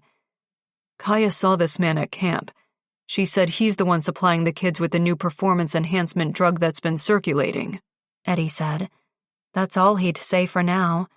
The late-night kayak trip was irrelevant, and he didn't want them focused on other issues. Just finding Kaya immediately. "Was she—" Cassie looked devastated. Eddie shook his head. "No, she's an amazing kid. She didn't use. But she was afraid and was very brave to come to me and tell me." He'd keep reminding them that ultimately she'd done the best thing by going to authorities. But Montana still looked confused and pained. "When did she talk to you? Why didn't you tell me?" Eddie cleared his throat and shifted. Discussing their fallout in front of Tank and Cassie was uncomfortable. They must already feel the tension in the air. Or maybe their own worry was overshadowing it. "She told me yesterday," he said, "before I dropped her off at the resort to meet you. Their gazes met and held for a long beat before Montana nodded. Well, can you help? Do you think Lance's father could have done something? Does he know police are looking for him? Would he know Kaya might have seen him? He shouldn't suspect Kaya of anything, so I'm not sure he's the guy. But he's definitely our first suspect, Eddie said. He turned to Montana and kept his voice as steady and unemotional as possible. We're going to need to talk to Lance. The fear coursing through her outweighed the awkwardness of the situation as Lance joins them in the police station office 2 hours later. Montana's fear and annoyance level with him that it had taken 3 phone calls and a text to even get him to respond, and then it had taken him so long to get there, had skyrocketed to an unhealthy level. "What took you so long?" she asked as he entered. "I was in a meeting." Her eyes widened, and her arm instinctively flung out to her side in time to hold Tank back from advancing on the guy and tearing him apart. They'd all been going crazy with worry. "I told you this was an emergency." Lance's look suggested this was an emergency for her, not him, and she wasn't sure if he was being selfish or vindictive over the fact that she'd ended things. He couldn't possibly be that petty, which meant he was thoughtless. "I am sorry," he said. "Any update on Kaya?" he asked as he sat next to her at Eddie's desk. He reached for her hand, and Montana moved it away. If Eddie noticed either gesture, he didn't show it. He'd looked tired and stressed when she'd first entered the station, and it had taken all her strength not to hug him, kiss him, ask him if they could rewind back to before her parents showed up and things got complicated. But her focus right now was on Kaya and only Kaya. There would be plenty of time to talk once Kaya was home. Safe. Captain Clarkson had joined them, but the older man let Eddie take the lead. He sat back in a chair, studying Lance with the intensity of a human lie detector, and Montana was so grateful that the station was taking this seriously. "No, not yet," Eddie said, leaning forward. "I need to ask you some questions." Lance sat straighter. "Of course. I'm not sure what I can do, but if it can help Kaya," he said, but Montana detected an edge in his voice. "Kaya said she saw your dad dealing drugs at the summer camp." Straight shooting Eddie hit his mark when Lance looked completely caught off guard. "What?" He uncrossed and recrossed his leg over the other knee, trying to look relaxed, but she could tell he was anything but. "Was she sure it was my father?" "Yes," Montana said. "She described him perfectly to Eddie yesterday, right before seeing him with you at the resort." Talk about timing. If Kaya hadn't seen him, would they have been able to put 2 and 2 together? The idea that they might not have leads about where she could be right now made her shiver. "Is your father selling this new performance-enhancing drug, Mystic Rush, here in Wild River?" Eddie asked. "I don't know anything about what my father is doing. I don't have a relationship with him." Lance's tone was cold, unfeeling, shut down. He knew something, Montana could tell. He hadn't said he hadn't heard about the drug or that his father couldn't possibly be involved. She wanted to shake the truth out of him, and from the corner of her eye, she saw Tank and Cassie struggling not to strangle him as well. Their kid was missing, and he was clearly lying. "Except to argue with him at a high-end resort?" Eddie asked. Man, he was so incredible right now. Authoritative, in command. He was such an amazing cop. But right now the stakes were also personal. In so many ways. "Look, I wasn't expecting to see him there. He caught me off guard, and we argued." Lance ran a hand over his bleached blonde hair and sighed. "I didn't know I was being called in for questioning. What did your father want?" Eddie wasn't letting up. If Montana didn't already love him, she'd be falling hard and fast for him now. "What he always wants? To be my manager again?" Lance said. "So you know nothing about his involvement with the drugs?" Lance hesitated. Eddie sat forward, and Captain Clarkson stood and leaned against the desk. "Lance, Kaya could be in trouble. If you know anything, please," Montana begged.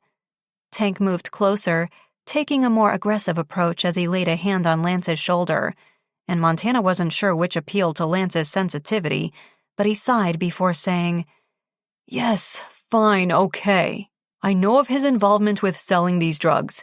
It was one of the reasons I fired him years ago. I wanted no part in it."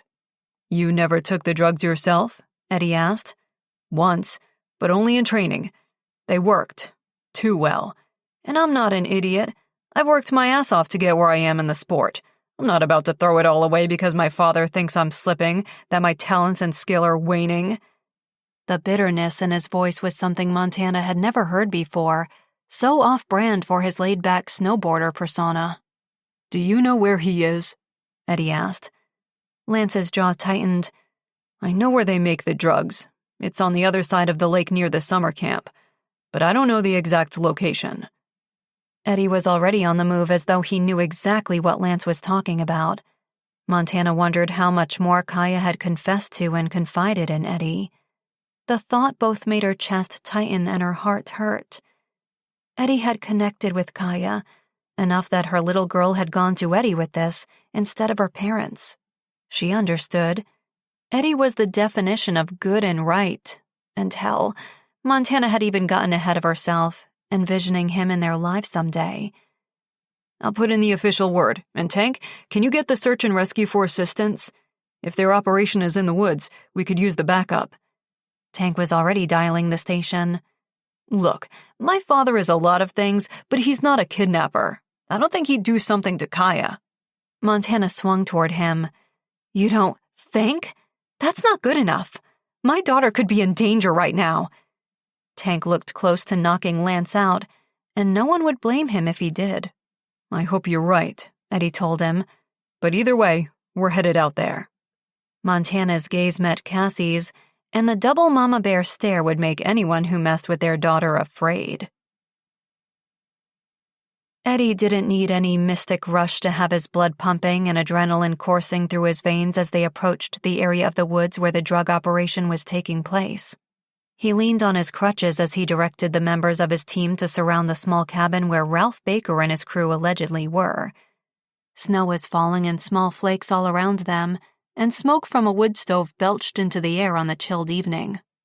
The windows were boarded up, and there was only one door leading in and out. A drug lab disguised as a hunting cabin, across the lake from a kid's summer camp. Tank approached, his body literally vibrating. "What do you want us to do?" The fact that the man hadn't already charged the door and murdered Ralph Baker was a surprise, but Tank was deferring to Eddie's lead. They all were. Even Captain Clarkson seemed okay with letting him lead this rescue and bust mission. Unfortunately, this was as far as he could go. The rest was up to the team. You'll have to ask your guys to pull back. This could get dangerous and they are unarmed. They've done their job getting us in here." The Wild River Search and Rescue Team had provided the transportation and designed the safest, fastest route to the cabin. Eddie tapped Tank's arm. "If Kaya is in there, we will get her out safely," he said. Tank looked reluctant to retreat, but common sense got the better of the guy's emotion as he backed down and signaled Reed and the rest of the SNR team to retreat. Within seconds, Eddie's team of officers had the cabin surrounded, and Eddie took a deep breath. Now or never. He hoped they weren't too late. If Kaya was in there, if that man had hurt her. He raised his hand to signal the team, and they moved in. Within seconds, the cabin door was kicked in, and Ralph Baker and 2 of his associates were surrounded by armed officers, forced to surrender. Eddie entered the cabin and looked around. Drugs were boiling on an old wood stove, and an assembly line for cooling, shaping, and packaging was set up on the counters. A gun sat on the table, the same brand and make as the one that had been used in the shooting. Shit. This guy wasn't just pushing drugs in the athletic community. He was a hell of a lot more dangerous. And the attack on Lance's life was obviously connected to this drug case. If the man was capable of shooting at his own son. "Kaya!" Eddie couldn't see her anywhere inside the cabin. He searched the bathroom and the small bedroom, but she wasn't inside. Maybe she wasn't there. Maybe Lance had been right.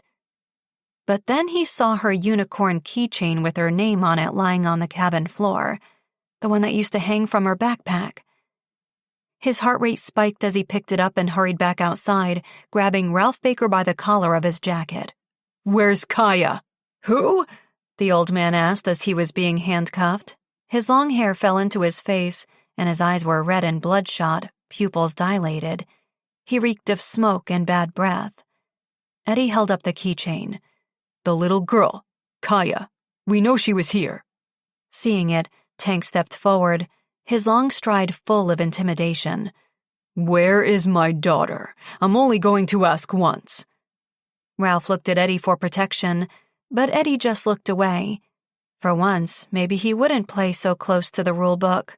"Look, that kid is an animal. She was on her way to the police station when we picked her up, threatened to turn us in, claimed she knew all about the drugs. I recognized her from the camp and then with my son. Where is she?" Eddie demanded. "I don't know. The minute we got here, she bit me and took off," he said, showing his bandaged right hand. "I sent one of my guys out after her, but he couldn't find her." Damn, Kaya was a beast. She'd been coming to the station to report Ralph Baker and had told him so. She'd even gotten away from the man herself. Such a brave kid. Something that felt a whole hell of a lot like pride mixed with relief in Eddie's chest. "Which guy?" he asked. Ralph nodded to a shorter, younger guy being held. They'd question him further about which direction Kaya had headed in and where he'd lost track of her. Tank hesitated a second longer, hovering above the guy. Ralph tucked his head into his shoulders, preparing for a punch. But Tank moved away, radioing his team. "She's out here in the woods."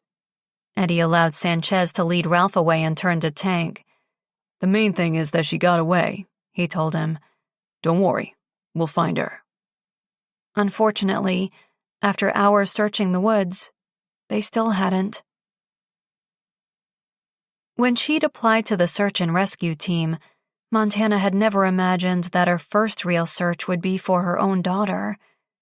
Moving slowly through the trees along the lake as the wind and snow picked up that night, she knew this would be her first and last. She loved the thought of helping other people, but if the pounding in her chest and the pulsing through her veins was any indication, this volunteer position was not for her. Tank had to be going out of his mind as well, but he was acting clear-headed and calm as he led Diva through the trails. The dog could barely contain herself to move slow as she followed Kaya's scent. They'd find her. Montana had no doubt that they would. But it was dark and scary in these woods, and sure, Kaya was strong and capable, but she was also still a little girl. Montana's own time alone in the woods months before had definitely been one of the more terrifying episodes in her life. But Kaya had only been out there for 5 hours. She'd been dressed for the frigid temperatures and forecasted snow that day, and a search of the cabin hadn't come up with any of her belongings, so she had her backpack and everything with her. Unfortunately, the cell reception was non-existent, so all attempts to call her were futile. Thank God Eddie had put all of this together so quickly. Montana was already losing her mind. She'd be a complete mess if this search took much longer. She glanced across the trails toward him now. He'd commandeered one of Baker's ATVs and was combing through the wider trails.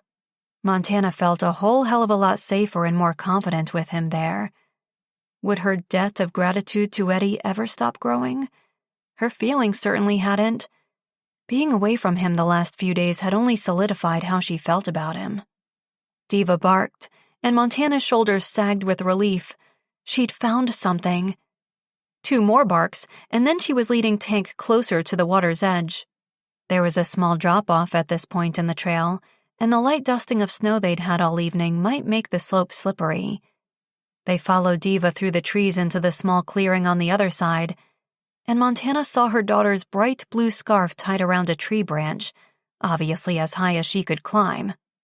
Underneath was a shelter made of brush and overgrowth, and the smell of a fire drifted toward her. Diva was the first one to reach the shelter, but Tank and Montana were close behind. Inside, Kaya was sitting, fully dressed except for the scarf, with her science textbook on her lap, the dog licking her cheek. Relief on her face, she jumped up and ran to them. "Oh, thank God!" Tank and Montana both dropped to the ground to hug her. "It's okay. You're safe now," Montana said. Tank's emotions were written all over his face and prevented him from speaking. He just continued to hug Kaya as Diva joined them, dancing excitedly from paw to paw. "Sorry I worried you," Kaya said. "I was going to the police. I recognized Lance's dad from—" Her voice trailed as she grew nervous having to tell them what she'd been hiding. Tank nodded. "We know what happened, and we're not upset." "Not at all," Montana reassured. "You are doing the right thing going to Eddie, but know that you can always come to us as well, with anything." "Anything," Tank repeated. Kaya hugged them both tight again and petted Diva affectionately before going back into the shelter. "What were you doing in here anyway?" Montana asked through tears of relief. "Studying. I have a test tomorrow. I wasn't sure if you guys would find me this fast, but I wanted to at least be prepared just in case," she said, closing the book and putting it in her backpack. The rest of the team joined them, and looks of relief and amusement were on everyone's faces. "We should have known not to be worried," Reed said, but the obvious relief in his voice revealed he'd been as terrified as everyone else. "Look at you. Cassie should hire you to take groups out for winter camping." Montana shook her head. "Not yet, but you definitely have a future at Snow Trek Tours whenever you want it." Tank radioed the station where Erica and Cassie were waiting. "We found her," he said. "Totally fine. In fact, she might want to stay out here for a few days. You should see her setup." Pride in Tank's voice echoed exactly how she felt. "You are truly incredible," Montana said, hugging Kaya again tight. She was safe. She was okay. But Montana still hadn't completely relaxed. The idea that someone had tried to abduct her daughter made her blood boil, and it all had to do with Lance and those horrible drugs. "You weren't scared at all?" Kaya nodded. "I was at first, but once I got away, I knew they wouldn't find me here. They'd been planning on packing up their shop and moving it, so I figured they'd be more concerned with getting away. And they don't know these woods like I do." Eddie appeared at the entrance of the shelter, leaning on his crutches, and Kaya nearly knocked him over as she ran to hug him. Jealousy and a sense of longing radiated through Montana's core. She wanted to hug Eddie and thank him, and never let him go. "You did it! You caught the bad guy, right?" Kaya asked him. "Yeah, kiddo. Thanks to you and your bravery, we caught him," Eddie said, wrapping an arm around Kaya. His gaze met Montana's, his expression intense and full of complicated emotions, ones that matched her own. If only she knew what to do about them. Chapter 20. "If we'd known you were capable of solving cases this fast, maybe we'd have promoted you sooner," Captain Clarkson said back at the station late that night. Ralph Baker and his associates were in custody, and they'd initiated the process of tracing his gun to the scene of the shooting. "I'm just glad this was the case I was able to solve as fast as we did." Eddie would never admit how terrifying the last 24 hours had been. He hadn't slept in almost 4 days, but he was still wide-eyed and buzzing. The crash was coming soon, but now that it was all over, he'd have a chance to sleep. "Yeah, I'd say saving your girlfriend's kid ranks up there as a priority," Captain Clarkson said with a grin. "Bet it gets you some bonus points at home as well." Eddie glanced down at his lap. Captain Clarkson was right. The look he'd shared with Montana out there in the woods told him her feelings for him were still as strong as his were for her. She'd looked grateful for his help in locating Kaya so quickly, but there had been so many more layers of emotion in the brief exchange between them. She wasn't seeing Lance anymore, having officially ended things with him. But Eddie couldn't reopen that door. 3 days away from her, and the hurt and disappointment hadn't dimmed even a little. If they tried again and things didn't work out, he'd never recover. "Yeah, things with Montana were just casual. I'm not sure there's anything there anymore." The lie was one he would have to get used to repeating. Captain Clarkson studied him. "And you're good? That's okay with you? You both thought it was just a casual thing?" His captain thought he'd been dumped. Eddie almost smiled. It was the most logical assumption. What guy in their right mind would ever end things with a woman like Montana? One who was smart enough to know she was out of his league. "Absolutely," he said. "In that case, What I'm about to say will be much easier." Eddie frowned, his heart picking up pace. "They still want you in Anchorage. Your position may be modified, but they were impressed by your abilities on this one and would still love to have you." Eddie's jaw dropped. His dream job hadn't been lost because of his accident? He cleared his throat. "So, they still want to promote me?" "Yes. And I want to lose you even less than I did before, so I'd been hoping your relationship with Montana might make you consider staying." Captain Clarkson shrugged as he collapsed into his chair behind his desk. "But if there isn't one, I guess I can go ahead and finish the transfer paperwork?" Yes. Absolutely yes. This was what he wanted. This was something he'd thought he'd lost. Yes, finish the paperwork and let him get to Anchorage and away from Montana so that the burning need to be with her could start to fade. "Can I think about it?" Damn. Captain Clarkson nodded. "Maybe not so casual, huh?" Her parents were waiting in her apartment when Montana entered just before midnight. She'd called them as soon as she'd gotten back to cell service range, but they were still anxious and slightly on edge. "How is she?" her mother asked, hugging her tight. "She's good," Montana said. Now that her adrenaline had subsided and the fear had dissipated, she was exhausted, but she hadn't wanted to leave Tank and Cassie's until Kaya was safely asleep in her bed.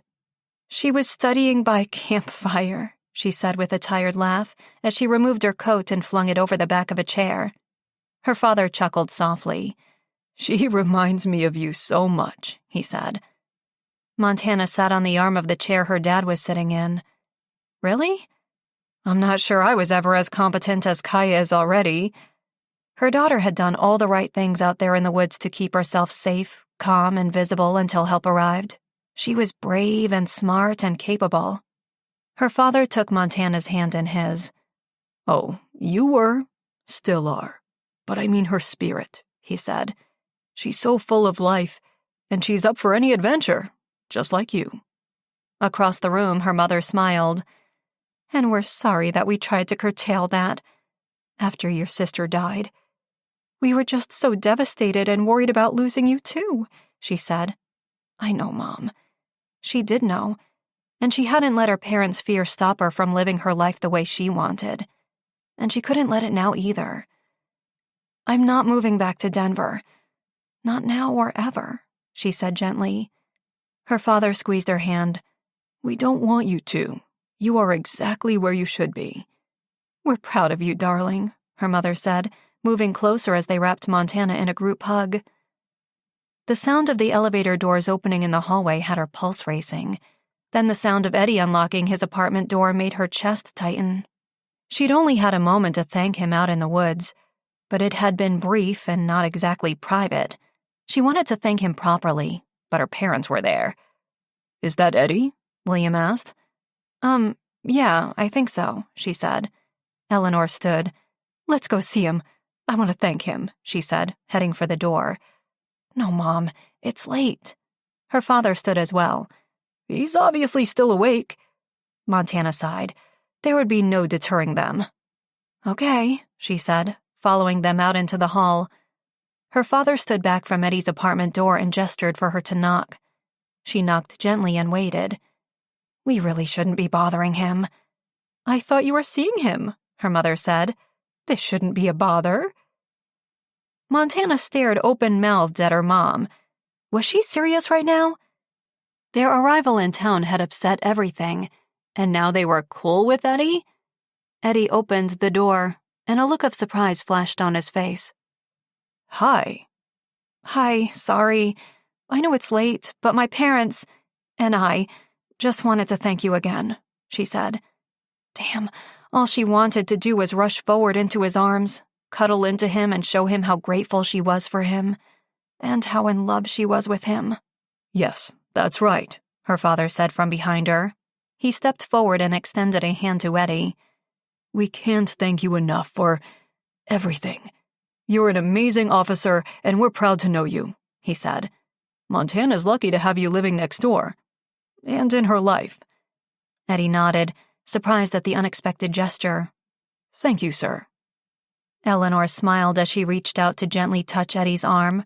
her own emotions making it too difficult to echo the sentiment. "We leave tomorrow to head back to Denver, but we hope to see you at Thanksgiving," William said. Eddie nodded politely. "Have a safe trip home." It didn't escape her notice that he didn't comment on Thanksgiving, and Montana stared at the man she loved, waiting, hoping. For what, she wasn't sure. He looked exhausted but happy, and she couldn't help but wonder if maybe he wasn't struggling like she was. It took all her strength not to beg him to reconsider their relationship, the two of them together, but he didn't seem to be having the same issue. "Well, he said. Montana blinked and shook her head quickly. "Right. We'll let you get some rest. That was all we came over for," she said. "To thank you. Again." "Okay. Good night," Eddie said, closing the door. Montana hesitated, staring at the door. Then she slowly followed her parents back to her apartment and went inside. The drunk tank was busy and loud the following weekend. A dart tournament had an influx of visitors to the town, and they all seemed to be in the bar that evening. Normally, Montana liked when the town was bustling with activity and excitement, but she'd been hoping for a laid-back, quiet girls' night with Erica and Cassie. Her parents had already gone home, and Snow Trek tours had been fairly quiet with her base-jumping course having wrapped up the week before, so she was feeling slightly lost again. She really wasn't in a partying mood, but being home alone was worse. She still hadn't decided which was harder, being next door to Eddie when he wasn't there and feeling the empty loneliness of missing the sights and sounds of him as they passed casually in the hallways, or when he was home and the wall between their apartments felt impenetrable. "Why don't you go over there?" "What?" "Go talk to him," Erica said, nodding toward the opposite side of the drunk tank where Eddie sat now with a few coworkers. Obviously, her friends had seen right through her attempt at pretending not to notice him. "I don't want to interrupt his night out, and besides, things are still kinda tense." Cassie rolled her eyes. "And I thought Tank and I were stubborn. You two are even worse." "Hey, this is not my fault. Eddie's the one who broke things off. He's not interested in being with me." Which she'd need to keep reminding herself if she continued drinking Tank's famous Crantinis. She pushed the half-filled glass away. Erica scoffed. "Are you blind? He keeps staring over here at you as much as you're staring at him." "No, he's not," she said. She'd been desperately hoping to catch his eye, to see if there was anything there, see if he was regretting his words that day in the truck as much as she was regretting letting him push her away. When he'd helped them find Kaya, she thought maybe. "Do you want me to call out to him?" Erica said, pushing herself up in the booth and getting ready to flag him down. Montana reached across, grabbed her t-shirt and yanked her back down in her seat. "No, seriously. I'm not sure where we stand, and I'm not eager to be shut down again." Eddie's life had changed a lot over the last few months. He was adjusting. And maybe she'd simply helped him get to a better place, and now he didn't need her anymore. Maybe his excuses in the truck were a way to soften the truth, that he didn't see himself being happy with someone like her. "Hey, so I heard that the gun they found in the cabin was a match for the gun the night of the shooting," Cassie said. Erica nodded. "The bullet I removed from Eddie's body is a match." Montana winced at the mention of the injury and the bullet, and Eddie's body. Damn, she missed that body. "I can't believe Lance's father was actually trying to shoot him," Cassie said. Neither could Montana have if she hadn't met the man, but she couldn't say she was surprised. Ralph Baker was rumored to be a control freak who didn't handle failure or rejection well. He'd pushed Lance to his breaking point as a kid, wanting him to be the best, and Lance's refusal to be involved with the illegal performance enhancement drug had been a betrayal in Ralph Baker's mind. Montana was just happy that the guy was behind bars and his drugs were no longer a threat to her family or their community.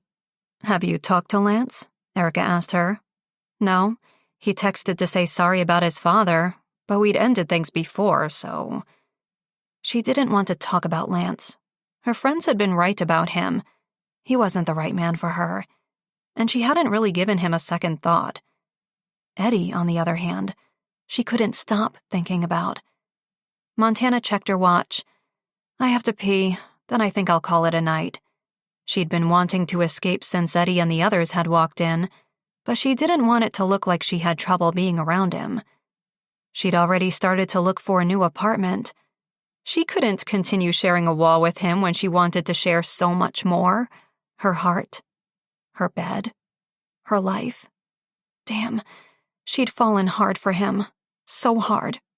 And what he did, saving her daughter, it only made the hole in her heart created by his absence that much bigger. She climbed out of the booth and made sure to hold her head high and add an extra sway to her hips as she passed Eddie's table. The girls might be right. She could certainly feel his eyes burning into the back of her as she passed, so she took a slight detour and paused near the old jukebox. She pretended to survey the song choices, keeping an ear to their table. "How does it feel to single-handedly take down a major drug dealer?" she heard the state trooper they called Sanchez ask. "I had help," Eddie said. "Yeah, an 11-year-old kid. Crazy," Sanchez said. Montana's heart swelled with pride at the thought of her daughter's incredible bravery. Since the investigation was over and Ralph Baker was facing jail time, they seemed to have the old Kaya back. Pre-camp Kaya. And the boys involved in the dealing were being dealt with as juveniles, so they'd most likely get community service.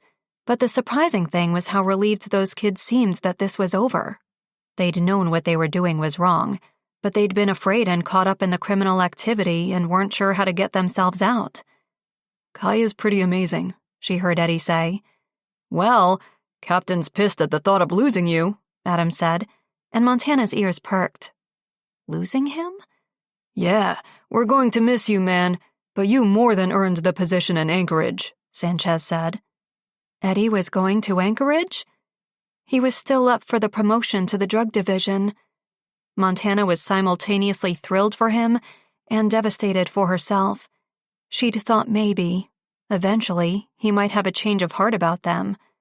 But he wouldn't if he was away. Having heard enough, more than she wanted to, she ducked into the ladies' room and took a deep breath as she leaned against the bathroom door. Disappointment escaped her on a long exhale. Eddie was leaving and moving on with his life. It was over between them. He'd sacrificed so much for her already, and he deserved this opportunity, this chance to have what he thought he'd lost. And she somehow needed to find a way to let the man she loved go, even if it broke her heart.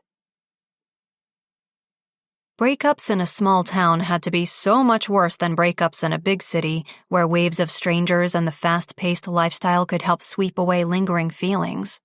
Eddie hadn't really faced the challenge of living in proximity to an ex-girlfriend before, but even if they weren't building mates, Wild River was small enough that he'd see Montana all the time anyway. That was one reason Anchorage was appealing. An hour drive between them would at least make awkward encounters like running into her at the bar less frequent. It wouldn't erase her from his thoughts, though. Despite working again and hanging out with his coworkers and hitting the gym daily, the one across town, not the one in his building, he couldn't shake her from his mind. Seeing her now, across the bar, was the ultimate torture. There should be a law against looking that beautiful after a breakup. Dressed in a pair of black leather leggings and a loose-fitting red sweater that hung off one shoulder, exposing his favorite freckle to the world, Montana shined brighter than the neon lights in the room. How was he supposed to get over her? He watched as she reached for her coat in the booth. She was leaving. A feeling like panic set into his chest, and he instinctively shuffled his way out of his own booth and grabbed his crutches from against the wall. "I'll be back," he told his coworkers. He just wanted to make sure she wasn't walking home alone. The heels of her boots echoed against the wooden bar floor as she waved goodbye to Erica and Cassie and headed toward the front door. Eddie followed, his eyes drawn to her curvy ass still visible under the puffy, bomber-style jacket she wore. Then he noticed the helmet. She was still driving the bike? Sure, they'd only had a light dusting of powdery snow several times that winter so far, and the ground was dry that evening. But how long was she planning on keeping the motorcycle out of storage? She pushed through the door, and he saw it parked outside. "Hey, am I going to have to commandeer that bike to get you to stop driving it?" he called after her. She turned to face him, and his heart pounded in his chest as she said, Somehow, I don't think this bike's getting all your things to Anchorage. Damn, she'd heard. He had no idea what to say, and her conflicted expression mirrored exactly how he felt. When his silence lasted a fraction too long, she climbed on and started the engine. Bye, Eddie. And his tortured heart could do nothing but watch her drive away. Chapter 21. Eddie's grandmother was getting married in 4 hours, and in her imagination, Montana had already crashed the wedding 13 times.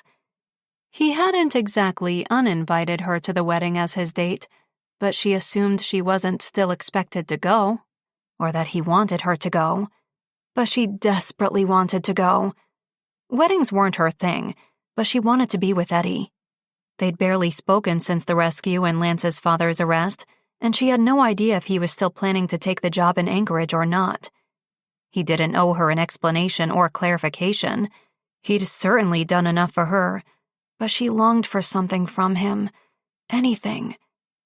She rinsed her coffee cup in the sink, and it nearly slipped out of her hands when she saw Eddie leave the building and head toward his van. His garment bag was draped over his lap as he got into the van, and Montana's heart ached as she watched him drive away. "Why are you being so stubborn?" Ah, so her sister was finally back. Why don't you ask Eddie why he's being so stubborn? Why was this on her? Eddie was the one who'd put the brakes on the relationship, not her. And where the hell have you been, anyway? Her sister grinned, propping herself up on the kitchen counter. Missed me? No, of course not. I just thought maybe you were gone for good this time. Truth was, that idea had terrified Montana. It had felt odd not seeing Danny while things were going well with Eddie, and she'd been craving support since they'd ended things. According to your doctor, I'm your subconscious, so I come back when you need me to talk sense into you, Danny said. Look, I'm not the one in control here. Eddie doesn't want to be with me. He'd had plenty of opportunity to tell her otherwise. Come on, Montana, you know Eddie is crazy about you.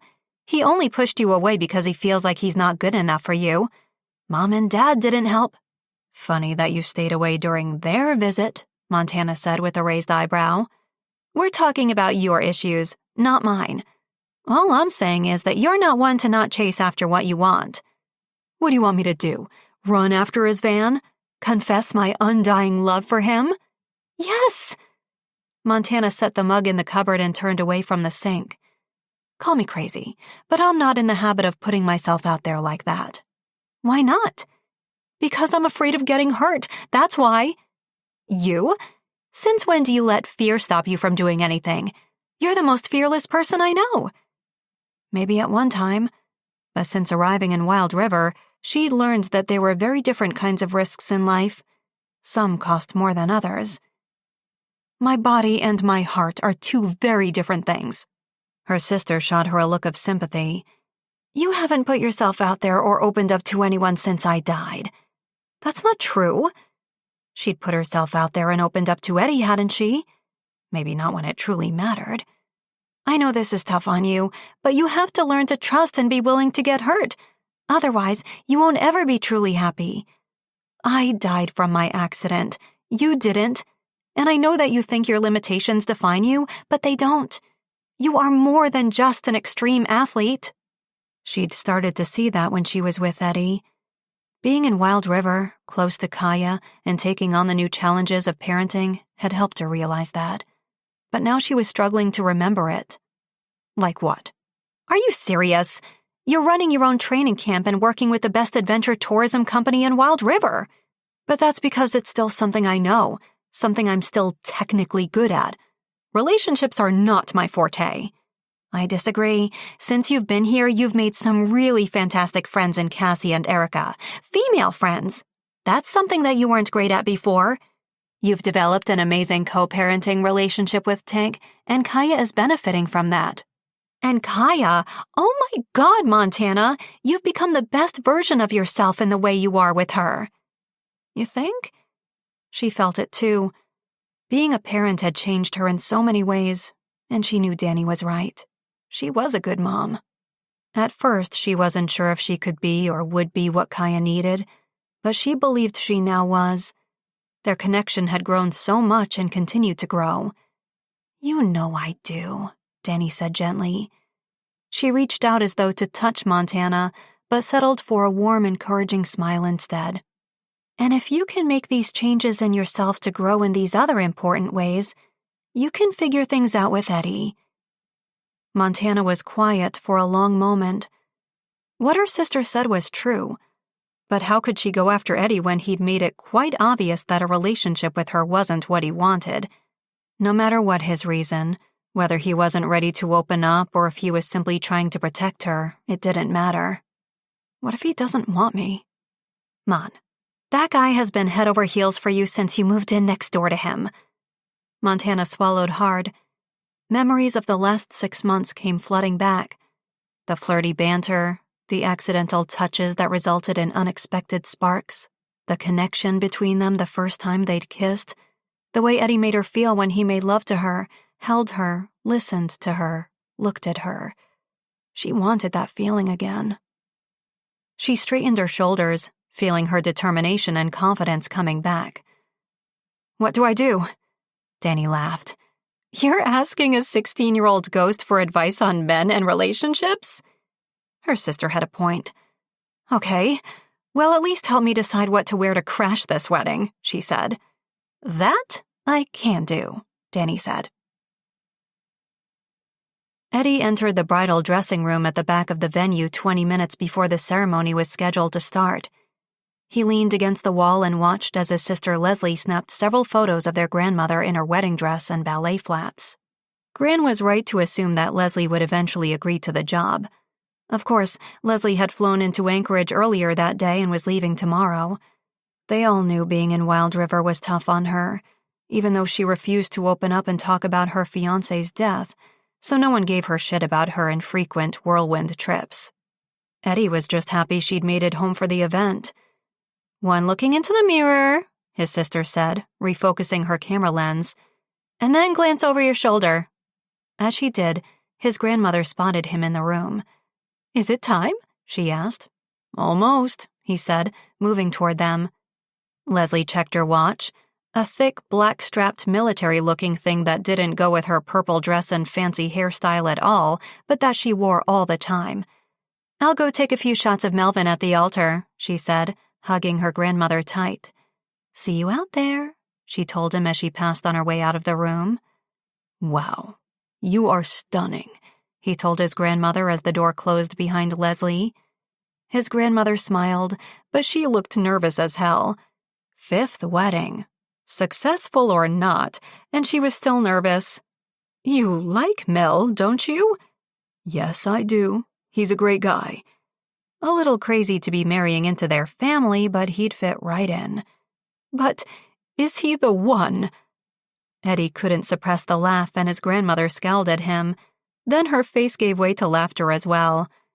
"I guess if he's not, maybe the next one will be," she said. Eddie reached for her hand. "All I know is that I haven't seen you this happy with someone in a very long time. Definitely more than the others. I think you found him this time, Gran." His words had meant to reassure her, but they'd also reinforced the big gaping hole in his heart and the empty space reserved next to him at the table that evening.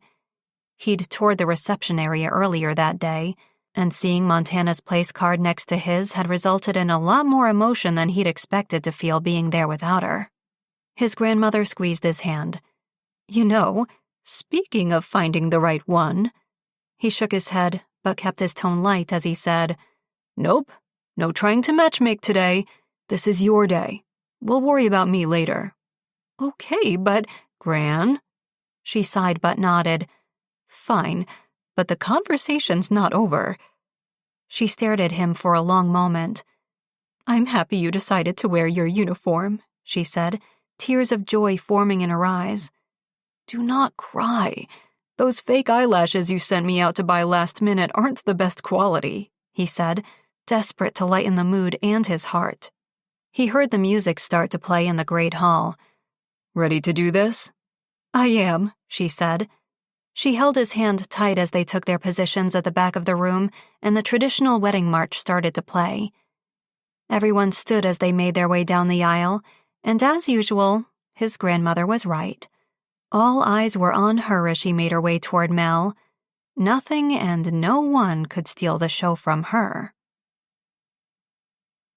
Montana sat on her motorcycle outside the wedding venue. Could she really do this? Go after what she wanted? Risk putting her heart on the line? Seeing Eddie leave earlier that day for the wedding without her had made the crack in her heart that much deeper. She took a deep breath and squared her shoulders. He'd invited her to be his date that evening, and she was going through with it. She'd proved to him how she felt about him, and if he was moving to Anchorage, they'd figure something out. But she wanted to be with him. She removed her helmet, ran a hand through her hair, and climbed off the bike. She removed her riding boots and shimmied out of the leather pants she wore under her red knee-length dress, then slipped into a pair of heels. She removed her leather jacket and shivered as she hurried inside. The venue was beautiful, elegantly decorated with varying shades of purple and white accents throughout. An archway covered in flowers and twinkle lights led the way into the reception area. She'd missed the ceremony on purpose. She didn't want her unexpected arrival to steal any of the focus from the bride and groom or Eddie's responsibility to the event. But now, she could hear the music playing and the sounds of laughter floating out of the room, so maybe her entrance could go unnoticed. She took several calming breaths as she stood under the archway, scanning the room.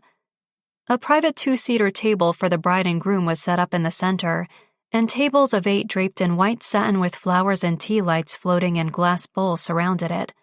Some guests were enjoying dessert and champagne, chatting amongst themselves, while others were already on the dance floor. A gift table along the far wall made her panic slightly. Damn it!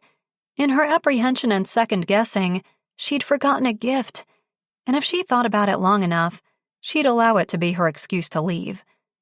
But then, spotting Eddie at a table near the dance floor, nursing a drink, she swallowed hard. He looked so amazing in his state trooper uniform, his medal of bravery catching the dim, romantic lighting in the room. His dark hair was gelled back, and his 5 o'clock shadow was the perfect length. She missed that stubble between her hands, the way it tickled her cheek and left a razor burn after a night of passion. She missed those strong arms wrapped around her, and she missed the way he made her laugh, made her feel complete. She missed him so damn much. Too much to walk out now. If he rejected her, at least she would know that she'd given it her best shot. Head held high, she walked on slightly unsteady knees toward the table. Her palms sweat, and her hands trembled slightly at her sides. Eyes turned to look at her in curiosity, but her gaze met Eddie's grandmother's on the dance floor, and the already radiant bride beamed even more. She nodded, giving Montana the courage to continue her trek toward the man she was in love with. She stopped behind his chair and cleared her throat. "Excuse me, but I'm looking for my date. He forgot to pick me up," she said in the most pissed-off tone she could muster. Eddie's head swiveled around so fast he nearly spilled his drink, and his eyes widened at the sight of her. "Danger," he muttered. She held her breath, waiting. Would he be happy to see her standing there? Or would he be upset that she was crashing his family event? His expression revealed nothing at first, as his gaze slid the length of her, taking in the knee-length, form-fitting dress and 4-inch heels that were supposed to make her feel confident and powerful. "He must have been an idiot," he said, his voice sounding hoarse. Relief flowed through her, but she wasn't completely relaxed yet. He can be stubborn sometimes, but the thing is, I'd take fighting with him any day over laughing with anyone else, and I'd take a chance on getting my heart broken by him any day of the week. He turned around to face her completely, and his chest rose and fell. "Montana, I'm happy to see you." He ran a hand over his face.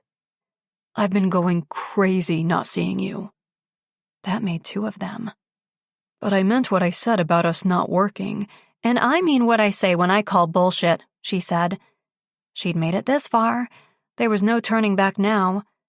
The way he was looking at her, the way he'd confessed to missing her, gave her the needed confidence to continue. "You love me, Eddie Sanders. I know you do, because I'm in love with you too. And I don't think it's possible to be so completely head over heels in love, to feel this deep, intense connection with someone if they don't feel it too. He was staring at her, his gaze searching hers, his own emotions so clear on his handsome face that they confirmed everything she'd been hoping for. "You love me?" he said finally. "Yes, and you love me." She said it with even more confidence in case he still wasn't getting it. The music had changed to a slow song, but the couples on the dance floor had stopped their swaying to turn to look at them. Eddie's face gave way to a slow smile as he reached for her. He gripped her waist and pulled her down onto his lap. "And you thought I didn't know that?" he asked, cupping her face between his hands. "I thought maybe you might need a push into admitting it," she whispered, as his face inched closer to hers. His gaze flitted between her eyes and her lips.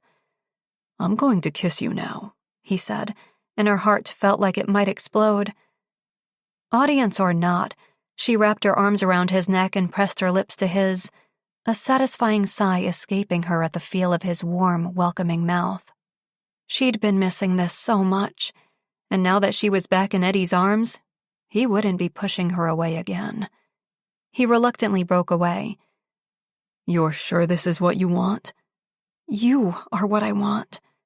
He touched her cheek, still slightly hesitant to go all in. "I'm not a bad boy," she laughed. "Bad boys got me shot and my daughter abducted. I'm seeing the error in my ways." "Well, just as long as you stay wild and never change." "Think you can handle that?" she asked, moving closer to him. Suddenly, she couldn't get close enough. "It's a challenge I'm very much looking forward to," he said, kissing her again. "Now, dance with me so that all these people can stop staring at us?" he asked, rolling them out onto the dance floor. Montana laughed as Eddie spun them around the floor, high on the adrenaline that can only come from being in love. Epilogue. Montana parked her motorcycle in front of the hospital and checked her watch as she hurried inside. 36 seconds until her appointment with Erica, one she'd almost canceled a dozen times for a dozen made-up reasons. Faced with another clinical drug option that could reduce or eliminate her hallucinations, would she go for it? She hadn't known the answer weeks ago when Eddie had asked her, and she still didn't now. "You are the queen of arriving right at the last minute," Erica said, meeting her in the lobby. "I like to keep you guessing," Montana said. She'd also had trouble getting out of Eddie's bed. Since the wedding 2 days ago, they'd barely been able to tear their bodies away from one another long enough to go to the bathroom. If possible, their connection was even stronger now. They definitely appreciated what they had together and knew it was real. Together, they made sense. Erica eyed the motorcycle helmet and leather clothing. "I'm not even going to say anything." She sucked in her bottom lip, then pursed her lips together. Montana waited.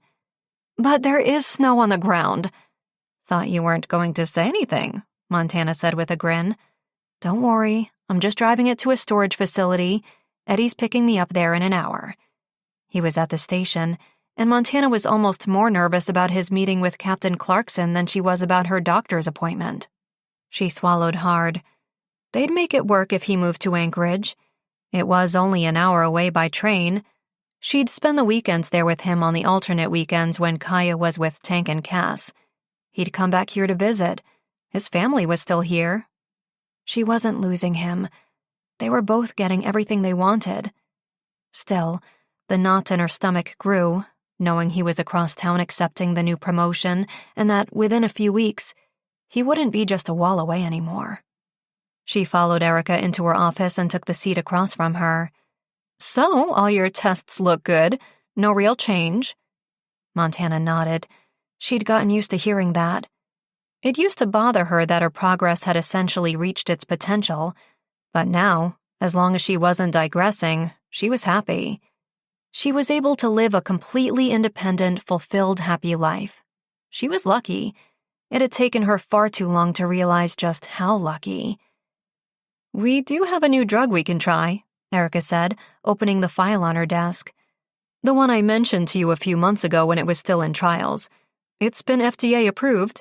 Early results show significant improvement in the reduction and, in some cases, the elimination of auditory and visual hallucinations in the trial patients. So, you think it will work? Will make her sister disappear. For good. I'm confident it will, yes, Erica said. A few months ago, this would have been an easy yes. Now she was looking for reasons to reconsider. Side effects? No different from the drugs you're currently on, Erica said, sensing her hesitation. She reached across the desk and touched Montana's hand. You don't have to do it. Montana was silent for a long moment. If this drug could eliminate her hallucinations, maybe it could help her memory grow even stronger. Maybe she could make even more progress with her recovery. For so long, she'd been waiting for an opportunity like this. Could she really turn down a chance to heal even more? She shook her head slowly. I don't think I can do it. Erica smiled as she closed her folder. Cool. Well, I'll see you in 3 months. I'll see you tonight at the drunk tank, Montana said with a laugh as she stood. Figure of speech, Erica said, seeing her out. Enjoy your last ride on that thing, she said, nodding toward the motorcycle parked illegally in the fire lane. Unfortunately, all Montana could think about was how she was planning to enjoy her last few days having Eddie as her neighbor. Eddie stared at the transfer and promotion papers on the desk in front of him. Captain Clarkson sat, watching him. This should be so easy. Pick up the pen, sign the papers. Be on his way to Anchorage next week.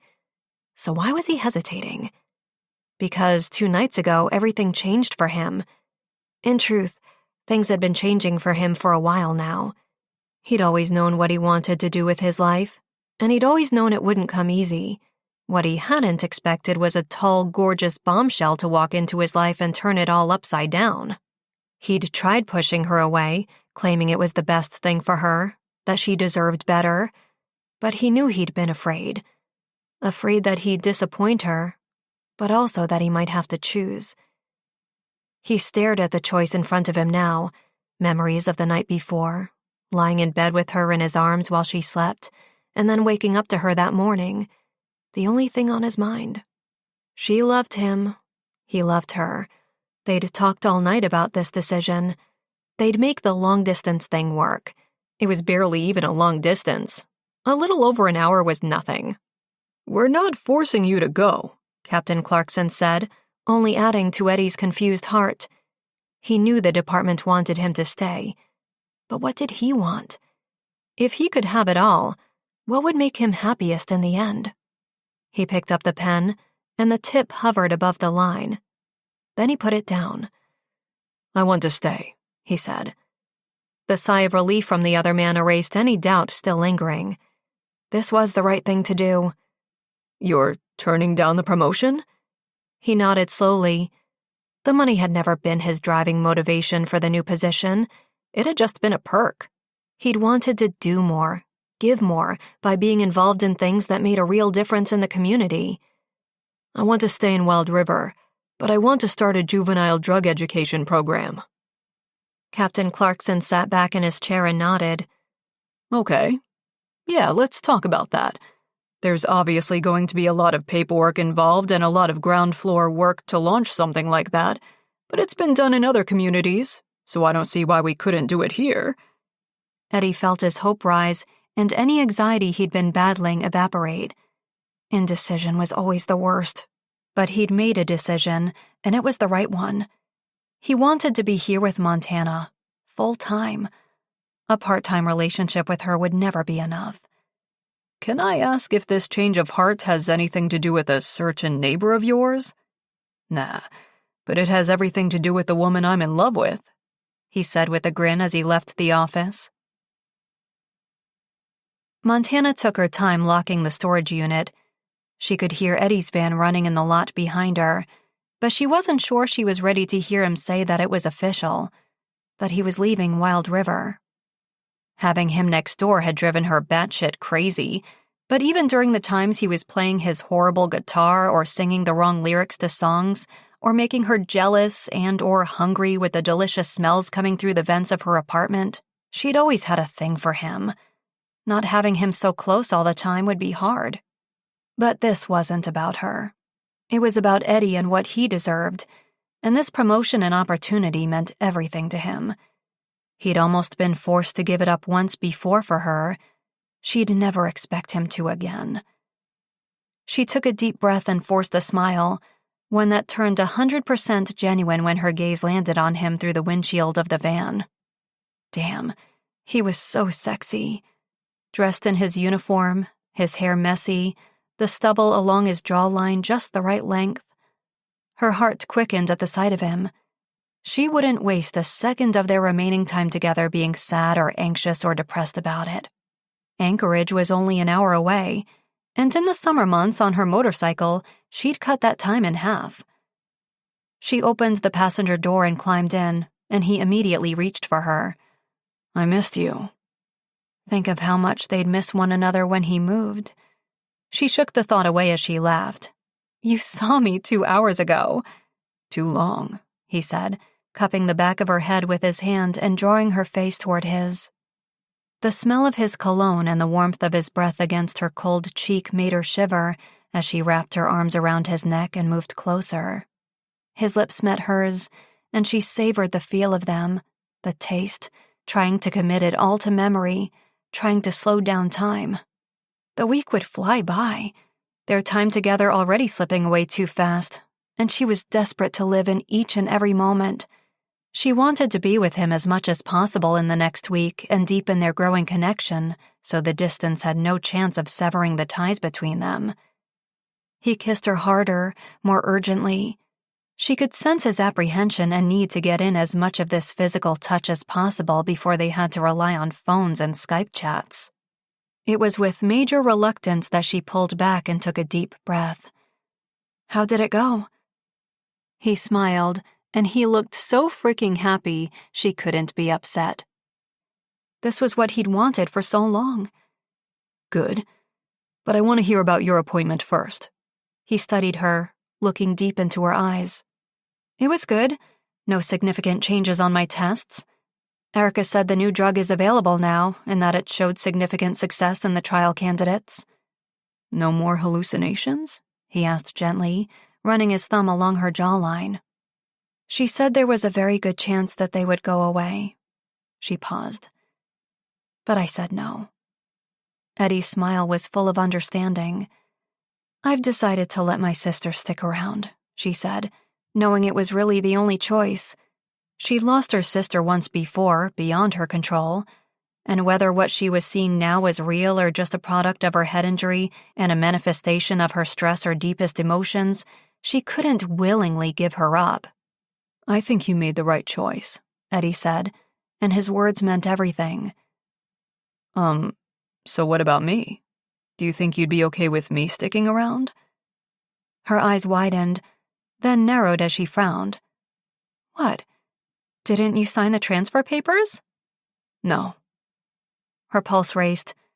"Why not? Eddie, this was what you wanted, what you worked so hard for." He touched her cheek and kissed her nose. "I decided I want it all. A job I love where I can make a difference to the community I love and get to be with the woman I love." She gulped the lump in her throat, her mind narrowing in on the last part of his sentence. He loved her. She knew it, and she didn't need him to give up his promotion to prove it. "That's you, in case there was any doubt," he added in her conflicted silence. She laughed, and a strangled-sounding sob escaped as well. Embarrassed by the intense emotions she hadn't been expecting, she looked away and wiped her eye. "Hey, this is what I want. I want you. I love you." This time, she knew he meant it. This really was what he wanted. "I love you," she whispered. Eddie's familiar grin made her heart soar. "That didn't sound very convincing." She flung her arms around him once more and hugged him tight, then moved back to kiss him again. "Take me home, and I'll show you instead," she murmured against his mouth. Eddie reluctantly pulled away, but as he threw the van in gear, His hand tightened on hers, and Montana knew they'd be home in record time. Home.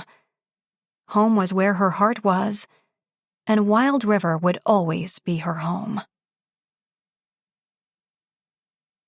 A Wild River Retreat. Chapter 1. Kendra Phillips must have dozed off in the hour-long staff meeting that could have been an office memo, because there was no way her boss had just said they were going on a team-building weekend in the Alaskan wilderness. The only survival training with her coworkers that appealed to her was battling it out for a new sales lead. She sat straighter and cleared her throat, ignoring the eye rolls from her colleagues as she asked, excuse me, Roger, is this team-building trip in Wild River mandatory? Her boss's expression was one she'd seen 1,000 times. Her father used to wear the same raised eyebrow and wrinkled top lip when he was presenting her with a choice, but the only appropriate decision was the one he wanted her to make.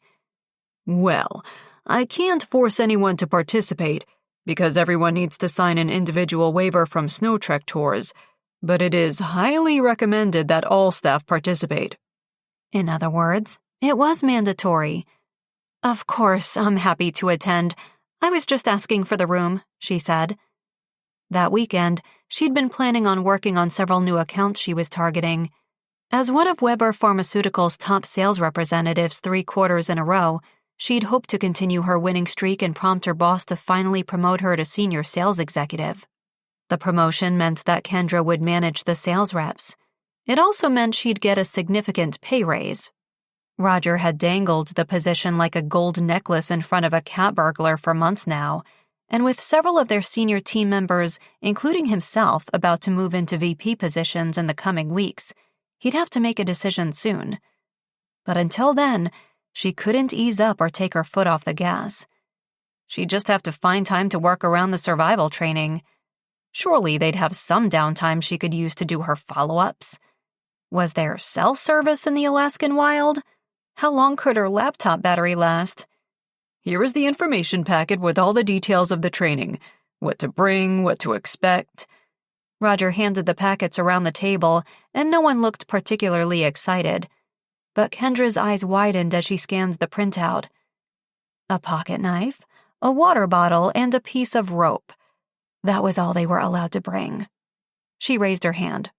Roger was already looking at her as though expecting she'd need clarification. Question, Kendra? Yeah, this list isn't set in stone, right? I mean, they can't really expect us all to go off the grid completely for 2 days, can they? She laughed nervously, absent-mindedly clutching her cell phone tighter. In this 1-hour meeting alone, she'd missed 3 calls from potential clients.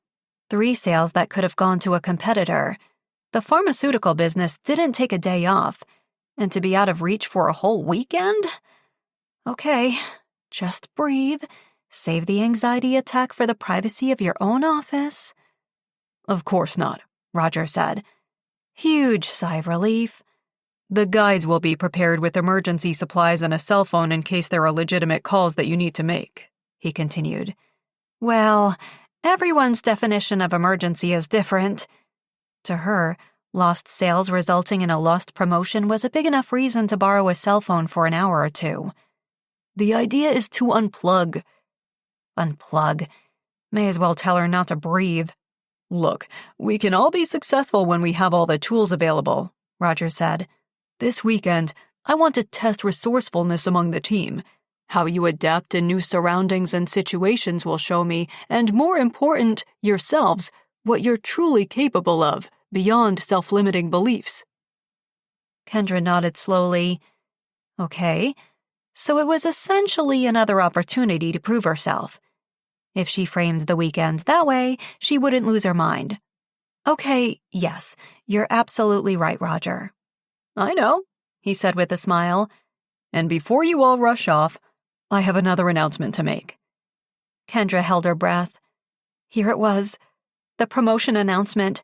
She had to have this. No one else sitting around that table put in the hours she did, or made the sacrifice of putting their career above all else the way she did. She deserved to be promoted, and it would soften the blow of having to head out to Wild River that weekend to rough it in the woods, without any contact with civilization. As you all know, there are 2 openings for new senior sales executive positions, and I'm happy to announce that I have filled one of those already, Roger said. Kendra sat taller, her acceptance speech turning over in her mind. What a wonderful surprise! Thank you, Roger. I'm so happy that I can continue to be a valuable member of the team. I completely agree that the team really could benefit from survival training. But instead of calling her name, Roger turned toward the opening boardroom door. Ah, here he is now. He? Kendra's head swung toward the door so fast her neck cramped. Ow, she muttered, rubbing it as the man entered. Crisp brown leather shoes, perfectly tailored slim-fit navy dress pants with a brown belt, light blue dress shirt opened at the collar, and a sports coat that fit like he was born in it. The new hire joined her boss at the head of the boardroom table. Her mouth gaped as her eyes scrolled up to meet his, and her arm flopped back onto her lap. Nolan Lawless was standing in the office boardroom, the man she'd spent an amazing week with at a sales conference, only for him to ghost her for 3 months, had just stolen her promotion. Because of course he had. Nolan had known walking into the boardroom at Weber Pharmaceuticals and seeing Kendra again would be challenging, but he told himself that he couldn't turn down a job opportunity he'd been busting his ass for just because it would mean working with a woman who'd led him on and disappointed him 3 months ago. Unfortunately, he hadn't expected the intensity of the tug in his chest at seeing her surprised, annoyed, and embarrassed expression as their eyes met across the boardroom table. Met and held as though locked in an unspoken battle of who'd blink first. He did. So much for showing up confident and unfazed, but damn, she was even more beautiful than he remembered.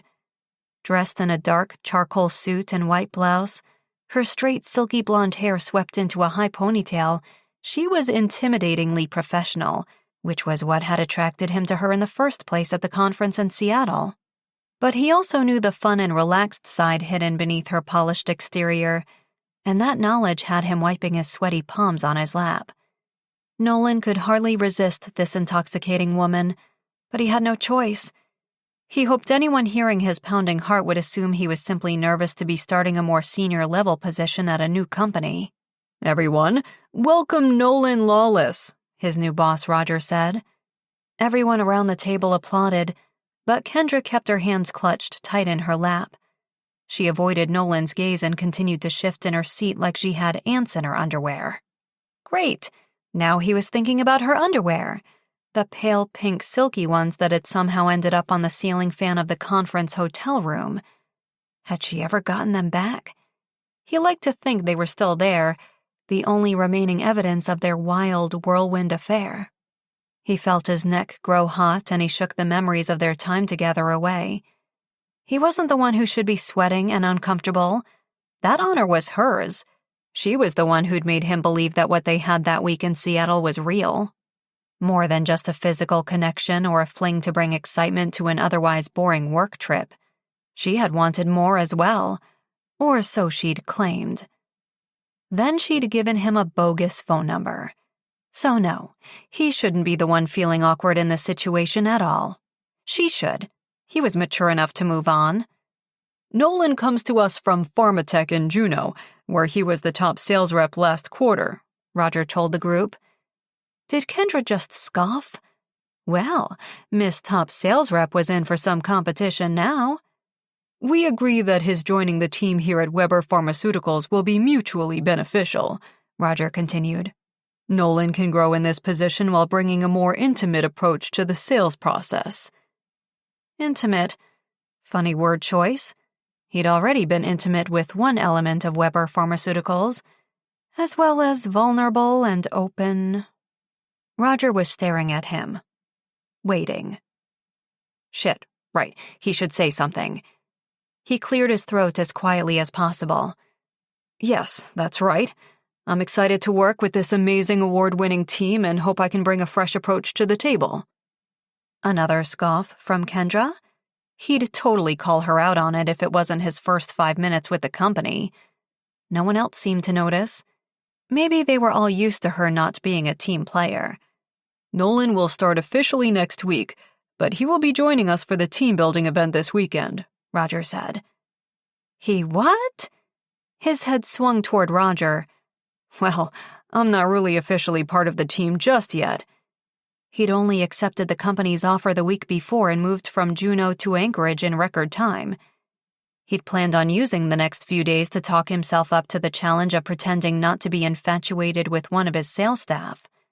How the hell was he supposed to be impartial to her, treat her fairly, when she wasn't just another coworker? It terrified him that this one detail of the job could completely throw him off his game when he knew he could excel here. He'd needed a few more days to figure out how he was going to handle seeing Kendra every day, knowing he couldn't be with her. But Roger was adamant. What better way to get acquainted with the team than jumping right out of your comfort zone and into a challenge? That was the problem. He'd jumped right out of his comfort zone 3 months ago when he'd met Kendra, and unfortunately, she'd allowed him to crash. He didn't need a repeat of that disappointment so soon. Kendra's fingers flew over her cell phone as she hurried out of the boardroom and down the hall to her office. Everyone else was greeting their new team member, but she'd had that pleasure already, so she'd faked needing to be on a conference call to skip out without question from Roger. "You'll never guess what happened." Her best friend Nisha's reply was immediate. "You got the promotion?" Kendra felt another sharp kick to her stomach at the mention of surprisingly the least devastating thing to happen in the last hour. She'd thought for sure she was going to get it. She'd been confident enough to tell Nisha about the possibility, and now she had to tell her friend that she'd been overlooked for a man. And not just any man. One who'd been on her mind relentlessly for 3 months. One she'd talked to her best friend about for 3 months. One she'd really missed for 3 months. 3 long months of silence. And he hadn't even looked the slightest bit embarrassed or apologetic standing up there in the boardroom. She'd felt his eyes on her the whole time. What kind of uncaring, sadistic freak was he? An amazingly sexy one who'd made her body and heart react in ways it never had before. Damn it. Before meeting Nolan, her main priority, scratch that, her only priority had been her career.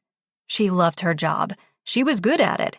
And at 26, she'd been at the point in her life where it was unapologetically her sole focus. Then she'd opened herself up to the possibility that a career wasn't the only thing she wanted. It had shocked the hell out of her to realize that she was interested in a relationship. Seems it only took meeting a man she couldn't resist to open her eyes to the fact that not only could she have it all, but that she wanted it all. And then she was left with a void that hadn't existed before. No promotion, a new boss. The sad face emoji Nisha sent in reply partially mirrored how she felt. Unhappy and disappointed, but also annoyed and conflicted. 3 offices down the hall, Nolan would soon be settling in and casting a shadow over her in the process. Working with the first man she'd ever really had feelings for was going to be torture.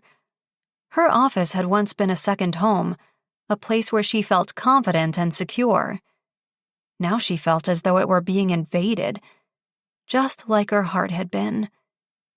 She hesitated briefly, then hit send on the next message. It gets worse. It's the guy from Seattle. Her cell phone rang immediately and Kendra closed her office door before answering. "Hey, Nish, the love at first sight guy is your new boss?" Her friend's disbelief came out in a shrill tone. Kendra winced.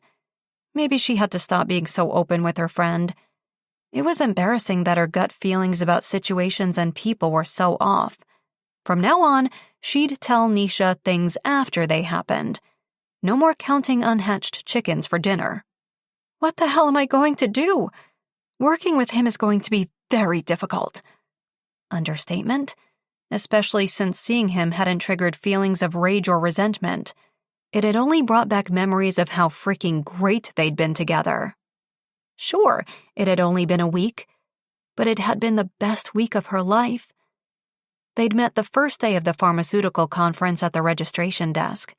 She'd been dripping Seattle raindrops from her hair when he turned to her and joked, "Rainy enough for you?" "I'm from Alaska, so the rain doesn't bother me.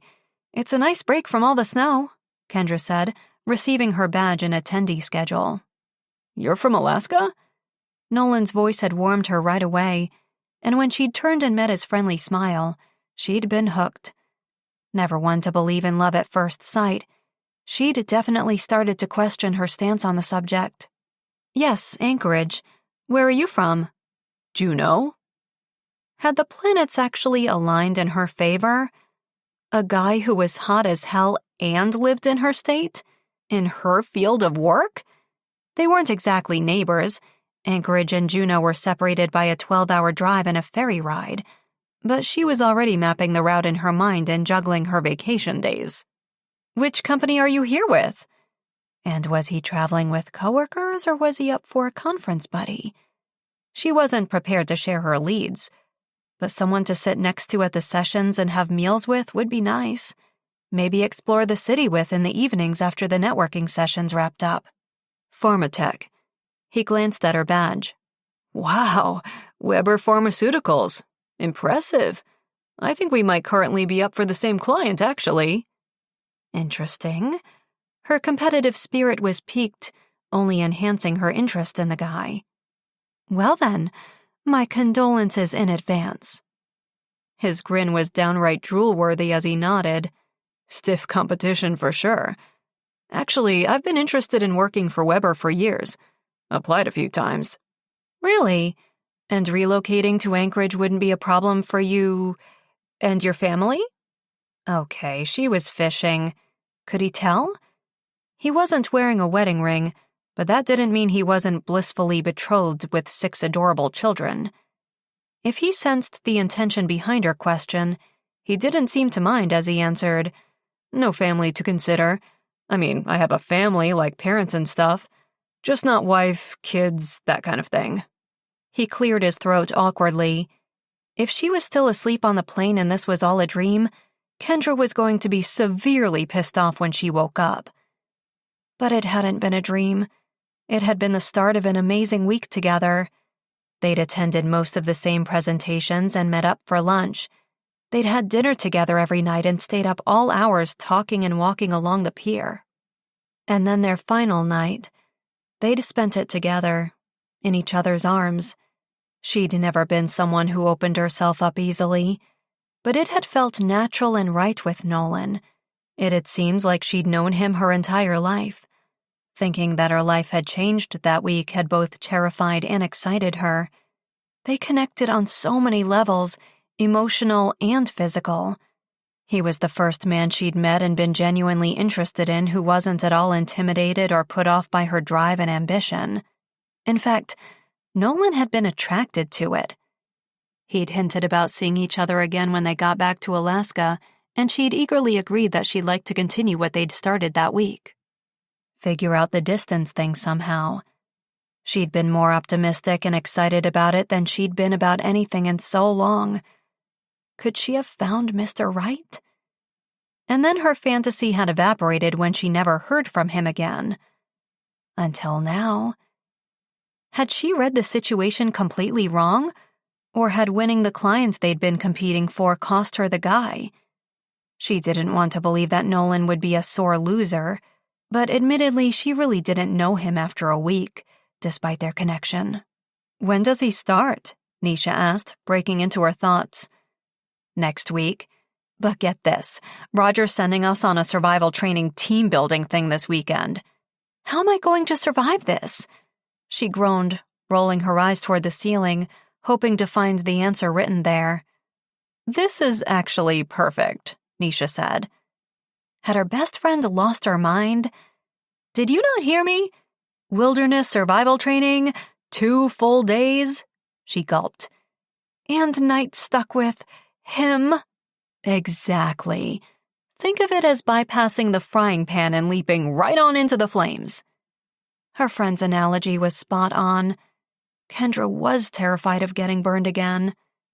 You're going to go on that wilderness survival training, and you're going to show Mr. Heartless that you are completely fine, that you are strong and competent, and you haven't given him a second thought since Seattle." Kendra nodded, swallowing hard. But she had given him a second thought. A lot of second thoughts. As much as she was annoyed by his ghosting, she couldn't help but feel that what they'd shared was real. She hadn't imagined it. Had she? Her instincts really couldn't be that off, could they?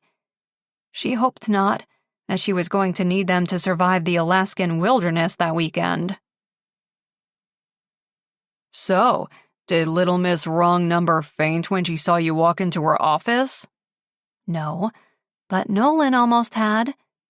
His cell phone cradled between his shoulder and chin, Nolan collapsed into the chair of his soon-to-be new office before confessing the truth to his best friend.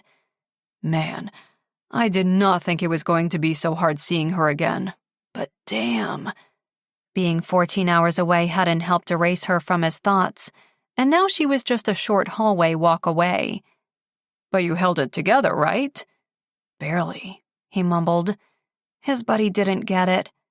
Married to his high school sweetheart with a baby on the way, Matt had never experienced the heartache of wanting someone and being rejected. And she looked even more beautiful than in his memories.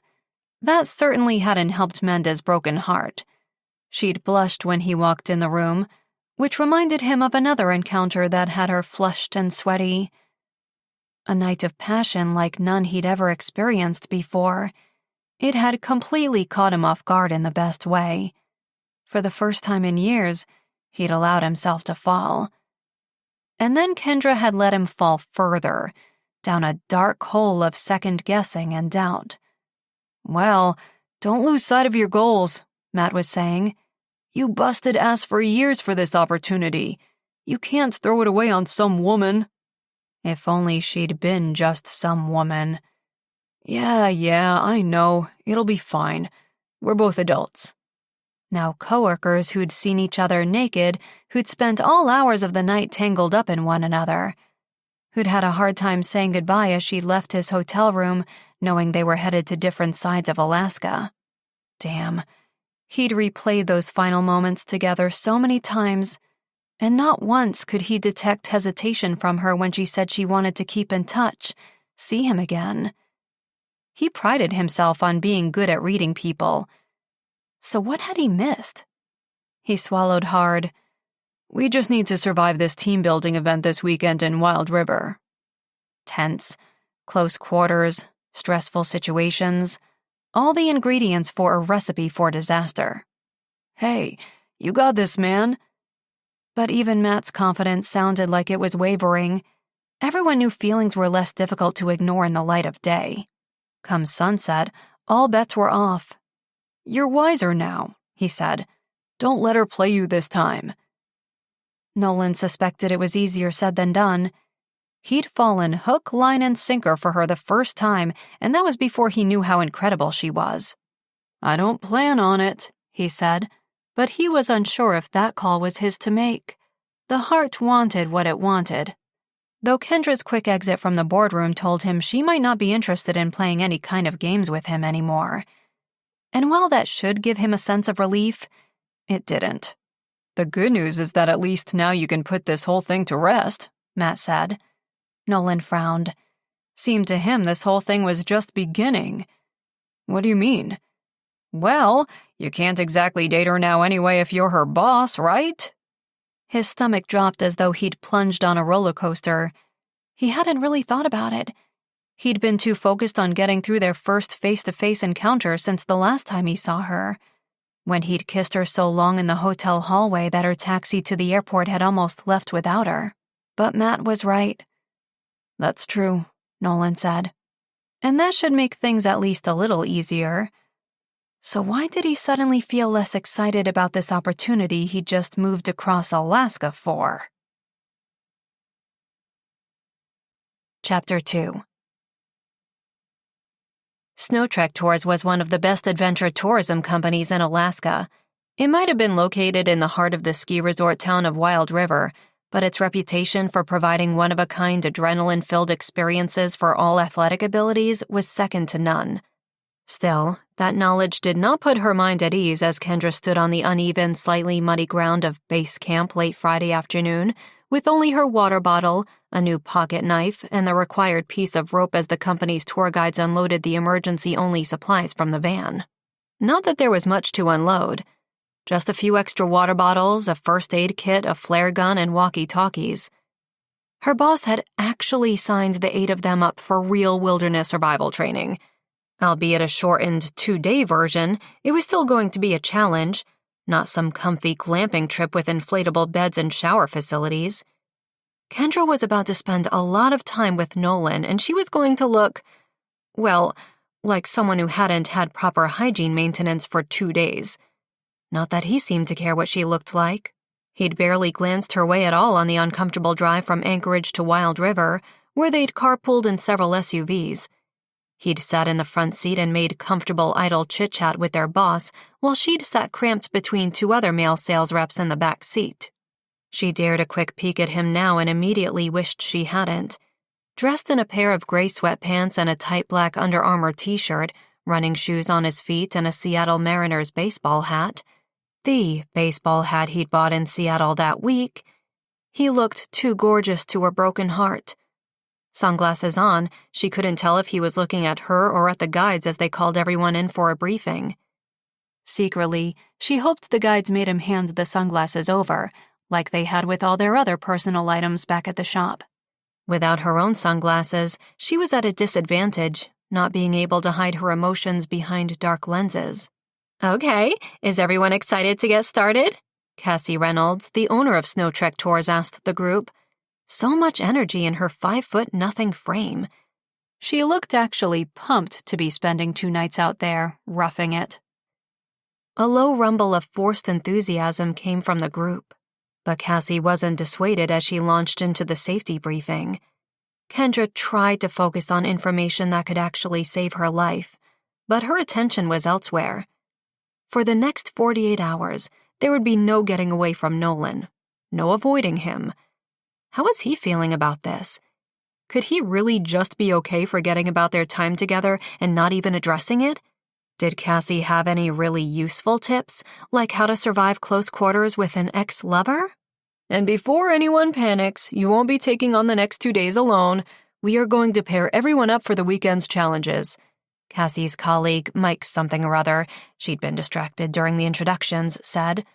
"The key is to work together, push one another, help each other. Use your strengths and lean on your partner in areas where you might not be as strong. Your success out here this weekend depends on your ability to work as a team. And to make things more fun, along the way, you'll be competing against the other teams for points." Cassie nodded as she stepped forward again. "That's right, and keep in mind that while this course is the beginner shortened version of our certification course, it will be demanding. Some of you may not be able to keep up, and that's okay, but we hope you'll have fun and learn some new skills. Most of all, you'll learn about yourselves as you become more aware of your perseverance and strength." Roger nodded as he glanced at the group. Kendra stood straighter and forced herself to forget about Nolan and focus on her own goals. This was another test of her abilities, and she was determined to shine. She would show her boss that she could adapt, be resourceful, think outside the box, whatever it took to prove that she deserved the other, still available senior sales position. "The list of challenges for each team are the same: building a reliable shelter from your surroundings, surviving a simulated emergency, navigating an orienteering course, and outlasting an isolation training exercise," Mike said, reading from a clipboard. He started announcing the teams, and Kendra's pulse grew faster with each pairing. She didn't hear her name or Nolan's until they were the only 2 left. "The 4th and final team are Kendra and Nolan," Mike said. "No!" Her hand shot up at the same time that Nolan said, "I'm not sure that pairing is such a good idea." Cassie grinned as she glanced between the 2 of them. A sparkle in her blue eyes suggested she knew what they were trying to hide. "Is there conflict or tension between you 2 at the office?" Roger was studying them intently, so Kendra forced a smile as she shook her head. It wasn't a lie. The tension had happened outside the office, and it was more of a sexual nature. No one in the office knew about their previous encounter. At least Kendra had kept it to herself. No, Nolan said slowly, clearly choosing his words carefully so he wouldn't sound alarm bells the first week on the job. More like differences in how we communicate. Like by not communicating? Was he serious? That was his problem. She communicated quite well. Actually, I think it's more of a difference of opinion on communication frequency. Nolan shot her an odd look, which she pretended to ignore. Do you two know one another? Roger asked. Sort of. Not really, Kendra lied. We just know of one another. Cassie nodded. Perfect. Then I think that this pairing is great. Use this weekend to overcome any preconceived notions you might have about one another and this communication issue.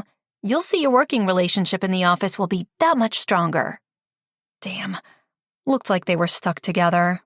Nolan reluctantly shuffled across the group to stand next to Kendra. She took a large step away from him to keep a safe distance between them. Does anyone have any questions before we start the first challenge? Mike asked the group. Against her better judgment, Kendra raised her hand. What if your partner just disappears on you? Nolan let out an annoyed sigh next to her. Good. Be irritated. She was. She was irritated that he hadn't even had the decency to text her to say he wasn't interested. Irritated that after 3 months of zero contact, he had the balls to apply for a position he knew she'd been working her ass off to get. And irritated that he seemed perfectly content to just sweep their history under the boardroom rug. Well, the key is to stay together, Mike said. Right. But what if, for example, your partner doesn't give you the right coordinates to follow and you're just left to wander the great unknown alone? Nolan asked. What the hell was that about? Mike frowned, looking back and forth between the two of them. Well, again, the key is to stick together and not leave one another stranded. He spoke slowly and carefully, and then looked at the rest of the group. Anyone have any other questions, not related to the first and most important rule of staying together? Everyone shook their heads. Nope, Kendra mumbled. All good, Nolan said. Great, then let's get started. First challenge is building your shelter. You can use anything from nature to construct a lean-to or debris hut that will serve as a place to sleep and rest during breaks, so make sure it's sturdy and will last through various elements for at least the next 2 days, Mike said. This challenge will be timed, and then each team's shelter will be awarded points based on sturdiness, practicality, and overall usefulness. Time starts... He clicked a stopwatch. Now. Kendra looked at Nolan, but he was already scanning the area around them. Okay, guess they weren't going to talk strategy. Or talk at all. She looked at the other teams, already moving quickly to complete the challenge, and her competitive spirit flared. She squared her shoulders. Game face on. She could do this. Cavemen had done it before YouTube tutorials. She could figure this out. How hard could it be? Kendra headed toward an area of the forest where scattered tree branches lay on the ground, broken off from windstorms. Ignoring the dirt and sharp edges, she collected as many as she could hold and carried them back to the campsite. Now what? Making a lean-to sounded like it required something like a thick tree to position her branches against, but there were none in their sanctioned area. What was the other option? A debris hut. What the hell was that? Across from her, Nolan squatted next to a pile of leaves, bark, and pine needles. He started to work, positioning a long branch against an old tree stump, then making an A-frame from 2 more branches and tying the 3 together with his piece of rope. Ah, that was what the rope was for. Got it. Kendra found another tree stump and repeated Nolan's actions. Luckily, other groups were doing it too, so it wouldn't look like she'd had to copy him. This actually wasn't so hard. She looked around to see if Roger was taking notice, but he was busy working on his own shelter with Alan, an older rep from their company. She started to place her other sticks along the side when Nolan turned to face her. "What are you doing?" he asked. The first words were spoken, and she felt slightly victorious that he'd broken the silence first. Making my shelter? This is our shelter, he said tightly. She pointed at his debris hut. That's your shelter. Then pointed at her own. This will be mine. He placed his hands on his hips and her eyes dipped to where his shirt had risen to expose the side of his stomach. An image of running her tongue along that exact oblique muscle appeared in her mind, and she quickly averted her eyes. We're supposed to build one together as a team, he said. I don't remember that being part of the rules. Then you weren't listening. That was probably true. Still, the company couldn't force them to stay in the same shelter if she wasn't comfortable with it. Kendra narrowed her eyes. I'm not sleeping with you. Again. Lying next to him in a cramped debris hut with just branches and moss and a fire to keep them warm seemed like a disastrous idea. Too many nights she'd dreamt of being in his arms when she was nowhere near him. She was terrified she'd confess her feelings in her sleep, or worse, curl into him during the night. His rejection was embarrassing enough. She didn't need him waking her up by rolling her body off him in the middle of the night. He sighed. Look, if it makes you feel better, we'll put up a divider so you can have your space, which you obviously want. His eyes burned into hers. What's that supposed to mean? He shook his head. Nothing. Look, I'm not a good loser, and I think I remember that you like to succeed as well. But we won't if we don't meet the challenges. She clenched her teeth and sucked in a deep breath. Fine, but we need a thick divider. Fine, he said, going back to work. Kendra stared at his ass as he bent to pick up more branches to prop against the main support beam to create walls. God, that ass should be illegal. And what was it about gray, loose-fitting sweatpants on a man that turned her primal? It had to be the wilderness and the fresh air, though it was really attractive that he seemed to know his way around the forest. You going to help or stare at my ass all day? He asked without even turning back to look at her. Was he giving her a choice? Her almost made him smile. So she had been checking him out. Good. She could get a good look at what she'd casually thrown away. Unfortunately, he was getting a good look as well, at what he couldn't have. He watched from the corner of his eye as Kendra disappeared into the bush to gather more debris for insulation. The combination of her looking so goddamn sexy in tight blue leggings and a fitted sweatshirt and being so unapproachable with her standoffish attitude had him conflicted with what to say or do. The ride out to Wild River had been intense as he'd tried to maintain a casual conversation with his new boss, but he'd felt her glaring into the back of his head from the back seat. And she hadn't exactly been thrilled about them partnering up. Even if she hadn't raised a fuss, he'd been planning on having a divider in their shelter. There was no way in hell he could lie in close quarters with her out there in the magnificently beautiful outback under the promised starry sky and not be tempted to touch her, kiss her, ask her what the hell had happened after she left his hotel room the morning after the best night of his life. She returned and dropped an armful of leaves and moss onto the ground, then set to work insulating the shelter. She was literally inches from him, but seemed a million miles away. Despite the heat of the midday summer sun beating down on him, the coldness radiating from her made him shiver. Where was the woman he'd met in Seattle? The one who was so warm and outgoing that he'd stayed up long into the night talking with her. The one he felt he knew better after just 1 week than people he'd known his entire life. They hadn't just gotten to know each other on a surface level. They'd shared their goals and passions, and they'd had so many things in common. Now, they felt like strangers. He had to say something. The silence was killing him. But she obviously wasn't interested in getting personal again. So, I heard you landed the account.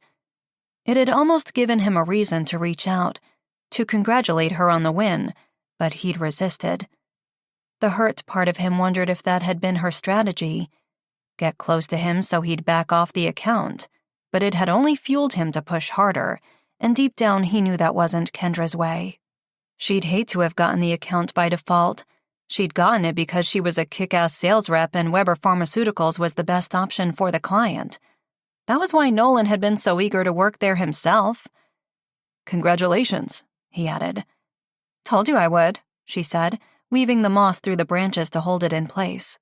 So modest, he mumbled under his breath. She turned toward him and opened her mouth to say something, but Cassie and Mike moved into the center of the clearing. Time's up, Mike called, hitting the stopwatch. Step away from your shelters, Cassie said. The awkward silence fell between them again as they waited for their debris hut to be inspected. Nolan wasn't worried. He knew they'd crushed the challenge. He and Kendra worked well together, and they would continue to succeed if they could put aside their differences and personal history. Unfortunately, that was hard for him to do when he knew they were good together, period. Great job on the shelter, Mike told them after his assessment. You two are leading in points. Yay, he said, turning to Kendra for a high five. Impulsively, her hand connected with his, and she smiled widely. But her smile quickly faded, and he was back to wondering if he'd imagined that entire week in Seattle. Next up is your simulated emergency, Mike told them. Who'd like to be the injured one? By the glares Kendra had been shooting him, between lustful gazes at his body, he figured she'd like to give him a real injury. I think I should be the medic, he said. She crossed her arms in annoyance. Of course she had a problem with it. No doubt, no matter what he chose, she would have argued. Why do I have to be the damsel in distress? Because I have 3 different first aid training qualifications, so I think we could nail this one. Of course, they'd all been Boy Scout badges, but he'd keep that to himself. She hesitated, obviously torn between wanting to win the challenge and not wanting to let him win this argument. Well, I think that would be cheating, she turned to Mike. I'll be the medic. What's his injury? Besides a broken heart? Mike scanned the clipboard. Each team has been randomly assigned something different. Your team has a sprained ankle that leaves one of you immobilized a mile from camp. So we pretend he hobbled here and I wrap his ankle? She shrugged. Sounds easy enough. Mike laughed. No, the 4 of us hike out a mile and then he fakes his injury. Cassie and I will assess the challenge by how the 2 of you deal with it from that point. Her eyes widened with panic. Care to change positions now? Nolan caught his choice of words a second too late. No doubt they were both thinking of a lot of different positions they'd tried during their night of passion. His cheeks flamed as he remembered one in particular. Can I be the medic? She shook her head. Nope, I've got this. He sighed. Kendra, stop being so stubborn. I'm like 200 pounds. Well, lucky for you, size isn't everything, she whispered with an evil grin. Wow, the blows just kept coming. Fine, if she wanted to lose this challenge, it was on her. Chapter 3. 20 minutes later, Kendra was rethinking her decision, made purely out of spite and pride. They'd completed their 1-mile hike away from camp, and she was already winded. A mile on a treadmill did not prepare someone for a mile of uneven wilderness trail. She drained the contents of her water bottle and turned to Nolan. Okay, let's go. The faster they completed this one, the better. Nolan nodded and then immediately launched into his award-worthy performance. Ow! Oh, the pain! He said dramatically, falling to the ground, holding his ankle. Cassie smirked as Mike made a note on his clipboard. Kendra hid a grin. He was funny. That was one of the things about him that she hadn't been expecting, but she was totally attracted to humor. He had an endearing, goofy side that she suspected he didn't reveal to everyone, and that had made her feel special. He'd had her laughing all week, and it had made the conference so much more fun. But his rejection wasn't so hilarious, and she needed to remember that any time she let her guard slip. This man just wasn't into her, and she needed to protect herself this time. I said, ow, I think I sprained an ankle. He lifted his leg in the air when she continued to stand there, lost in her memories. I thought it was the other ankle, she said. Oh, right, he said, switching legs. Game time. Game face. Focus on completing this challenge better than the other teams. Can you stand? She asked. If he leaned on her, she could support his weight back to camp. Of course, that would require touching him. He glanced at Mike, but the guide shook his head. No? What the hell did he mean, no? What was she supposed to do? Carry him? Oh, snap. Nolan looked equally as nervous, but also a little smug as he said, Apparently I can't stand. Okay, don't panic. Do not let them see you sweat. She crouched on the ground in front of him and glanced over her shoulder. Give me your hands, she said, reaching over her shoulders. You're going to piggyback me? Well, I can't exactly toss you over one shoulder now, can I? Okay. He reached forward and took both of her hands in his. Immediately, her flesh tingled at the contact. His were warm and slightly sweaty, the only indication that he might be nervous.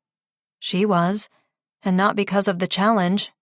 In seconds, he'd have his arms around her neck and his legs wrapped around her waist. Not exactly the sexiest or manliest of positions, but they'd be body to body, full contact. Maybe she should switch with him, let him take over on this one. The mile hike out there had nearly killed her. This wasn't going to be any easier. Mike and Cassie were watching, waiting, assessing. She wouldn't wuss out now. She could do this. Mind over matter. Kendra, are we doing this today or... Nolan asked. Right, time to get moving. She linked her arms beneath his thighs and stood, lifting him off the ground and shifting her weight forward so as not to tumble backward. She swayed to the right and took a few quick steps to regain her balance. Damn, only 200 pounds? She couldn't remember him feeling this heavy when he was lying on top of her. Nope, not going to think about that now. You sure you got this? He asked. Yes, she grunted. Unfortunately, his arms around her neck, his hands falling in front of her chest, were throwing her off a lot more than she'd expected. Those hands had explored every inch of her body, over and over and over. Strong and confident, pleasuring her and leaving her wanting more. We can switch. I said, I got this. As long as she didn't think about how sexy his hamstring muscles felt beneath her hands, or think about how his chest and abs were pressed against her back. Sweat instantly pooled on her forehead and she wished for a third arm to wipe it away. Damn, this was a lot harder than she'd expected. Want me to sing or something? He asked. I want you to stop talking, she said, hoisting him a little higher. She picked up her pace, allowing his weight to propel her forward down the slightly sloped trail. They were at least smart enough to walk out in a direction that was uphill. It made the trek back easier. But the hot sun was relentless with little tree cover, and she was panting pretty good by the quarter-of-a-mile mark. Water would be helpful, but her bottle was empty, and she'd die of thirst before she'd ask him for some of his. You doing okay? He asked, and the concern in his voice was almost enough to weaken her to the point of admitting defeat. But only almost. Totally fine, she said, her inability to breathe making a liar out of her. Halfway there. She could do this. If only her mouth didn't feel like a desert. If only that sun would fuck off behind a cloud or something. Her vision started to blur slightly, and the trees around her started to move, coming closer, then looming overhead. Then they disappeared completely, along with her consciousness. If there was an award for stubbornness that weekend, Kendra would win it. Nolan applied the ice pack to her forehead and waved a smelling salt under her nose as she lay out cold on the trail about a quarter-mile from camp. To her credit, she'd almost made it, but he wanted to ream her out for passing out instead of quitting. Never in his life had he met a woman so determined to succeed. Her no-quit attitude was hot as hell, even if in this case it was a little misguided. Her eyes opened slowly and she smiled up at him. Hey, you. Shit. Had she hit her head when she'd collapsed, sending them both falling to the ground? There was no sign of her annoyance or irritation with him now. Instead, there was the woman he'd started to fall for. Beautiful, warm, open, deceiving. Must remember that last one. Hey, You passed out. He handed her a water bottle, and her eyes widened as she sat up quickly and scanned the trail. Mike and Cassie watched on carefully from a distance. Turned out their simulated emergency had turned into a real one, and they were assessing his actions now instead. No, I didn't, Kendra said. Are you narcoleptic then?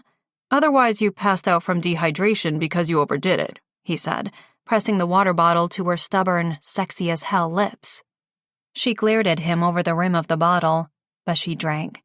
Then she shook her head and started to stand. Okay, I'm good.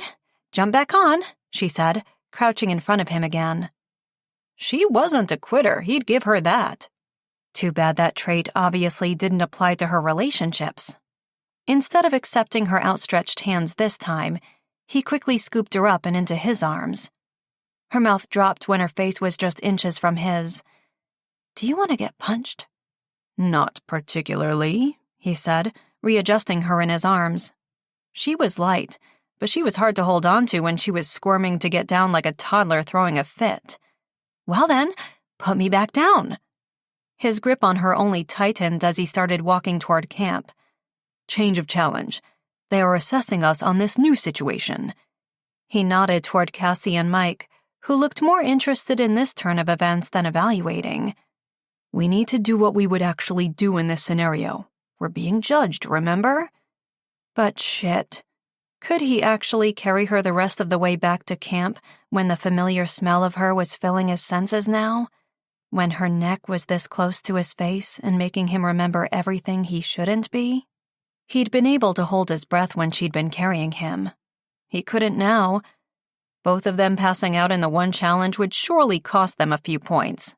In fact, they really needed to impress Cassie and Mike to make up for Kendra's blunder. Fine, she grumbled. She turned her head and refused to look at him the rest of the way back to camp. It was fine by him, because if he had to look into those gorgeous brown eyes this close up, or see her absent-mindedly lick her lips, he just might say screw the challenge and kiss her to remind her what she'd been missing these last 3 months. In record time, Nolan set her onto the ground at their campsite and struggled for breath. Sweat dripped down his forehead and he could taste it above his upper lip. Out of shape, she asked. Says the woman who passed out carrying me, he said. I made it most of the way and you're definitely sweating more than I was. Ignoring the temptation to be lured into her verbal sparring, he bent next to her and removed his shirt. Her eyes widened. Why are you getting undressed? We need to finish the challenge. Sit still and give me your foot. He could feel her eyes on his body as he worked to wrap the injured ankle and secure the fabric with sap from a nearby tree. She caught him noticing her stare and instead turned her attention to his handiwork. Did you learn that from a first aid course? No, I'm just quick thinking and logical, he said with a grin. I refuse to be impressed by you, she said. And for the record, if this was a real injury, I could have taken care of it myself. His grin vanished as he released her foot and stood. Don't worry. You made it quite clear that you definitely do not need me, he said and walked away before he could say anything more. Chapter 4. The Alaskan wild after sunset was no joke. As the sun disappeared over the mountains, it took the day's heat with it, and the cool chill in the air mirrored the cold shoulder Kendra had gotten from Nolan for the rest of the afternoon after completing the simulated emergency challenge.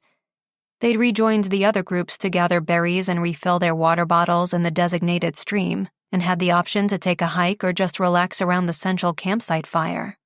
The guides had made one to help them all get their own started. All the while, Nolan had made sure they weren't together, instead chatting with Roger or the other team members. It was important for him to get to know everyone. He already knew her far too well, but Kendra couldn't help feeling jealous as he continued to avoid her. She wanted to avoid him, obviously, but it annoyed her that he, too, was pulling this attitude. What the hell had she ever done to him? Okay, everyone, time to get a good night's rest, because tomorrow we have another full day, Mike said, standing up from a log near the fire. The others all stood and dispersed toward their shelters. Kendra's anxiety rose. Sleep. Right. Next to the man she found both insanely attractive and intensely infuriating. Sleep wouldn't be happening unless the shelter collapsed on top of her and knocked her out cold. She groaned inwardly. Passing out on the trail that day had been humiliating, but the worst part was waking up in a dreamlike state, seeing Nolan's face above her illuminated by the sunlight filtering through the trees. She'd reacted to the sight of him as though it were a fantasy, like all the others she'd had, and for a split second, she let her guard slip. What if she couldn't keep up the pretense of not caring that he just wasn't into her, that he hadn't hurt her? She looked around. Everyone had disappeared inside their shelters, including Nolan. She stared at the debris hut. Could she really climb in there with him? Maybe she could sleep outside. As long as she survived the night against the weather, the bugs, the bears, that was all that mattered, right? Technically, the debris hut was more comfort and they were supposed to be surviving on none. A large dragonfly buzzed straight at her face and she quickly dove into the shelter on her side of the divider. Suddenly, taking her chances with the man who'd broken her heart seemed like a better choice. Slightly. She lay on her back on the moss and branch bed and stared upward toward the sky. All was quiet on Nolan's side. Could he actually be asleep already? Unbelievable. He really didn't care about her or this crazy awkward situation at all. Don't worry, you've made it quite clear that you do not need me. His words had replayed in her mind all afternoon. What the hell did he mean by that? Should she ask? She sighed. Nothing good would come from starting an argument. Just go to sleep, Kendra. With the divider in place between them, Nolan lay on his bed of brush and tried to get comfortable. Twigs dug into his neck, so he sat and removed what remained of his ripped shirt to make a pillow. He positioned it behind his head and was immediately more comfortable. Crazy how, when stripped of the everyday things he took for granted, the littlest luxury made a difference. Damn, maybe he should offer the shirt to Kendra. Right, and risk another snippy comment about how she could take care of herself? No thanks. He placed one hand behind his head and took several deep breaths. Gaps in the branches above him provided a spectacular view of the starry night sky, but they didn't provide a source of heat. Was she cold? He really had nothing to give her, but he could add more wood to their little contained fire. Nope, if she was cold, she'd do it herself. He closed his eyes and forced his body to relax. Was she thirsty? She might still be dehydrated from that day. He might be annoyed with her, but he was still a gentleman. He cleared his throat and aimed for casual. Hey, you okay over there? Fantastic, she said. Not too cold? I have extra brush. I'm toasty. I still have water if you need some. I'm good. She was lying. Clearly, she was out to prove that she didn't need or want anything to do with him. But that message had already been sent loud and clear. He shifted to his side, facing the divider, catching sight of her hand lying at her side. A hand he'd held and kissed and stroked. Just one part of her that he'd explored that week they were together. Damn, this was going to drive him insane. He had to know what the hell happened. What made her change her mind? Or had it always just been a fling for her? If so, why had she acted like she'd wanted more? He cleared his throat again and opened his mouth to ask, but he couldn't find the words. How could he ask her without sounding pathetic and desperate?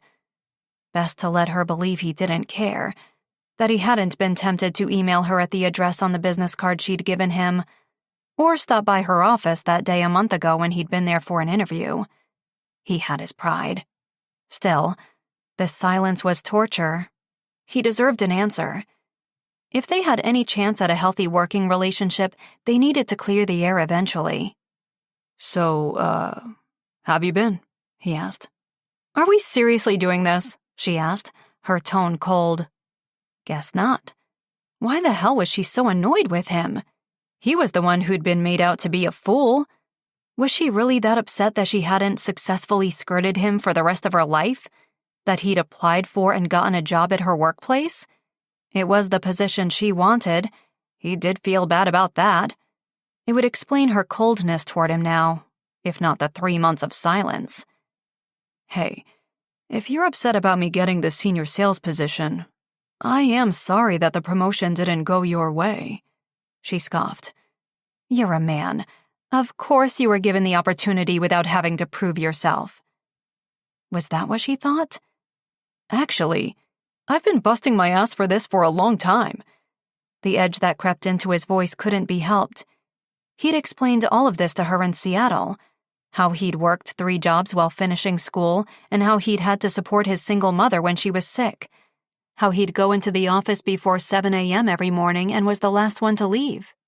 He'd also expressed his interest in working for a bigger company with opportunities for advancement, and she'd supported that ambition. I'm sure you did, she said now. But so did I, and look which one of us got the position. So, that's why you're annoyed with me? That's why you've tried to avoid me since I arrived? And before? Oh my God, really? She huffed her impatience. Good night, Nolan. If that wasn't it, then what the hell was wrong with her? Enough was enough.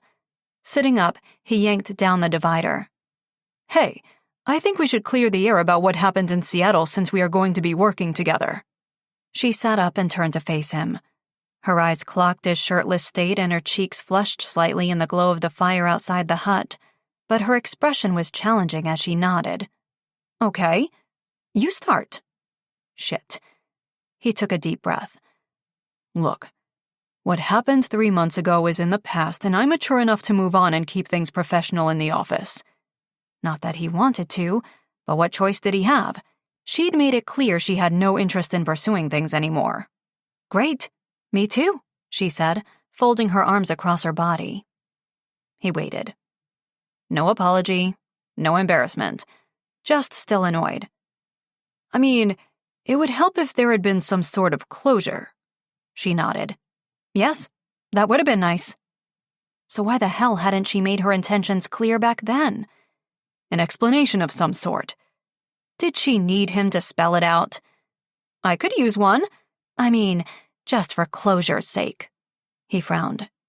You could use one. For what? Daggers from her eyes. For ghosting me. Ghosting her? What the hell was she talking about? What the hell are you talking about? She shivered slightly, but her voice never wavered as she said, You never called. Was she for real? You gave me the wrong phone number, she scoffed. Nice try. It's true. Was she fucking with him right now? Replacing the blame because she didn't want to admit she was in the wrong? Or did she really believe that he purposely hadn't called? No way. He'd been so transparent about his feelings. I think you're full of shit and are making excuses now because you don't want to appear like an ass when you are my new boss, she said. Nope. She frowned, her confidence in her accusation clearly diminishing. So, you didn't just lead me on and vanish? Why the hell would I do that? We had an amazing week together. I know. Like, mind-blowingly amazing. I know. His heart raced. And I thought we'd connected. Beyond the physical, you know? Yes. But then I didn't hear from you, she said, her annoyance returning. He took a deep breath. So, you thought I was ghosting you, and I thought you'd tried to ditch me with a fake number? Oh no. All this time, months of second-guessing his feelings, conflicted and tortured, it had all been a misunderstanding? Looks that way, she said sheepishly. He stared at her and his mind reeled. Then her challenging stare returned. Okay, but if you had the wrong number, why didn't you email or stop by when you were interviewing at the office? He'd definitely wanted to. Now he wished he had. I didn't want to seem like a stalker. I can take a hint. One I wasn't giving, she said. He ran a hand over his head. He knew that now, but was it a little too late? Wow. He really wasn't sure what else to say. Yeah, was all she said. He stared across the dimly lit hut at her for a long moment as he decided what to do next. So he hadn't been wrong about their connection. She'd felt it too. It was all just a misunderstanding. And now we work together. Technically, you're my boss. Pained, uncertain, and confused, he was desperate to take her in his arms and kiss her, erase the last 3 months of torture and pick up where they'd left off. But he couldn't read her. Was it too late? Had she built a wall up to keep him away since she thought he'd purposely hurt her? What did she want? He was more than willing to put the mistake behind them and move forward. He was ready to reopen himself up to the possibility of a relationship. But was it really even up to them anymore? Being boss and employee certainly changed things.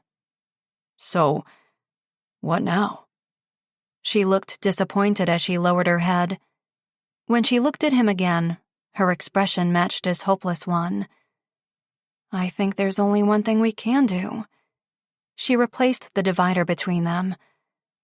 Get a good sleep, Nolan. We still need to win tomorrow. Chapter 5. As difficult as being around Nolan was before, it was even more excruciating now. The guy hadn't ghosted her. He'd just copied her number down incorrectly. Unbelievable. 3 months of suffering, second thoughts, doubts, resisting temptation to reach out. Countless tubs of ice cream and more tears than she'd ever admit to were all the fault of a misunderstanding. All night she'd tossed and turned in their uncomfortable shelter, fighting the urge to bring down the divider and snuggle up with him. She needed to talk to him. There was so much she wanted to say, but how could they move forward until they knew the answer to the biggest question of all? Was an office relationship possible now? That morning, Kendra knew Nolan hadn't slept either. He looked adorably sexy sleepy as they ate a breakfast of wild berries he tracked down nearby. The same irresistible way he looked the morning after their night together when they'd reluctantly parted ways in the hotel lobby. Her stomach flip-flopped when he glanced at her across the fire and gave her a small smile. She couldn't stop looking at him. Being angry had helped her resist him. What could she cling to now? Hi, he mouthed. Hi, she mouthed back. Oh God, she was in trouble. Her boss had her heart. Good morning, Mike said, approaching the group with that damn clipboard. Kendra nodded in greeting. All around her, mumbles about it not in fact being a good morning made Mike smile as though he derived great pleasure from their suffering. Hope everyone slept well, he joked. If you're wondering where your boss is, Roger and his partner tapped out around 2 a.m. and Cassie took them back to town. They are sleeping comfortably in a hotel room. For real? This was bullshit. If Roger could quit, they should all be able to. So before we start the day, anyone else want to give up? Mike asked as Cassie returned and joined them. Yes, she desperately did. She was exhausted and hungry and dirty. She craved a comfortable bed and hot shower. But Nolan was sending her a look from across the fire that said they needed to stick it out. She couldn't decide if it was for his competitive spirit or another reason. Either way, looked like she was staying. Great, Mike said when no one bailed. Well, today's first challenge is our orienteering race. Each team will be headed to the same finish line checkpoint, but taking different equal distance, equal challenge routes to get there. He walked around, handing out their maps. Nolan stood and approached her as Mike came toward them. Either one of you good with a map? The guide asked. The day before, she'd have lied and claimed to be an expert. But truthfully, she'd get lost driving to work if it weren't for her GPS. So she glanced at Nolan. Hopefully he was better at reading a map than he was at copying a phone number. Not really, she said. Nolan nodded. Yeah, I can figure one out. He stood and accepted their map from Mike. Great. The race starts in 5 minutes. Mike headed off to hand out the other maps, and Kendra watched as Nolan studied the map. You do know how to read that, right? He nodded, but when his eyes met hers, they were full of conflicted passion. Though I wouldn't mind getting lost. Her heart raced. She no longer cared who was at fault for the torturous time apart. She just didn't want to waste even more time feeling miserable and hiding her feelings. The look in his eyes told her Nolan was feeling the same way. "You two learning to communicate better?" Cassie asked, joining them with a conspiratorial wink. Shit. The guide's hut was next to theirs. Had Cassie heard them talking the night before, or was their attraction to one another obvious? Kendra's cheeks flushed as Nolan said, "Getting there." Cassie smiled. "There's nothing that unplugging in the wild outdoors can't fix. Helps to give you a new perspective on things," she said, before heading to the front of the group. "Okay, everyone. On your marks, get set, go." Nolan turned to her. "Ready?" "Sure. Lead the way," Kendra said, falling into step behind him as he took the path indicated on their map. What should she say? Did they even need to discuss things again? It was clear where they both stood, where their hearts were. But how could they make things work now? Luckily, once they were out of earshot of the other groups, he spoke first. "So, I guess 3 months was enough time to move on? Forget about our connection, huh?" Was he asking her or letting her know? "I don't know," she said carefully, not wanting to reveal all her cards if he wasn't. "I mean, it was a long time ago, and I thought you just weren't interested." "I was. Still am." He stopped on the trail and grabbed her hand, pulling her closer. "Are you?" His questioning gaze only made her more conflicted. She was, but does it matter now? Of course it matters. He stepped closer and took her face between his hands. "Since saying goodbye to you in Seattle, you were constantly on my mind. I was going crazy trying to figure out what had gone wrong. I thought for sure we'd had something special." "Me too," she whispered. "But now things are complicated." He nodded. "But not impossible, right?" She sighed. "I don't know." What could they do? Hide their relationship from everyone at work? A secret office romance might be exciting for a while, but eventually they'd need to tell everyone, or it would get more frustrating than exciting. "That's not a complete shutdown, so I'll take it." He stepped toward her, his expression intense. "Maybe this might help for clarity," he said, tipping her chin upward to face him. Her mind reeled. She wanted him to kiss her, give her all the answers. But she was falling hard and fast for him, the 3 months apart only amplifying and confirming her feelings. She swallowed hard and said, "We're not going to win the challenge if we don't get moving." "Yeah, I'm starting to not care so much about the challenges," he said before kissing her. His mouth was warm and inviting. The gesture was soft, tentative, unsure at first, but quickly deepened with the familiarity and longing of two people who'd been missing each other. His hand cupped the back of her head as his tongue slid between her lips, desperate and hungry for her. His fingers tangled in her messy hair and she moaned against his mouth. She wrapped her arms around his neck, pressing her body into his, closing her eyes and savoring the taste of him. Even dirty, sweaty, and wearing yesterday's clothes, he was sexy as hell. She clung to him, never wanting to let go. He pulled away slowly, scanning her face for any sign of remorse. "Is it okay that I did that?" Breathless, she couldn't decide. Maybe it wasn't okay, but it sure was amazing. "I don't know," she said. "Try it again." He did, and an hour and a half later, long after everyone else, the two of them reached the finish line checkpoint blissfully in last place. Incredible how 24 hours could change so much. A conversation and a few kisses had certainly helped as well. Nolan couldn't keep the smile off his face or his eyes off Kendra as they gathered around the campsite to get the instructions for their next challenge. At that point, Nolan felt like he could conquer anything, and he was desperate to figure out a way they could make things work. "Next up is our final challenge," Cassie told the group. "The isolation challenge. This one is by far the hardest. It will test you mentally as you take on the wilderness alone without your cell phone or anything to keep you busy. Completely alone with just your thoughts." He frowned. Alone? You mean alone with our partners, right? That wouldn't be a challenge at all. He could think of ways to pass the time with Kendra. Was looking forward to it, actually. Unfortunately not. This one is a solitary challenge, Cassie said.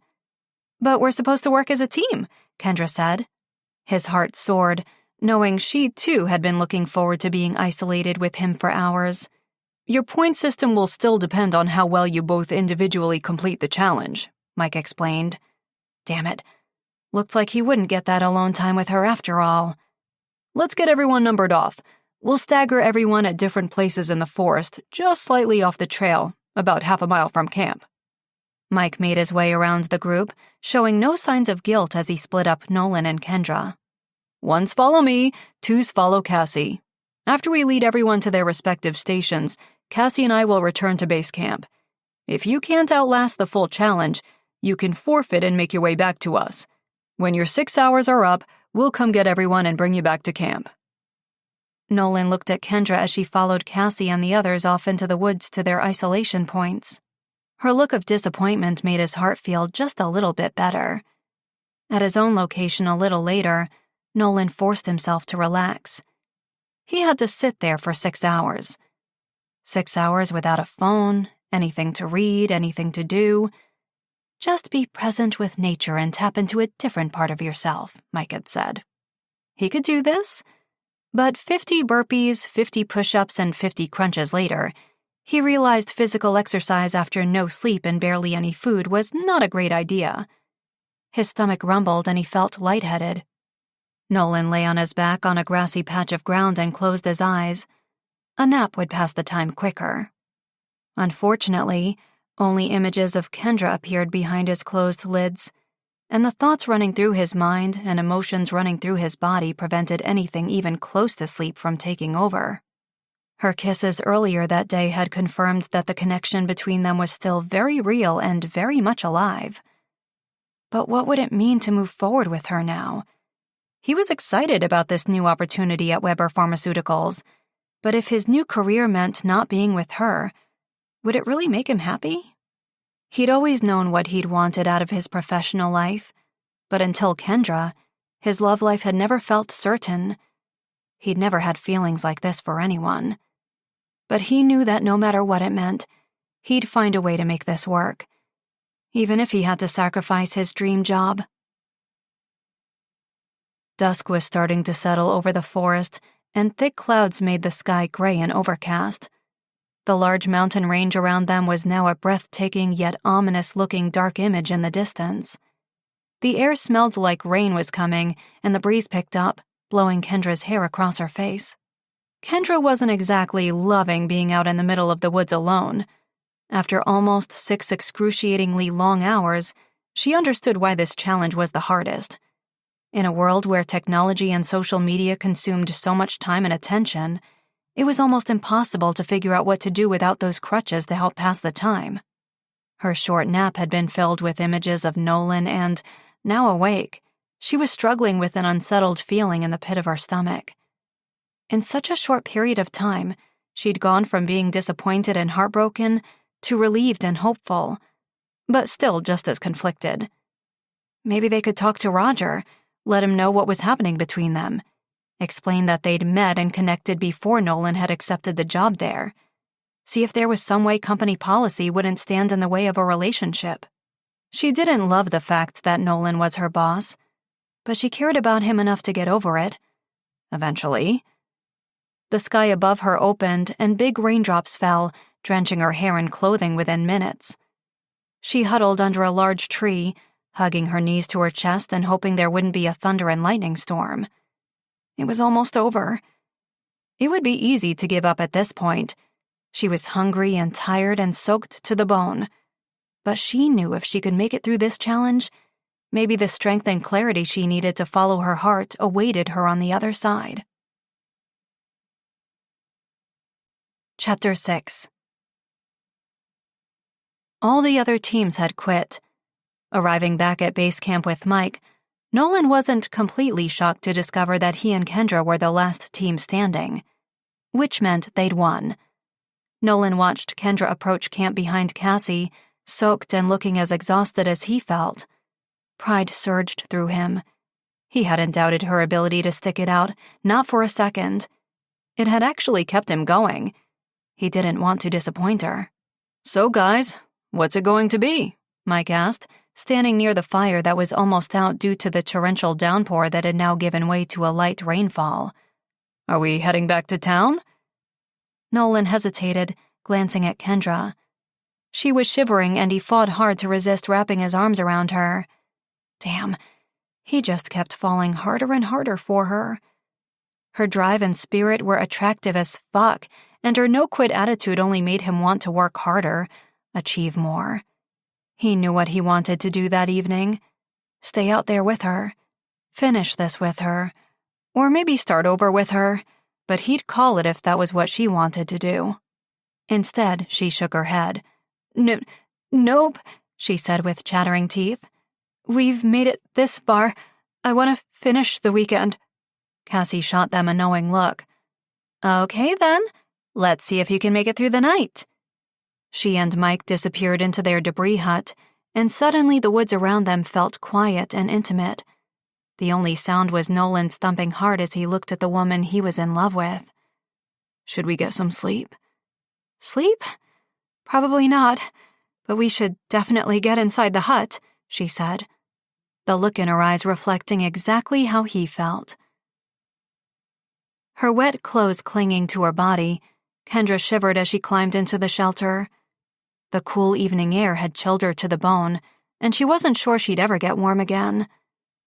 Nolan worked quickly to make a new fire outside their hut, and then he joined her inside. "Can I take this down?" he asked from his side of the divider. Her heart and mind were in conflict. Their kiss had definitely revealed that things were still as hot as ever between them, and her attraction to him hadn't faded at all. But they still hadn't discussed what being together meant, or what they'd both be willing to risk. Was the chance at being together worth one of them losing their job? "Kendra?" he asked. She took a deep breath and removed the divider between them. His arms were instantly wrapped around her, and immediately she felt warmer. "Is this okay?" he asked, kissing the top of her head. She nodded eagerly, moving as close to him as she could. "Man, this survival training is no joke. Sure you don't want to call it quits? We already won." She shook her head. "No way," she said through chattering teeth. "I refuse to give up this close to the end." In truth, as much as the situation sucked, she also didn't want to call an end to the weekend. She wasn't sure where they went from here.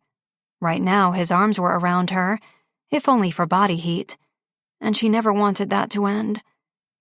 "You're so competitive," he said, hugging her even tighter. She nodded, allowing him to believe that was her only motivation for staying. "Truthfully, I'd have packed it in with the rest of them, but I don't want to leave you," he said. He wiped damp pieces of hair away from her face and kissed her softly. Her body tingled, and a warmness flowed through her. Maybe that was the key. Maybe a makeout session would help to warm them up and distract them from the long night ahead. They were on survival training after all. They were expected to do whatever was necessary to stay alive. "You know, I hear body heat works best when two people are naked," Nolan murmured. "Just throwing it out there." They were so much alike, so in sync it was almost scary.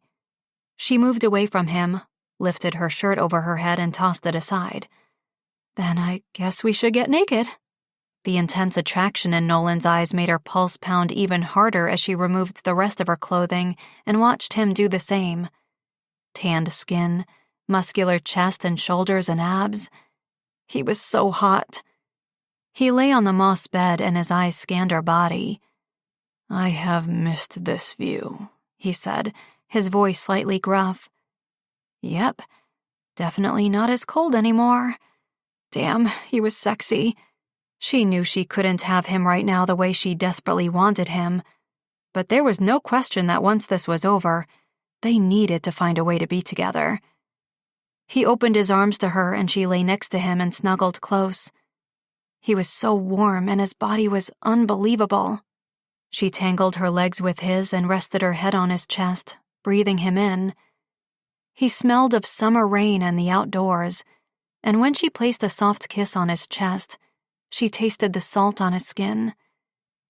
It didn't matter that they were both wet from the rain and hadn't showered in days. Being so close together was all that mattered. This weekend had challenged her in so many ways, but right now it all felt worth it. He held her tight, stroking his fingers gently over her body, but there was still a hint of hesitation in his voice as he asked, "You sure about this?" "Honestly, no, but I'll worry about that later," she said, reaching up to pull his head down to hers. For that night, she would do what she had to do, in the name of survival. A round of applause from their coworkers greeted them early the next day as they entered the Drunk Tank, a favorite local watering hole owned by Cassie's boyfriend on Main Street. It was just before noon. Kendra and Nolan packed it in at sunrise and showered and changed into their other clothing at the shower facilities near their campsite before returning to town. The only team to survive the weekend, they were the official winners. But Nolan had his heart set on another prize, one he was determined to figure out how to win. He'd lost the chance of something real with Kendra once before because of a misunderstanding. He didn't want to lose it again. There had to be a way to make this work. Could he really have the career and the woman of his dreams? Torn between handing in his resignation or convincing Kendra that a secret relationship could be kind of fun, he took a seat next to her at a table reserved for their group in the bar. His hand rested on the wooden bench, and immediately she privately slid hers into it. Thank God they were still on the same page. But if they had to live in a debris hut in the woods forever just to be together, just so he could hold her, he'd be willing to do it. Roger, who looked well-rested after his weekend in the hotel, smiled at them as he stood. He raised his pint of beer, and Nolan and Kendra joined him in the toast. "Congratulations to Kendra and Nolan for completing this weekend survival training. You two have definitely proved that you are the competitors I've known you to be. Driven by success." More like driven by attraction for one another. "This weekend only confirmed my initial feelings that you will make a great leader for the team, Nolan," Roger continued. Nolan nodded in thanks, but he felt Kendra shift in the seat next to him. It was tough knowing this new opportunity could potentially mean that she wouldn't get one. Would she be okay with the dynamic between them? "And Kendra, your competitive nature was never in question," he paused. "However, you surprised me." Nolan glanced at her and saw her surprised expression as Roger continued. "I wasn't sure how well you'd take to having someone else on the team who matched your drive and determination." "I'm not sure I'd say matched," she said under her breath, but there was a note of teasing in her voice, and Nolan hid a grin. "But you were able to defer to someone else when the time came, and I think the two of you really complement one another." If only his boss knew just how well. "Therefore, I'm happy to announce that I'd love to offer you, Kendra, the other senior sales exec position. The two of you will be our new senior sales team," Roger concluded. The others clapped. Nolan's relief had to be written all over his face. Kendra sputtered and coughed on her drink next to him. "I'm sorry, what?" Roger smiled. "Did you honestly not expect to get the promotion after all the success you've had all year?" "Well, obviously she had." "I wanted to see how well you two could work together, and this weekend your combined competitive spirit knocked my expectations out of the park. You'll both lead your own team of reps, but essentially you'll work together to reach the company's sales targets," Roger said. "Thank you, Roger. I'm very pleased to accept," Kendra said. "Everyone, this is your new senior sales team." Another round of applause and everyone drank. Kendra smiled as she turned toward him and whispered, "So, colleagues, that changes things."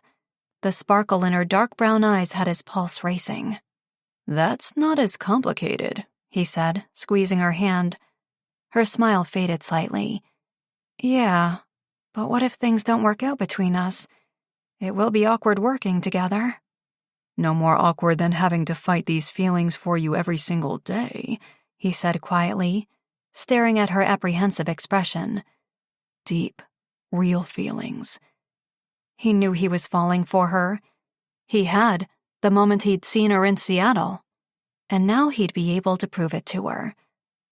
Her smile was bright and hopeful as she said teasingly, "So maybe you'll call now?" He shook his head and laughed. "And maybe you'll give me the right phone number this time?" This is Melissa Moran. We hope you have enjoyed this unabridged production of A Sweet Alaskan Fall by Jennifer Snow, featuring the bonus story A Wild River Retreat by Jennifer Snow. Presented by HQN Books and Harper Audio. This program was produced by B Audio Limited. Executive producer Jennifer Lopes. A Sweet Alaskan Fall. Text copyright 2020 by Jennifer Snow. A Wild River Retreat. Text copyright 2020 by Jennifer Snow. Production copyright 2020 by Harlequin Enterprises Limited. Used under license with Harlequin Books S.A. All rights reserved. Thank you for listening.